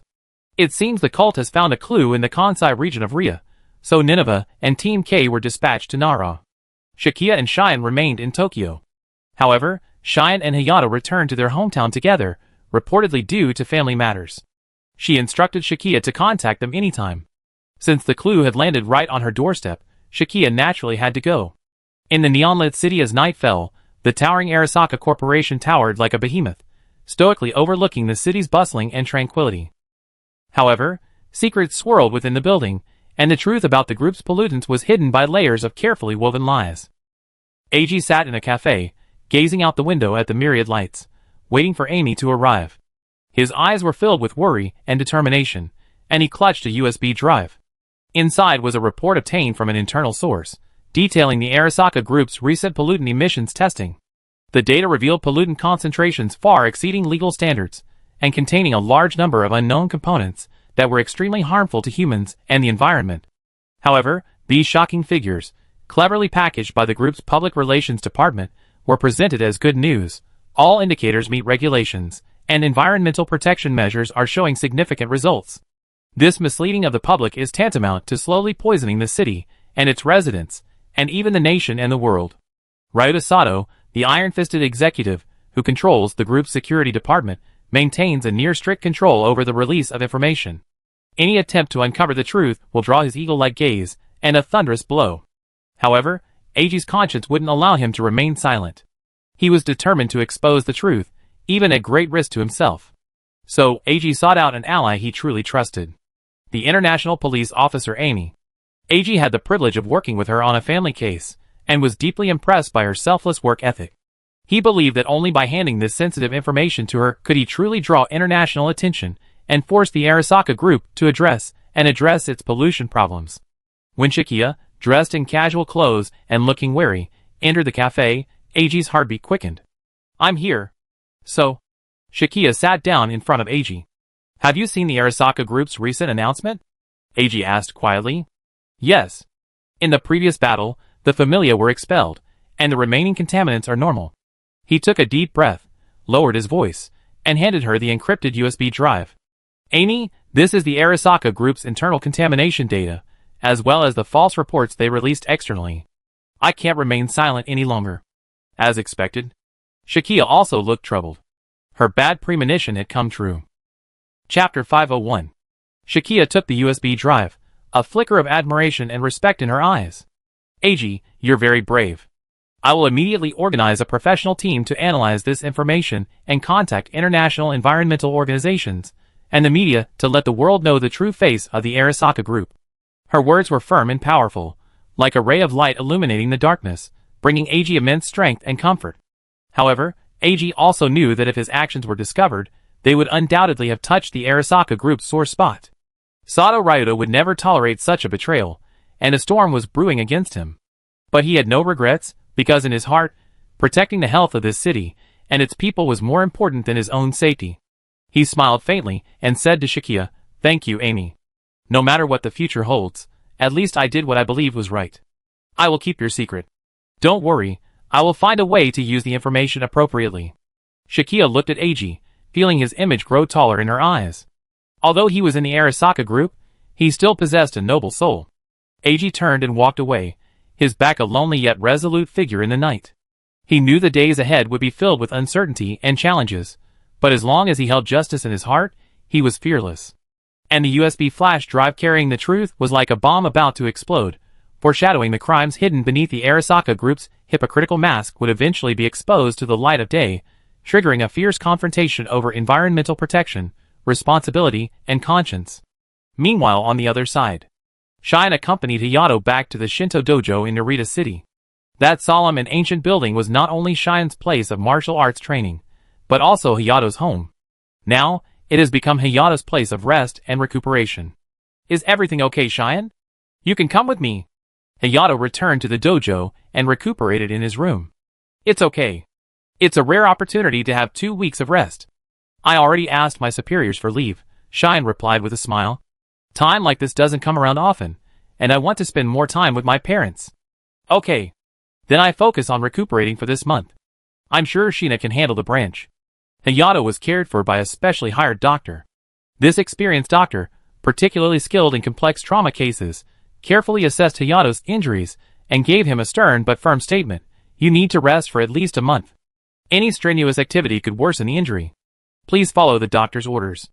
The doctor developed a detailed recovery plan for Hayato, including regular wound care, physical therapy, and progressive physical rehabilitation training. While accompanying Hayato on his recovery, Cheyenne made the most of the time, enjoying precious time with her family. Her home was just a stone's throw from Hayato's, making it easier for them to interact. During the day, besides diligently caring for Hayato, Cheyenne frequently visits the Shinto-ryu dojo near her home to train students alongside Michiko.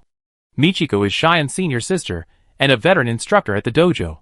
Together, they guide young students in honing their skills and passing on the spirit of martial arts. Cheyenne is a vibrant presence at the dojo, her mastery of swordsmanship and meticulous explanations earning her the admiration and love of her students. She and Michiko work in perfect harmony, their contrasting strengths, one dynamic and the other still, one firm and the other gentle, creating a rigorous yet vibrant teaching atmosphere. Beyond training, Cheyenne and Michiko exchange experiences, exploring how to better integrate traditional martial arts with modern combat practices to continuously improve the quality of instruction at the dojo. Meanwhile, Cheyenne cared deeply for Hayato's father, the current Shinto-ryu dojo instructor.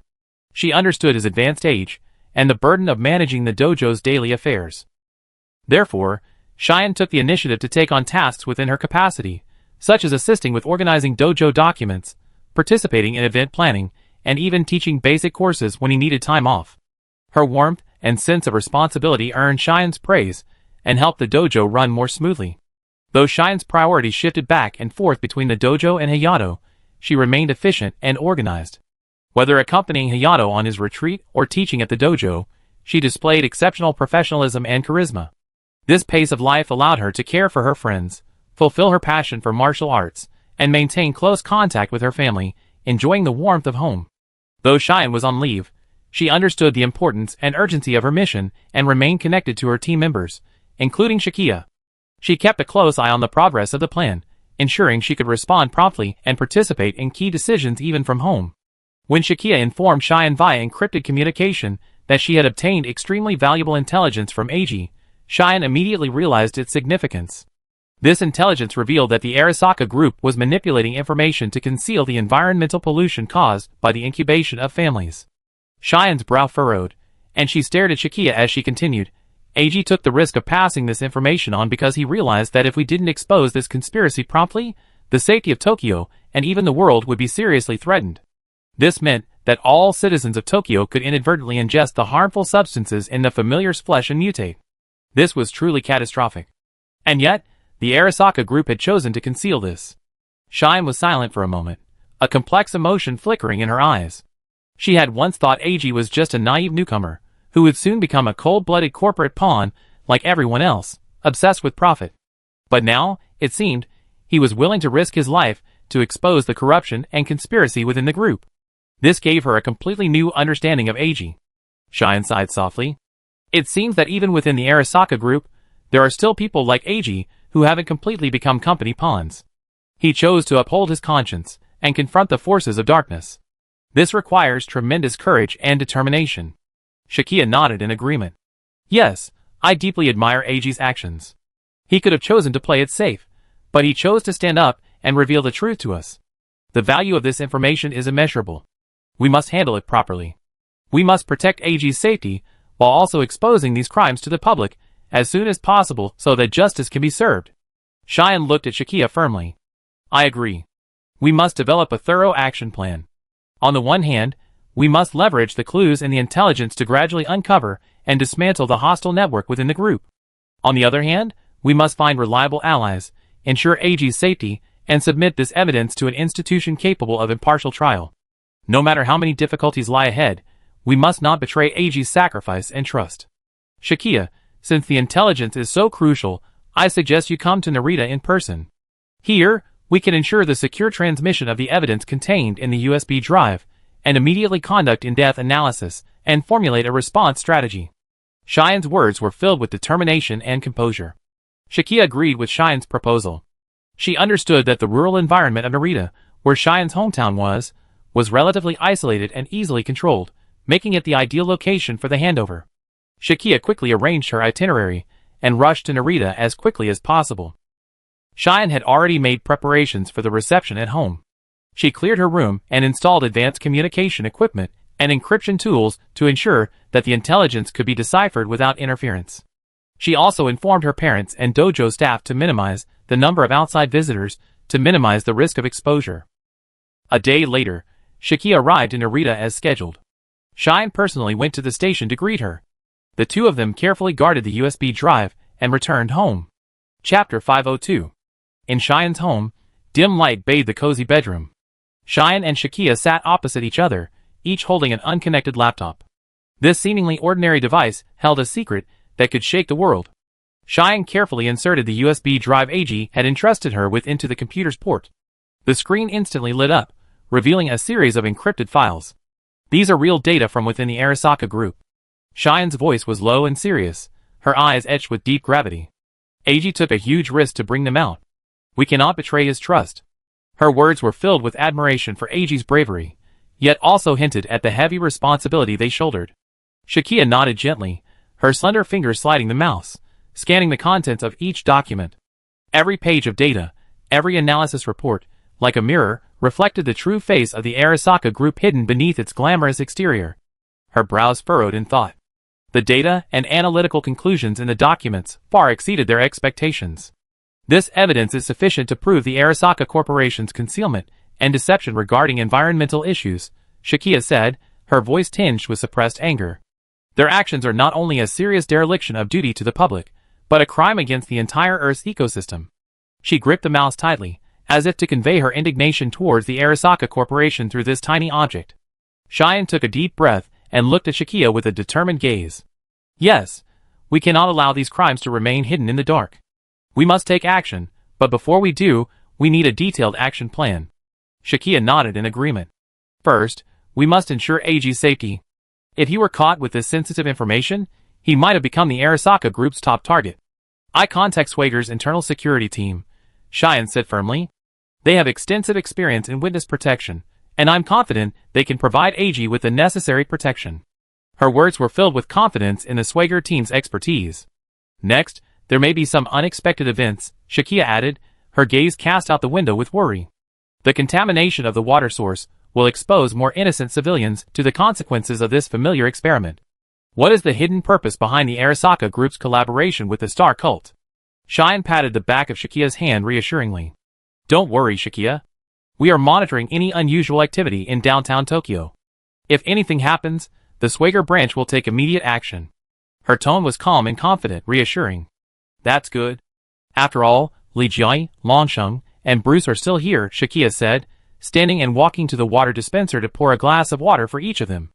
Her words betrayed her concern for her comrades' safety, and also demonstrated their close connection with the Swager team.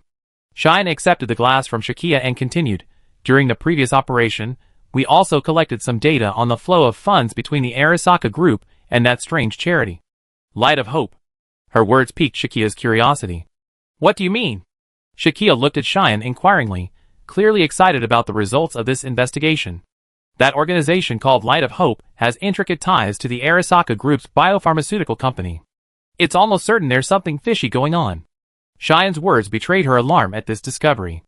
Next, I plan to personally investigate that organization and uncover the truth behind it. In that case, should I tell Tessa to check it out as well? Shakia suggested, a smile playing across her face, clearly thinking of her reliable ally. Tessa. Cheyenne pondered for a moment, then shook her head. We don't recommend relying too heavily on outsiders. That's the job of the Swager Intelligence Department. Her words betrayed a rejection of Shakia's suggestion, while also emphasizing their responsibilities as Swager members. I understand what you mean, Cheyenne. Shakia nodded in understanding and sat back down. We handle this, and ensure no one is harmed. Her words were filled with determination, and their eyes met, as if silently swearing a vow. So what should we do next? Shakia looked at Cheyenne, eager for her answer. Cheyenne pondered for a moment, then spoke. We need to find the connection between the Arasaka Group and Light of Hope and uncover their true intentions. This requires in-depth investigation, and we may need some outside help. Shakia nodded, understanding Cheyenne's point. They needed more leads and evidence to expose the Arasaka Group's crimes. Why not contact some reliable journalists and environmental organizations to see if they're willing to help us? Shakia suggested. Their support and exposure will be crucial in exposing the Arasaka Group's crimes.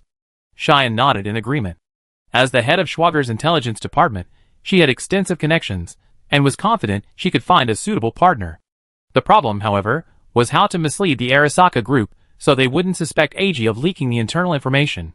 This was also out of a desire to protect Eiji. Then there's only one solution. Cheyenne blinked and looked at Shakia. What solution?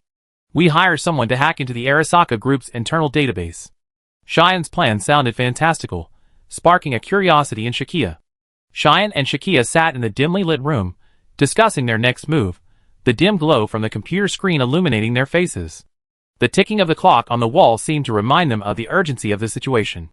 First, we need to ensure that the information theft leaves traces of the Arasaka Group, so they won't fall for it.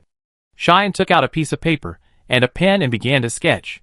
Shakia, on the other hand, carefully scrutinized every detail Cheyenne outlined. She knew that in this dangerous game, any small mistake could lead to the failure of the entire plan. Then we need a reliable courier, someone who can deliberately expose us to the Arasaka Group. Shakia raised another key point. This person must be smart enough to accomplish the mission while arousing suspicion. Where can we find such a idiot? Cheyenne nodded, her eyes darkening as she searched her mind for the right person. After a moment, she suddenly smiled. I thought of someone suitable. His name is Enzwo. He's an information dealer, and has helped me several times before. Shakia's eyebrows raised slightly. She had no recollection of the name. It was the first time she had heard it. Is he your friend? Shakia asked. Not really. A business partner, I suppose. Don't worry, Shakia. Intelligence workers are bound to meet some strange people. Cheyenne smiled helplessly. He's a partner in Europe. I heard he recently came to Ria, Cheyenne confirmed.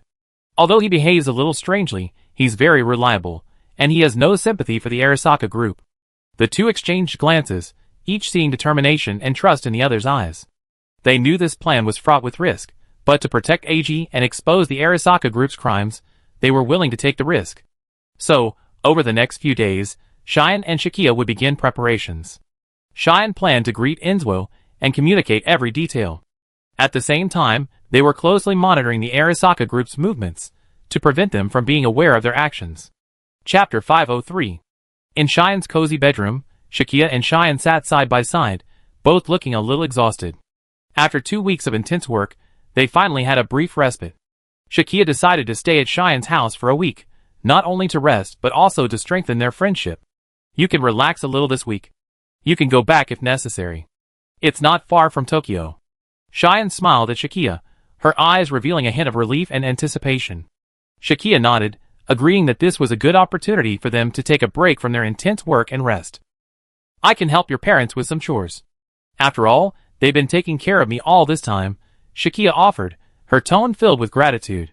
Cheyenne smiled slightly, and looked at Shakia with gratitude. She knew Shakia was a very considerate and kind person, and her willingness to help her parents warmed Cheyenne's heart.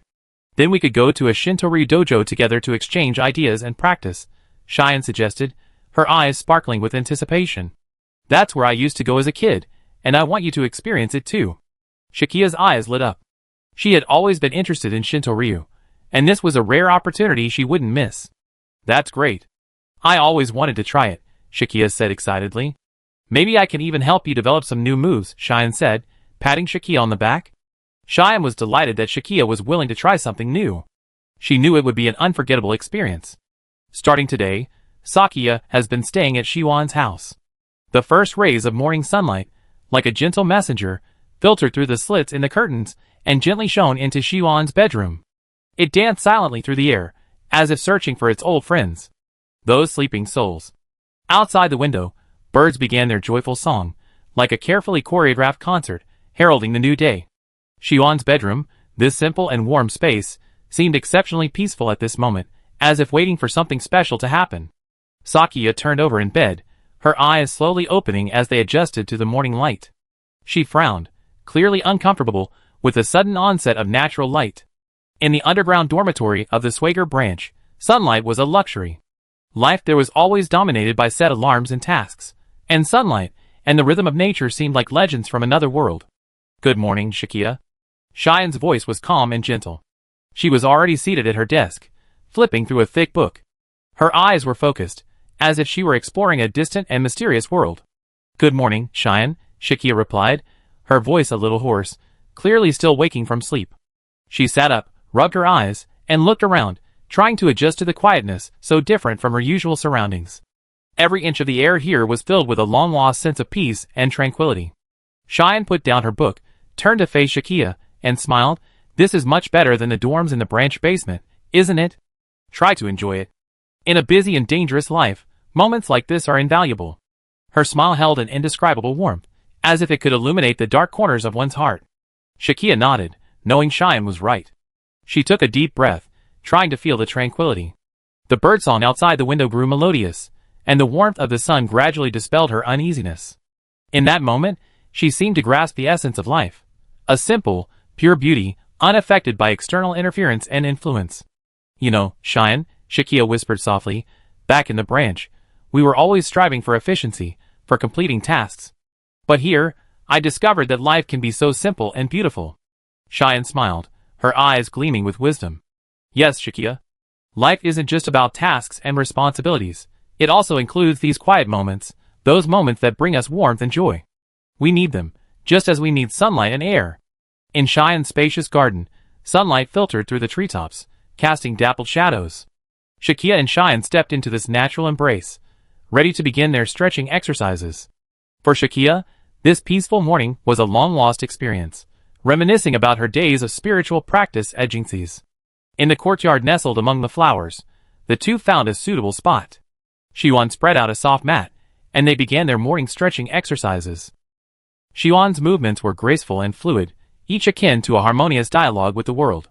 She had practiced these exercises since childhood, and each movement was imbued with familiarity and warmth. I've been doing these exercises since I was a child. They help me start the day, Xian explained as she performed them. Shakia, on the other hand, appeared focused and calm. While her movements weren't as skillful as Xian's, they also displayed her strength and flexibility, each breath seeming to speak to the earth. Follow me, slowly, and feel your body, Xian instructed Shakia, her voice calm and encouraging. As the gymnastics progressed, their movements echoed with the birdsong and the wind around them, and they felt a connection with nature through the stretches. The sun, the breeze, the birdsong, and the fragrance of flowers, all the sensory experiences converged into a sense of inner peace. You see, this isn't just a physical stretch. It's also a spiritual relaxation, Xian whispered softly, her eyes gleaming with appreciation for this tranquility. As the gymnastics neared its end, the two of them slowly entered the final cooldown. Sitting on their mats, they gazed up at the blue sky, feeling the warmth of the sun and the caress of the gentle breeze. I never imagined a simple morning could be so beautiful. It's so refreshing. While the air conditioning in the branch dormitory is comfortable, it can't compare to being outdoors, Shakia explained, a satisfied smile on her face. Xian's face also wore a satisfied smile, her breathing steady and deep, as if in sync with the natural rhythm around her. As the two slowly rose from their mats, their figures stood in remarkable harmony in the garden. They knew that this tranquility and harmony were something they had created together, and it was their most precious strength in facing challenges. Chapter 504. After their workout, the two changed into comfortable home clothes, as if returning from a spiritual and physical retreat, entering a new rhythm of life. They strolled to the kitchen, where Ziyuan's mother was already busy, like a conductor conducting a grand symphony. The clatter of pots and pans created a harmonious and melodious melody, and the aroma of steaming hot water filled the air, like nature's most direct temptation, whetting one's appetite. Mom, today's breakfast looks so sumptuous, Ziyuan exclaimed, her voice filled with anticipation and joy. Ziyuan's mother turned and smiled. Dear, it's rare that Shakia is here too, so you should enjoy a delicious breakfast. Her smile was filled with love for life and deep affection for her family. Can I help? Shakia asked, drawn to the warm atmosphere and eager to join in. No dear, just sit down and enjoy this beautiful morning. Ziyuan's mother gently declined, her eyes gleaming with kindness. Meanwhile, Xian's sister, Masako, and her father were busily preparing to depart. They were going to stock up today, and would leave Narita City after breakfast. Masako excitedly discussed their plans, her eyes sparkling with curiosity and anticipation. Meanwhile, Xian's father, a calm, middle-aged man, carefully checked everything needed for the trip, his gaze revealing a sense of responsibility and a deep concern for his family. The table was laden with a variety of home-cooked delicacies. They were more than just breakfast. They were an expression of Xian's mother's love for her family. A golden, crispy fried egg, salmon, and natto were a traditional Japanese breakfast. Considering that Sakya might not be accustomed to natto, freshly baked whole wheat bread was also prepared to accompany it. Next to it were fresh fruits and vegetables from their own garden, a vibrant array of color and rich nutrition. These foods were not only a delight for the taste buds, but also a feast for the eyes, depicting the richness of nature and the diversity of life. The color of this omelette is so tempting. Shakia couldn't help but exclaim. Yes, Mom's cooking is always so good. Xian agreed, her eyes sparkling with pride. There was also a steaming pot of black tea, its color like a late autumn sunset, exuding a faint sweetness that warmed the morning. Every sip of black tea seemed to carry a sense of power, allowing one to find a moment of peace and reflection amidst the busyness of life. This black tea is so fragrant, it feels like all the fatigue of the day has been dispelled, Shakia said softly, a hint of relaxation in her eyes. At this cozy dining table, time seemed to slow down. After breakfast, Xian needed to go to her room to deal with some work related to Swager. Even though she was on vacation, she couldn't completely ignore it. She still had to check on the daily reports, and keep an eye on Team K's mission progress. Then Xian would go to the dojo to visit Hayato, and guide the disciples. And today, Shakia would also have the opportunity to experience some practice. Come to think of it, Xian seemed to have received a call from Jinxie earlier, and it seemed they had discussed something. Shakia and Xian entered the quaint Shinto-ryu dojo. The air was filled with a fresh scent of wooden floors and bamboo weapons. Sunlight streamed through tall windows onto the practice area, lending a touch of solemnity to this historic place. The sound of their footsteps echoed through the tranquil dojo, as if paying homage to the sword masters of the past. This time, Shikia finally met the current instructor, Hayato's father, Nobushi Otaki. "Welcome to the Shintoryu dojo," the instructor said, a man in his 50s or 60s. His voice was loud and warm. Dressed in a traditional kendo uniform and smiling, he exuded the calm demeanor of a master. Shine bowed respectfully, and then gave Shikia a furtive wink. She had been reminded to conceal her true job.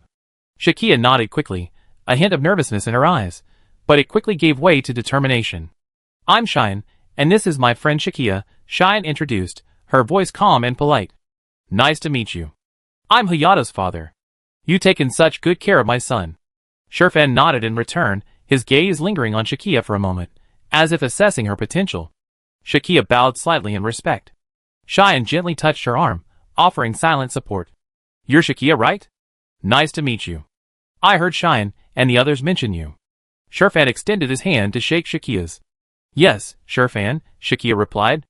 Shurfan nodded with satisfaction and looked at Shikia. "Miss Shikia, your eyes are quite unique, as if they hold many stories." Shikia was slightly taken aback. She hadn't expected Shurfan to be so direct. She took a deep breath and replied, "Shurfan, I do have different experiences, but I came here hoping to experience the training of a certain style." Shurfan's eyes flashed with approval. "Well, I heard you have a good foundation in martial arts, so you're here quickly." He walked to the center of the practice area and motioned for the two to follow. Shikia and Cheyenne followed closely behind, their eyes filled with anticipation and nervousness. Shurfan began demonstrating the style's basic swordsmanship. Each movement was fluid and powerful, and he recounted the history of the ancient style of the Ryak kingdom to Shikia. Shikia was absorbed in her studies, each swing of her sword filled with reverence for the martial arts. Under her master's guidance, Shikia gradually settled into a rhythm. Her sword traced graceful arcs through the air, as if in dialogue with ancient sword techniques. Shikia's martial arts background gave her a quick grasp of power and balance. She understood that while martial arts from different countries differed in form, their core, the control of force, the grasp of rhythm, the coordination of breathing, were all connected. She began practicing with the other disciples, and quickly integrated into the group. While Shikia was practicing, Cheyenne first went to see Hayato. After helping Hayato change his dressings, she took him back to the dojo. Hayato sat on the sidelines with his father. Although not fully recovered, his eyes were filled with passion for swordsmanship and concern for his disciples. Shikia began learning the basic techniques and formations of swordsmanship. Her movements were clumsy at first, but soon, her martial arts foundation revealed her astonishing talent and passion. With every swing of her sword, she felt the power coursing through her body, and a sense of unity with the sword. Shine watched from the sidelines with an encouraging smile, knowing Shikia would need time to adjust. Although Hayato couldn't personally participate, he closely followed Shikia's movements, offering occasional verbal guidance and encouragement. As time passed, Shikia's movements became smooth and powerful. Her gaze was firm, and each swing of her sword was filled with strength and determination. The teacher observed from the side, his eyes revealing a hint of approval. "Excellent, Miss Shikia, you mastered the basics." The teacher nodded in praise, pleased with Shikia's progress. This training session was specially arranged by Cheyenne for Shikia. If the principles of different martial arts systems could be incorporated into the Jippo technique, perhaps it would help Shikia develop new moves. After all, Nineveh's various skills were also set in a series. Chapter 505. While Shikia and the others were on vacation, somewhere hidden in Tokyo, Yoshiko Tanaka's research institute was immersed in a tense and mysterious atmosphere. Ryota Sato's arrival undoubtedly added further pressure and uncertainty to the already tense atmosphere. "Dr. Tanaka, public opinion has been suppressed for now. What should we do with the remaining cocoons?" Ryota Sato's voice carried a subtle hint of fatigue, his eyes revealing deep worry, as if carrying a heavy burden. Yoshiko Tanaka, a woman who was both a philanthropist, a scientist, and an apostle of the order, praised Sato's report, her eyes gleaming with recognition of his work. "Not bad," she said with a hint of relief. "But I'm afraid it won't last much longer. You're putting me on the spot. The vice presidents from other departments are all watching me. I'm prepared for a scolding at the board meeting." Sato Ryota's words were tinged with resignation and anxiety. His gaze was fixed on Yoshiko Tanaka's face, seeking her advice, as if she were his only support in this chaotic world. "It's been tough for you guys lately." Yoshiko Tanaka stood up and handed Sato a can of coffee. "Humph, Mark and the others at the construction department are so happy. Sato opened the can of coffee with a hint of annoyance and drank. After all, rebuilding the factory destroyed by the families would be profitable. Yoshiko Tanaka nodded, her fingers tapping lightly on the table, as if she were thinking. Can the cocoon be recycled? She asked, her voice calm and firm, turning to Sato. Sato Ryota took a deep breath, his brow furrowed. If we could move them, we would have done so long ago. First, the entrance to the flood control facility isn't big enough. And the cocoons are so huge, there's no way to transport them. His words were filled with helplessness and frustration, as if he were facing an unsolvable deadlock. Tanaka Yoshiko stood up and moved slowly through the lab, picking up some reports from the inhibitor development process and reading them. How is the inhibitor working? Her voice was filled with anticipation, as if this was their only hope. Sato Ryota walked over to Tanaka Yoshiko and said, the inhibitor has formed a hard coating on the surface of the cocoon, temporarily preventing it from growing. His words betrayed his joy at this discovery, but he also understood that it was only a temporary solution. That's good, just as expected. Next time, I go with you personally. Once the membrane forms, it'd be easier. That way, the cocoon won't be indestructible anymore. It'd be just the right thing to drain the liquid out of. These are exactly what Mr. Arasaka needs. A glint of wisdom gleamed in Tanaka Yoshiko's eyes. Her plan seemed to be taking shape. What do you mean? Mr. Arasaka wants these? Sato Ryota was a bit surprised. Wasn't this pollution commotion caused by these things leaking into the sewer? His question was filled with confusion and bewilderment. By the way, you don't seem to know exactly why Tetsuro Arasaka is collaborating with us? Tanaka Yoshiko said with a faint, mysterious smile. Her smile revealed a sense of control over this complex situation. I was just following orders from above, Sato Ryota sighed. His words were filled with helplessness about his role and a desire for the truth. Well, it's best if I don't know. Tanaka Yoshiko's response left Sato Ryota feeling a little disappointed, but it also piqued his curiosity. Now that you mention it, I'm interested again. Sato's response earned a glare from Tanaka Yoshiko, but a hint of approval lingered in her eyes. A man who goes back on his word. Tanaka Yoshiko's words were tinged with teasing, yet they also revealed her understanding of Sato's character. Although Sato Ryota was in contact with the cult at the behest of Arasaka Tetsuro, he had also been curious about Tetsuro's plans. His questions were filled with inquiries into Tetsuro's motives. Conducting artificial experiments on that kind of familiar, and even human experiments, can't be simply to create enemies for us to defeat and bolster Arasaka Corporation's prestige, right? Although Sato Ryota was an actor in this heroic role-playing game, he understood that there was more to it than meets the eye. His words were filled with a thirst for truth and skepticism about Tetsuro Arasaka's plan. Its immortality, Tanaka Yoshiko told him directly, no intention of concealing anything. Her answer was simple and direct, yet it revealed a shocking truth. TSK, what an insatiable old man. Sato Ryota smacked his lips. He hadn't expected such a simple and plain reason, seemingly ordinary yet incredibly difficult. His words were filled with irony about Tetsuro Arasaka's motives and doubt about the plan. You're asking if it's possible, right? Tanaka Yoshiko smiled. There was a hint of mystery in her smile, as if she held some unknown secret. Sato Ryota remained silent, a gesture of acquiescence. His silence was filled with reflection on Tanaka Yoshiko's words and a fear of the unknown. From our perspective, we should thank the old man for his dedication to humanity. Tanaka Yoshiko returned to her work. Her words hinted at a hint of irony towards Arasaka Tetsuro's plan. However, as a member of the cult, her gratitude must have been genuine. So what exactly is Arasaka Tetsuro doing now? No one knows. Outside the laboratory, the Tokyo night was like a brilliant gem, radiating a dazzling light. Neon lights flickered, and the streets were bustling with people, each immersed in their own little world, some laughing, some rushing, some lost in thought. The city's rhythm was fast and orderly, as if everything was under control. It was like a time bomb buried beneath Tokyo, poised to unleash a disaster at any moment. In the heart of Tokyo, the skyscrapers of the Arasaka Group headquarters towered like a modern fortress, towering into the night sky, their pinnacles illuminated by the stars. These buildings are the symbol of the Arasaka Group and a reflection of the city's economic strength. Inside, Arasaka Group executives were busily preparing for the upcoming regular board meeting. An email quietly passed through the group's internal communication system, its notification nearly ignored in the busy offices. But every executive who received it understood its importance. It addressed several crucial issues for the company's future and included important upcoming decisions that would have a profound impact on the direction of Arasaka Group. In 15 days, The Arasaka Group's regular executive meeting would begin. Takumi Arasaka, Tetsuro Arasaka's son, would also attend on his father's behalf. Though young, Takumi Arasaka's business acumen and deep understanding of the group's operations made him a force to be reckoned with. His presence would undoubtedly bring new energy and perspective to the meeting. The recent health supplement controversy and the attack on the family members present a significant challenge for the Arasaka Group.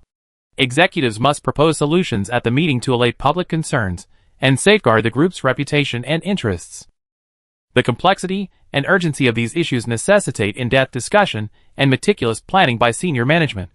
In the coming days, Arasaka Group executives will devote considerable time and energy to preparing the various materials and reports necessary for the meeting.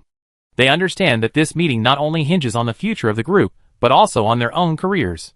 Everyone is diligently preparing for the upcoming meeting, and every decision and action they take will have a significant impact on the economic landscape of Arasaka Group and even Tokyo as a whole. Chapter 506.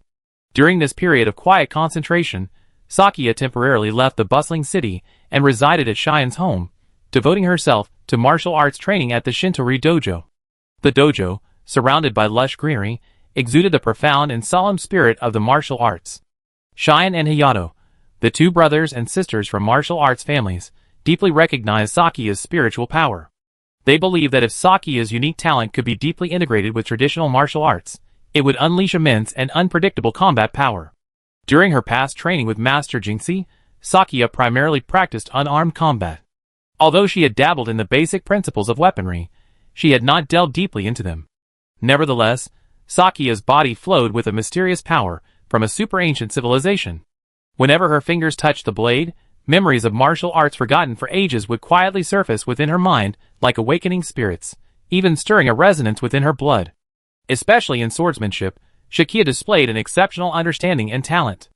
As she danced with her sword, each movement was precise and fluid, as if guided and blessed by some invisible force.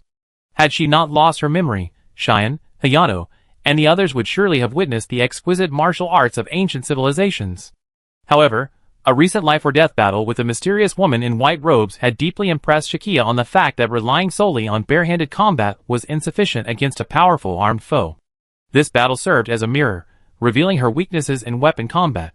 For this reason, Sakia decisively resolved to devote greater effort to the study and practice of swordsmanship, hoping that by gaining a deeper understanding and mastery of the essence of weapon combat, she would gain a firm foothold in future battles, thereby enhancing her overall combat effectiveness and preparing her for even more daunting challenges. Within her heart, the determination to constantly seek and break through burned like a blazing flame, inspiring her to forge ahead on the path of martial arts. The Shinto-ri dojo's master, this highly respected martial arts master, made an exception and, at Shien and Hayato's earnest request, accepted Sakia and taught her in advance some of their school's hidden, advanced sword techniques. Since this was the case, Sakia would undergo a special training. Her body moved with every movement, the sword flashing as if merging with her form. Shien and Hayato stood by, their eyes fixed on Sakia's every move. "Very good, Sakia. Keep this position." Shien's voice was calm and firm, as she guided Sakia through the basics of swordsmanship. Sakia's steady swordsmanship and graceful steps demonstrated her solid foundation. Hayato added, "Remember, the sword isn't just a weapon in your hand, it's an extension of your will." A flicker of approval flashed in his eyes, acknowledging Sakia's progress. Shien and Hayato developed a personalized training plan for Sakia based on her physical fitness, existing martial arts foundation, and her unique aura of Jippo. They first focused on strengthening Sakia's footwork, body movements, and basic swordsmanship postures, ensuring she not only improved her technique, but also strengthened her foundation. Don't overly focus on precision. What's more important is being able to perform these techniques subconsciously when needed, Shien instructed, demonstrating some basic swordsmanship moves.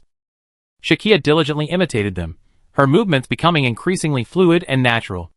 Hayato also shared his combat experience, describing his strategies for dealing with different opponents, helping Sakia understand various fighting styles. Every swordsman has his own unique fighting style. Understanding their styles is the key to victory. As training progressed, Shien and Hayato began practicing routines with Sakia, simulating various situations encountered in real combat. Their movements were swift and precise, and through their confrontations, Sakia gradually learned how to apply the techniques she had learned to actual combat. "Excellent," Shakia, your reaction speed is getting faster and faster, Cheyenne encouraged, delighted with her progress. Shakia's eyes gleamed with determination. She knew she was becoming stronger. After training, Shakia sat quietly in a corner of the dojo, reflecting on her practice. She felt her swordsmanship had improved significantly, but more importantly, she had learned how to remain calm in combat and make sound judgments under pressure. Cheyenne and Hayato approached Shakia, their eyes filled with approval and anticipation. Shakia, you done well, Hayato said with a hint of relief. You mastered the techniques to a level of proficiency, truly worthy of being called an executor. Cheyenne smiled and said, yes, in just 2 days, you already mastered the techniques of Shinto-ryu swordsmanship. But remember, swordsmanship isn't just about technique, it's about spirit. Only when your will and sword become one can you truly become a swordsman. Shakia stood up, her eyes gleaming with determination. I understand, Cheyenne, Hayato. I will continue to strive until I can become one with my sword. Under Cheyenne and Hayato's guidance, Shakia's swordsmanship and combat awareness improved significantly. She knew she was on the path to becoming a true swordsman. And this path would lead her to even greater heights. But the next day, Cheyenne and Shakia performed something miraculous. The first rays of sunlight pierced the clouds, illuminating the gurgling waterfall on the hillside behind the Shinto-ryu dojo. Standing beside the crystal-clear water, Cheyenne addressed Shakia. Shakia, our trial begins here. All you have to do is use this wooden sword to sever the flowing water before you. Shakia let out a chuckle, and took the sword with a hint of confusion. She gazed down at the plain blade in her hand, then at the ever-flowing stream before her, shaking her head. She felt it was impossible. The wooden sword in her hand gleamed in the sunlight. She tried several times, but could never fulfill Cheyenne's request to sever the water. She sheathed her sword and turned to look at Shiwan, her tone tinged with confusion and frustration. Shiwan, I find slicing through water nearly impossible. Why are we training like this? Shiwan looked at her gently yet firmly, smiling. Shakia, this seemingly impossible task is precisely the purpose of our upcoming special training. Really? Shakia blinked and looked at Shiwan. Shiwan explained with a wry smile, this is a task given to me by Master Jinxi. He taught you many unarmed combat techniques, but now you reached a stage where you need to strengthen your weaponry. Slicing through water simulates a sword clash with your opponent. You need to understand how power is transmitted through the sword, how to neutralize an opponent's attacks, and how to launch effective counterattacks. This isn't just about improving your swordsmanship, it's also about teaching you how to combine the power of your spirit with physical weapons to unleash even greater power. Until you can truly slicing through water. Chapter 507. Ah. So it was Jinxi's plan. Good riddance. Okay, I get it. Shakia sighed. It turned out Jinxi had arranged this training session for her, but she borrowed the space from Ziyuan and her friend's dojo. For the next few days, the spacious and bright dojo became Shakia's stage for hard work and the sharpening of her will. Early morning, before the trainees arrived, Shakia appeared at the training ground, with Ziyuan standing nearby. Sunlight filtered through the branches, illuminating her hand, which gripped the wooden sword, serene as a virgin, yet resolute. A sword is more than just a weapon, Ziyuan's voice was deep and powerful. She stood by, her eyes piercing with anticipation. It's an extension of your will, and a vehicle for the power of your spirit. Shakia, feel it. Shakia closed her eyes, took a deep breath, and then slowly exhaled. The sword in her hand vibrated gently with her breathing, as if sensing its master's determination. Come, Yagami no Tachi! Cheyenne shouted. She followed the instructions Cheyenne had taught her, her initial stance, like a dragon or snake awakening from hibernation. The tip of her sword lightly touched the ground. In that instant, a golden light of the spirit of activation flowed along the blade, revealing the first signs of fusion. Indeed, Shakia, you previously infused spirit of activation into a wooden sword. This time, let's see if we can further integrate weapon manipulation with the power of the spirit of activation. Cheyenne nodded. I should be able to do it now. Shakia smiled and nodded, though sweat began to form on her forehead. Remember, sword moves may be complex, but their meaning is simple. Cheyenne said, demonstrating a swift and fierce eye slash. The sword's light cut through the air, piercing the distance. Your sword should not only pursue speed and power, but also understand the inherent transformations of reality and illusion, integrating them with the power of your spirit of activation. Let your swordplay unleash a power comparable to or even surpass that of firearms. Hey, you're asking me to use the anti-tank II slash? Sakia was a bit incredulous. But she was the executor after all. If you're willing. Cheyenne's expression didn't seem joking. Sakia gritted her teeth and persevered, sweat dripping onto the wooden floor, each drop a testament to her tenacity. This time, she didn't rely on the power of the mechanical spirit to enhance her physical body, but instead focused on precise control of her weapon and coordination with the mechanical spirit. When piloting the Trong, Sakia usually used a lance as her primary weapon, but the Dragon Knight's lance weapon system also integrated a variety of long-range weapons. This weapon was essentially a cannon, requiring no high weapon proficiency to use effectively. However, if ammunition ran out, using it for close combat was an option. However, the Trong itself possessed several melee weapons, dagger, sword, and lance, and their applications were still underdeveloped. Shakia realized that as her mastery of weapons deepened, she would be able to develop new combat techniques, greatly increasing her versatility and unpredictability in combat. Cheyenne and Hayato, fully aware of this, placed special emphasis on cultivating Shakia's sense and control of weapons during training. Through a series of carefully designed exercises, they helped Shakia improve her perception and efficiency in weaponry without relying on the power of the machine spirit. Remember, Shakia, your weapon is an extension of your body, and the power of the machine spirit is the manifestation of your will, Cheyenne constantly reminded Shakia during training. Only when you can unite the two can you unleash your greatest combat power. Hayato also shared his experience. In actual combat, weapon selection and timing are crucial. You need to flexibly switch weapons and combat strategies depending on your opponent. During training, Shakia repeatedly practiced various techniques, her movements gradually becoming more fluid and natural. She began to experiment with combining the power of her spirit with weapon techniques to create unique attack styles. Each successful attempt gave her a deeper understanding and confidence in her abilities. This week, at the Cheyenne Family Dojo, Shakia was undergoing more comprehensive martial arts training. In addition to swordsmanship, she also learned Shinto-style large naginata and spearmanship. Despite limited training time, Shakia, with her excellent martial arts foundation and the exceptional learning ability she possesses as an executor, quickly mastered the basic techniques of these weapons. The large naginata, one of the traditional weapons of the Ryak Kingdom, is known for its length, weight, and destructive power. This technique can be used with Trom's long weapons. Under Shine's guidance, Shakia learned how to harness the power of her body to wield the heavy sword with incredible force in battle. Her movements were clumsy at first, but soon became deft and fluid, each swing evoking a shimmering sound. Learning spearmanship further tested Shakia's coordination and precision. Hayato's father, the current master of the dojo and a seasoned spearman, demonstrated the essence of spearmanship to Shakia. He taught her how to utilize the flexibility of the spear tip and how to find the balance and power of a long-handled weapon.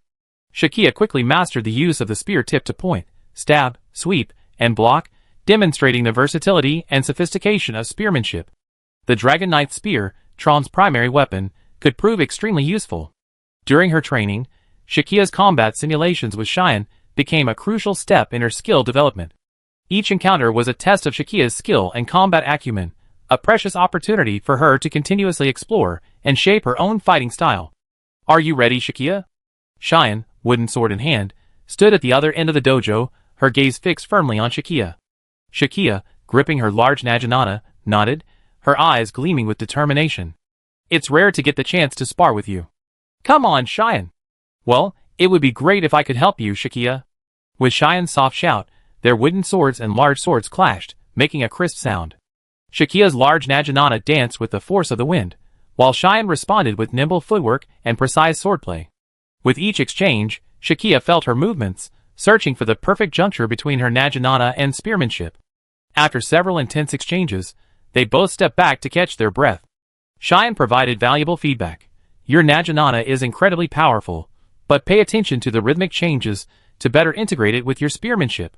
Shakia pondered for a moment, then repositioned herself. She began experimenting with switching from a naginata swing to a spearmanship thrust, finding the transition point between the two. As she practiced, her movements became increasingly fluid, and she began to appreciate the beauty of the fusion of the two weapon techniques. "Good, you're starting to find the feel," Cheyenne encouraged, noting Shakia's progress and observing the consistency of her rhythm and technique. Under Cheyenne's guidance, Shakia continued to experiment with new combinations. She discovered that by quickly switching from a powerful naginata strike to a flexible spearmanship thrust, she could keep her opponent from predicting her next move. At the same time, she also learned how to use the length of the gun to block and control the distance when defending, and then use the large naginata technique to counterattack. Over time, Shikia's fighting style gradually matured. Chapter 508. Shikia's movements were no longer limited to single weapon techniques. Instead, she could flexibly switch between the heavy blows of her great naginata and the swiftness of her spearmanship, depending on the needs of the battle. Each of her attacks was imbued with power and speed, and each of her defenses was effortless. "Your progress astounds me, Shikia," the instructor remarked after a training session. "Not only are you a quick learner, but your dedication and reflection are evident in every practice." Hayato, recovering from his injuries, also praised Shikia's performance. "Your command of the weapon and your ability to adapt in combat are exceptional. I believe that even against your familiar, you will be able to effectively utilize the techniques you learned." Shikia humbly accepted the praise from her two instructors. She knew she still had a long way to go, but she was full of confidence in the challenges to come. She believed that through continued training and practice, she would master these techniques with ever greater ease. While Shikia was focused on improving her combat skills, a strange change quietly unfolded within downtown Tokyo. This incident stemmed from an Arasaka company employee who had no connection to the Flashpoint project, its executors, the Swadian structure, or anything like that. Suzuki. Suzuki's alarm clock rang sharply at 6 in the morning, shattering the tranquil morning light. He rubbed his sleepy eyes and sat up in bed. Another day began. He quickly washed and dressed in a sharp suit, ready to face a new challenge. "Good morning, Suzuki," his wife's voice echoed from the kitchen, but her tone was a touch cold. "Good morning," Suzuki replied, his voice tinged with fatigue. He walked into the kitchen and saw his wife preparing breakfast, but the silence between them weighed heavier than any words. The children had already gone to school, leaving Suzuki and his wife alone at home. The distance between them, like the distance between Suzuki and his children, grew wider and wider. "You worked late again last night," his wife said, blaming him. "Yes, I'm too busy at work," Suzuki replied softly, knowing he owed his family so much. His wife sighed, and turned to look at Suzuki, disappointment evident in her eyes. "Suzuki, let's talk. I've been working in this job for so long, and there's no chance of a promotion." Suzuki's heart sank, knowing this conversation wouldn't yield any good news. "I know you want us to open our own shop. It's not impossible, but we're short of money." With that, he left early, as usual. But no one knew that he was actually unemployed. He was just pretending to work. 3 months ago. At the office, Suzuki's days were filled with endless work. His colleagues were also struggling to make ends meet, each working diligently, hoping to earn their boss's approval. "Suzuki, this report must be finished today," his boss's voice interrupted Suzuki's thoughts. "Okay, I get it done as soon as possible," Suzuki replied, his heart pounding with pressure. Overtime became a constant for Suzuki, and every night, he was the last person to leave the office. His efforts were not in vain. His work earned his boss's approval, but his body and spirit were gradually reaching their limits. However, just when Suzuki thought he finally gotten his chance at a promotion, the company announced a restructuring.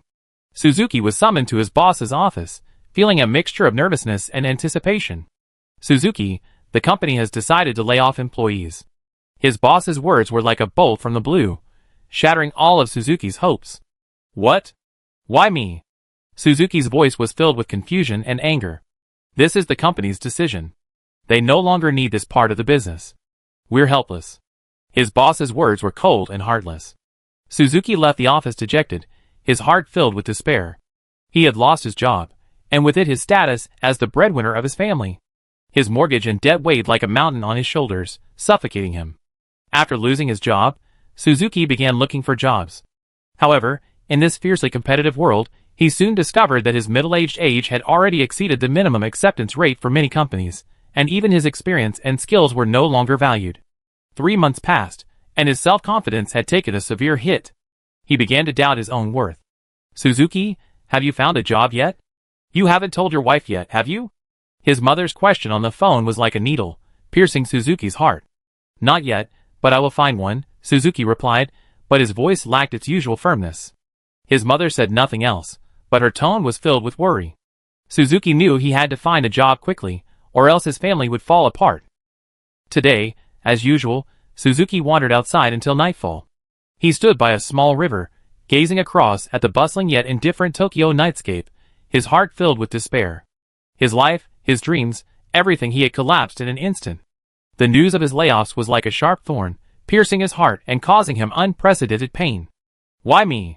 Suzuki's heart was filled with resentment and anger. He clenched his fists, his nails digging deep into his palms, but he felt no pain.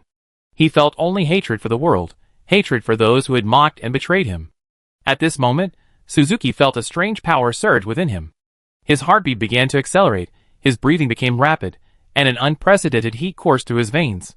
His appearance became monstrous and terrifying, like a creature crawling out of the dark abyss of the deep sea or from the terrifying mists of ancient times. His skin became rough and scaly, a sickly gray-green, covered with a slimy mucus. Suzuki's muscles bulged abnormally, their lines twisting like tangled vines, covering his body, giving him an air of immense strength and untamed feralness. His head had grown enormous and misshapen, his facial features distorted, and his eyes, like burning coals, gleamed with a maddened light.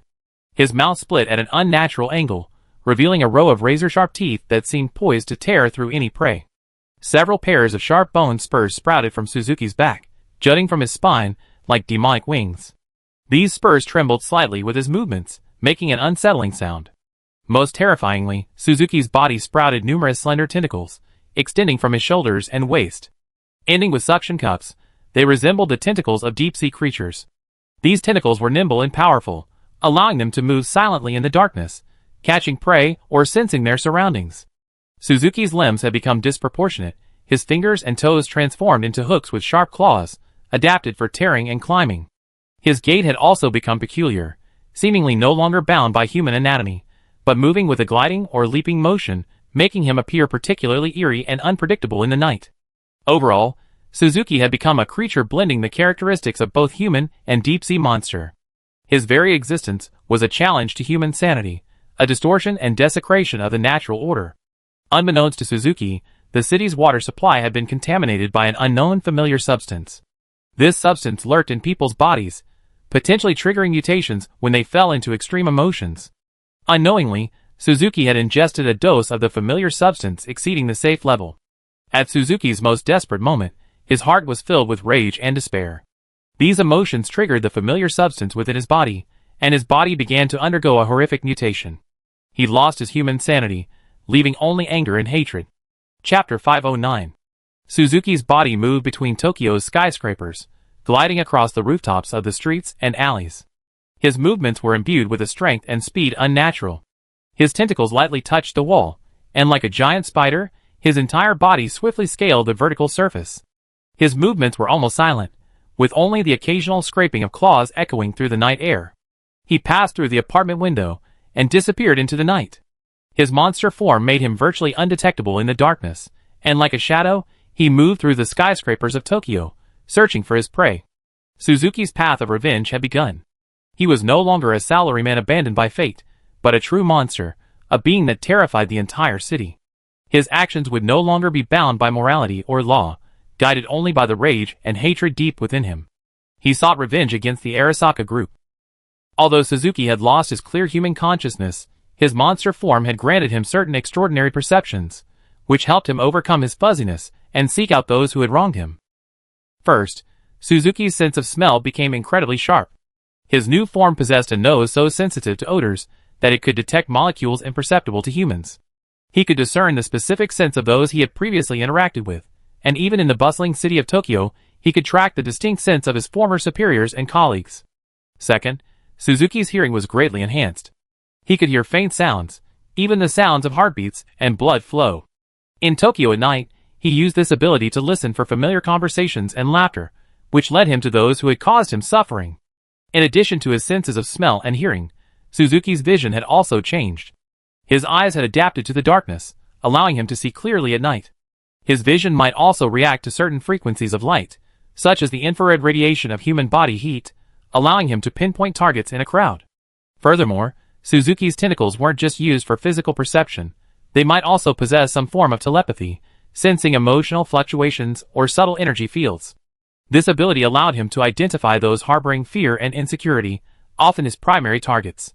Finally, Suzuki's deep-seated anger and hatred became the driving force behind his actions. These intense emotions guided his subconscious, allowing him to ignore other distractions and focus on finding those he identified as enemies. Despite Suzuki's hazy consciousness, these animal-like instincts and extraordinary perceptions, combined with his deep inner drive, helped him locate those who had hurt him. As the roar of a monster echoed once again from the shadows of the Tokyo night, Suzuki's revenge quickly became the focus of news reports. This disturbing series of murders was discussed on social media and television news channels, and each report exuded an atmosphere of tension and panic. In the Tokyo Swagger branch, Deputy Shina was closely monitoring these reports. Her intuition told her that these events were not as simple as they seemed. Shina was a seasoned intelligence operator with a deep understanding of the supernatural, and her intuition was rarely wrong. Has it happened again? Shina stood by the office window, her brow furrowed. Her gaze pierced the night, as if searching for the truth hidden in the darkness. Shina decided not to inform Hayato and Cheyenne for now, knowing they were focused on Sakia's training, a crucial task. She didn't want any possible interruptions to affect Sakia's special training. After all, they might soon face even greater challenges. I need to see for myself, Shina muttered to herself, her voice etched with determination. Shina put on her coat and prepared to leave. She decided to investigate the scene first, gather evidence, and learn the details of the incident. She knew this might involve the activities of the Familia, or worse, some new threat. She left the office and walked through the corridors of the Swagger branch, each step firm and powerful. Shina's heart was filled with a sense of responsibility. She knew her responsibility was not just to investigate these incidents, but also to protect the safety of the citizens of Tokyo. As she exited the gates of the Swagger branch, Tokyo seemed remarkably peaceful at night, yet beneath this tranquility lay hidden dangers. Shina took a deep breath, ready to face the impending challenge. After Suzuki achieved his so-called revenge, his life found no relief or satisfaction, but instead, a new layer of complexity and pain. During the day, he miraculously regained his human appearance, though beneath this seemingly normal appearance lay an undeniable abnormality. His skin was dotted with irregular patches, the mottled marks a manifestation of his inner wounds, indelible evidence of the mutation, a reminder of his dark and twisted past. Suzuki began avoiding crowds, choosing to wander the city's fringes. He didn't dare go home, wearing a hat and gloves to conceal his lesions as much as possible to avoid unnecessary panic or curiosity. He chose to hide under a bridge on the city's edge, which became his temporary refuge. This dark, damp corner, away from the hustle and bustle of the city, became his retreat from public scrutiny and a place for self-reflection. Although his appearance temporarily returned to human form during the day, the irregular lesions on his skin, like marks, betrayed his past mutation, an indelible memory. Suzuki's life became extremely simple. He built a makeshift shelter from scavenged scraps and spent his days under the bridge. That day, Tony, the family hunter from Europe, had arrived in Ria, thanks to Tessa's careful arrangements. He appeared to be a musical traveler, carrying a large instrument bag, but in reality, it contained his deadly weapons, a sharp sword and several firearms. Tony's appearance and behavior effectively masked his true identity, allowing him to freely roam the streets of Tokyo, gathering clues about the families. He possessed a deep understanding of the families, aware of their dangers and the threat they posed to human society. With a sharp eye and a steady pace, he moved through the Tokyo crowds, searching for any sign of anomaly. But first, Tony planned to visit Tessa. Chapter 510. Tony stood at the door of Tessa's house and knocked. "Tony? It's me, Tessa." Tessa opened the door, revealing a tall man with white hair and a red trench coat. Tony walked in. The room was decorated in a simple yet elegant style, each piece of furniture perfectly placed, reflecting Tessa's commitment to quality of life. Several abstract paintings hung on the walls, adding a touch of artistic flair. Tessa sat behind an exquisite wooden desk, her eyes focused and calm. Seeing Tony enter, she nodded slightly, motioning him to sit. Tessa's voice was calm but powerful. "I received your message and understand you'd like information about the families. Something's happened recently, likely due to contamination from the previous battle." Tony nodded and pulled a notebook and pen from his bag, preparing to record the information Tessa had provided. Tessa leaned back in her chair, her fingers tapping lightly on the tabletop. She peered over her glasses at Tony. This was their first meeting. Her tone was inquiring. "Tony, I'm curious. As the executor, why didn't you contact Swagger? Logically, you should have arrived in this era before Nineveh." Tony's gaze flickered across Tessa's face, then shifted to the window. A hint of uninhibitedness lingered in his eyes. "I like freedom, Tessa. Swagger has too many rules and too many constraints." Tessa smiled faintly, seemingly unsurprised by Tony's answer. "I understand. And the location you arrived at is quite far from Swagger headquarters. Even if there were a Swagger branch here, You'd be more comfortable operating on your own. Tony nodded, his gaze returning to Tessa. Yes, I'm better at hunting alone. Tessa smiled softly, a hint of appreciation in her smile. I'm honored, Tony. Your presence proves that my price is high enough to secure a master like you. Tony shrugged, his expression relaxed, but a hint of seriousness in his eyes. Tessa, I'm not in it for the money. Though money is important. I hunt the families because they're a threat. I do what I believe is right. This is the executor. You seem familiar with the executor. Tony took the cup from the coffee table and drank from it. Sorry, do you have a Coke? I like sweet. Tony found plain water unsatisfying. You have that habit? Tessa couldn't contain herself. She stood up and went to the refrigerator to get a Coke. Tony drank the Coke and then pretended to get back to work. Tessa nodded, expressing respect for Tony's forthrightness. Well, Tony, I had contact with Sakya, Nineveh, and the others, and I'm quite familiar with the executors. I have faith in your abilities, and believe you handle this matter well. Tessa began to detail the information she had gathered about the families. She mentioned their activity patterns, including their tendency to appear at night and their preference for dark, damp places. Tony listened attentively, occasionally jotting down key points in his notebook. His eyes betrayed the importance he attached to this information. It's okay. You can trust the executor's strength, Tony smiled. I know. Tessa smiled. Tessa also offered some clues about the family's possible hiding places. She suspected abandoned factories and sewer systems might be the family's hideouts, as they provided the seclusion and darkness they needed. After Tessa's introduction, Tony stood up and thanked her. He put away his notebook, shouldered his instrument bag, and prepared to leave. Tessa also stood up and extended her hand to shake Tony's. Good luck, Tony. If you need any help, my team is always available. Tony shook Tessa's hand, then turned and left the room. His steps were firm, and his figure gradually disappeared into the Tokyo night. Tessa stood at the window, watching Tony leave, her eyes gleaming with anticipation and trust. She knew Tony was a rare talent.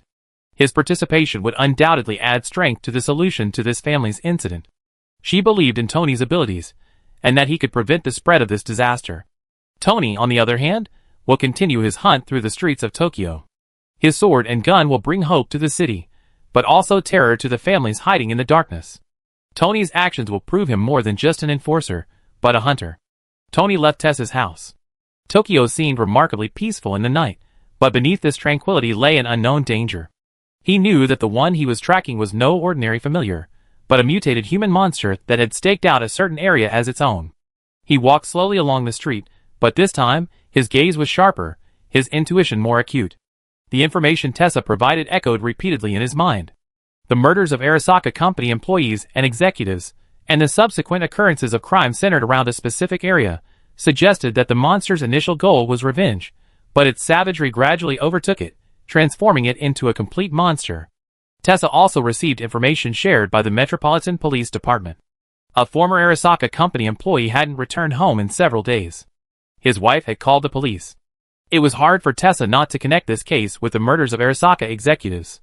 Meanwhile, Sheena of the Swaglia branch was frantically sifting through intelligence, preparing to conduct a thorough investigation. Sheena, a petite woman with a determined gaze, was a newcomer, but she was renowned within the organization for her wisdom and courage. Her office was dimly lit, illuminated only by the glow of her computer screen, a face that was focused and calm. The screen before her displayed a map of Tokyo, with recent events marked with different colored dots. Sheena tapped her fingers lightly on the tabletop, her eyes darting back and forth across the map, seemingly searching for a pattern. The ticking of the wall clock echoed with her thoughts.